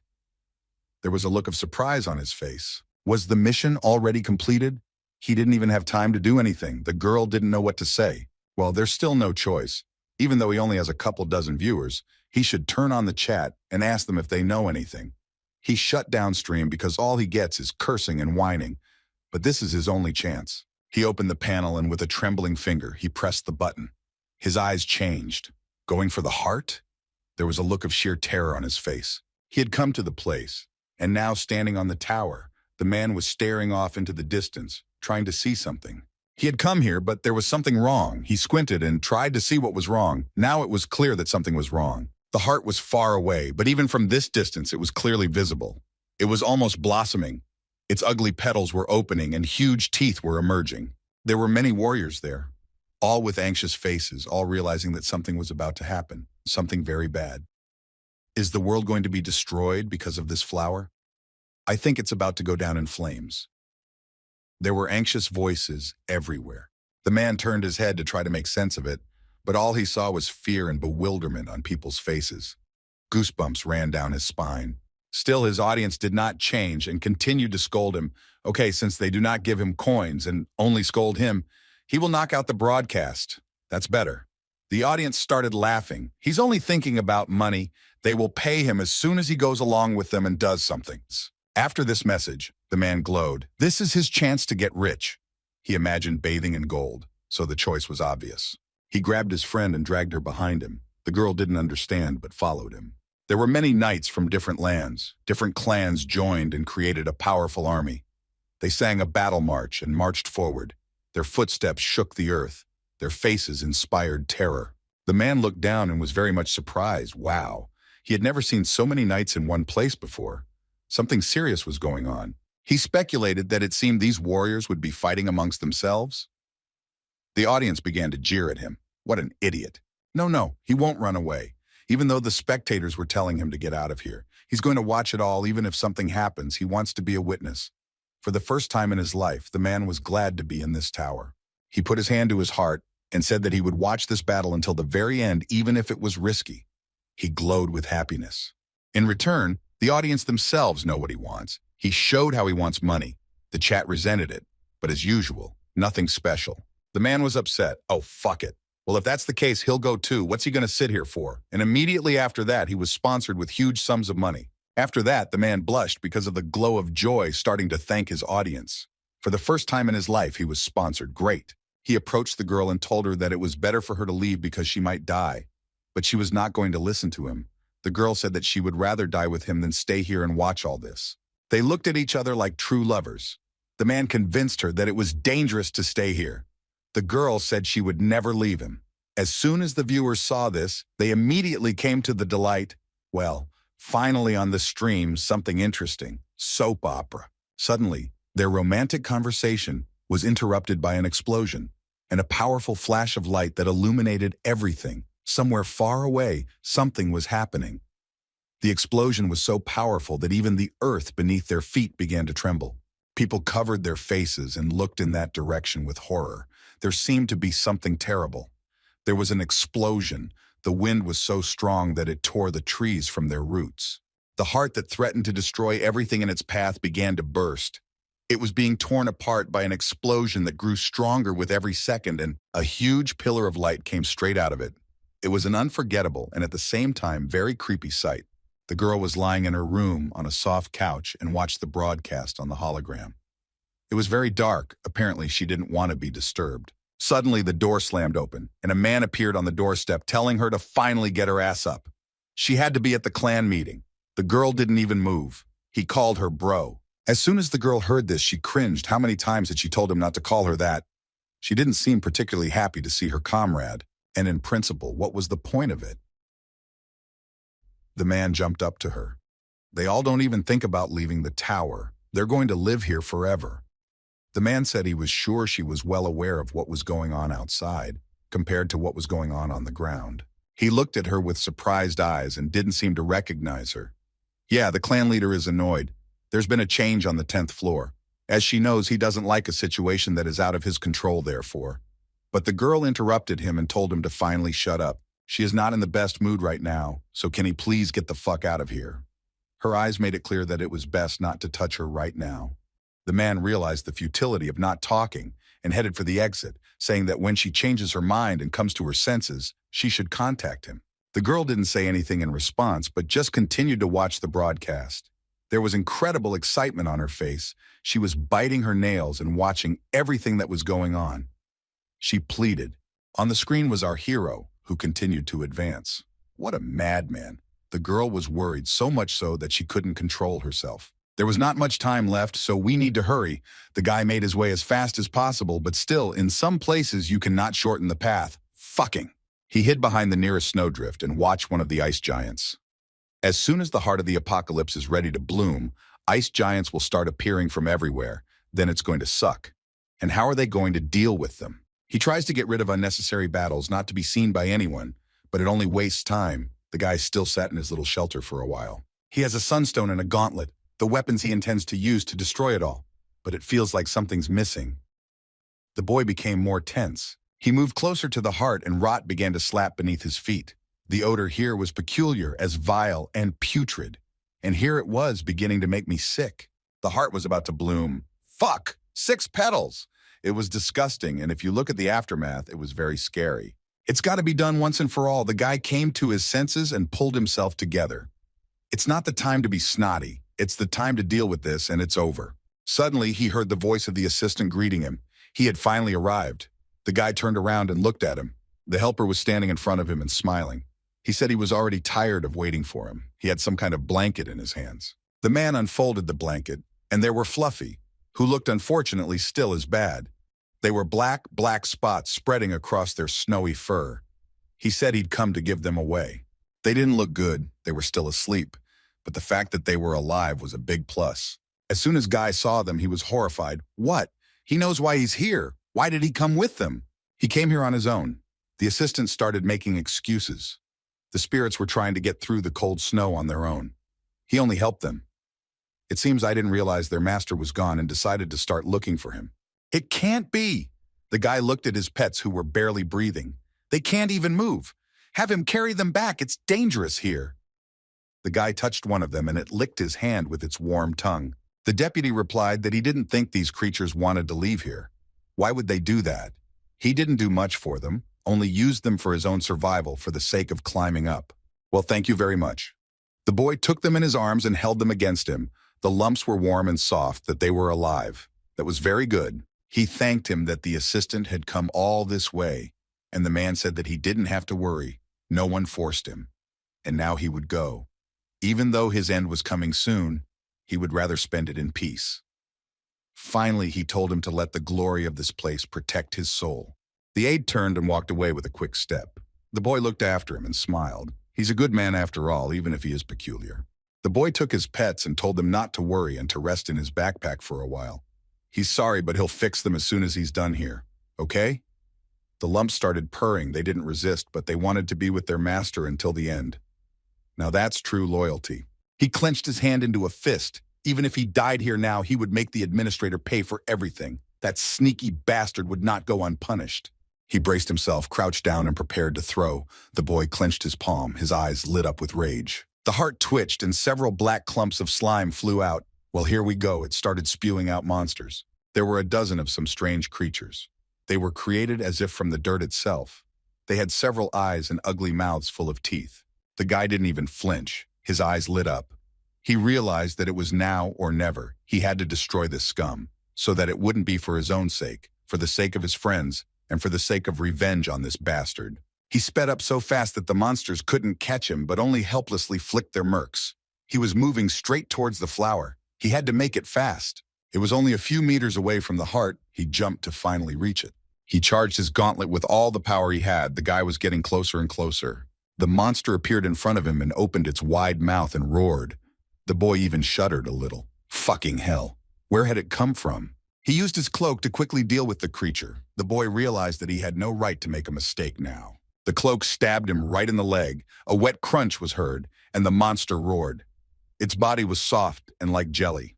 The boy had no trouble ripping it to shreds, and had gotten dangerously close to the heart. Now all that was left was to get inside and fucking destroy it. He pushed off one petal and jumped up. It was now or never. Suddenly, he felt an unbearable pain in his arm. Before more defenders showed up, he needed to finish this off. He heated the glove to red hot. The guy felt someone lick his cheek. It was warm and rough, like a tongue. He turned around and saw his fluffy fur balls coming out of his backpack and sitting on his shoulders. What's wrong? Why? Why did they get out of here? It's dangerous out here. The guy was terrified. They could die in here. They were sitting on his shoulders and huddled together. It seemed they weren't going to leave him, even here. The fluffies kept smiling. They were close to their master, and it was already good. They were willing to give their lives for him. They loved him more than anything else in the world. The boy looked at them with frightened eyes. He was worried about these little animals that were closer to him than anyone else. They had always supported him and helped him. He could hardly hold back his tears. But there was no time to think. It had to be done quickly. Otherwise, everyone would die here. Well, let them sit if they wanted to. He aimed his full potential straight at her heart. The beam pierced her and began to tear her apart piece by piece. Fluffy clung to him and continued to clamp down on his head. This is the incredible force with her this time. It'll work this time. His mouth was bleeding from overexertion, and he felt pain all over his body, but he didn't care. He had to do it all now. If he didn't do it now, it would never work. The monster stood behind his back and wanted to develop it to save his heart, but the guy did not pay any attention at all. He continued to sizzle his heart with his beam. Never in his life. He had never felt such power before. Too late, bastards. Blood was pouring from his nose, from his mouth. Veins were swelling on his face, but he didn't care. He didn't care about anything now. The main thing was to destroy the heart. The monsters were closing in on him, rushing him with all their might, but it was too late. He was not going to retreat, even if he had to sacrifice his life point. An explosion was heard. A bright flash of light illuminated everything here. The earth shook. Even the remotest corners of the kingdom felt the shock. The commander and centurion stood and watched. The man smiled. It had finally begun. Now it's going to be decided. The man raised his hand up and called for everyone to listen. May this boy was previously known as a stranger. Now this man is known as Chanta.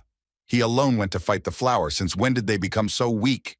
The people began to look amongst themselves while the man continued to shout. They used to be the ones who tore out the hearts of their enemies, even at the cost of their own lives. They had long lost the spirit of great warriors. However, a voice was heard, a woman's voice. Someone was shouting that she disagreed with the commander. The girl had sharp fangs. The man looked at her and smiled. He can see there is a dissenting voice. Looks like she has something to say. Her name was Lucan. The girl wasn't going to be silent. Her expression spoke volumes about her dissatisfaction. They had already done everything they could. Even if they got rid of the demonic flower, what would change? She was the commander of the Blue Knight Warriors. Their gazes crossed. The man looked at her good-naturedly. Did she really think so? The girl smiled and replied that if he thought she was wrong, then let her ask the others. She turned to her warriors and asked, "Don't they think their boring lives are definitely going to be okay?" People began to shout, "Don't try to defy fate! Don't try to defy fate!" Thousands of voices merged into one. The sun had set. Enough of the nonsense. Snorted, however, the man was not going to seem to back down. The man laughed. The girl even tried to pull away because the laughter was too loud. It was making her ears pop. She covered her ears with her hands to keep from going deaf. This man's voice was just amazingly powerful. Her head started to hurt almost instantly. He continued to smile and looked at the girl. Wow, he was mistaking trash, not even worthy of a traveler, for his companions. How embarrassed he was. The man must have been upset, and very much so. The soldier was mad with fear. Is that it? What's going on here? Did the flower just explode? He could see it all happening, and he had goosebumps running up and down his spine. And indeed, in the distance, he saw a huge pillar of light that went somewhere high. Everything around him was shaking. He did not understand what was happening, but he knew that it was a very scary phenomenon. He searched his chat room and tried to figure out something, but nothing good came to mind. There was some information about a flower, but nothing concrete. The girl behind him was horrified. Why are they doing this? What's going on? The guy mustered up the courage to address his audience. What's going on here? The girl kept holding on to his sleeve and tried to shout. Finally, she saw that he couldn't hear her and shouted, "Didn't he say he was going to protect her?" The girl seemed furious. She was breathing heavily. Their gazes met, and the man seemed to realize that he had overdone it a bit. The man looked at her with a glare and said, "Right, but he's not sure he can, so he wanted her to go to the portal first. He's afraid he won't be able to protect her properly." The woman asked, "But why would he want to leave her alone?" There was fear in her eyes. They took hold of each other, and they heard some kind of rumbling. Jesus! They looked in the direction where the battle was taking place. A lot of monsters were running straight at them, or rather flying mud, from which the monsters would later appear. It was a monstrous sight. One of the pieces of rot fell to the ground, and with a loud wet sound it dissolved also. It started to rain down from this abomination. From there, dozens, no hundreds of monsters immediately began to appear. They were all kinds of horrible creatures of darkness that were ready to devour everything in their path. The mere sight of them was terrifying. The two began to shake with fear. It was the first time they had seen something so horrible and disgusting. They didn't even know what to do. They wanted to survive, but they didn't understand what to do. What were those things with tentacles on their heads? They looked at the monster and trembled with fear. The monsters were advancing at the same time. There were also huge cockroaches that cracked their fangs and came closer and closer to them. They were much scarier than the cleaners, much bigger and more powerful. The man pushed the girl away and ordered her to focus. They need to leave. The girl was terrified. She realized that even if they wanted to, they would not be able to deal with this crowd of monsters. The commander raised his axe and shouted, "Warriors, are they ready to fight or not?" A man was ready to give his life for this place, and immediately rushed out like this. The others followed suit, although there were many monsters, but they fought to the last man. The warriors were fearless. They were willing to give their lives for this place. At this time, the huge pillar of fire continued to increase. Something was happening there, just where the heart was. Someone was trying to destroy it. The two people stood and looked forward so they couldn't see that blindingly bright light. The girl looked at her companion and asked, "What is it?" The man did not dare in any way. However, he must go. They must go. There was doubt in his body. He couldn't figure out what he should do. For now, he just stood still. Damn temper. He hated his curiosity. He wanted to check it out and then head out of here after all, just a little more. The man walked forward. Where the battle had taken place, the ground was scorched. It was as if there had been a very powerful explosion. Everything was black, scorched earth, as if an army had marched there. In the middle of it all was a silhouette that looked suspiciously like a man. The man looked closer. The silhouette was white, like it was made of solid light. It looked like a human. A chill ran down the man's spine. He couldn't believe what he was seeing. Surely he wasn't imagining it. He doesn't believe in life after death. It seemed to him that at the moment of death, countless memories would flash before his eyes. All the while, Kim was thinking about what awaited him after death. His parents abandoned him. The nursery workers treated him well. The people he met in the tower were not bad. He had lived a rather colorful life. It was as if his whole life had been replayed all over again. However, now at this moment, he couldn't think of anything. His head felt empty. The boy just sat there and didn't understand anything. Is this how he's going to die? Would it really happen just like that? Inside himself, he had already made peace with it. He was ready that now his life would be interrupted and no one would remember about him. The boy was ready for any outcome. But now his head was pierced by a lightning bolt. He shrieked heavily and tried to come to his senses as if he had been hit on the head with a sledgehammer. It hurt. His eyes were burning. He looked at his hands. There was smoke coming from them. It was everywhere. From his hands, from his eyes, from his nose, from his ears, there was smoke everywhere, like he was burning alive. His whole body was on fire, as if he had been thrown into a bonfire. It felt like he was vaporizing and turning into smoke. While the pain was fleeting, the sensation gradually faded away. The disappearance of his body, an incredibly distinct sensation. He opened his eyes and tried to stare into the endless darkness. What is this? Where is he? The guy found himself in some empty space, everything here. It would be amazing if he didn't know where he was. Guy looked to the side and saw a little boy. Who was that? He took a step forward to get closer to the little boy, another, then another. He had already started running, but no matter how hard he tried, he still couldn't get an inch closer. What the hell? How was that possible? The boy was still far away. Kim looked at the boy. He recognized someone in him. For a second, the boy stopped and looked forward. What he saw shocked him. Something about him seemed familiar. As soon as the boy looked closer, he recognized it. The more he looked, the more he recognized his past self. The same hair, the same big eyes. For some reason, the boy was covered in abrasions. His eyes were red and wet with tears. Everything around him seemed to start falling apart. The boy stood there unable to understand anything. How was this even possible? How did he end up here? Everything started to crack and there was a sound like glass shattering. He encountered a flash of light. The flash was so bright, and the guy moved there, straight ahead. It was a very strange feeling, like he was in the sun. You couldn't see anything here but the light. Everything started to crack, like glass had broken here. The light was so bright that he had to squeeze his eyes shut. It felt like he was in heaven, or more like hell. A strange silhouette appeared in front of him. It looked like his pet. At least with his senses, he knew it was his pet. He stared. It was incredibly strange. Suddenly, he heard something. A very familiar sound. A pop. All the guy could see in front of him so far was endless darkness. It was as if he had passed out and was in a lethargic sleep. His eyes slowly began to open, and the first thing he saw in front of him were three small furry bodies that I looked at him with eyes full of tears. The sounds were still muffled, but he realized he was still alive.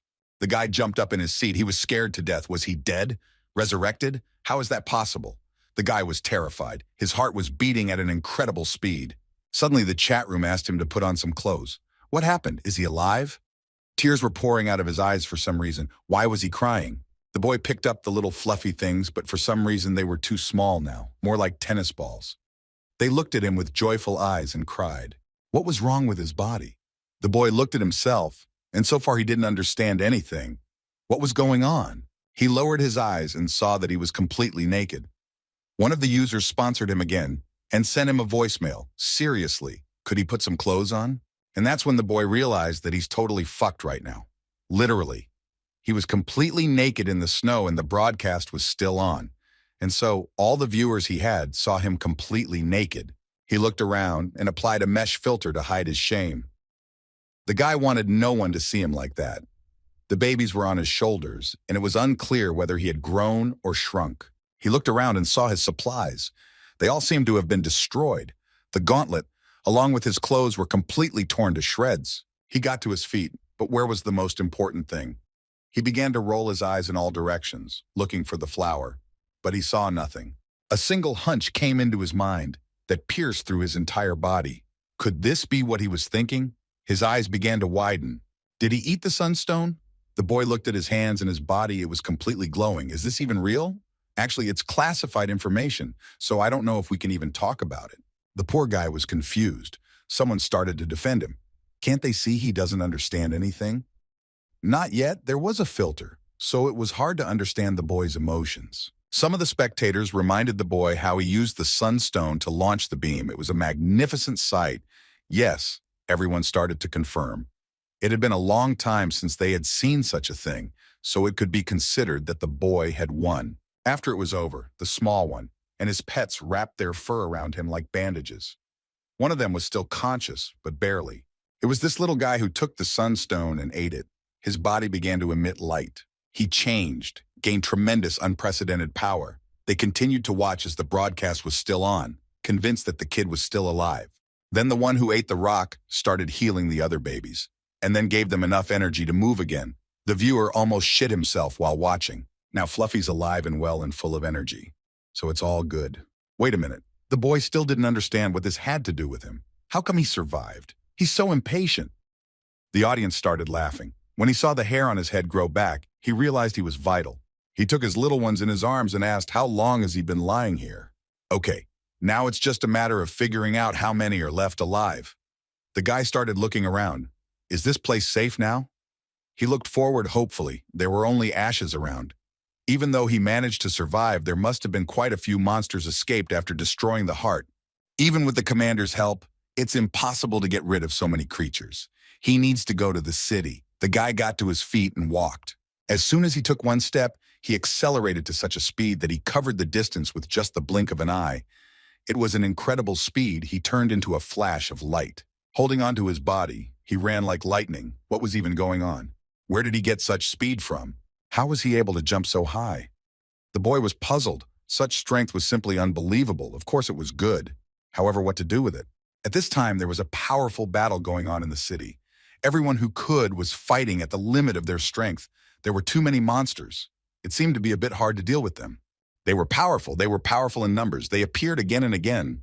The commander was like a devil. He had so much power that he was cutting the monsters with a single blow. He fought like a beast. He wanted to protect this place at all costs. After chopping another monster, the man saw something and looked up. There was something strange.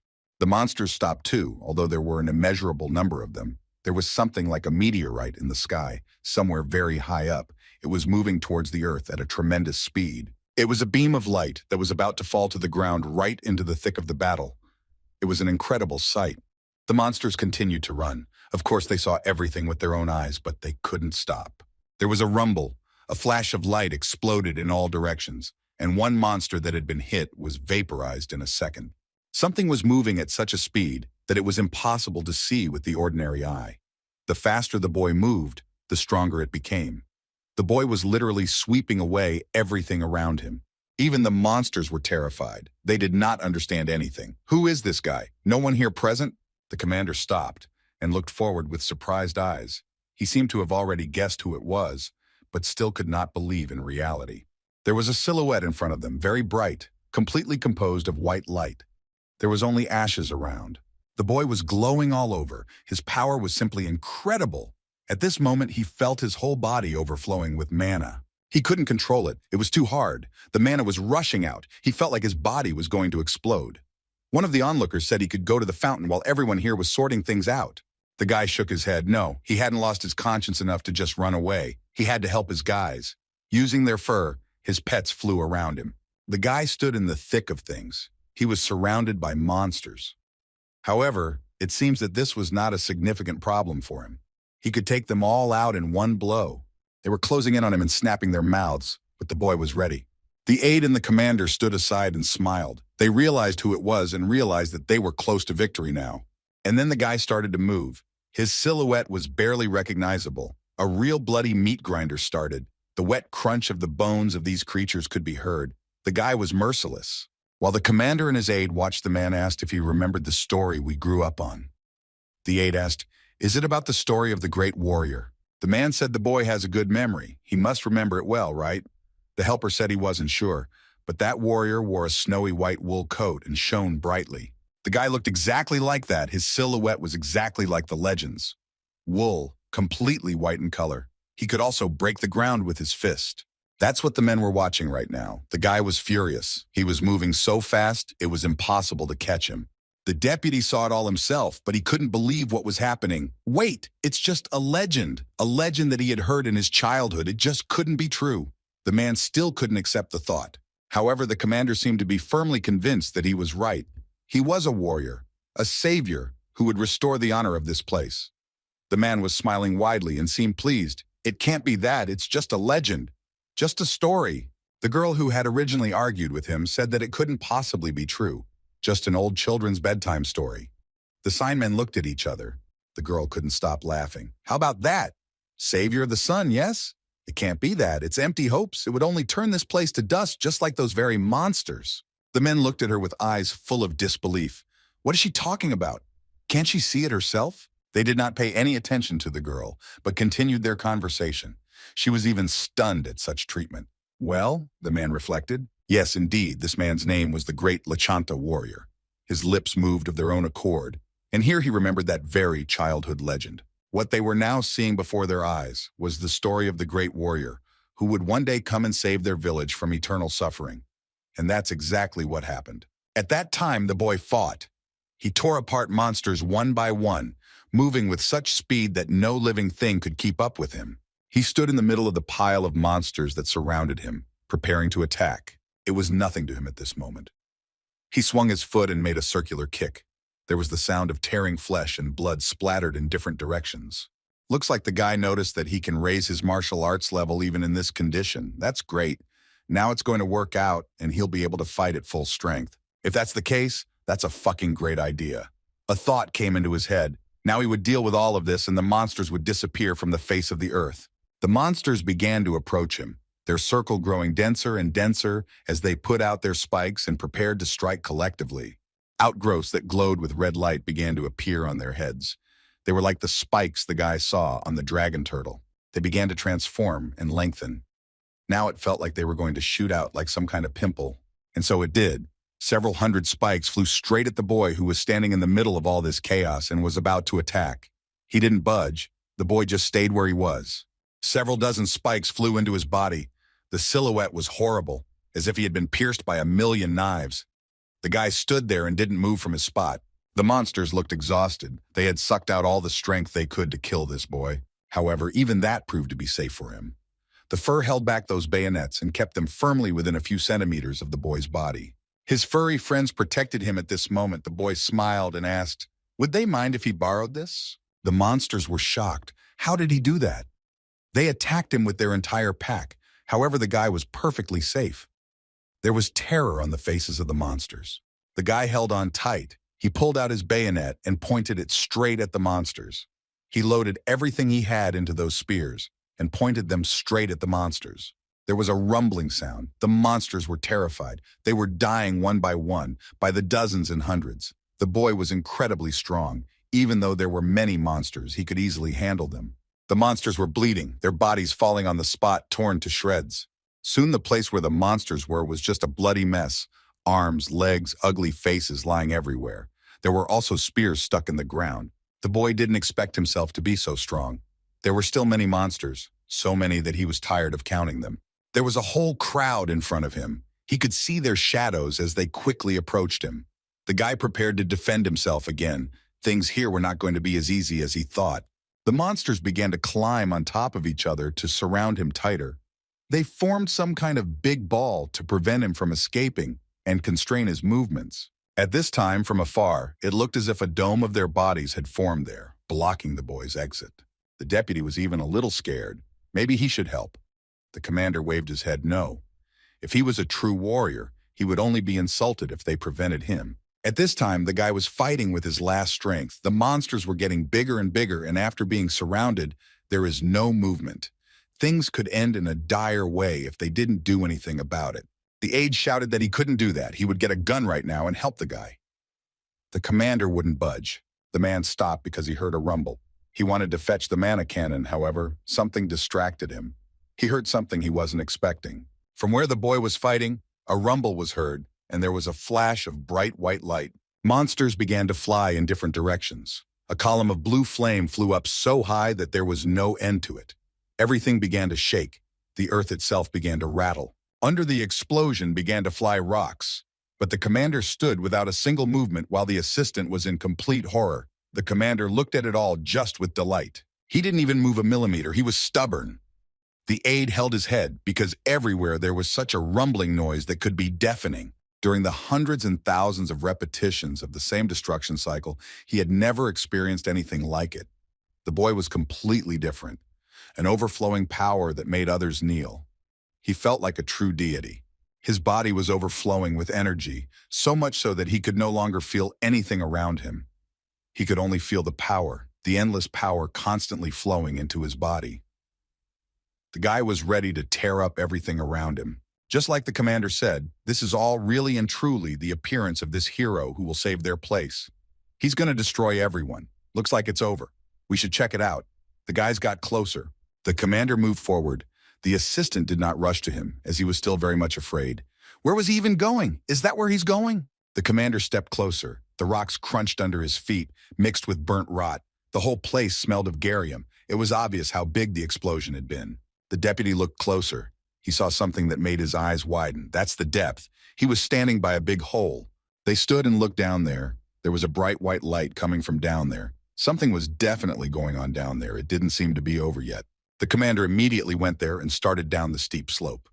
The aide wanted to stop him, but the commander didn't even listen to him. The man turned around and saw several dozen more people approaching them. He was scared if he continued to hesitate like that, he would be pushed down. He jumped after his commander and flew down with a quick movement. Fuck. He hated to go down there, but he had no time and no other option.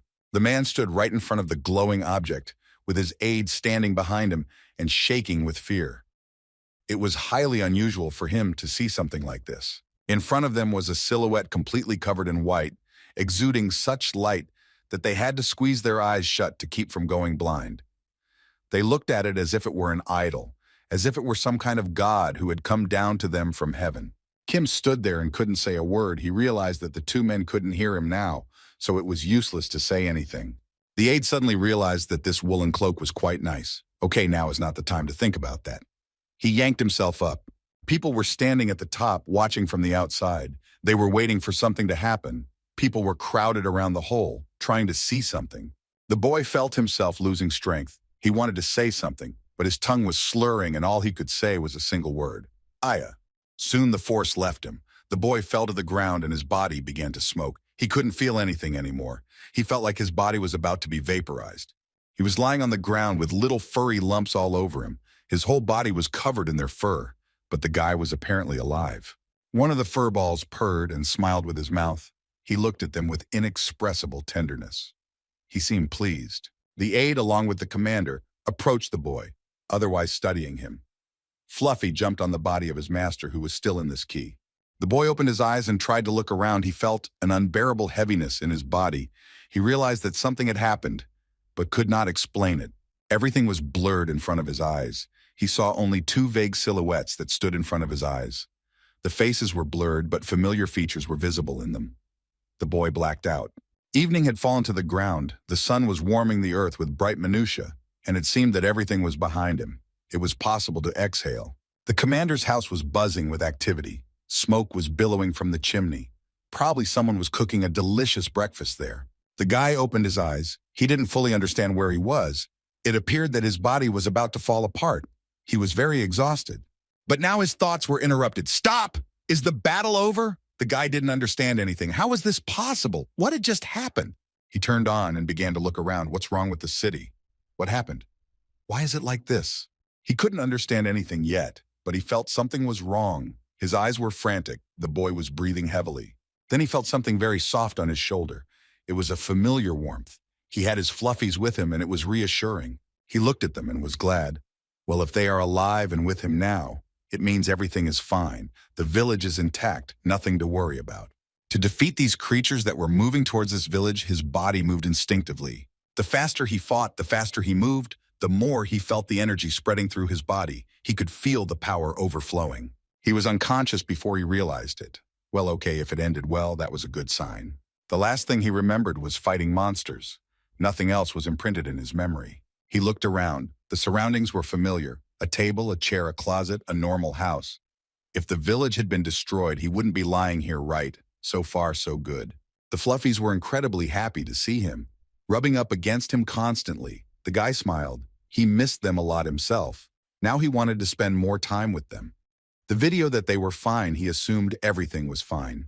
Everything was fine. Suddenly, the door creaked open and a familiar rough voice was heard. Is he awake? It was the commander. He stood on the doorstep, smiling broadly with his white, strong teeth. The man was holding a bowl with some fragrant soup, the smell of which immediately spread throughout the room. It was obvious that he was very happy. He told the boy that he looked better than he expected. The boy did not fully understand what had happened, and in a weakened voice, said that he would like to ask the man something. With his whole appearance, the boy made it clear that he was very scared and discouraged. What is going on here? The man did not listen to him, but immediately put a spoon in his mouth. First, let him ride. The boy didn't even have time to say anything before his mouth was filled with the delicious soup. Yes, it was flavorful and very tasty, however. It was so harsh to me. Besides, it was very hot. It felt like burning lava had been shoved into him. The guy screamed and stuck out his tongue, which was already swollen. The man apologized. I think I made a mistake. I'm sorry. Soon the boy finished. The plate was emptied faster than he expected. The soup was very tasty. It was almost impossible to tear himself away from it. The boy looked at him with surprised eyes and finished his mug of tea. Is he saying the guy got rid of everyone? His eyes widened. He couldn't believe he had succeeded. Was the city really saved? The man kept smiling and said that it happened literally in 1 second. He didn't even blink an eye. You'd think it was a sign of the end of the world. He couldn't believe it. The guy looked in front of him and trembled with surprise. The man at that moment just glowed. Then he said that the guy was no longer a Chanta. What do you mean by that? The man pounded his fist on his chest and seemed ready to make a fiery speech. The man stood in front of him and smiled. Lachanta, may the power be with you? He stood as if he were some king blessing his faithful servant. The boy didn't get it. Was that another dog name? What the hell? He looked at him with uncomprehending eyes and tried to think. It seemed the man had overloaded their patient with talk. Let him come out as soon as he felt better. The boy nodded. After a few minutes, he swung his legs off the bed and tried to make sense of what he had heard. The fact that he had won was certainly good, but what the man had just told him to ask, I don't know. He got to his feet and started swinging his fists, practicing his punches. He had to get in shape after all. Who knew what else he would need to do? The pets began to follow him in his movements, looking incredibly cute. They raised their little paws and repeated every stroke after him. He practiced over and over again, practicing his stance and practicing his breathing. The Fluffies repeated after him. They looked incredibly belligerent. Every move of their master they tried to redo exactly. After making sure he was okay, the guy smiled. He looked at his arms and legs. Everything seemed to be in place. What's more, his body felt so light. It was as if he could run through the mountains and come back. But what is this? Now the real test. He put his hand on his heart. I felt a flow of mana. Upon awakening, the mana overflowing his white mana disappeared. All that was left in his body was the mana that was originally in it. And he didn't feel any problems with its circulation either. Everything was normal, breathing movement, that sort of thing. The guy looked in front of him and felt completely normal, like he was completely healthy and not involved in the battle. But now something changed. The guy felt like a cold stab ran through his body. What happened? He felt like he was going to faint. He started coughing, in his throat as if for the gunslinger could. He felt a heaviness in his chest. His animals looked at him with surprised and worried looks. They didn't understand what was wrong with his master, and were very worried. The boy looked at his hand. His palm was completely stained with blood. He was in pain. He wasn't quite back to normal after all. The pets immediately jumped up to him and began to purr pitifully. They were worried about their master, but the boy reassured them that everything was fine. They seemed hesitant and began to hug him. They realized and felt that his master was not all right and that he was still in pain. They hugged him and tried to comfort him. Kim wiped his mouth with his hand and smiled and said he was fine, but it didn't look like it.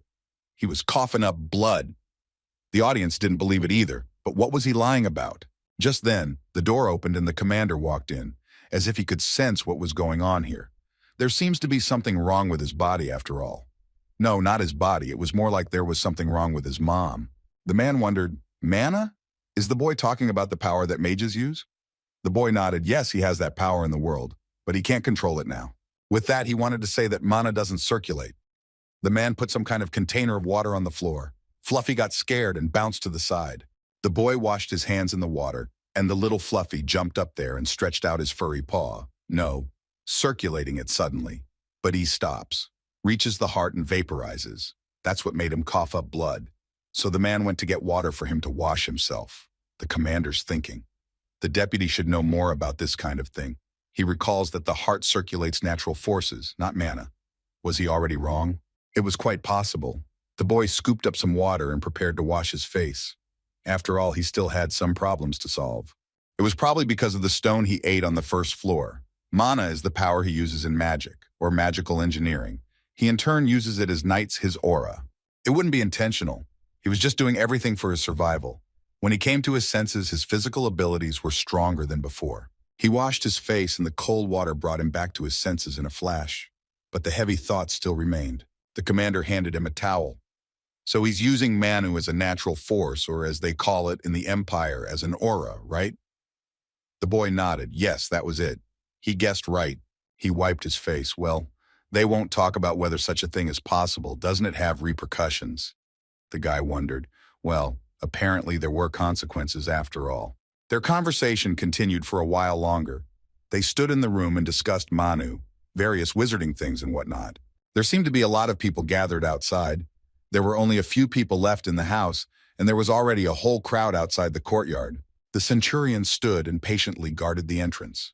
The man wouldn't let anyone through. His stern look indicated that they had better not come near him, or there would be very, very bad consequences. People stood near him and begged to be let through. Some tried to get through, but immediately retreated back at the sight of the man. Why won't he let them through? The guy who wanted to get in didn't understand. Why can't you get in? What the hell? The man didn't answer anything. He just blocked the way and stood his ground. Soon the commander and the boy went outside to get some air. They stepped out of the house, and the door creaked behind them. The boy suddenly saw a familiar face and asked if it was him. Immediately he looked over there. The boy stepped outside and couldn't understand why there were so many people around. What are they all gathered here in honor of? The commander immediately roared, his voice so loud that it made even the horses crouch. The aide was here. He immediately swung over the fence and ran towards his commander. A little metaphor arose in his head. For some reason I remembered the prince, his assistant, who was always following him on his heels. The commander picked up the aide and dragged him into the house. The boy watched and laughed quietly. The boy who wanted to go in took a closer look. The commander took someone inside and dragged them into the house? That's the same guy, right? The guy couldn't take it anymore. He grabbed the man by the scruff of the neck and said, "Does he think he's a centurion and he can do anything? Get out of the way now. Why doesn't he let them pass?" The man just stared at him. Suddenly they froze in place as there was a deafening explosion from behind them and light was falling on them. A pillar of mana erupted from the house. This energy was so powerful that just looking at it made their eyes hurt. The assistant looked at all of this with a scrutinizing gaze and said that judging from what he had said and seen, there were two possibilities. First, despite the fact that mana should circulate through the body, the path of its circulation is currently blocked. The men listened to him. Yes, he was talking about basic things that the boy already understood all too well. The ultimate, the movement of his mana is in the heart. Since he was using his mana as an aura, shouldn't that have been obvious? Hearing the caution from the Fordrick on the 5th floor, he blocked the idea of using mana properly. Because every time using it properly, a strange sensation arose in his body, as if he was about to resolve his emotions and become a beast. He looked at the assistant and asked, "What about the second option? Is it even worse for sure?" The second option was much more plausible. As Fluffy had transferred the power of the Sunstone to him, there was a conflict between the two energies. The boy said he didn't think it was that, but he no longer had the energy of the stone in him.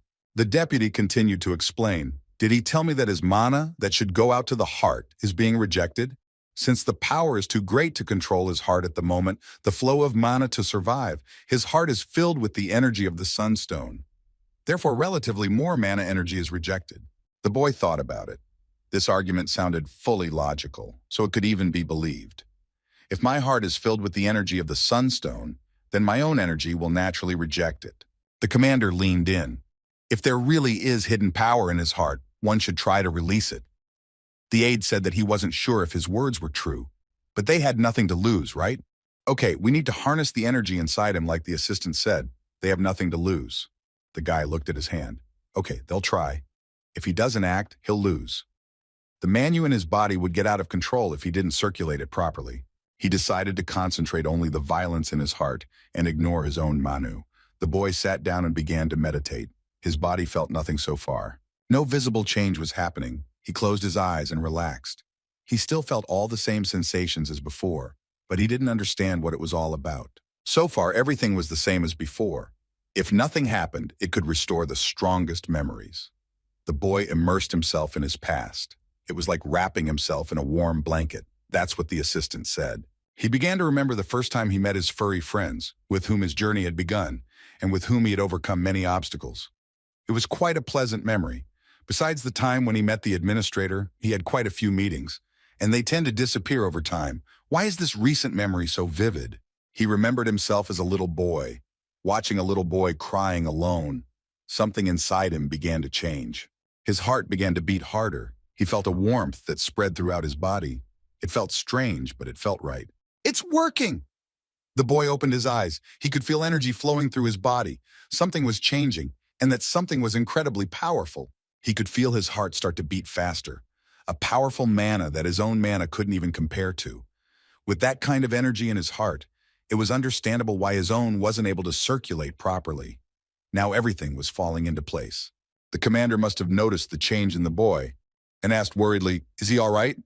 Something had changed in him, and quite dramatically. Fluffy apparently also worried, as they saw that something was wrong with his master. Suddenly, the guy felt something very, very interesting and new. His own mana stopped circulating at all, and an energy began to emanate from him, covering his entire body. He started coughing up blood even harder, as if his whole body, along with his insides, had shrunk into one big lump. Everyone around him became frightened. The assistant screamed. He didn't expect the boy to react like that. He saw the boy coughing up blood. It was a terrible sight. It was the first time he had ever seen something like that. He didn't have a chance to answer. The poor guy just wheezed. It was like his voice had been taken away, the energy in his heart consuming his whole body. And it was hot and painful, as if his body had turned into a ball of fire. The aide tried to clarify the situation. There seems to be an energy left in the boy's heart that is literally raging right now, right? Could he try to get it under control? The boy bent down. Even when he does nothing, he feels a monstrous heat that keeps increasing each time after time. The assistant tried to do something, but alas, he was powerless. This energy had to be released or the boy here would die. The commander was standing beside him. But there's people outside. He doesn't know what's going to happen. Like the aide says, if he doesn't release this energy, his body won't last long. The internal energy will just eat him up. He clenched his teeth and tried to come to his senses. His body was starting to burn more and more. The guy felt incredible pain, but he was still holding on by some miracle. The guy gathered all his strength in a single fist. In this case, there's only one way out. His fist began to burn as if someone had set it on fire. Even though his body was filled with pain, the guy raised his fist up with a terrible effort of will and intended to release all of his power just like that. There was no other way out anyway. The assistant turned away to avoid being blinded. The man was shocked. He had never seen such power before. The room began to vibrate. The whole place started to move. The energy was released with a new force. There was an explosion so powerful that it shook the entire neighborhood. It felt like someone had detonated a bomb here, no less. Shrapnel flew in all directions. Even Centurion and the people who were on the street heard this terrible rumble. They were shocked. Everything around here began to shake. People were shocked. This had never happened before. A jet of tremendous energy burst out of the house, so powerful that everyone sat down. There wasn't a single person who didn't hear it. The house started to shake. A wall came out. The aide was in shock. He was holding small animals with trembling hands that hid between his fingers and tried to break free. They too seemed to be very much afraid. The first thing they saw was a big and clear sky, with white clouds flying across the sky. It was so clear and beautiful. After such a powerful explosion, there was a huge hole in the roof.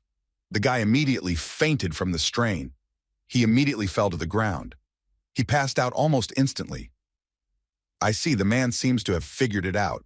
If it was the only way out, so be it. The onlookers were shocked, the first time they'd ever seen anything like it. The boy was lying there. Even a whole day wasn't enough for him to recover. The boy opened his eyes and saw before him a clear, starry sky without a single cloud. He struggled to open his eyes. The first thing he thought was, why am I outside? Why is he seeing a clear sky? Was he being carried outside? The boy didn't understand a thing. Then once it quickly appeared the assistant's face, he was smiling. Was he awake? They slept a total of a day and a half. How does he feel now? The aide fussed over him. Would he like some water? Maybe he wanted something? The boy opened his eyes in surprise. What was he doing here?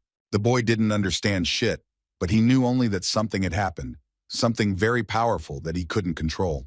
His eyes went wide with surprise. He quickly raised his head and he and his assistant bumped their foreheads together. A sunstone. No one was hurt. The guy immediately freaked out as soon as he realized what he had done and what the consequences could be afterwards. He realized that with that kind of power, he could easily destroy the whole village. They immediately grabbed their heads, their ears ringing from the impact.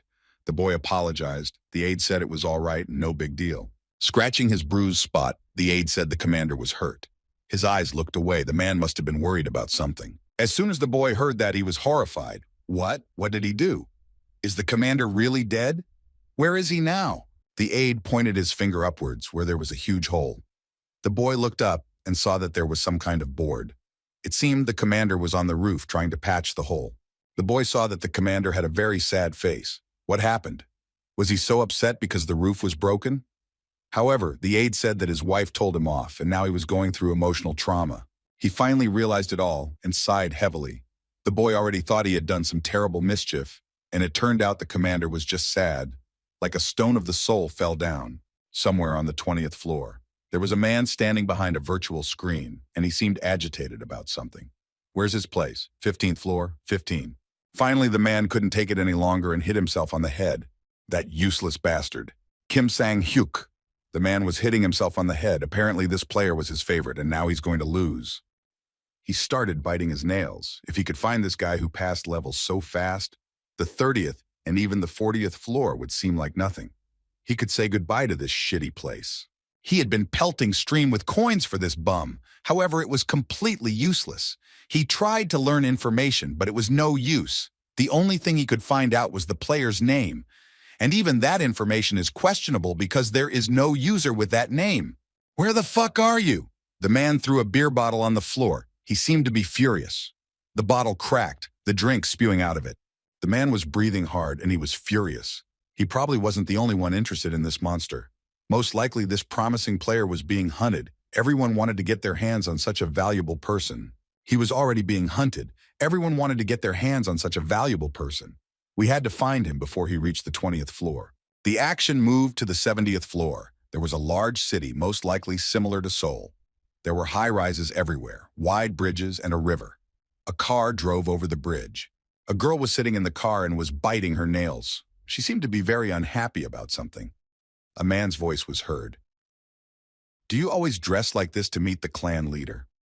The girl replied that he should take better care of himself. They needed to get there soon. Let her drive. It's not like she's going to a flashy place that requires a dress code. The male director looked at her with a concerned look. Why is she so angry? The world is a changing world. Didn't you hear what the receptionist said? The world may soon disappear from the face of the earth. The girl stopped being angry. You can't trust him. Something was definitely wrong here. There was a suspicion in her soul.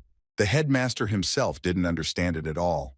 Well, the main thing is that she should be careful when dealing with the head of the clan.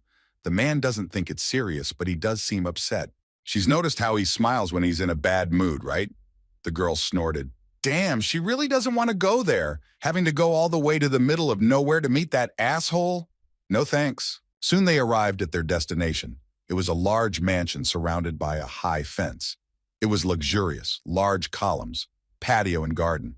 It was obvious that someone very wealthy lived here. A man with neatly styled white hair thanked everyone for coming. It was the director of the guild.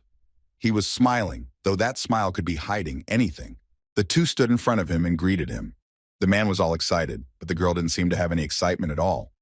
The man said he was glad to see the principal. It seemed like they were the first so far. The principal was sitting at his table, which had a lot of very tasty dishes on it. There were lobsters, various salads. He was smiling. The others are too busy to come today. It's better for them to sit here with the three of them. Everyone agreed. The girl immediately started eating. She took a large piece of meat with blood on it and started cutting it up. The director turned to her and said that he had heard that the girl had been watching the streamers of various newcomers too much lately. Is that true? The two turned to the principal and looked at him in surprise. They even stopped eating for a second. The girl looked at the man and asked, "Is something wrong? Is there a problem with this?" Her companion darkened in a second. The headmaster smiled and said that everything was fine. He would just have a small request. He took a piece of meat and brought it up to his mouth. His eyes squinted. There was nothing good behind that look. The man said he thought she was the one who would do a good job with him, so this was a task he could only entrust to her. The girl obviously didn't have any trust in him, the sneaky one. She thought the man was trying to trick her. You could tell from his smile that he wanted to shove something nasty into her, but she had no choice but to accept. The man took a bite, and while still smiling, began to speak. There have been some changes on the 5th floor. It is said that the emperor has changed on the floor, and it has also affected the behavior of the Garazans. Let her figure out if it's really true. The girl asked without much enthusiasm, did they really need it that much? She didn't think the changes on the 5th floor would have any effect on the 70th floor. Perhaps it was just a whim of the administrator or something else. However, the girl didn't have time to say anything as a clap was heard. The headmaster had stuck the knife into the desk, and it went so deep into him that it was almost impossible to get it out of there. Soha looked at him and was startled. She hadn't expected the headmaster to be so furious. She felt even a little uncomfortable for a second. The girl realized that it was better not to argue now. The principal still said in the same playful voice that she seemed to be playing dumb right now. Did she really not want to take on this assignment? The girl continued to stare with a frightened look. She clenched her hand into a fist and tried to calm down even though her whole body was shaking. Calm down, he doesn't know anything yet. The girl looked at him with a wary look and asked what he wanted her to do. It was clear from her look that this case was going to be extremely difficult for her, or at least she needed to keep her cool. The headmaster sat in his seat, speaking in a voice that sounded like he was going to kill everyone in the room. Although he hoped that this was really just the administrator's whim, he had a feeling that the changes caused on this floor were the fault of the user after all. As they know, a dike collapse starts with small cracks. They've almost completed the 70th floor and they don't need any new variables. So all these actions, all these causes lie only in the fact that the user himself commits it. We need to kill him no matter what. The man showed the knife, and he didn't seem to be kidding. The guy was lying on the bed thinking. He's in a bad place right now, but if he opens his eyes, it looks like it's going to be really bad. He looked up, and on the bed, the little fluffies were bouncing around beside him. They had gotten much smaller, but that didn't make them any less cute. Of course, he thought about his audience and pets. In his heart, however, he was thinking about something else. There were a lot of people gathered outside. As soon as the monsters appeared, he thought everyone would run to the portal, but it seems he was wrong. The Fountain of Trials has a system called the Hall of Fame. Depending on the complexity of the task, the time of mopping up, and the satisfaction of the inhabitants of the city, each user gets his rank. The thing is, as soon as the last task on the 15th floor is completed, the names of the first 3 users will be presented in the hall. Originally, he had hoped to use the hall to gain viewers and earn a reward for the number of subscribers. However, because of his incredible power, there will be those in the tower who will be watching him closely. That means the fluffies will be under suspicion too, and they'll be in danger. The reward system would work against him. He leaned over and thought about it, some very bad thoughts in his head. Though there was no guarantee that such people were not among the current onlookers. It was possible to guess whether they were aware of his power or not. So it was complicated. Whoever had planned what, he was sure he could handle it. However, now there was a doubt in his heart. That's no longer the case. His strength is unstable, and the gauntlet has been destroyed. The guy looked at the place where the scraps lay. Though the full set of gear would repair itself, he did not know when it would return to its previous state. Some outside help would come in very handy right now. A small, fluffy boy jumped into his lap. My and smart eyes, these animals were much more intelligent than one might think at first glance. They understood and realized everything. The boy took them in his arms and caressed them a little. By the way, he had an idea. Why not start training these babies for close combat?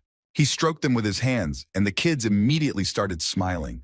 They were incredibly fond of their master. He took a closer look at them, a warm glow of hope in his soul. Every time he saw his pets, the guy got a little excited. He grabbed his 3 little ones and held them close to him. No, this is a bad idea. You can't let them into close combat, plus he'd worry about them all the time. It would be embarrassing, plus there's no telling what could happen to them. The audience was so excited to switch places with him and hug those chubby kids. With 4 days to go before the floor closed, the guy looked at the sign. All he had to do was get stronger so that the next floor would pass without a problem. Creating a new mechanical gauntlet and collecting the whole kit would have to wait. That could still be dealt with. If he improves his melee combat skills, he will be able to defend himself without the use of foreign objects, and this is already a very big advantage over his enemy. However, raising the level of a passive skill was quite problematic, so there was only one thing left. The guy came to the commander and asked him with the guy. The man was surprised. So soon? The boy was barely on his feet not long ago, and now he already demands a full-fledged fight.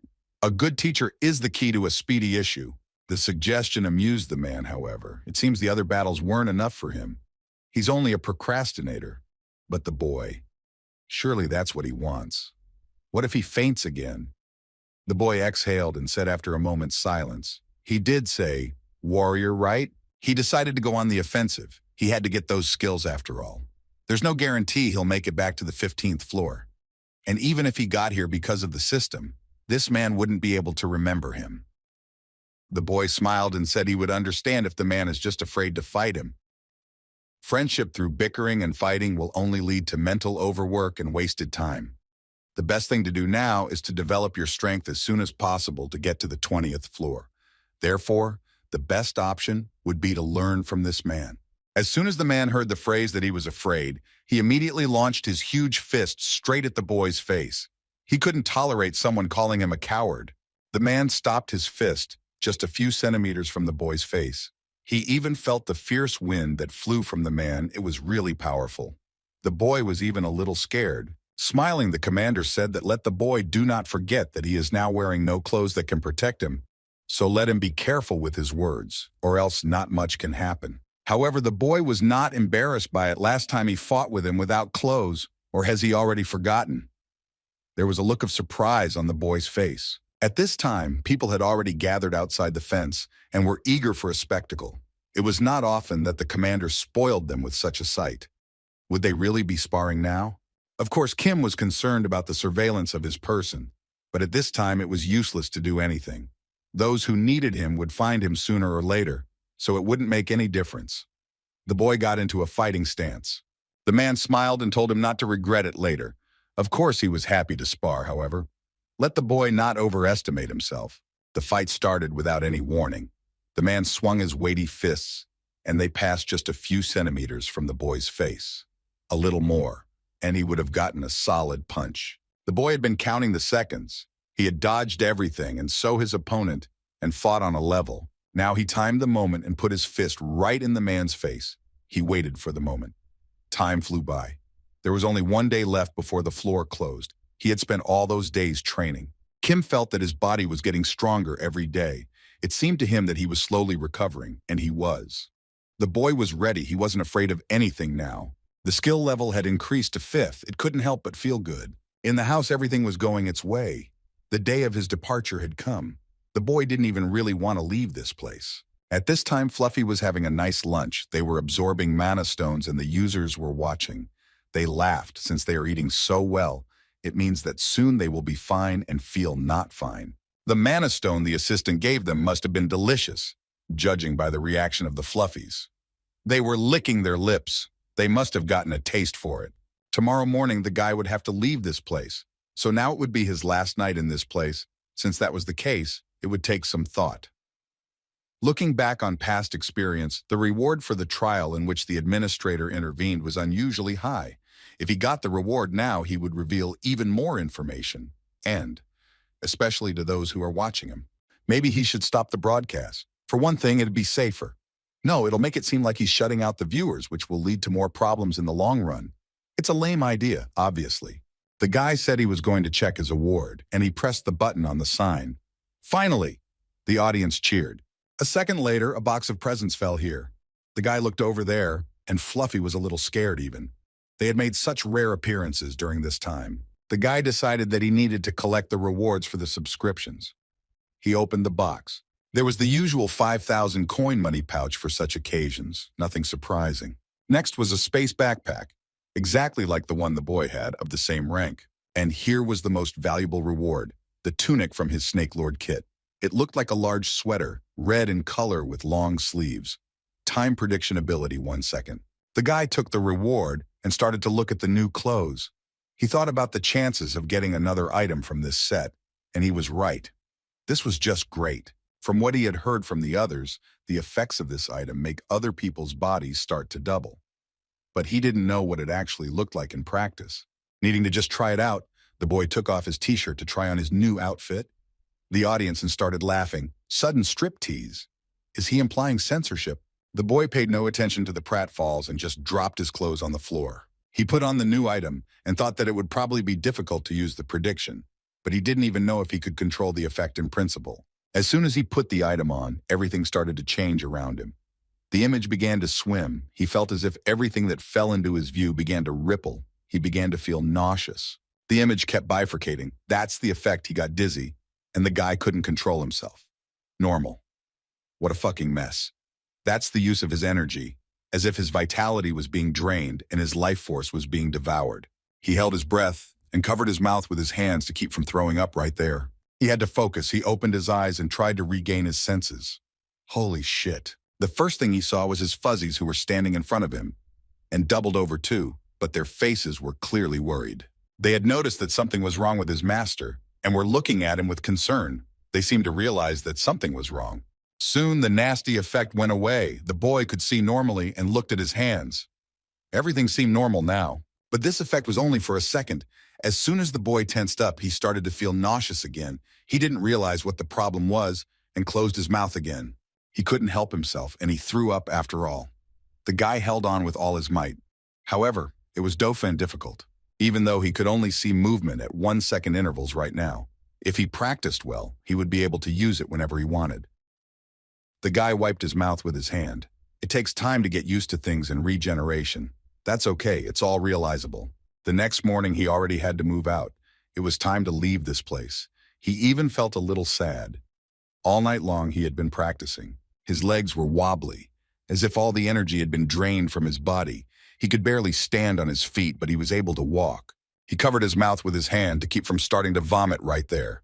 This item was too hard to handle.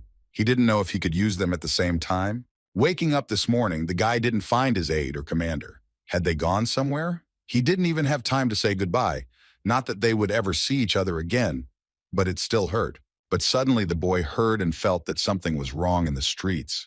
There was definitely something wrong.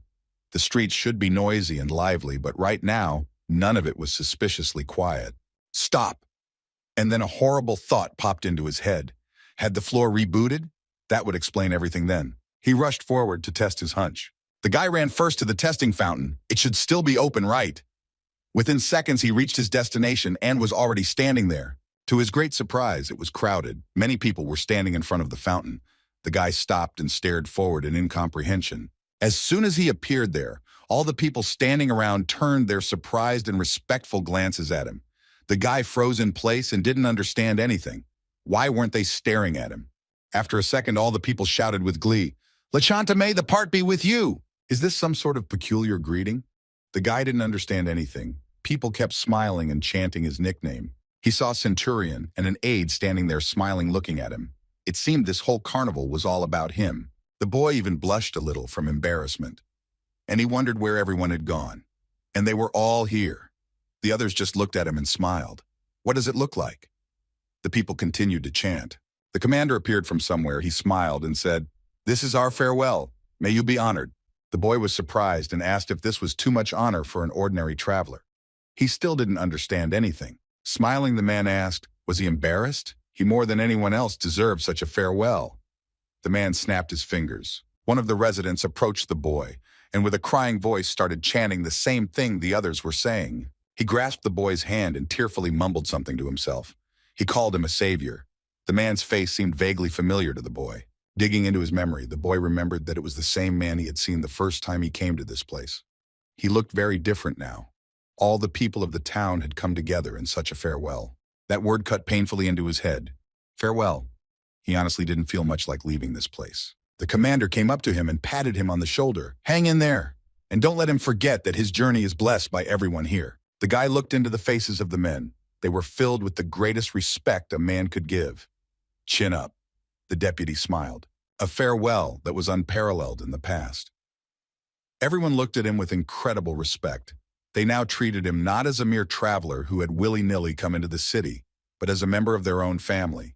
Even Centurion, who had not trusted him at first, now looked at him as an equal. The commander looked at him and smiled broadly. He said that the boy would definitely become a strong warrior. His face expressed only great pride. This warm welcome even made the boy cry a little. Tears glistened on his face. He did not expect that these people would be so sympathetic to him, and to be fair, he himself had become attached to them during this time. Now they were like one big family that had known each other for years. Smiling, the boy tried to hold back tears and thank them all. He looked at them with moist eyes. People started laughing in the chat room. They were not used to anyone crying, especially a boy. It was time to say goodbye. The boy waved goodbye to the others and moved towards the exit of this town. Just like that, his journey through the Taruka was both long and short in its own way. He waved to everyone else, and the residents continued with smiles. The boy turned away and looked forward with confident eyes. The next floor was waiting for him. Who knows what was waiting for him? Something even more dangerous might be hiding there, very far away. And so his stay here came to an end. The boy was thinking about something of his own. Passages from this place came back to his mind. He felt bitter. He didn't really want to part with these warm and friendly people. Though they were unusual, they were very friendly in their own way, who accepted him as their own. He felt sad. The boy suppressed the pity in him and moved forward. He pulled his hood over himself and looked forward with confident eyes. Though he was certainly sad, he needed to concentrate on the next floor. He grasped the handle of the door he had once opened upon entering this place. Now he would be leaving this place. He walked silently and slowly, approaching his destination. He didn't know what awaited him next, so he needed to pull himself together. The guy was even a little afraid. It was not the first time this had happened to him, but today was special. He stood in front of the doors. There was a bright yellow light. The boy stood still, not deciding to enter the next floor. The boy came up from the portal. His name was Jinha. He had a smile on his face. He must have been anticipating a good challenge, so he didn't seem to be afraid of anything. There was a chandelier hanging from the ceiling, large and luxurious. It was very bright on this floor. It felt like a palace. The total number had been reached, so the trial could begin. There were a lot of people inside. They were walking around talking. There was a buzz. People were talking about something, apparently discussing the trial. There was food. It looked like they were at some kind of feast. They were eating and drinking. There were all kinds of people in all kinds of clothes. The required number of floor participants had been reached. It was the very city our hero had just been in. There were a lot of people there. They were all waiting for their assignment, so the atmosphere there was a little tense. So he just needs to take an assignment from one of the inhabitants of this place. The boy still didn't understand anything and looked a little confused. It was an easy walk compared to the last assignment. He turned to his audience. He thought they'd finish quickly. Why don't they donate to him right now? The audience said that for now he will not wait for donations. Let him run straight to the fountain. The boy obediently ran there. He seemed willing to do anything for the money. The next time he got to the tower, it was the high castle. What do they want him to do? The boy looked at it all with his eyes. So far, everything was unchanged. Where the heart of Apocalypse used to be, there was nothing else there anymore. And what do they want him to see there? The boy looked at them in surprise. The audience, as soon as they saw that there was nothing there, began to wonder. The heart was missing? The boy didn't understand anything. Is it so hard to explain what it's about? It's so annoying. From somewhere there was a strange tune that was quite pleasant. It sounded like there was a party, people celebrating something. The boy looked closely and raised an eyebrow in surprise. Aren't these people having fun? They look like middle-aged neighbors, even singing songs. The audience also seemed to agree. It was different here. The last time they remembered the next participant's trip, it wasn't like this. There was devastation in this town.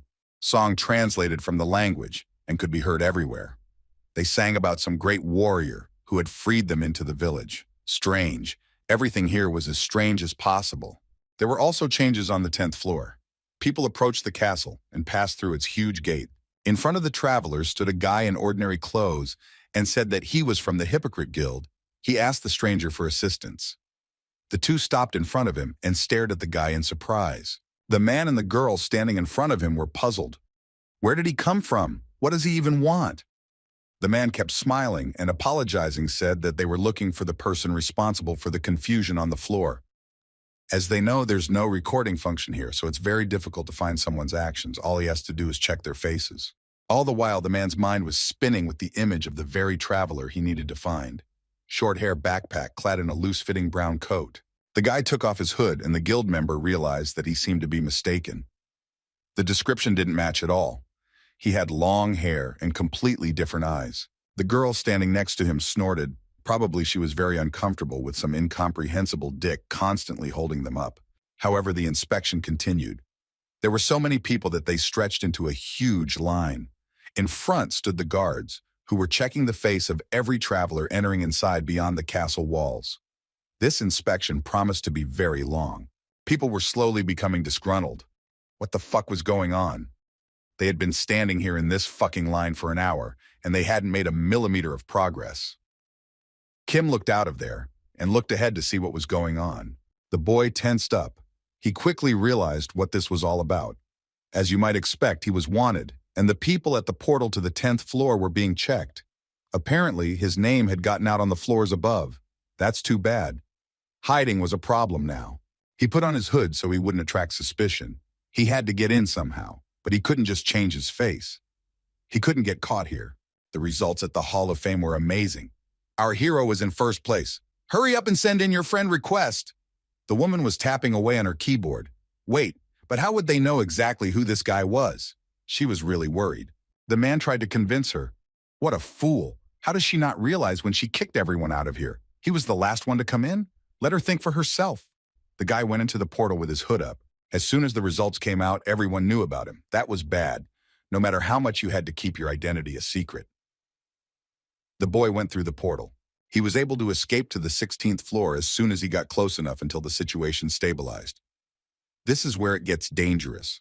Usually users go to the 10th floor when they finish their trial, so the guy risked assuming that that's where his pursuers would go. Never mind that going after them was a shitty idea anyway, so he'd go ahead. There were statues on this floor, similar to the guards he'd met on one of the floors. There were ancient ruins here, similar to the Greek ones. Everything here was filling him with memories. The boy stopped and looked around him.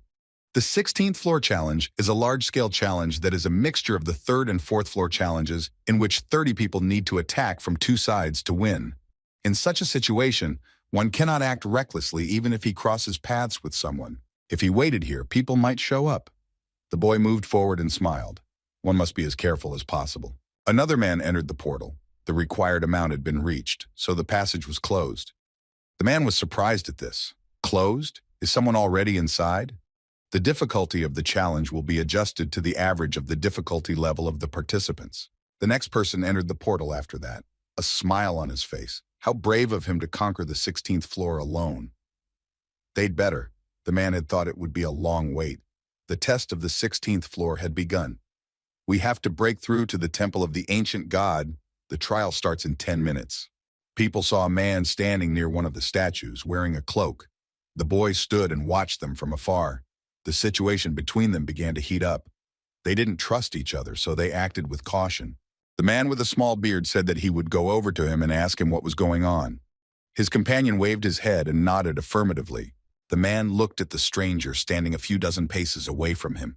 His face was covered by a hood, which gave him cause for some very bad thoughts. Why is he hiding his face? Is this man a criminal? The boy stood there doing nothing.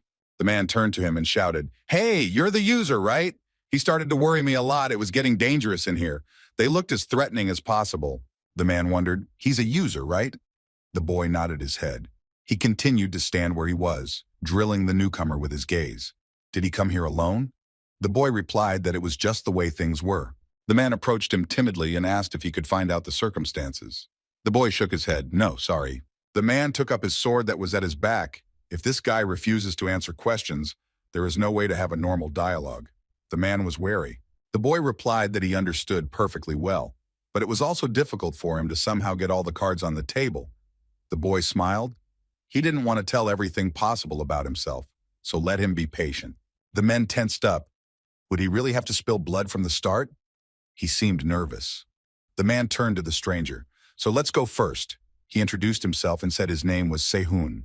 The test was to begin in 20 seconds. The guy introduced himself and said his name.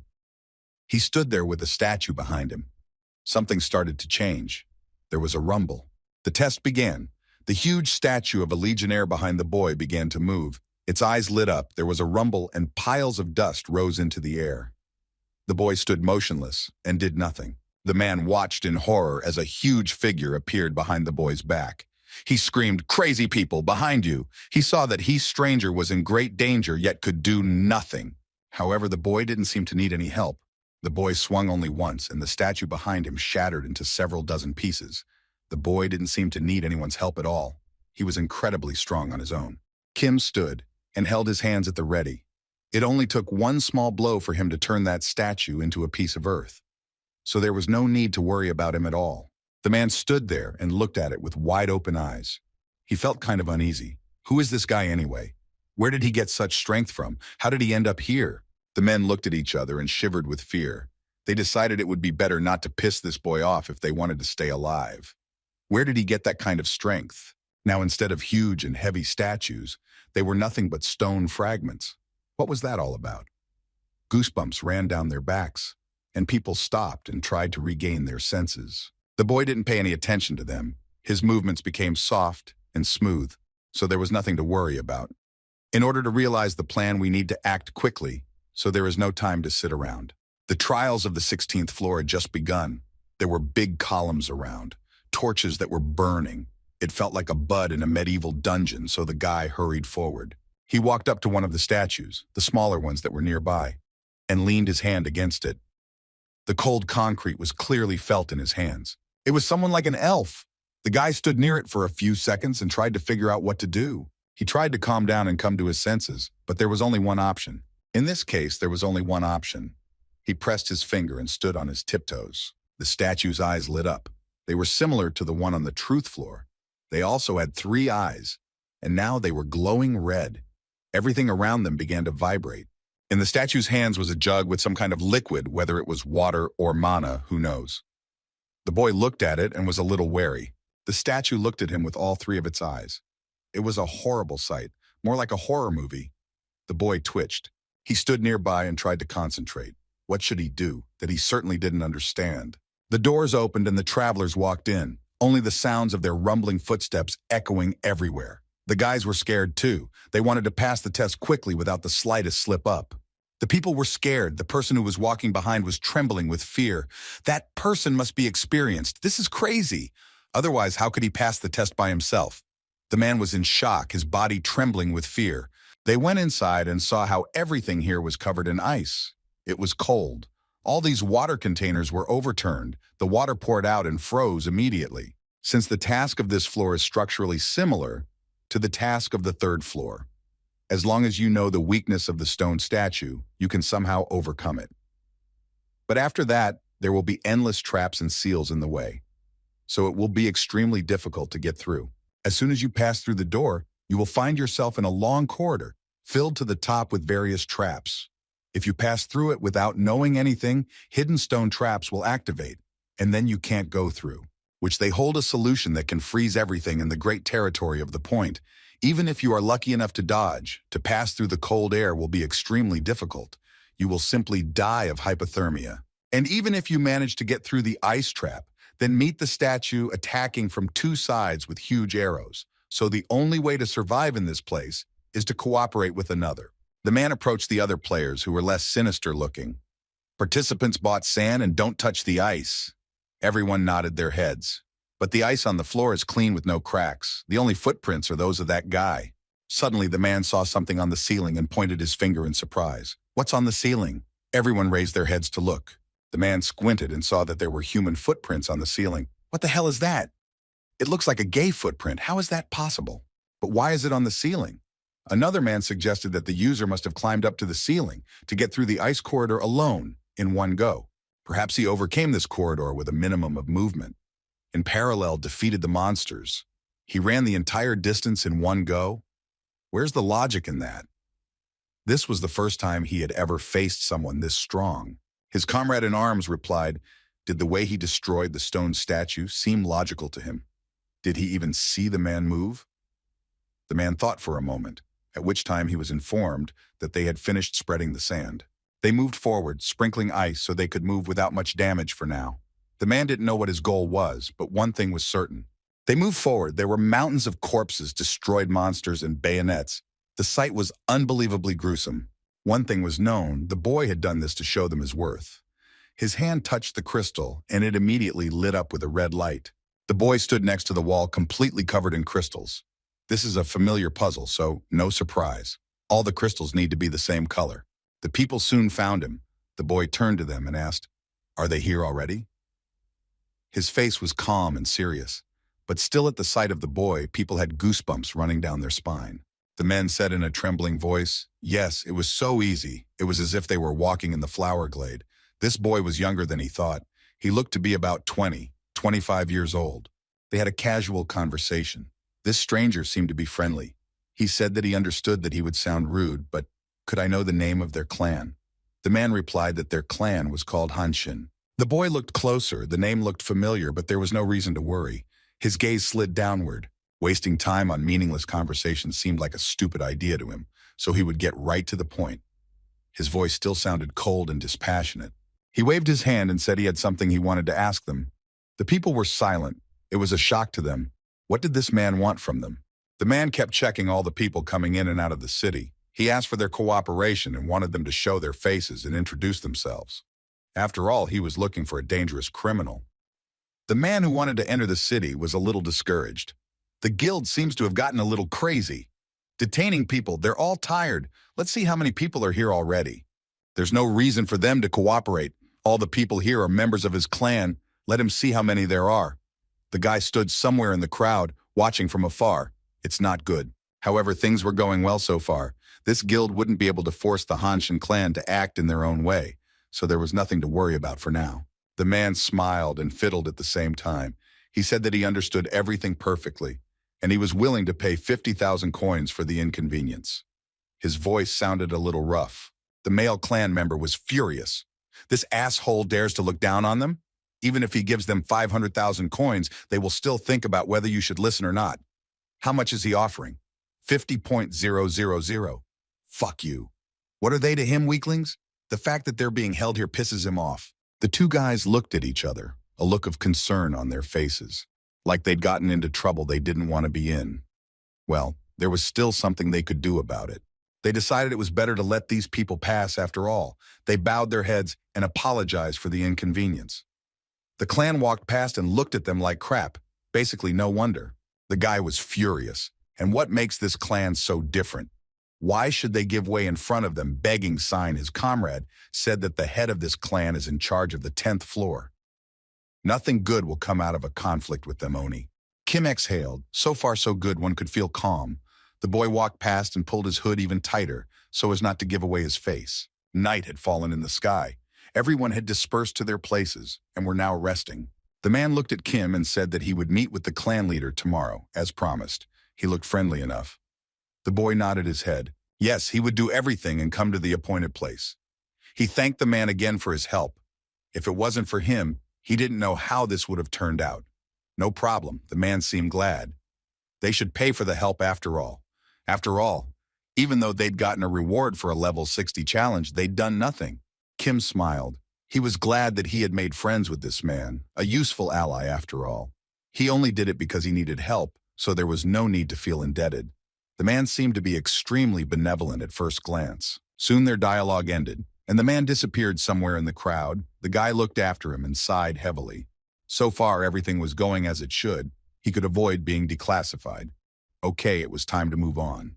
Judging by his chat response, they're all higher floor users. No wonder. so one had to be careful. Even though the purpose of this clan is user safety and finding ways to get out of the tower quickly, they received a serious backlash from the users of the 30th floor for trying to control them at the beginning of the game with harsh measures.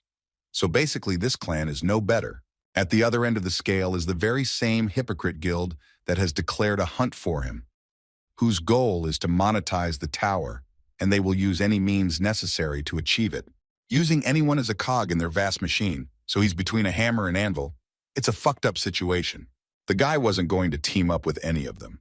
Besides, the existence of himself is annoying to both clans. The enemy of my enemy is my friend, so there's a good chance that the Hanshin clan will help him. So the best option is to cooperate with him for now. He had to do something before he could meet with the clan leader, but he didn't have time to finish his thought because he felt something. He turned around and asked, "Is she done eating?" Laha looked at him and smiled happily. She did a small burp. She seemed to be very satisfied and had a delicious meal. People started discussing, where is this user under the nickname Love? She's always been here. She doesn't even sleep, it seems. The action moved to the 50th floor, the industrial area of the Hypocrite clan.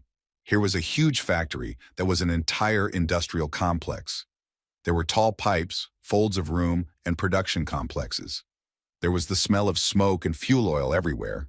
It was obvious that serious business was being done here. The girl looked with her clear eyes and asked, she wasn't distracting them from their business? She was somewhere in a neat tuxedo. One of the men immediately jumped up to her and started gibbering. He was apparently too scared and spoke in a confused manner.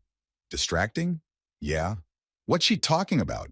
He was honored that the elder herself had visited this place. The girl told him to call her by her first name. It's not worth the formality. The man had other things on his mind, still wondering what the bitch was doing here. Why the fuck is she even here? She only comes here to sit on their ears or pick their brains. So what does she want now?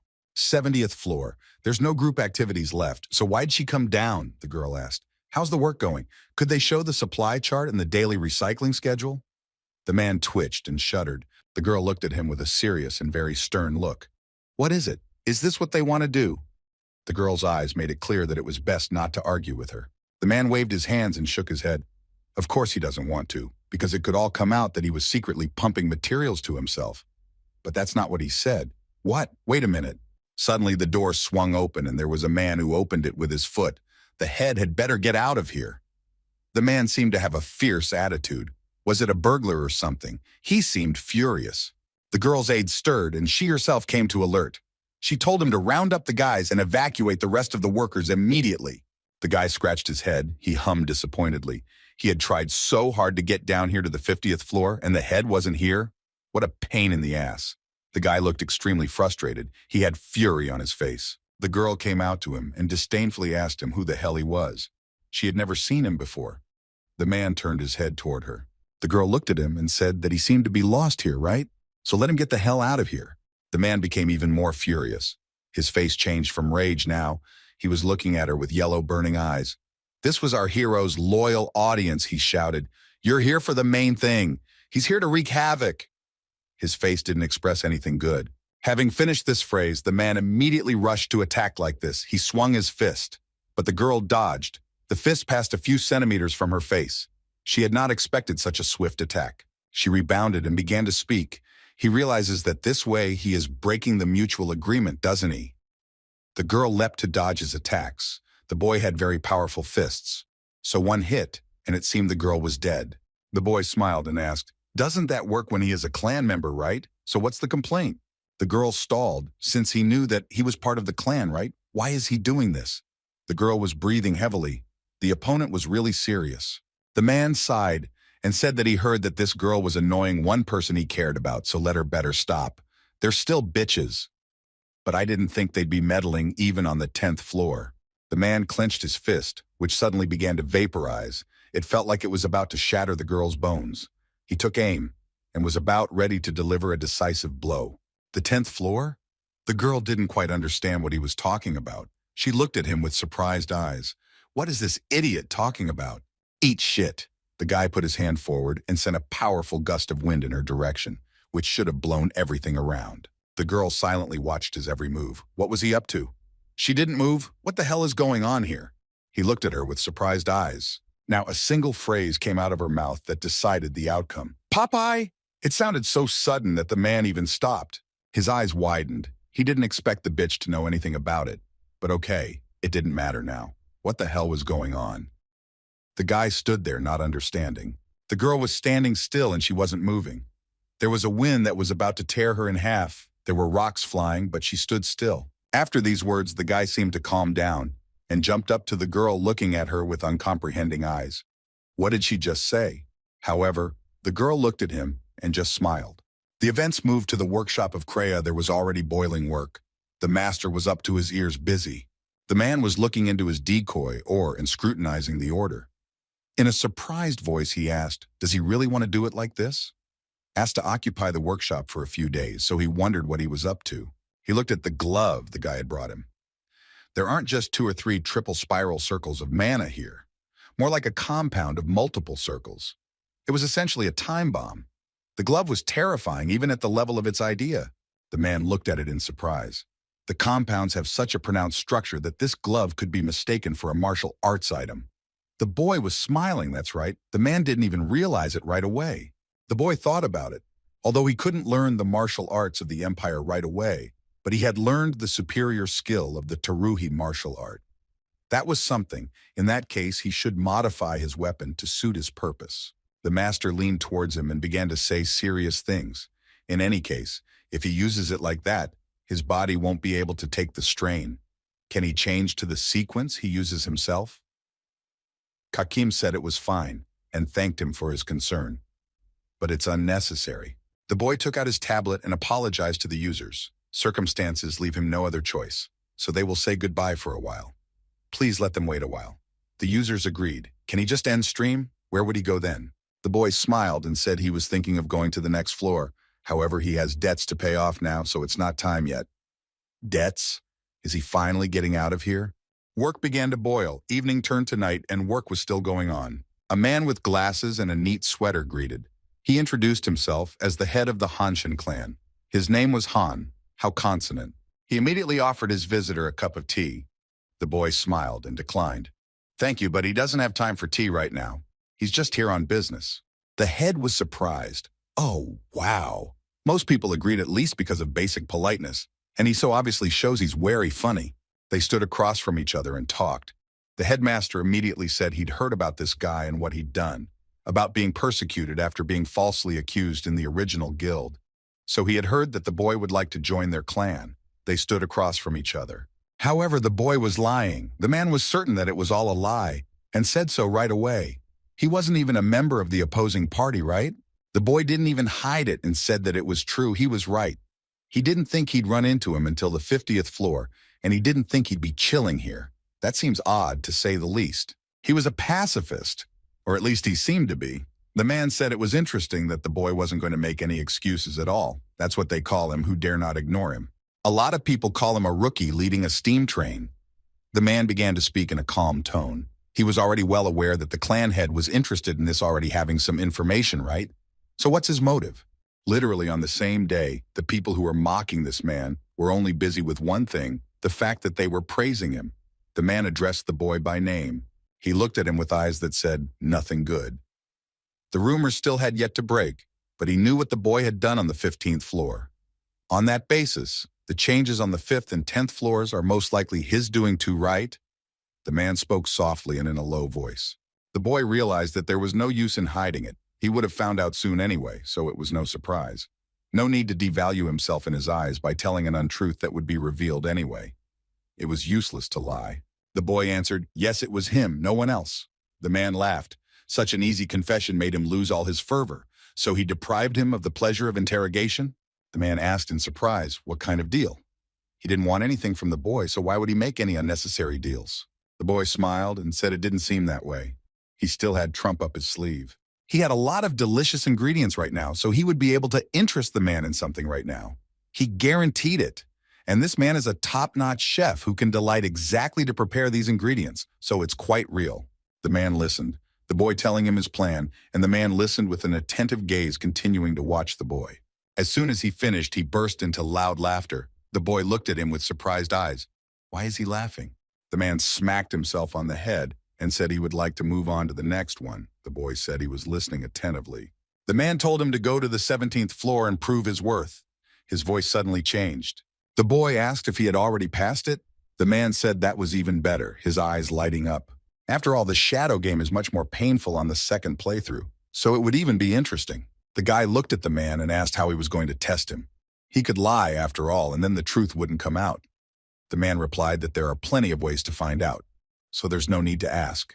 The guy thought anyway he'd have to clear the 17th floor to get to the 20th, and it's even better if he gets this man's confession in the process. Okay, he accepts that condition, the boy smiled. Either way, it would only benefit him. Very timid footsteps were heard. Apparently a girl was walking. She was afraid. Her body was shaking. She was very scared.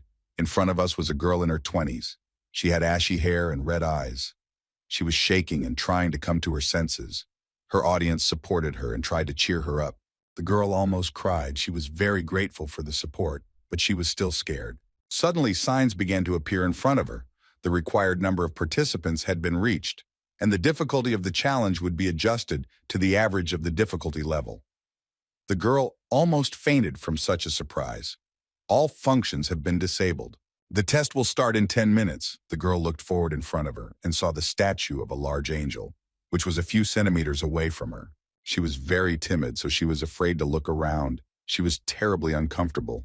She wanted to be somewhere else, but not here. There were 2 other people standing next to her. They were also looking at their panels. The girl glanced in their direction.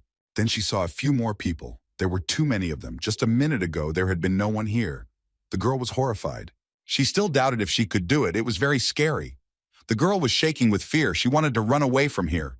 A notification appeared. The soul of one of the 6 had switched places with the shadow. Find the shadow, or present the 3 to the altar of the evil god. Otherwise, 5 people besides those will die. However, if a shadow is sacrificed, it will survive. Use the system window to vote and find the target. This was quite a difficult assignment. Thus, according to the medium difficulty level, the current difficulty level is 18. Total number of distortions is 6. So, you will be allowed to ask 6 questions, and if the stone statue smiles, it is true. If not, it is false. You will only have 1 chance to vote. The man smiled. He seemed to be trying his best to keep his composure. Good. Now that the introductions are over, let's discuss the next course of action. Shall we follow standard procedure and ask a question each? The boy's name was Puck. Jinsen resented him for calling the shots. But the distortion is exactly 6. How will they know what to do? The girl who was called Yumi began to speak timidly. There are exactly 6 distortions. If that's the case, it means that exactly 6 things in a person have been changed, right? Right. All nodded their heads. The girls who were standing behind were frightened. One of them was Minya, the girl with the purple hair, and the other was Hansen. Only try to collect. She was an expert in psychology and would bring everyone out at once. Our hero tensed up a bit. All his clothes and personal belongings were gone. The first thing he thought about was whether his Fluffy was all right. Where are they now? He was worried. The ordeal began. The time flew by too fast, and the boys didn't even have time to realize it. They raised their heads. Everything around them started to shake. People were afraid. What was even going on here? The girls started to sign a little out of fear. The statue began to move. A metallic and stone crunch was heard. It folded its arms on its chest and began to move in opposite directions. There were 60 minutes to make a decision. The statue stood in an incomprehensible pose and looked at the others, pointing its spear. The people stood in fear. They didn't know what to do, how to investigate. It seemed to them that now they would all be killed. However, the statues stood motionless. They just stared at each other. They only had an hour of time left. The people's gaze fell on the long and sharp spears that towered above them. Once they failed the task, they would die immediately. Kim looked in front of him. He began to scrutinize. One look was enough to realize what would become of the victims. Cruel, however. However, they still had no way out. Minya suggested maybe they should pick the most suspicious person and ask if it was a shadow? It was terribly trivial. The man replied that it was too impossible. The girl sighed and said that then she knew the reward would be so-so, but they could draw lots or something, and also offer 3 people as sacrifices. People shuddered. What a crazy idea. Is that really true? What kind of nonsense is this? Men rushed at her with fists. She doesn't value human life at all? Does she want to leave everything to chance? The girl raised an eyebrow and said, let them hit if they wanted. She would welcome their willingness to become an offering. Her eyes indicated that she was not joking. The man stopped in one place and gritted his teeth. He wanted to crush the wretch, but he couldn't yet.